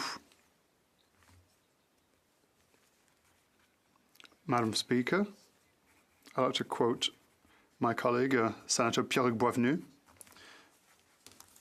He has been fighting for the rights of victims and the rights of women ever since he became a senator. And even before that, there are women who are killed in Canada very regularly. And we cannot ignore this. Over the past 8 years, the rate of crime has gone up in Canada. We have now gone beyond our turn. Honourable Parliamentary Secretary to the Minister of Public Safety. Thank you, Madam Speaker. I'm happy to rise to speak about this bill because I think it's crucially important that in this country we are having the conversation about public safety and how inmates in this country are treated in the sense of maximum, minimum security. I think it's something that most Canadians haven't thought too much about, thankfully, in the sense that they haven't had to experience the impacts of crime. But what I find very challenging with this bill, Madam Speaker, is the fact that Conservatives continually talk tough when it comes to public safety. But this is yet another example of their tough talk actually relates to a more dangerous situation for Canadians. Madam Speaker, the members opposite on this legislation and the sponsor of this bill just ended on the point of talking about women and women's rights, yet nothing in this legislation talks about. I come from Pickering, right next to Scarborough, and the memories from Paul Bernardo and his heinous crimes are something that women across this country are traumatized with. So I'll be very curious to see how many women on the other side speak to this legislation in the first place. But when it comes to women's issues, one of the things I remember from the crimes committed by Paul Bernardo were the lack of policing support for women who spoke out, who were victims of rape and assault, and the complete lack of support. There isn't a single mention of policing in this private member's bill. There isn't a single mention of how to better serve women who have been victims of crime.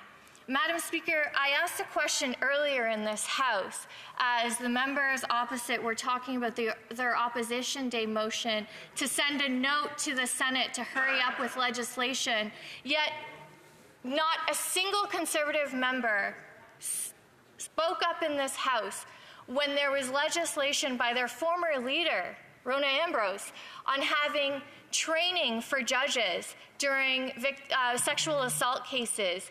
That legislation was sat in the Senate, and not a single Conservative member wrote or spoke to the Conservative senators to have that bill passed. Yet they come here today to say they speak on behalf of women and women's rights, but their actions say a completely different thing. So I want to talk about this private member's bill and why it actually makes women more vulnerable. Madam Speaker, this private member's bill isn't just about one individual and their transfer. It actually impacts 921 inmates currently. 32% of those inmates are Indigenous. And the issues around the overrepresentation of Black and Indigenous persons in incarceration would only be worsened by this legislation. I'm going to get to that later in my speech. But it's important to remember for those watching that this bill impacts many more offenders than the one that the Conservatives want to speak about, because those crimes are so heinous that he committed, because the country was traumatized. But what the Conservatives want to do is they want to use this most heinous criminal in our country as a way to implement their reckless policies on the criminal justice system that actually won't keep communities safe. And in fact, Madam Speaker, I submit to this House and to Canadians watching that it will actually leave our communities less safe. And why, Madam Speaker? Because what the Conservatives fail to talk about are there different types of sentencing for these 921 inmates who would fall into the categorization that this bill speaks about. And in that categorization, there are inmates who have a determinate sentence. That means the courts have heard their case, they have been sentenced to a certain amount of time incarcerated, but eventually, once they serve that time, they are back into the community. And this is certainly not the situation with Paul Bernardo, and I don't want anyone to misconstrue that, because the Conservatives would love to use that to put fear in the hearts and minds of Canadians and Canadian women for their own policy agenda. So I want to stick to the facts here, Madam Speaker. And individuals who serve their sentence on a determinate sentence would one day, depending on the length of time of their sentence, be back in the community. But based on this legislation, they would serve their sentence completely in maximum security. They would have no programming for rehabilitation. They would have no responsibilities. They would have no assessments on whether or not they might reoffend again.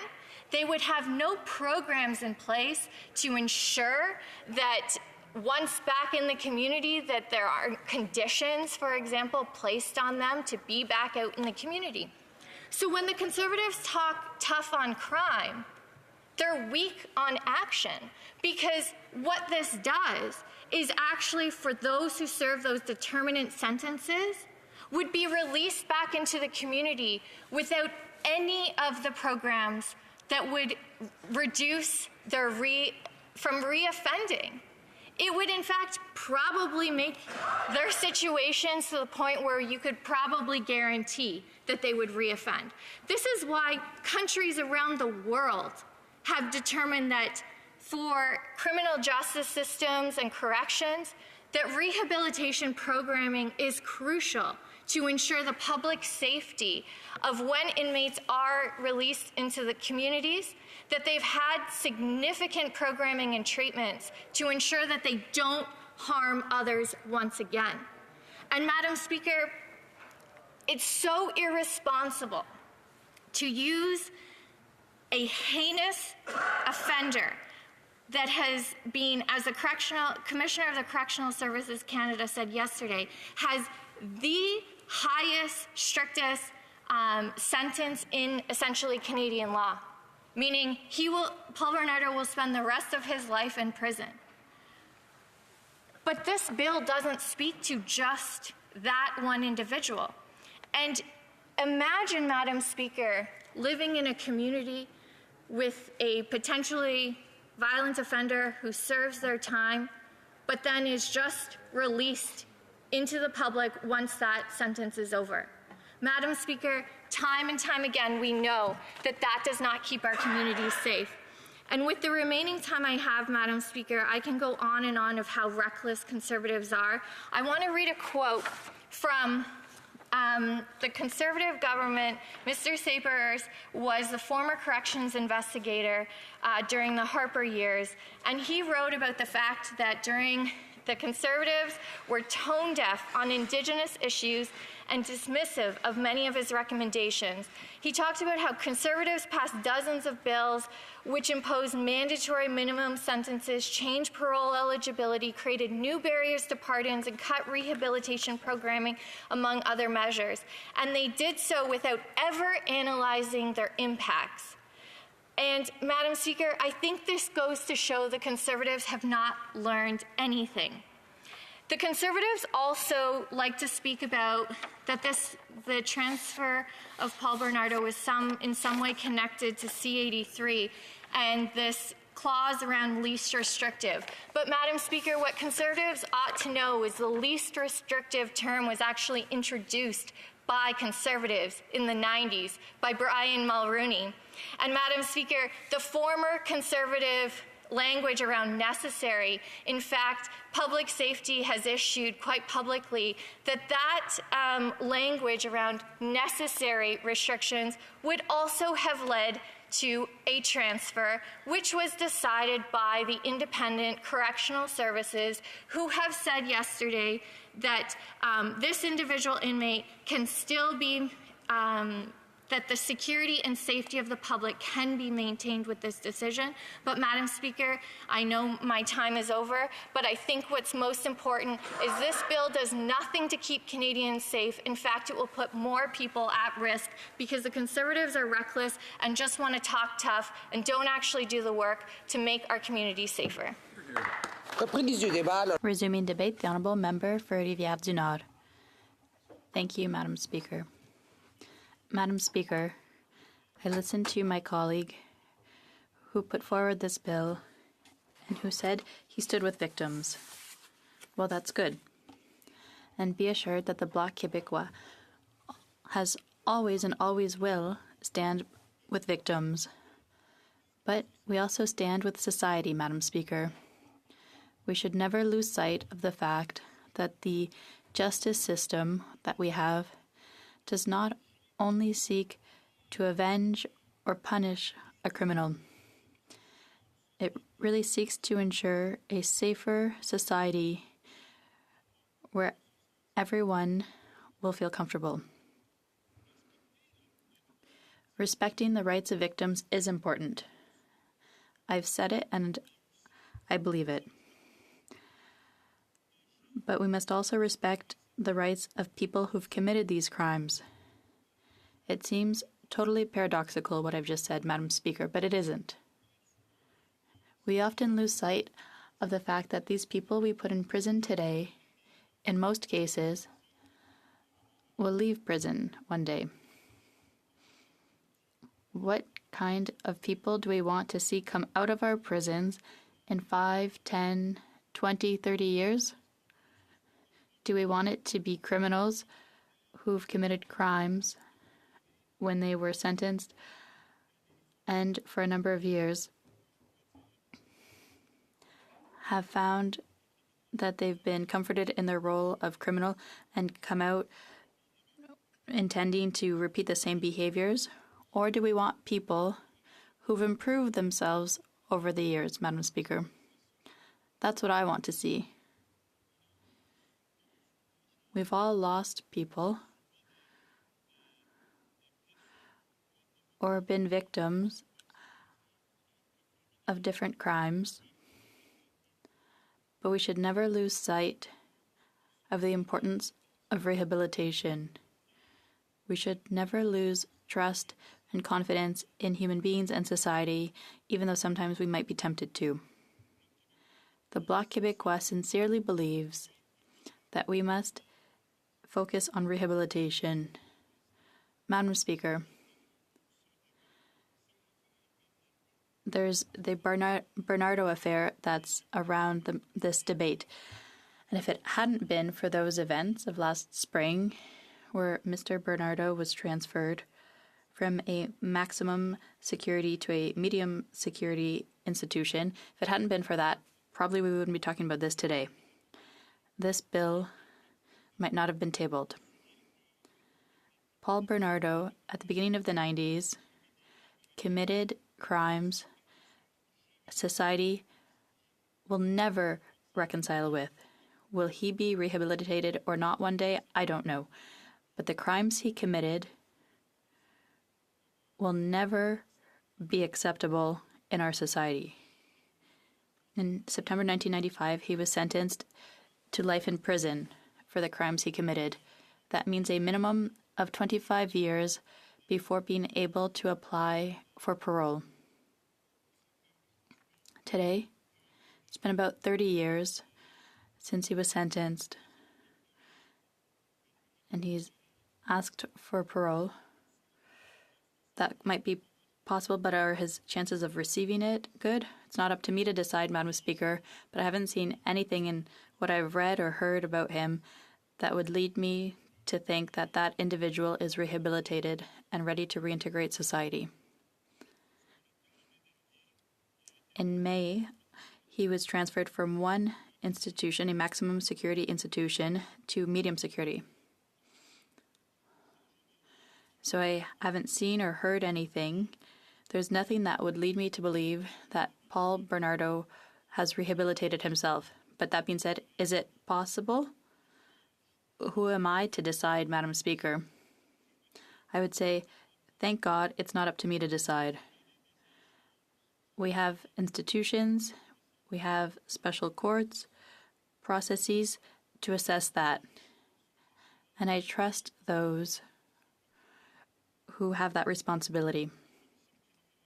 The parole board does important work, and it is up to it to decide whether an inmate may or may not reintegrate society with accompanied or unaccompanied outings.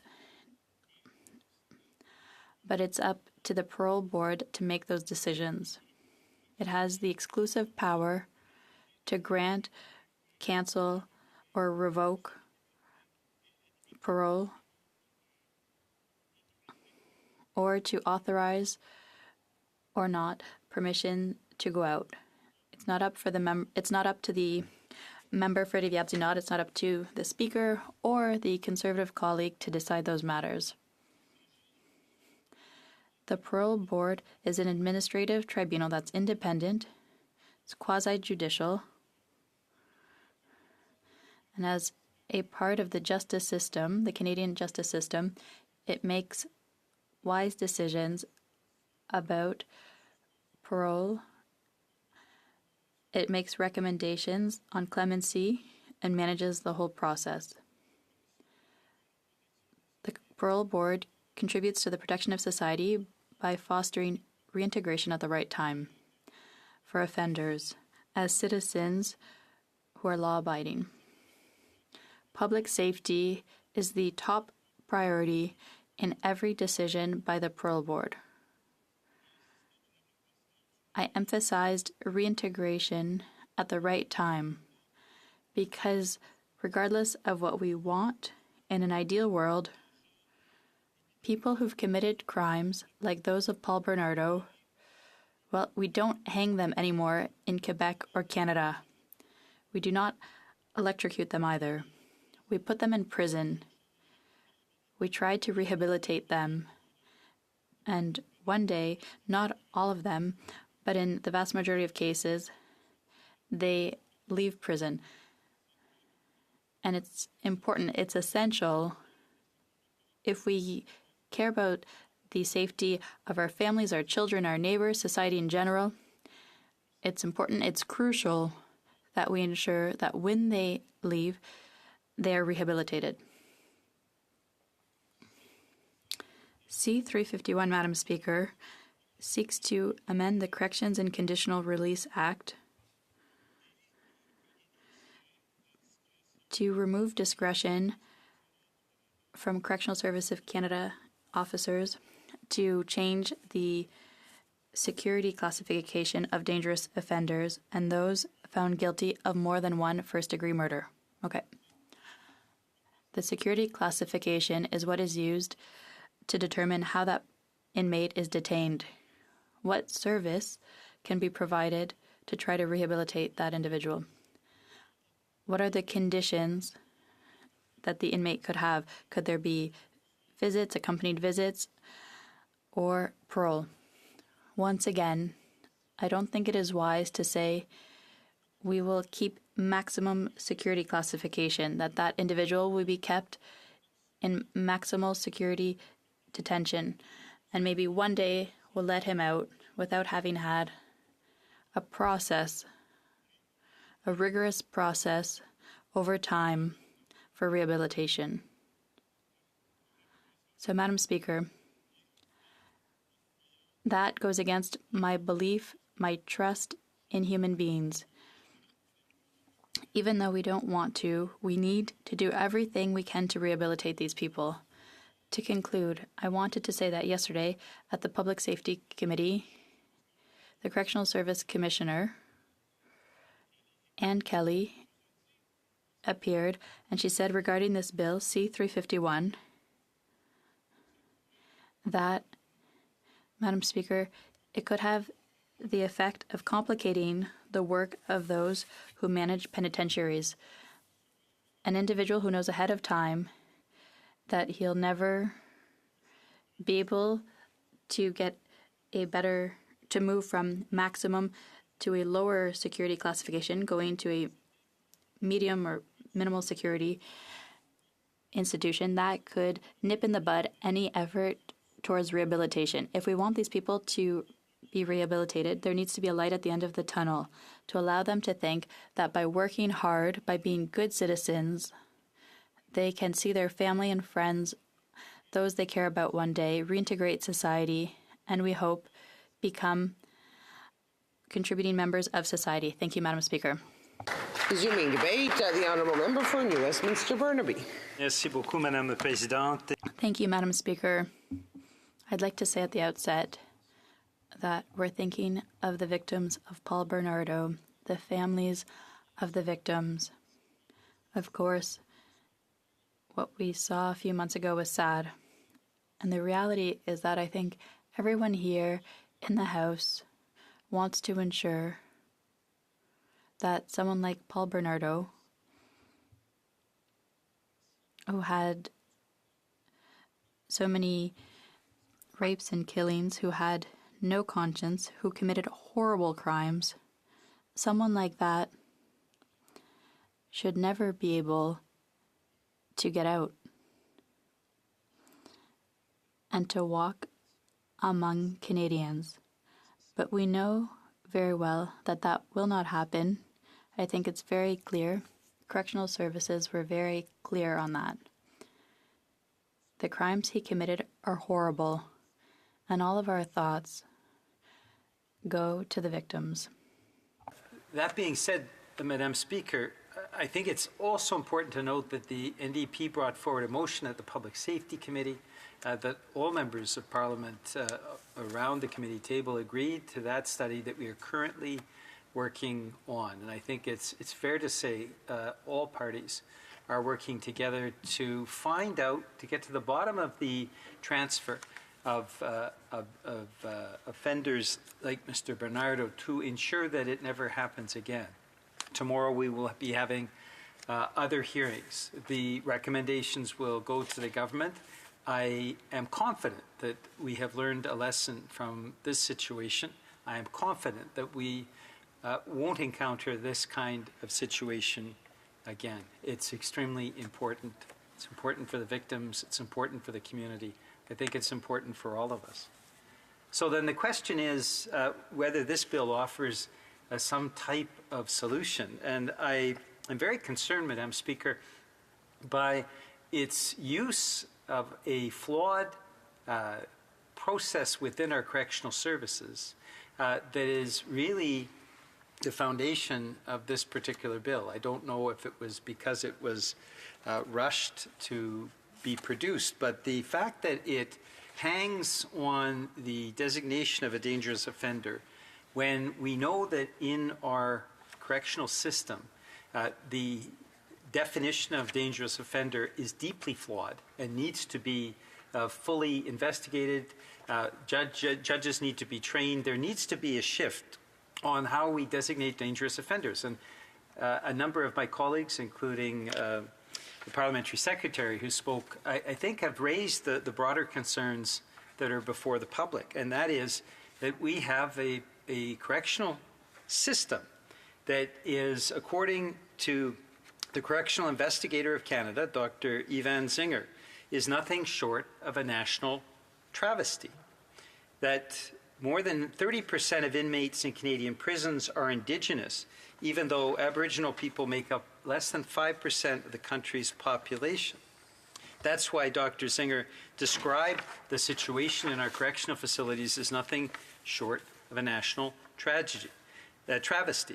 The figure is highest in the prairie provinces of Manitoba, Saskatchewan, and Alberta, where Indigenous people make up 54% of the prison population. Numerous factors, including poverty rates and racism in policing, contribute to the imbalance in convictions.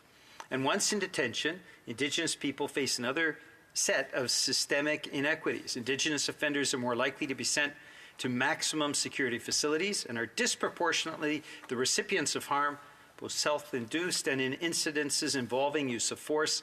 They are also much more likely to be placed in solitary confinement.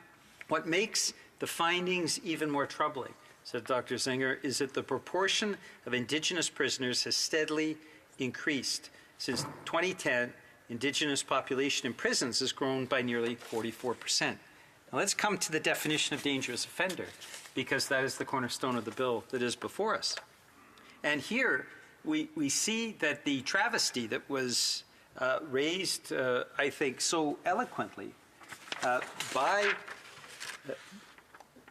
the correctional investigator is even more manifest.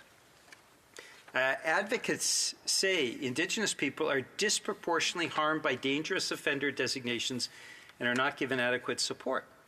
All they want to do is put a dangerous offender designation on and then just put that person away where you never hear from them, said Congress of Aboriginal Peoples National Vice Chief Kim Baudouin. There are 860 offenders designated as dangerous offenders under the responsibility of Correctional Service Canada, and 36.3% were Indigenous, according to the CSC. The number of Indigenous dangerous offender designations has increased 58%. So, Madam Speaker, we have a deeply flawed designation of dangerous offender where an Indigenous offender is 12 times more likely, even committing the same crimes, as someone who is non-Indigenous is being designated as a dangerous offender. That is the travesty that the correctional investigator was referring to. That is a fundamental problem that needs to be addressed. And as Press Progress reported just a little while ago, the Prairie provinces are failing to address systemic racism in the criminal justice system.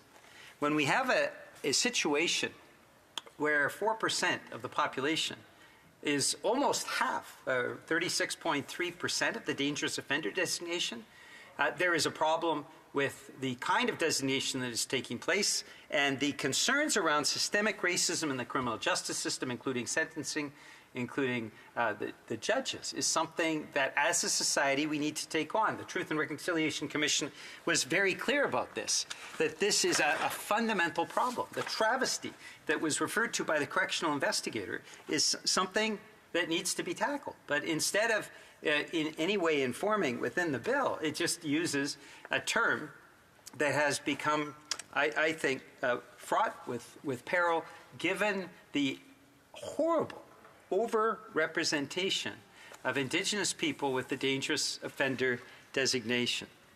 This is a huge problem, Madam Speaker, and it is something that I believe the mover should have thought through, should have consulted. We are, at Public Safety, working through ways to ensure that that transfer that occurred a few months ago never happens again. But to have a bill that would create many more problems and in effectively doubling down on a system that is fraught with systemic racism, to the point where an Indigenous offender has a 12 times greater likelihood of being designated as a dangerous offender as somebody who's non-Indigenous, this is something that should be of concern to all of us. Now, Madam Speaker, my colleague, I respect very much, made a number of partisan comments, and I want to reply by talking about the justice system in a more adult fashion. First off, Madam Speaker, one of the ways that we maintain public safety is to ensure that those who are sentenced in our correctional institutions stay there. And I note that the 6 worst years for the number of escapees in Canada from our correctional services, from maximum security, minimum, medium security prisons, all occurred under the Harper regime. Every single one of them. 3 times more than what we're seeing today. So when the Harper government, the Conservative government, the Harper regime was running our nation's prisons, the threat to public safety was horribly greater than what we're seeing now and what we saw prior to the Harper government. The worst years on record, all from the Conservatives. Secondly, I note that other countries, like Norway, had high recidivism rates that they lowered by taking the approach that Canada has taken. Norway's recidivism rate, based on the United States, was over 70%. It is now down to 20%, lowest in the world. Canada is at 23%. Those approaches work.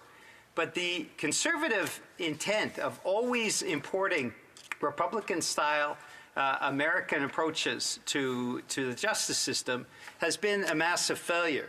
The U.S. has the highest rate of recidivism in the world, 76.6% of prisoners rearrested within 5 years. So if what we're really talking about is public safety, this failed approach from the Conservatives, failed in terms of prison escapees, failed in terms of recidivism rates, is not something that should be replicated. We'll continue our work at Public Safety to ensure that something like the Bernardo transfer never happens again. But the approach that we need to take is one that puts at top level public safety. This bill does not do that. Thank you, Madam Speaker. Resuming debate, the honourable member for Niagara Falls. Madam Speaker, I'm honored to rise in my place today to participate in the debate on Bill C-351, an act to amend the Corrections and Conditional Release Act, which is also known as Maximum Security Offenders by the bill's short title. My Conservative colleague, the member from Montmagny, Lillooet, Kamouraska, Rivière-du-Loup, and applaud me for that one, has done an incredible job for bringing forward this important bill, which builds on the private member's bill that I introduced last June. On June 14th of 2023, I introduced Bill C-342 at first reading in the House of Commons. I felt motivated and compelled to introduce this private member's bill after learning that Canada's most notorious criminal had been transferred by Correctional Services Canada from a maximum security institution to a medium security prison. In my community, the name Paul Bernardo is synonymous with evil, given the heinous crimes he committed, not only in the Toronto area, but also in St. Catharines. His actions are so vile, I will not repeat them here. Yet what I can say is that he and his ex-wife took the lives of 3 young women in Niagara, and the families and friends of those victims have been left to deal with that insurmountable loss, pain, and grief that it has caused for over 31 years now. Bernardo is a monster that belongs locked up in maximum security for the rest of his life. This prison transfer, which is a downgrade of Bernardo's prison security classification, is completely abhorrent, unmanageable, and unacceptable.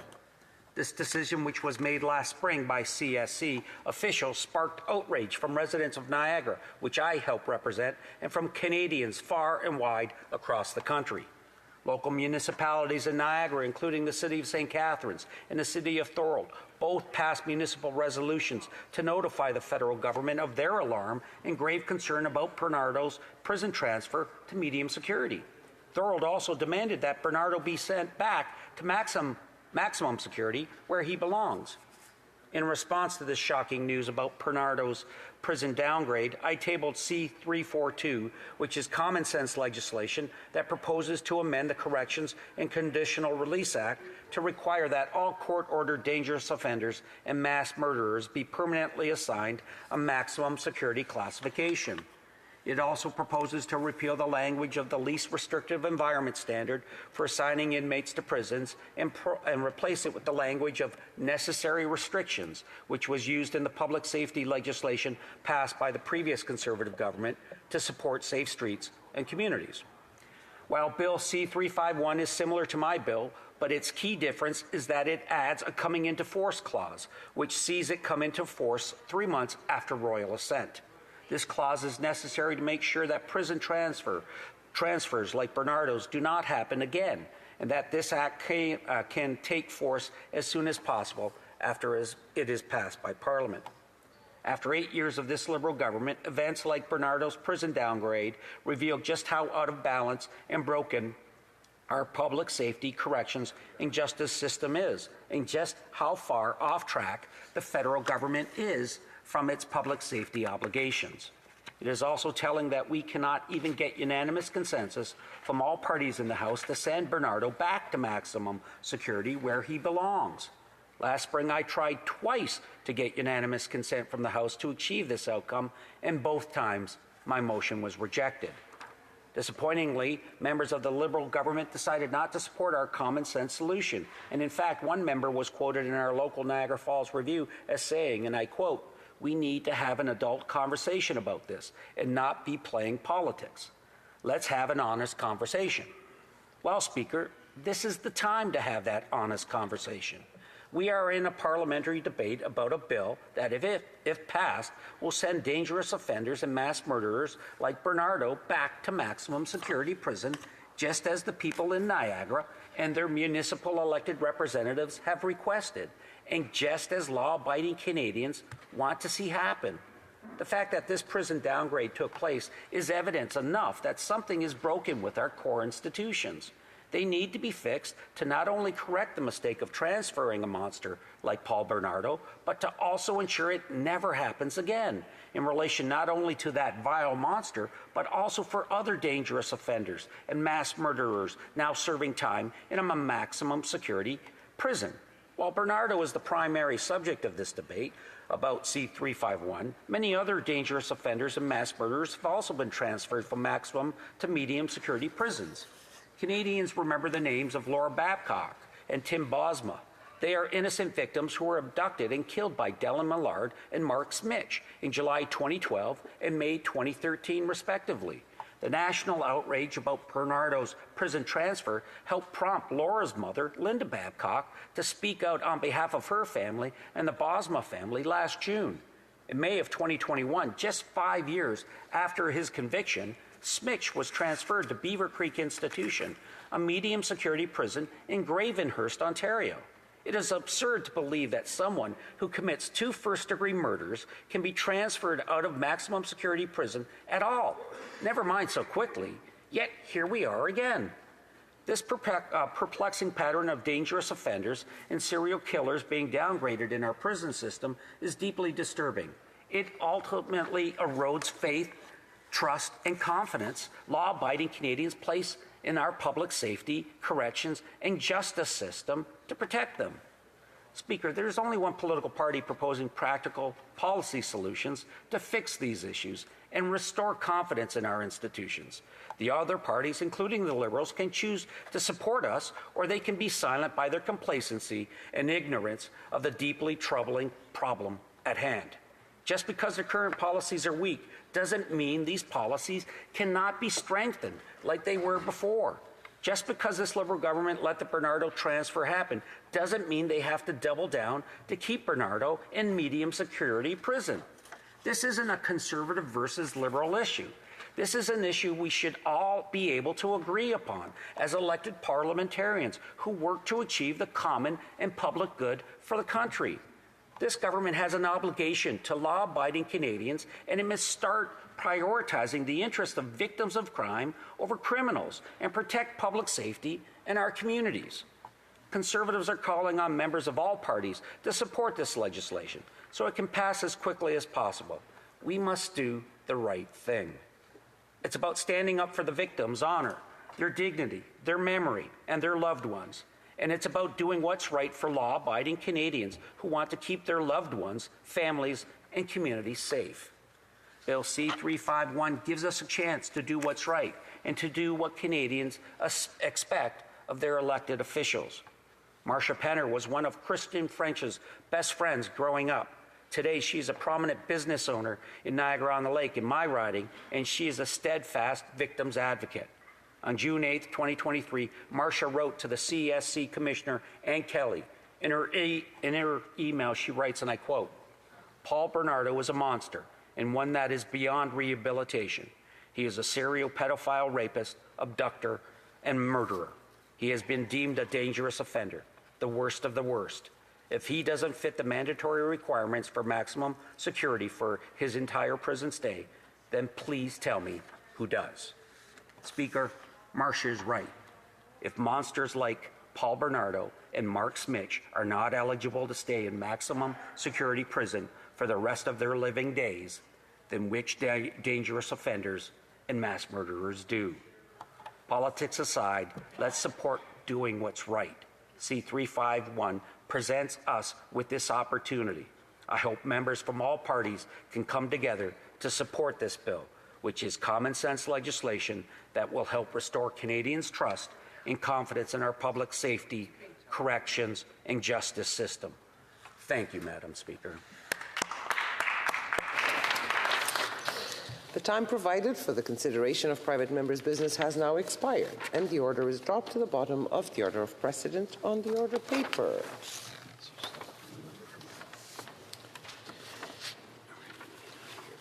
Order. The Honourable Member for Kenora. Thank you, Madam Speaker. I'm sorry. I went a bit too quickly.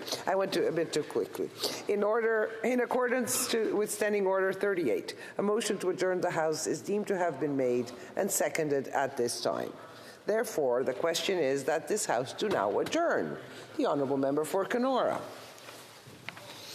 Thank you very much, Madam Speaker. I appreciate the second opportunity to rise here and address a very important issue facing people in the in northwestern Ontario and right across the country, and that's, of course, the cost of living and how that couples in with the carbon tax that this government, that this NDP Liberal government is planning to quadruple. And now, Madam Speaker, we know that inflation continues to rise as a result of inflationary spending from this NDP Liberal government. It's made the cost of many things, especially many essential things like gas, groceries, and home heating, to rise to points where Canadian households are in crisis, Madam Speaker. But the higher taxes being brought forward by this government are making the situation even worse. People across the north are wondering how they're going to be able to afford to put food on their table. We've seen record numbers of people visiting food banks right across the country. People in Northern Ontario are wondering how they're going to be able to afford to heat their home. Now, the government has put out a carve-out for some Canadians in certain regions of the country based on how they voted, but those in Northern Ontario are continuing to have to pay a lot more for home heating. And as winter is approaching and temperatures get cooler, many people are worried about what they're going to be able to do in terms of paying for their home heating. To make matters worse, the GST is slapped on top of all of it, Madam Speaker. It's adding to those costs even more. A tax on a tax, Madam Speaker. We see it at the gas pumps when people go to fill up. In Northern Ontario, of course, there are many far distances we must travel for essential trips, medical appointments, many things, essential shopping trips that people have to do, drive great distances in order to get there. It really isn't an option. People need to pay for gas and need to be paying the higher carbon tax as a result of this government's plan. So they've made life more unaffordable for us in Northern Ontario. And to make matters worse, Madam Speaker, their carbon tax plan has not done the job to protect the environment. Canada now ranks 58th out of 63 countries, Madam Speaker, and remains, quote, among the very low performers on the Climate Change Performance Index. We continue to miss target after target. Madam Speaker, we've missed virtually every target, I believe, outside of the pandemic, completely shutting down our economy. That was the only way that this NDP Liberal government was able to successfully meet a climate target, was to shut down the entire economy during the pandemic. We also seen recent reports from the Environment Commissioner that has shown that Canada will once again miss their targets in this year, and that we are not on track to meet our 2030 emissions targets. So they're making life more unaffordable, driving up the cost of living to the point where people and families are in crisis, and we are not seeing any of the benefits that they purport should be coming as a result of this carbon tax scheme. Madam Speaker, it is simply all economic pain with no environmental gain. And Canadians want to know when this government will finally scrap their failed carbon tax. Honourable Parliamentary Secretaries to the Minister of Environment and Climate Change. Merci, Madame la Présidente. Et Thank you, Madam Speaker. le siège ce soir. It's nice to see you in that seat tonight. Thanks for this opportunity to speak to this very important issue. I have to unfortunately correct the record on a couple of things. Back in 2015, Canada was actually trending to exceed 2005 emissions levels by 10%. But by 2030, we will have effectively bent the emissions curve. We had a lot of work to do since the previous Conservative government under Stephen Harper completely ignored the issue of climate change and denied that the existential threat of climate change even existed. And again, Madam Speaker, I have to correct the record. Our plan is in fact working, and experts have indicated that up to 1/3 of current reductions are as a result of carbon pricing. I'd remind the member that in the last election in 2021, when the Conservative leader was Erin O'Toole. All the Conservatives ran on a plan to price carbon. It was this sort of Zeller's green catalog where one could choose some green products perhaps. It was also affectionately titled "The More You Burn, the More You Earn" by experts. It wasn't likely to achieve very good results, but our plan, Madam Speaker, in fact has achieved results. We have a 9% reduction, 8 or 9% reduction already since 2005. That curve has required some time and effort to bend since 2015, but we are on track to reduce our emissions by 34% by 2035, Madam Speaker. I agree that we need to do more to reach Canada's ambitious 40% reduction target, but just repeating slogans in this House of Commons, it might be fun to say axe the tax because it rhymes and it fits well on a t-shirt and a bumper sticker, but it's not actually an environmental plan, and it actually will not do anything to reduce emissions in this country. So I'd urge the member and all the Conservatives, if you've got really good ideas for how to fight climate change and lower emissions, then bring them to this House, because that's what this House and that's what these longer debates are all about. But unfortunately, we're still debating whether or not we should fight climate change rather than how we fight climate change. But Madam Speaker, as I said, we've got more work to do. We've got to be more ambitious. The environmental commissioner said that we're moving in the right direction, perhaps just not fast enough. 34% reduction by 2035 is not enough. We need to reduce our emissions by 40%. And that reduction target is still in sight. And a price on carbon pollution is an integral part of that plan. And as they have said over and over again, it's up to a third of our emissions to date are responsible or carbon pricing is responsible for those. But let's also not forget that our plan, unlike their Zeller's green catalog, actually sends money back, more money back to 80% of households who are under the backstop program with the federal government. It's also always worth noting that provinces that are under the federal backstop plan are provinces and territories that don't have a plan to fight climate change and lower emissions. British Columbia and Quebec and others have their own plans, and they work well too, but it's incumbent upon all provincial premiers to have a plan to fight climate change and to reduce our emissions. But Canadians in Northern Ontario and across Canada understand the cost of inaction. It's extremely stark. If we ignore climate change entirely, by 2025, we could see a $25 billion annual slowdown in our economic growth. And that's why our climate plan is not just a plan for the environment, it's also a plan for the economic stability of Canada's future. A climate plan today is one of the many ways to make life more affordable for Canadians.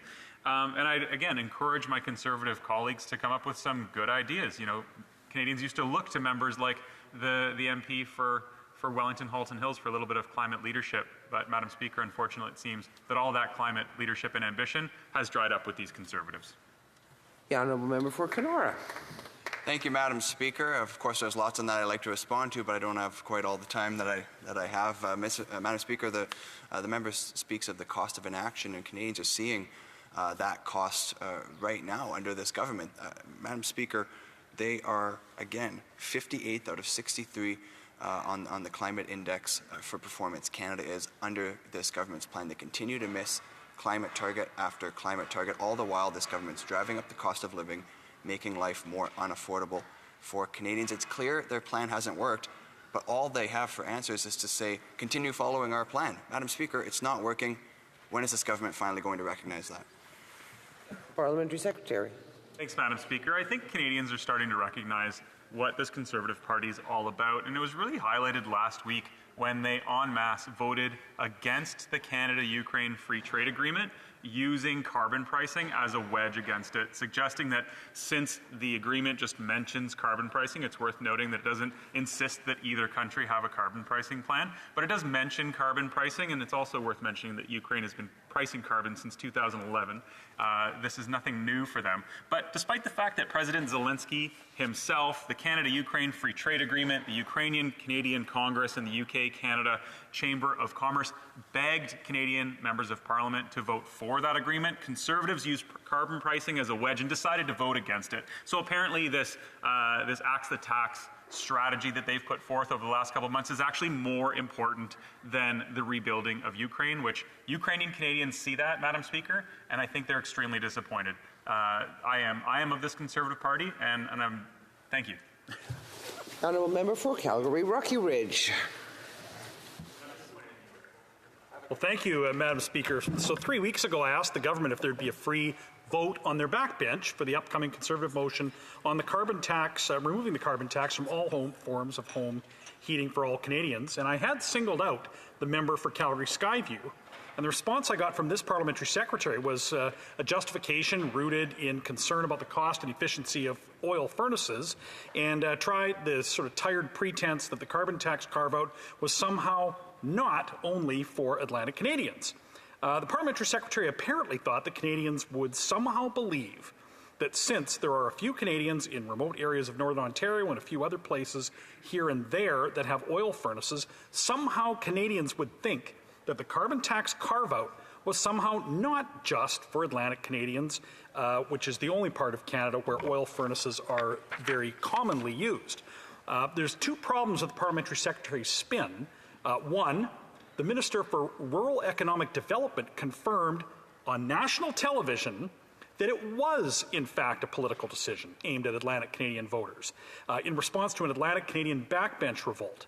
And she told Canadians that if people in the prairies wanted a carbon tax carve-out for their heating bills, their solution was to vote for more Liberals. So there it is, Madam Speaker.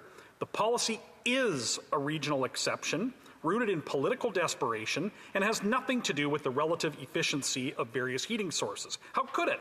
The rest of their standard answer has always been that the carbon tax does not make life unaffordable. So in one fell swoop, the government admitted that the carbon tax is crushing Canadians by inflating their heating bills, and that the solution to fixing this is to remove the tax from home heating. But they're only willing to do it in one region of the country. The second part of the problem, or the second problem with the response, is what I want the government to address tonight. I asked whether or not the member for Calgary Skyview would be allowed to vote freely on the Conservative motion to remove the tax for all Canadians. I know the riding of Calgary Skyview pretty well. It's in my city, and I know that virtually every one of his constituents has either a natural gas forced air furnace or a gas-fueled central boiler.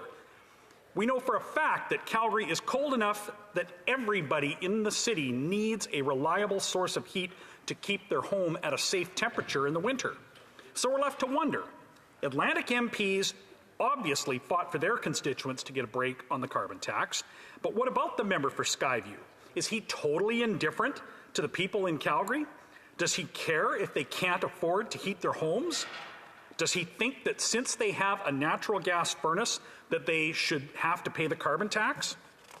Does he think that all the people in his riding should be glad that the carbon tax is there and that this government's other anti-Alberta policies that have killed investments and jobs are a good thing? Does he think that they sent him to Ottawa to impose the carbon tax on them and to run interference for the government at the Natural Resources Committee? If the member for Skyview had a free vote to keep the tax, then shame on him. If the member for Skyview said nothing but was whipped into line, then shame on him and on the Liberal government. But if the member of Skyview actually did demand a carbon tax carve-out for people in Calgary, and he was ignored, then shame on the Prime Minister and the government for cynically playing region against region and forcing Canadians who can't afford rent, can't afford food, can't afford fuel from paying a carbon tax when all they want is to not freeze during a cold Canadian winter. So I'll ask again, did the government allow the member for Calgary Skyview a free vote when he voted to punish his own community by voting against the Conservative motion for a carbon tax carve-out? Honourable Parliamentary Secretary. Thank you very much, Madam Speaker. You know, what an absolutely out-of-touch question. This is from an urban member of Parliament that clearly has no idea what it's like living in a rural part of the country. There are lots of members of our society that live too far away from a natural gas pipeline or another distance from other who still use home heating oil to heat their homes. It's not a regional thing. There are a lot of people in Atlantic Canada that still use home heating oil, but there's over 150,000 Ontarians and hundreds of people in my riding of Milton who still use home heating oil, and that continues to be the dirtiest, the most emissions-intensive way to heat their home. It's also the most expensive by far, Madam Speaker. The market-based instrument that's used to nudge people away from certain products like home heating oil and other emissions-intensive products works best when there's a clear alternative, and that's what we're doing. We're creating that alternative for Canadians. We're providing free heat pumps. We're working with provinces to get people off of the dirtiest form of home heating in favor of an electric option. You know, it's really disappointing to continue to hear from members that they've become a one-issue party, these Conservatives. They're just really focused on carbon pricing when they all ran on a promise to price carbon. So the member talked about accountability and you know, why we were sent here and under what pretense we were sent here. Well, I hate to tell the member again for like the third or fourth time, but he ran on a promise to price carbon. It was under, you know, this sort of Zeller's catalog of green options. The more you burn, the more you earn was sort of the byline that a lot of people gave it. But Madam Speaker, the continual insistence that this is a regional program and that carbon pricing doesn't work is categorically false. Our emissions are dropping in Canada. We are making great progress. We had a lot of work to do from 2015 when we got elected because the previous Conservative government was completely oblivious to climate change. They didn't believe that it existed, and they didn't want to lead around the world. So we are. And with this fall economic statement just released last week, Madam Speaker, our government is taking further action to support the middle class and to lower our emissions. Our economic plan is all about building a strong economy that works for everyone with more homes built faster and great jobs that Canadians can count on. You know, as we've seen the rapid rise in interest rates, they've started to really have an impact on Canadians' wallets, and that's been a significant financial challenge, Madam Speaker. But tying it all to climate action and to carbon pricing is not just misleading Canadians, it's also completely false. So I'm glad that last week the Deputy Prime Minister and Minister of Finance announced some new targeted measures to help stabilize some prices, make life more affordable, and protect people who have mortgages to pay. We are meeting the moment, Madam Speaker. There's an affordability challenge out there, so we're finding solutions to actually help Canadians, while the Conservatives just wear their T-shirts, slap their bumper stickers on the back of their trucks and say, axe the tax. That's not a climate solution. That's not an economic solution. That's not a solution for affordability, and it won't help Canadians. It certainly won't help lower and middle income Canadians who get more money back than the price on pollution actually costs them. It's a very well-known thing, but it's not surprising to see the Conservatives always standing up for people who earn the most money. That's what they did with their Universal Canada Child Tax benefit. They sent checks to millionaires.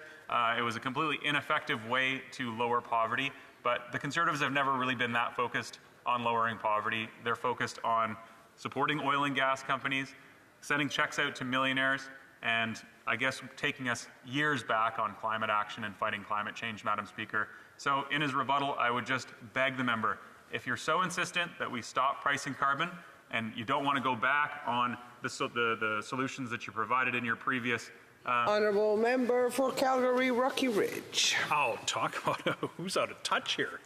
So people that can't afford food and rent are people that you know, because they're so angry, they put bumper stickers on their trucks. He's going to dismiss that as not a reflection of deep problems that exist in Canada. But on the point about the regional carve-out of this, a member of his government admitted that this was a regional carve-out. She told a national television audience that the reason for the carve-out was because Atlantic Liberal MPs asked for it, and that if there were Prairie Liberal MPs that asked for one, maybe they would get a carve-out for their constituents who don't use oil furnaces. So they admitted this.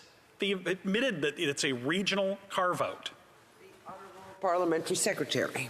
Allow me to say it again, Madam Speaker. The affordability challenges that are faced by Canadians right now are a top concern of this government, and we're putting forward real solutions to help meet the moment and make sure that they can afford things like home heating and groceries and their rent, Madam Speaker. Real solutions means actually meeting the moment and finding ways that we can actually help Canadians. But if the lowest income Canadians are getting more back than they put in on carbon pricing, then taking it away is not a solution.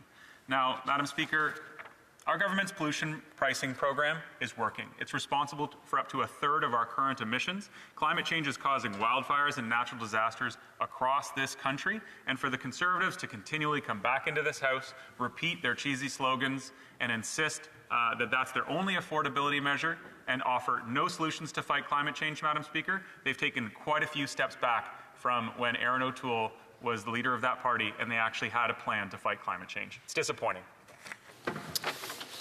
The honourable member for Dufferin-Caledon not being present to raise during the adjournment proceedings the matter for which notice has been given, the notice is deemed withdrawn.